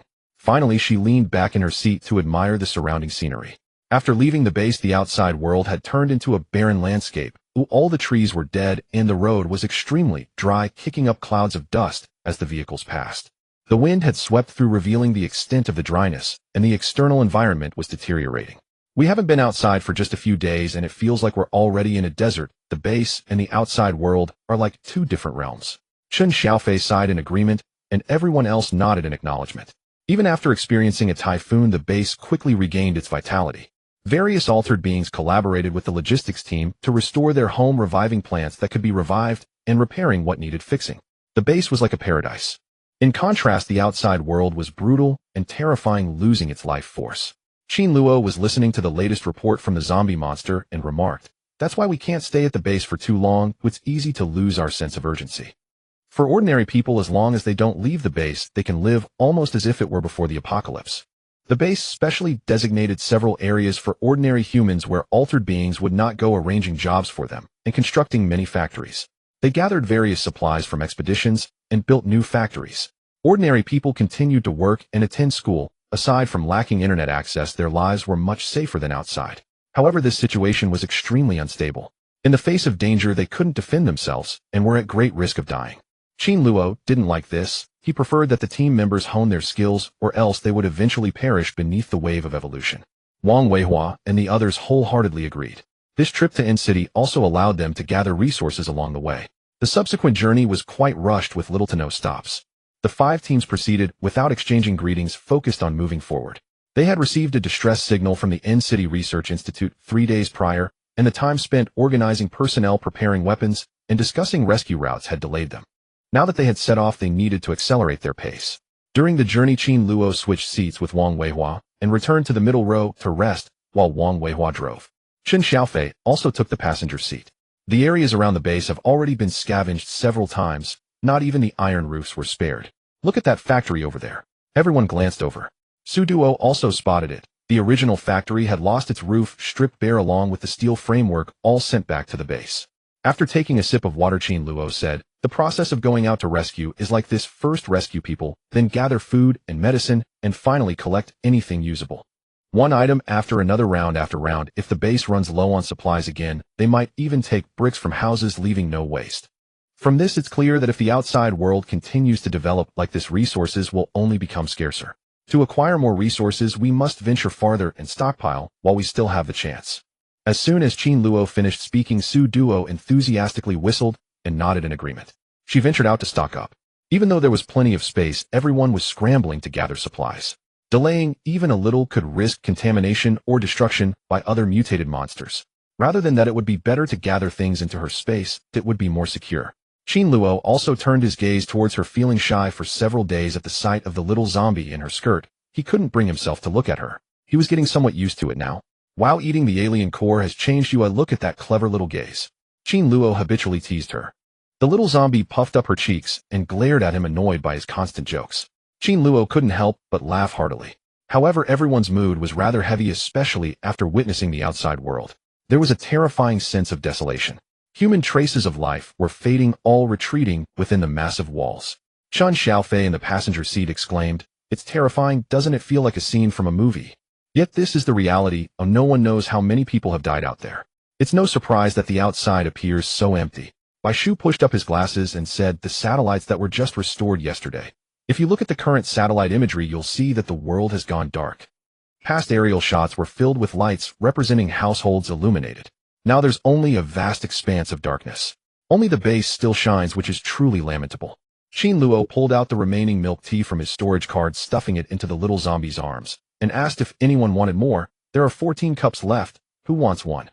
The little zombie was thrilled to hold the large cup of milk tea, feeling its slight chill and hearing the ice cubes clink inside.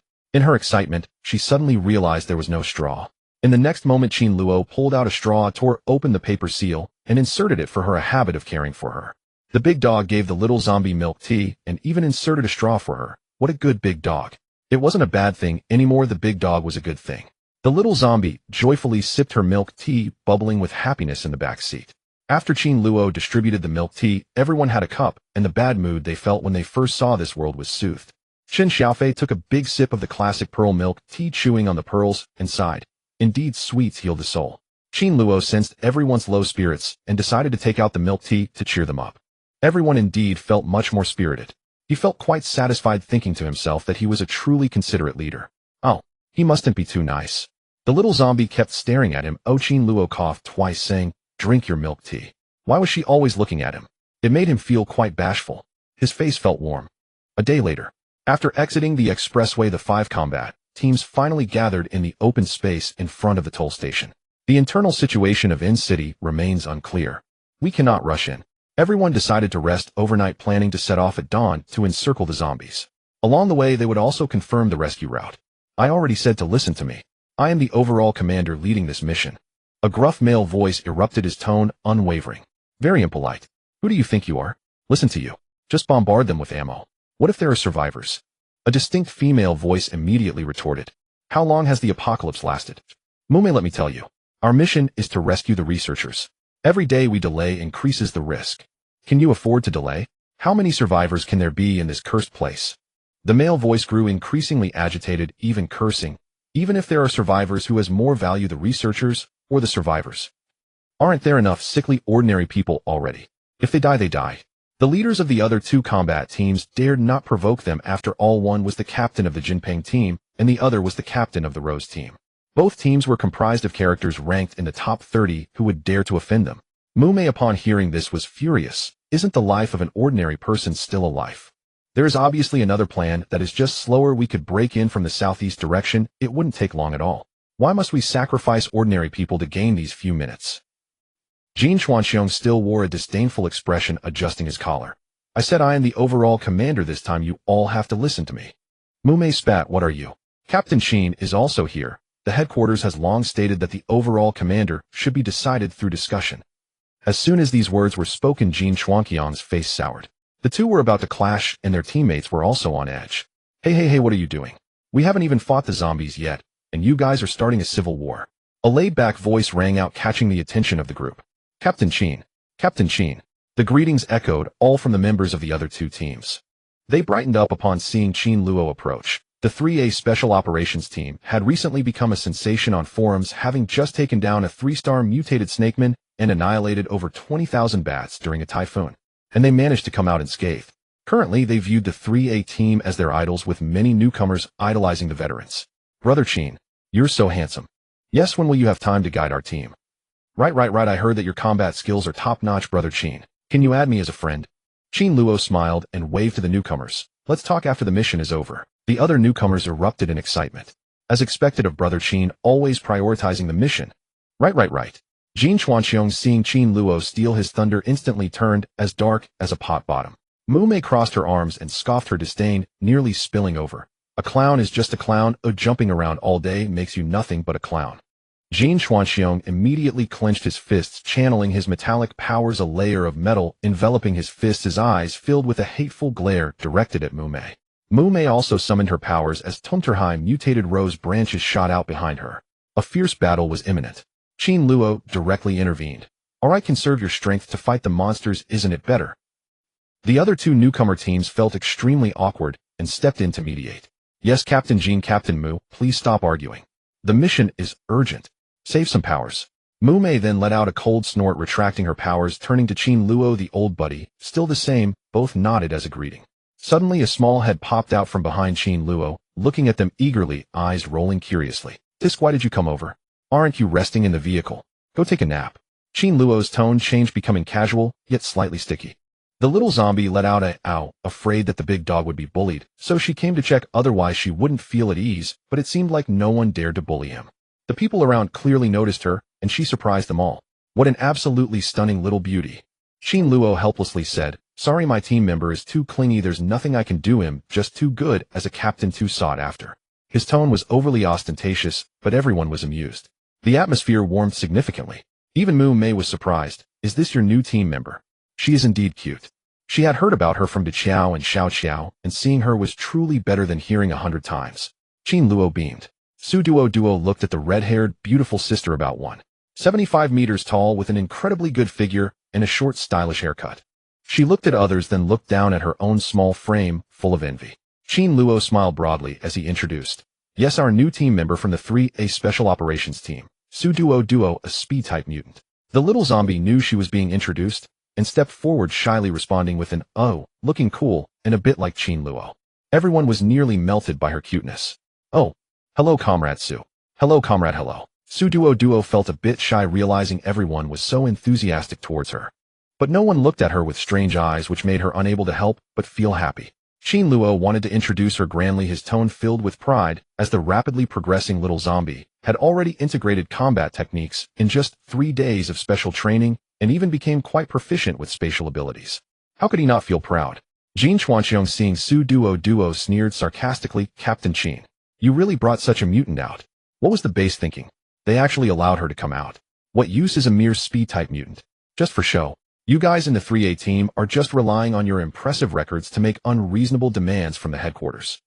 Before Qin Luo could act, the small figure beside him darted out, impossible to stop, and the next second, she jumped up and kicked Jin Chuanxiong squarely in the chest, knocking him back 2 steps. Realizing what happened, he was filled with rage and shouted, "Damn it." The little zombie was getting angry. How dare someone curse at her? Fight him. Wow. Everyone present was stunned, mainly because they hadn't expected this little thing to be so fierce. She initiated the fight at the slightest provocation. Damn, that speed is incredible. The moves are clearly combat techniques, but why is she fighting so wildly? Because she isn't following the routine. Look quickly. Jin Chuanxiong, furious and ashamed, completely disregarded that his opponent was a new little zombie. He only felt that he was provoked by a mutant. More terrifying was that he found he actually couldn't defeat her. She was just a newcomer. Qin Luo looked on with satisfaction. The 3 days of special training had not been in vain. He was still reviewing with her, looking for areas to improve, and would help her correct them later. Seeing everyone was stunned in the end. How terrifying. His looking at me makes my teeth ache. Captain Jin has encountered a tough opponent. Wow, this little girl is really fierce.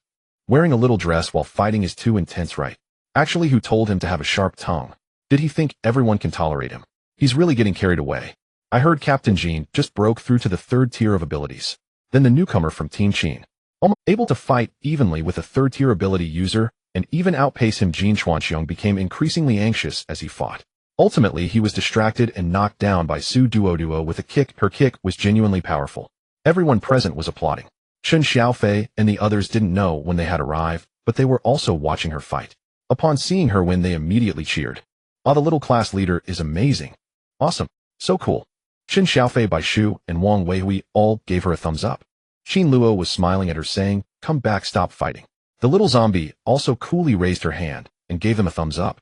If she performs well during the 3-day training, everyone will encourage her like this. It's a little understanding among teammates. Happy. Su Duoduo, without even panting, strolled back to Qin Luo, walking straight up to him. Everyone thought she was going to do something, but instead she stretched out her little paw to show him, revealing a small bruise. Qin Luo's face instantly changed. He instinctively bent down to blow on it. Damn, why is he so hard? He hurt our precious girl's hand. The bruise on her snow-white hand was very noticeable, making him rub it with concern. After seeing this, Chen Xiaofei and the others felt equally distressed, turning to shout, "Hey Jin Dapeng, do you have a problem? It was just sparring, and did you really have to use your abilities? Aren't you ashamed?" Bai Shu also said, "Really shameless." Wang Weihui chimed in. "We're all comrades. Jin Dapeng, are you really that much of a scumbag?" Still lying on the ground, Jin Chuanxiong. The stunned crowd. Silence is tonight's Cambridge. Su Duoduo actually doesn't feel pain that much, but she has been pampered too well. Isn't it normal for other ordinary zombies to get bumps and bruises? But from the beginning, she was carried around by Qin Luo, either in his arms or tucked under his arm. This helped her smoothly pass through the stiffening period of her corpse form, and now she can run and jump. At most, she would exhaust her abilities. She just feels a bit sleepy. Her skin is tough enough that even if she fell a few times in stormy weather, she wouldn't get hurt. Her whole body is pampered and snow-white. So today, getting a little bruise, who wouldn't feel heartbroken? Jin Chuanxiong, the scumbag, is a metal-type ability user. He treacherously added a metal layer for protection, so when she punched it hurt her hand, and when she kicked her leg also hurt. She must have bruised her calf too. The little zombie said this and wanted to lift her skirt to show him her leg. Even though she was wearing white safety shorts that reached her knees, it scared Qin Luo into quickly pressing down her skirt, finally scooping her up, saying, "How can a little girl lift her skirt in public? Let's go, I'll check your injury when we get back." Although there was an intention to train her to ensure she could survive longer, if anything happened, it still hurts terribly if she gets hurt for real. I wonder if zombies can take medicine. Over there, Jin Chuanxiong was still lying on the ground cursing. Qin Luo suddenly stopped, turned around, and snapped his fingers at him. Jin Chuanxiong was struck by a bolt of lightning, howling in pain and convulsing on the floor. Everyone listen, Su Duoduo is a member of our Team 3A with official documentation approved by headquarters. If you disagree, go to headquarters. If you dare to speak against her again, next time how about you spar with me? What kind of man bullies a little zombie? Qin Luo said seriously to Jin Xuanxiong, simultaneously establishing Su Duoduo's reputation. He held her with one arm and raised his other hand to playfully tug at the metal collar around her neck. It was glowing with a soft green light. Just the fact that she can maintain emotional stability during combat, how many here can achieve that?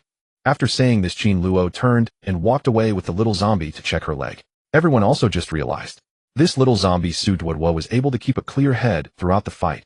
Almost everyone felt cold sweat running down their backs. Not to mention the emotionally unstable deviants. Even ordinary people have emotional fluctuations during. The purpose of the emotional monitoring collar given to deviants is also for this reason, changing from green to orange and then to red. Even if her fluctuation value reaches orange, she wouldn't be detained. At most, she'd be reminded to pay attention to her emotions. But she managed to stay green the whole time. What kind of terrifying little zombie is this? And what kind of little girl dresses so beautifully and fights so fiercely? See, scary. Chen Xiaofei and the others also grunted, looking at Jin Xuanxiong as if he were a dog. Bai Shu adjusted his glasses, smiling as if greeted by a spring breeze. Alright, let's discuss the rescue route now. Ordinary people also have human rights. I'm more interested in Captain Mu's route. Oh, let's all talk about it. Ignoring the potential presence of survivors and heavily using artillery to reduce the time of encirclement is really inhumane. Wang Weihui and the others couldn't do such things. Oh, only the scumbag Jin Xuanxiong dared to act that way. If it weren't for his background, even with his numerous tasks, headquarters wouldn't tolerate his behavior, but unfortunately, he always had someone to protect him. Mu Mei also breathed a sigh of relief, glad that Team 3A could come, otherwise leading two groups of strong but inexperienced newcomers would be a headache. At least Team 3A could discuss strategies. Bai Shu took Chen Xiaofei and Wang Weihui to communicate with everyone. Compared to Jin Xuanqiang's autocracy, Team 3's consultative approach was clearly better. The Cheetah team excels in ambush, the Dove team specializes in interference, the Rose team is suitable for entrapment, and the Golden Eagle team is good at withstanding damage. So our Team 3A is suitable for output. How about we assign positions? While they were discussing passionately, Jin Xuanxiong was shaking with anger, and his teammates were also indignant. Team 3A loves to steal the spotlight too much. They're really shameless. The deviants' collars must have issues. How could there be no emotional fluctuations? Deviants are disgusting beings. I really don't understand what headquarters is thinking. Jin Xuanxiong hated it deeply. Team 3A was a thorn in his side, always suppressing him. He originally thought that with his breakthrough to the third tier, he could finally shine, but after receiving a hit from Qin Luo, he was electrocuted, and it seemed the other party was more adept with their abilities. It's very likely that their level is above his. This made him feel a sense of crisis, and he was so angry that his eyes turned red. The teammates were still indignant, but suddenly seeing their captain's frenzied demeanor scared them a bit. How could he appear more terrifying than the zombies on their team? No one paid attention to them. The majority rules.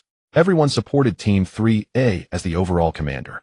After Qin Luo finished applying medicine to the little zombie's bruised calf, he returned to hold a meeting. Let's take these two routes, well split up, and attack the research institute with full force. The following morning at dawn, the team set off by vehicle. The 5 squads were divided into 2 groups. Team 3A, the Cheetah squad, and the Dove squad formed one group. The Golden Pung squad and the Rose squad formed the other, both routes running parallel and closely adjacent. This arrangement ensured rapid mutual assistance in case of danger. The Rose squad accompanied the Golden Pung squad primarily to supervise them. They feared the latter might cause unforeseen trouble. As soon as the vehicles reached the intersection, everyone disembarked and swiftly stored them within spatial storage devices. Within each combat squad, at minimum, the squad leader possessed a spatial storage card. For others, access depended on individual capability. The stronger the ability, the greater the privilege. We'll part ways here. Take your positions. Operation Encirclement commences now. At Qin Luo's command, the team responded in unison and immediately dispersed into action. Jin Xuanxiong's expression was grim, yet with the mission underway, he had no choice but to comply, especially under the watchful gaze of Mu Mei, captain of the Rose squad. Let's go, Captain Jin. Today, whoever slays the fewest zombies is trash. With a scoff, Mu Mei turned and led her teammates forward without delay. Jin Xuanxiong scowled darkly and set off in turn. Move out. Golden Pung squad, assemble now. Follow me. Today we'll show them exactly what true strength looks like. His squad echoed in sharp unison, yes sir. While they lingered exchanging banter, Qin Luo's team had already engaged in fierce combat. Daylight slowed the zombies' movements, but their sheer numbers were overwhelming. The entire national highway teemed with them, rotting grotesquely. Their appearance alone stirred visceral revulsion. Ugh, this is unbearable. Blood splatter is nauseating.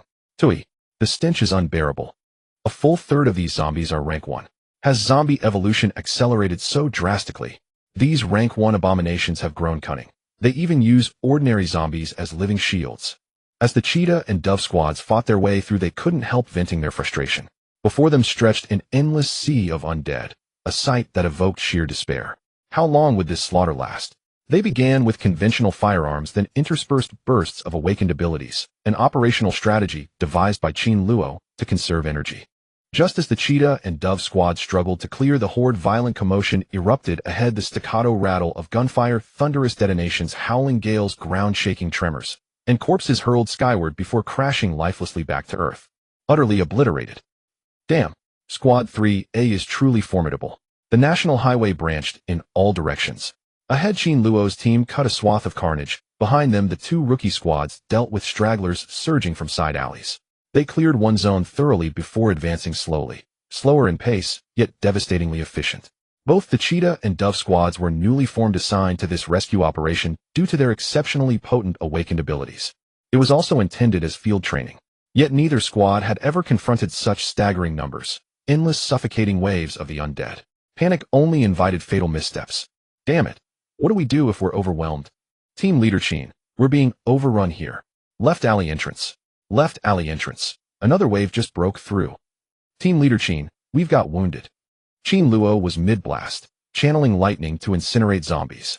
His latest area effect strike had scorched a radius of 8 meters. Just as he savored the spectacle, panicked voices crackled over the comms. Where's medical support? Medics, tend to the injured. I'll be there shortly. Hold your positions. Stay calm and focused. He ordered them to stand firm. Just as he prepared to retrace his steps, a wooden whistle pierced the air behind him, blown by the little zombie. Yo, Duoduo's heading your way. Hold on for 1 minute. Qin Luo instantly grasped her meaning. A silent, uncanny synchrony had taken root between them. True to form, her small figure darted backward, a vivid splash of crimson in her Lolita dress unmistakable even beneath the pink chainsaw she carried across her shoulders. The dress enhanced her physical strength. Last night, leveraging attribute stacking, she delivered a single kick that sent Jin Xuanqiong sprawling, a testament to its extraordinary efficacy. Combined with her innate speed reinforcing the rookie squads, was effortless. Qin Luo unleashed several more thunderclaps ahead, then spoke into his earpiece. Call me if you're overwhelmed. That remark was clearly directed at Duoduo. Shun Xiaofei had just shredded a cluster of zombies with miniature tornadoes and precision-thrown daggers when he chimed in teasingly. Oh ho. Call me if you're overwhelmed. Bai Shu activated his awakened ability, Illusion, to sow chaos among the horde, turning them against each other, then mopped up the survivors with newly acquired weaponry. Hearing Qin's mimicry, he joined in with a playful echo. Call me. Qin Luo clicked his tongue in mock exasperation. Get lost. Do you think your day's complete unless you poke fun at me? Shun Xiaofei and Bai Shu burst into laughter, yet never slackened their assault. Wang Weihu labored earnestly, barely registering their banter, though he couldn't resist muttering, there's quite a haul of mutant cores here. We'll profit handsomely. Indeed, it was true. Qin Luo affirmed. Once we clear this sector, we'll collect all mutant cores collectively. Elsewhere, the cheetah and dove squads, listening over their earpieces, were stunned to hear Squad 3A cracking jokes. They were on the verge of collapse. Then, a small figure appeared, the little zombie clad in her elegant dress, wielding her pink chainsaw. With a single fluid motion, she felled an entire row of zombies. Tears welled in their eyes. Wow, finally salvation. Is this true power? She's incredible. Miss Zombie, she's unstoppable. Duoduo pressed forward relentlessly. These zombies reeked, swarmed in obscene numbers, their clouded eyes dulled by decay, flesh sloughing from their bones. Nearly 2 months into the apocalypse, such grotesquerie was inevitable. She carved through the horde with her chainsaw, granting them swift oblivion. Oof. Pardon me. Would you like, allow me to assist?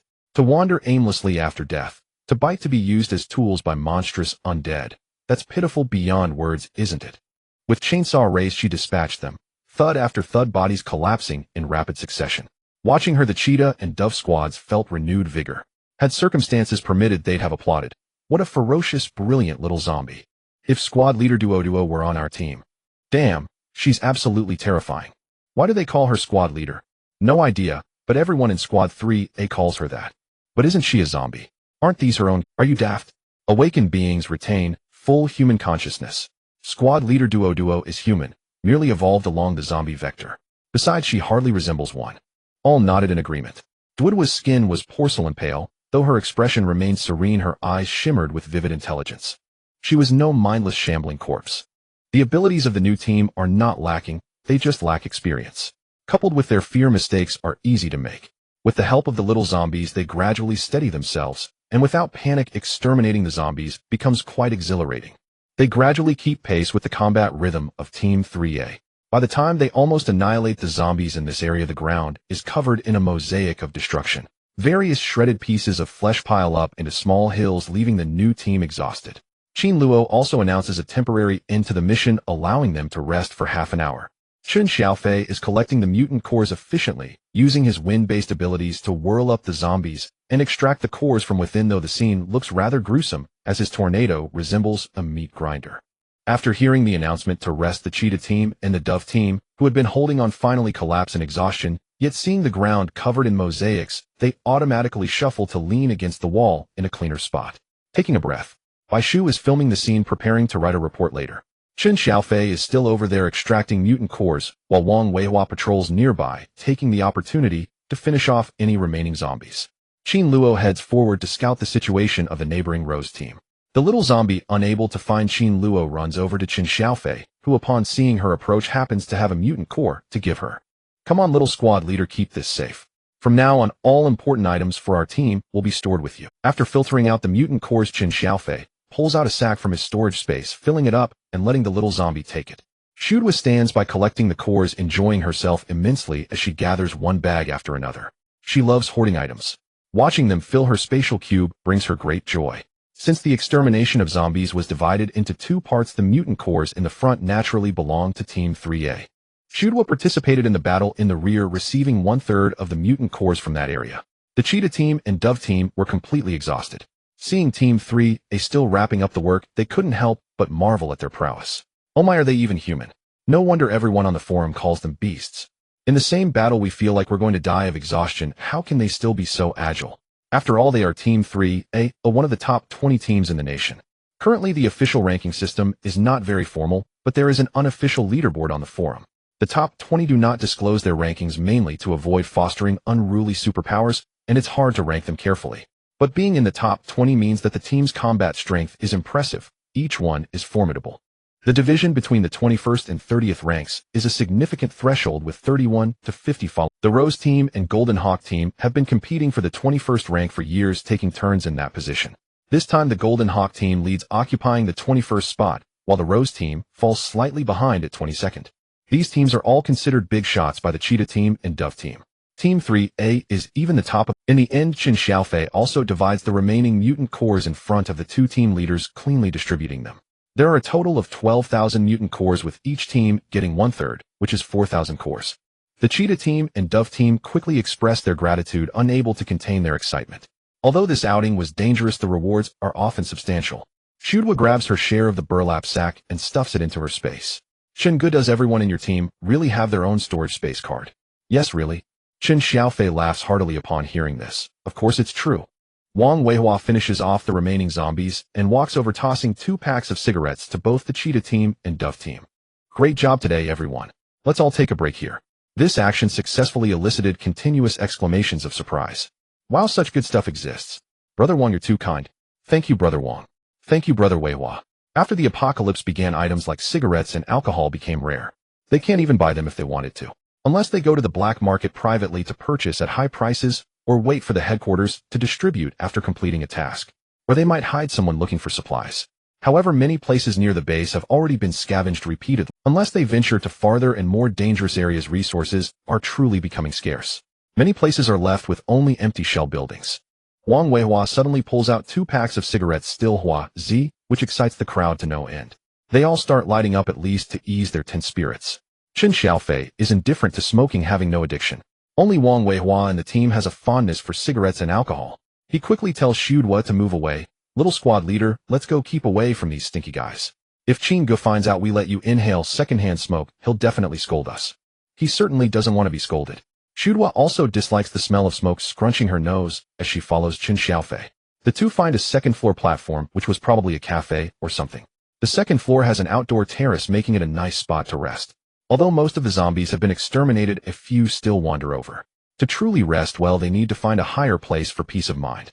Qin Luo went to the neighboring road to help eliminate a large wave of zombies. After distributing the mutant cores with the Rose team, he quickly returns. Upon arriving, he sees Chun Xiaofei transforming into a birdman, lifting Duoduo by the skirt on her back and bringing her up to the second floor. Good. Playing around like this while he's not here. Seeing a few more zombies emerging, Qin Luo swiftly takes them down with a few shots and shouts to Wang Weihua and the others, "We need to rest on the second floor. This way they won't have to worry about teammates getting scratched later." One of the newcomers got injured. If it weren't for the healing teammate, he would have been in serious trouble. Wang Weihua quickly instructs the newbies to go up to the second floor. After sharing those 2 packs of cigarettes, these newbies have become very obedient, following instructions well. They do whatever they're told. After Bai Shu finishes recording, he easily climbs up to the second floor. Watching Wang Weihua manage them, he can't help but compliment. Old Wang is getting better and better at this. He manages the newbies so well. Chen Xiaofei is waiting for the little squad leader to bring him food. Hearing this, he glances at the second floor, where Wang Weihua has already led them to rest. Isn't that so? Old Wang is the best fit for this. He's great at charming people. He's the chief diplomat of our team 3A. Saying this, the two couldn't help but laugh. Duoduo quickly pulls out 4 large northeastern rice bags from her space, along with a large box of boneless chicken feet, a big box of fried chicken, and 4 cans of thick soup. Inside the large rice bag are mashed potatoes, egg sauce, soft eggplant sausages, and peanuts, all wrapped in lettuce leaves. Bai Shu eats quietly while Qin Xiaofei is so delighted he can't help but exclaim. At this moment, Qin Luo also jumped up, throwing a bag of mutated cores into Duoduo's arms. "I just exchanged a few mutated beasts 2-star cores. You all collected the cores from our side, right?" Chun Xiaofei nodded with his mouth full, mumbling, All collected. They're all over with the squad leader." The little zombie saw that there were another 7 or 8 2-star animal mutated cores in the bag and was overjoyed, its little paws fidgeting with the cores inside the bag. The cores were about the size of lychees, 4 green, 2 red, and 1 orange. They had different flavors: grassy apple and orange. "I love it." Qin Luo also sat down, took off his gloves, and started eating. "Are we having rice buns for dinner today?" Duoduo had a lot of food in her space. It was unclear how long she had been stockpiling it, and the variety was plentiful, with all sorts of cooking methods emerging. And everything smelled delicious. Bai Shu was so engrossed in eating that he didn't want to talk. After getting tired of the rice buns, he had a couple of lemon-flavored chicken feet, and whenever he choked, he would sip on the rich chicken soup to ease his throat, feeling incredibly happy. Eating so much delicious food when exhausted really feels wonderful. "Squad leader, how can you be so nice? You're just too good." Chun Xiaofei babbled while eating. "I can't even remember what life was like without the squad leader." Bai Shu slowed down after feeling 8 parts full and replied, "What else could it be? If you're hungry, you gnaw on dry rations. If you're thirsty, you drink water." The nutritional liquid just came out and tasted awful, and the energy bars were overly sweet and greasy.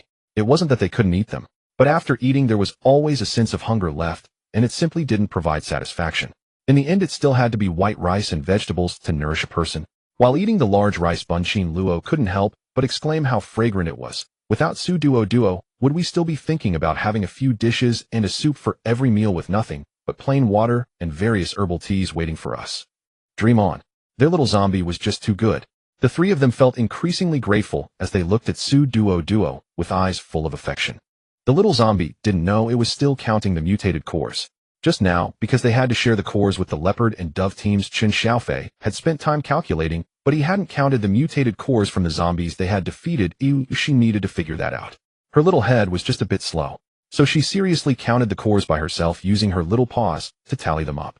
In the end, she concluded that there were 12,100 zombie mutated cores, which was quite a lot. The current Corrida points conversion rate at the base is 5,000 points for 1 1-star core. Oh my. Before they knew it, their little team was truly wealthy. Duoduo's eyes brightened a bit more, and looking at the various supplies piled up in the space cube, the 4 of them wouldn't be able to finish the food, and the 1-star mutated bat cores were her food supply, enough to last her a long time. Not to mention there were also some 2-star cores, and that 3-star mutated Snake Man's core.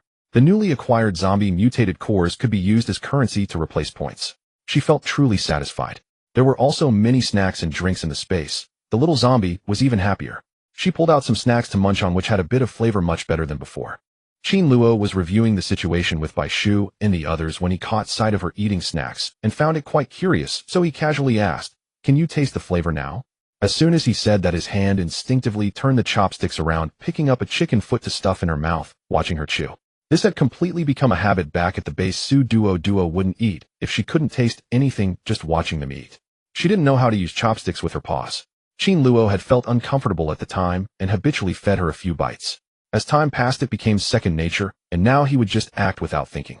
Duoduo chewed on the lemon-flavored chicken feet, which felt like rubber in her mouth and had no taste. She wrinkled her face, indicating she didn't want any more. Suddenly, a burst of laughter came from downstairs. What a friendly team. Treating your teammates so well. Even feeding them. Jin Chuanxiong couldn't help but mock as he saw Qin Luo actually feeding the zombie. Bai Shu quickly reminded Qin Luo, we still need to keep him for missions, let's deal with him after the task is finished. With that, Qin Luo squinted his eyes and restrained himself, otherwise he genuinely wanted to chop him into ashes. Always disgusting people. Jin Chuanxiong happened to see the Rose team and deliberately said, oh, didn't some people say that whoever kills fewer zombies is trash? Don't they still need others' help? If you have the ability, do it yourself? Why are you teaming up with Team Qin? Alas, not everyone can rely solely on themselves. He then confidently asked his teammates, hey, how many cores did we collect? 6,300, right? The one-star zombies are all coming to us. This profit isn't small, right? The members of the opposite leopard and dove teams were straightforward. As soon as they heard it, they started discussing the matter among themselves. 6,300. No way. That's so little. Even those of us in the back have 12,000. We'll share with the squad leader from Team Qin, and we each got 4,000 and Team Qin has more in front. Yeah. I think so too. Team Qin probably has at least 20,000 cores at the bottom. Implicitly, they were saying it was definitely more than 6,300. Just look at how high the zombie remains were piled up over there. After these straightforward kids finished speaking, there was a serious look in their eyes. Wang Weihua couldn't help but laugh heartily. Jin Chuanqiang's face darkened, and his teammates felt inexplicably awkward. Jin, really, the zombie remains over there are more than ours. Get lost. Do I need your reminder? Jin Chuanxiong was directly furious. The beautiful sisters of the Rose team all laughed, and Mu Mei felt relieved. Duoduo, upon hearing everyone calculating, thought, I can do this. I can do this. She tapped on the tablet to show Qin Luo and the others we have a total of 25,200 cores. Qin Luo was almost charmed to death by her cuteness. Bai Shu and Chen Xiaofei nearly laughed to tears. Qin Luo got excited and immediately took a sip of soup to moisten his throat, then spoke in a sarcastic tone. No way, no way. No one is really showing off with just 6,300 cores, right? My little squad leader said that our 3A team's cores totaled 25,200. Chen Xiaofei immediately caught on and started to speak sarcastically too. Oh dear, no way. Team Qin, do you think someone really loves to show off this much? Jin Chuanxiong gritted his teeth and said, you guys. What? Qin Luo glanced at him with a chilling gaze, the imposing aura making people feel intimidated. Jin Chuanxiong realized he had lost face. He had originally wanted to suppress the others, but never expected their side had so many one-star zombies. Thinking of the taste of Qin Luo's lightning, he still walked away resentfully with his team. The leopard and dove teams were slow to realize, and the silly kids asked, did we offend Captain Jin? Not just possibly. They really offended him. Wang Weihua was truly amused by these newcomers. Alright, what's there to fear? The headquarters doesn't allow ability users to harm each other. He wouldn't dare touch you. He would just be throwing insults. The little zombie tilted her head and looked at everyone, wondering why no one complimented her for being good at math. Qin Luo happened to see this, raised her hand and flicked the little corpse's forehead, smiling as she praised well done. Her eagerness for compliments was unmistakable. Su Duo's eyes lit up in an instant as the big dog bragged about itself. It would be great if we could pet the tail again sometime. Chen Xiaofei only noticed their commotion after finishing his laughter and immediately gave a thumbs up, exclaiming, little monitor is amazing. Truly impressive. Whose little zombie fights so fiercely. Their small team had gained another output powerhouse. Bai Shu nodded in agreement, saying the little monitor is indeed formidable, extremely formidable.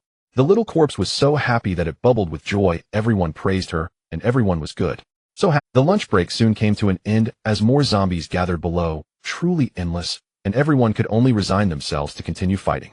Fortunately, the probability of obtaining anomalous cores was quite high. In this apocalypse, obtaining anomalous cores was akin to acquiring gold coins, and they could be used as points. Qin Luo reminded everyone to let the fire ability users from the cheetah team burn the remaining zombie remains to prevent them from being consumed by the zombie monsters, thereby enhancing their strength. Everyone suddenly realized and quickly acted according to his instructions, nearly forgetting about this matter. Qin team was indeed reliable. They pressed forward, managing to reach their resting point before dark. This was an unfinished high-rise building. All members quickly went up to the third floor to stay put. The night in City Inn would definitely not be peaceful. We have entered the activity range of the zombie monsters. Please be cautious. Bai Shu reminded them of this. The others nervously nodded.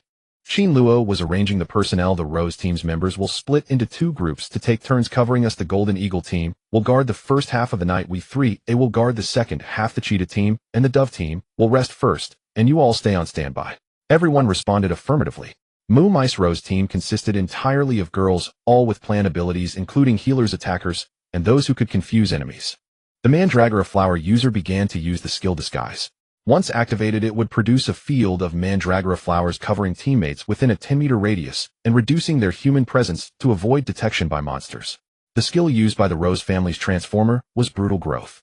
She sealed all the windows on the 3rd floor, leaving only ventilation holes, allowing them to observe the outside situation through these holes. Any mutated small animals that approached would be blocked by her along with being strangled. The Rose team temporarily sent these 2 teammates to guard and help everyone secure some rest, as they had been fighting since dawn until now, almost until dark. If it weren't for the ability users, they would probably have been exhausted on the road long ago. Clearly, they were quite tired. The 2 new teams from the Cheetah team and the Dove team had held out until now, which was quite impressive. When told to rest, they lay down and fell asleep immediately. They were all around 18 or 19 years old. Wang Weihua couldn't bear to watch and asked Su Duo for some blankets, which she had hoarded, tossing one over each of the new recruits to keep them warm. Wrapped in the blankets, they slept even more soundly. Jin Chuanxiong saw this and rolled his eyes from the side. Humph, so pretentious. Xin Luo heard and said, "What? Do you lack love? Never cared for in this life, feeling envious. Call me dad, and he'll cover you with a blanket." The other person's face turned dark instantly. Chen Xiaofei and Bai Shu nearly burst out laughing, their shoulders shaking from suppressing their laughter. Jin Chuanxiong immediately clenched his fists, gritting his teeth in anger. His teammates quickly pulled him back. "The zombie monsters are right next to us, Captain. Don't act impulsively." Yes, calm down. We can't fight them." Mu Mei laughed along. "The first to provoke deserves to be scolded." She actually found working with the 3A team quite pleasant. They were the fiercest in fights, the most considerate, and had the best team atmosphere. They often engaged in banter. However, this also greatly stabilized the emotions of others, preventing everyone from breaking down. Being with 3A made the tasks seem much less daunting. Did you see how the 2 new teams from the Cheetah team and the Dove team had only been with 3A for a short while? They were already calling everyone bro and were the most obedient. Jin Chuanqiang's character was lacking, so it was no wonder no one was willing to respect them. Su Duo stared at Jin Chuanqiang for several glances, thinking this guy was not a good person. Disdainful. Xin Luo saw Su Duo looking at Jin Chuanqiang and immediately called her back. "Don't look, your eyes will go blind." Su Duo swayed back to his side, and Xin Luo felt satisfied. "Do you want to sleep? Take a nap." Xin Luo looked at the little zombie sitting beside him. She had been busy since morning, killing all the way, not even breathing heavily. But zombies probably don't breathe right. Just as he finished speaking, Su Duo immediately seemed to shut down, plopping her head onto his shoulder. She fell asleep directly. Xin Luo was dumbfounded. Huh? She really fell asleep just like that? That's too quick. A swift shutdown. Su Duo only heard him say it was okay to sleep, and since she was next to him with her teammates nearby, she could sleep peacefully laying down. Xin Luo glanced at her face. It was still snow-white, soft and tender like a snow cake. Her little dress was spotless. After learning spatial abilities, she used them well, directly isolating the space so that no bloodstains touched her. He raised his hand and stealthily pinched her cheek. It was icy, but very soft. He retracted his hand and rubbed his fingers. Indeed, very soft. Finally, he leaned against the wall and closed his eyes for a while to regain some energy, as there would be another battle later. Hey, Qin Gu and the little monitor are sleeping already. Chen Xiaofei, mind your wording. They are leaning against each other while sleeping. Does it make a difference? Chen Xiaofei couldn't help but complain to Bai Shu, feeling he was nitpicking, while Bai Shu thought Chen Xiaofei spoke without thinking and was not rigorous enough. The 2 of them exchanged a few words, and they also leaned against the wall, closing their eyes for a moment. Wang Weihua pulled out a cigarette in the corner, watching them, and couldn't help but smile. In this apocalyptic era, having teammates safe and sound was the happiest thing. He quickly returned to his team's area and found a place to sit down and rest. The 3rd floor soon quieted down. The entire city was pitch dark, having long lost power with no light at all. Due to the large-scale extermination of zombies, the zombie howls at night had decreased significantly, with only a few scattered sounds coming from afar, and the zombie monsters had not appeared. Until the latter half of the night, the ground suddenly trembled, accompanied by a series of dull footsteps. Boom, boom, boom. These footsteps were slow and heavy, shaking one's heart with anxiety. Almost immediately, everyone woke up. The advantage of ability users was their heightened sensitivity, and everyone quickly went on alert. Mu Mei glanced outside, her face instantly paling, for her position was right in line with the head of the zombie monster, and that enormous human head was truly terrifying. Qin Luo quickly approached the window to observe a massive head was right outside, towering even higher than the data provided by headquarters. They were on the third floor just above and to the left of the creature, which had grown to an astonishing height of 8 or 9 meters. A small zombie, seemingly having woken up, peeked out beside him, staring outside. Duoduo couldn't help but feel terrified after witnessing the scene. Oh, what a horrifying spectacle, as if an anime had come to life. However, the giant zombie's skin was a dark greenish-black, and it raised its hand to scratch the wall, producing a grating creak sound. Those afraid of nails scraping against a blackboard were in for trouble. Indeed, the expressions of those present changed, and their lips turned pale. The giant zombie's claws were extraordinarily long, dark, sharp, and menacing. If her claws had been a playful jab at Qin Luo's lack of agility, then the claws of this giant zombie were truly lethal, capable of killing a crowd with a single swipe. Everyone remained motionless, silently waiting for its actions. As they watched it move toward the research institute, the heavy footsteps resonating in everyone's hearts, not including the zombies. Duoduo was scared but felt no heartbeat. She was just awkwardly pondering how to tackle this situation. Qin Luo noticed she had woken up and wasn't frightened. Instead, she turned to Mu Mei and said, "Let's assess the situation first. This thing grows too quickly. We must aim for a swift resolution. We can't delay any longer." The others also recognized the danger of the mission. The reason for declaring it dangerous was precisely this: communication worldwide was disrupted and data couldn't be transmitted in a timely manner, leading to uncertainty about changes in the target and whether other variations were nearby. The combat team could only adapt on the fly. The data provided by headquarters was nothing compared to the current giant zombie, which resembled a small building. It was only natural that everyone felt a great deal of pressure. Qin Luo addressed them, saying, "Its size is a disadvantage, it lacks our agility, and we must leverage." Fortunately, the giant zombie outside continues to roar, summoning other zombies. However, it is destined to attract very few today, as the nearby ones have already been mostly exterminated and others won't arrive in time. As the giant zombie struggled to summon more zombies, it began to vent its frustration, its furious roars ringing painfully in their ears, leading everyone to silently adjust their headsets. The latest headsets could somewhat resist sound wave attacks. Alright, enough chatter. Our Team 3, Aoi Rose Team and Golden Phoenix Team, will lead the assault. White Dove Team will help guard the perimeter, while Cheetah Team will adapt at the back. If any other mutated animals appear, it will be up to you to cleanse them. The 3 main assault teams will unleash their full power against the giant zombie, while the 2 rookie teams will provide support. Everyone expressed their agreement. Jin Chuanqiong could only agree. Failing the mission would be humiliating. They couldn't afford to lose. Everyone took their positions and prepared to set off. They initially wanted to wait until morning, but this creature was adept at hiding during the day, making it impossible to track its movements. Its activity level was higher at night. They truly couldn't delay any longer. "Damn, I've never seen such a massive zombie before. It gives me goosebumps," Shen Xiaofei complained while preparing and checking his gear. Bai Shu also checked his equipment, wearing his combat suit and carrying new weapons. "This situation is already much better than last time. The mutated snake caught us completely off guard. Last time we had virtually no experience dealing with 3-star monsters, and we were too weak. Our abilities were not yet harmonized and were used haphazardly. This time they at least had other teams and wouldn't be fighting alone, and everyone had significantly improved their strength." Qin Luo reminded Duoduo, "Don't use your spatial abilities too visibly. Just take care of yourself. The little class leader is too good to them. Even as a zombie, she still looks after them." The last incident with the mutated bats was a testament to that, as she protected them without a scratch, exhausting her own abilities in the process. However, they could also resolve minor injuries themselves. They couldn't rely on her every time, especially outside. If she lost her mobility and he didn't arrive in time, it would be dangerous, not to mention the risk of her spatial abilities being discovered. Moreover, being overly protected would make it easier for them to lose their sense of danger. Duoduo nodded, coolly acknowledging her understanding. Tonight's zombies seemed a bit more mature.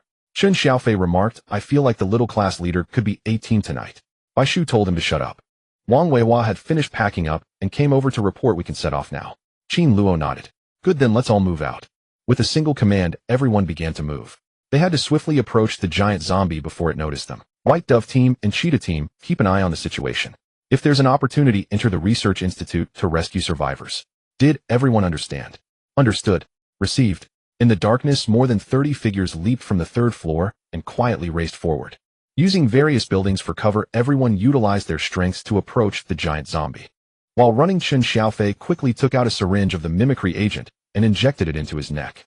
This was the fastest way to activate the agent, making it easier to deal with mutated monsters. The other team members suddenly noticed that the entire Team 3A had transformed, leaving them dumbfounded. Chen Xiaofei had grown wings and claws while Bai Shu had sprouted ears and fur below his neck. Their complementary features significantly increased their speed as they advanced. Wang Weihua transformed mid-run sprouting tiger ears and a tail, allowing him to run even faster. The energy fluctuations around him manifested as beastly silhouettes of their entire team. Qin Luo shook his newly emerged wolf ears in annoyance, letting out an impatient tch, but his speed visibly increased, a wolf tail appearing behind him. Nearby small crackling currents were emitted. Su Duo, the little zombie, surprisingly kept up with their pace, chasing after Qin Luo's tail. The other teams were utterly astonished. Team 3A is truly insane. Oh, did they really just use the diluted mutant core agent? Their mimicry speed is astonishingly fast. They're really not afraid of side effects. I was dizzy for 3 days after my first injection. The other teams began to quietly complain in their internal communication, finding it too reckless. Mu Mei also didn't expect them to adapt to the agent so quickly. Astonished, Jin Xuanqiang's expression was grim. The degree of adaptation to the agent reflected their compatibility with the mutant core. Faster adaptation led to stronger abilities. Although the top 20 and the top 30 were only slightly different, they suddenly felt the gap was indeed. Just as they quietly approached the giant zombie, Mu Mei and Jin Xuanqiang were contemplating how to initiate the fight and when to engage when Chen Xiaofei maneuvered Bai Shu into an excellent sniping position and hurled several marble bombs directly at the giant zombie. Yoho! Ugly thing, we've come to take your life. The other teams were left bewildered, wondering if they were really starting the fight so simply and brutally.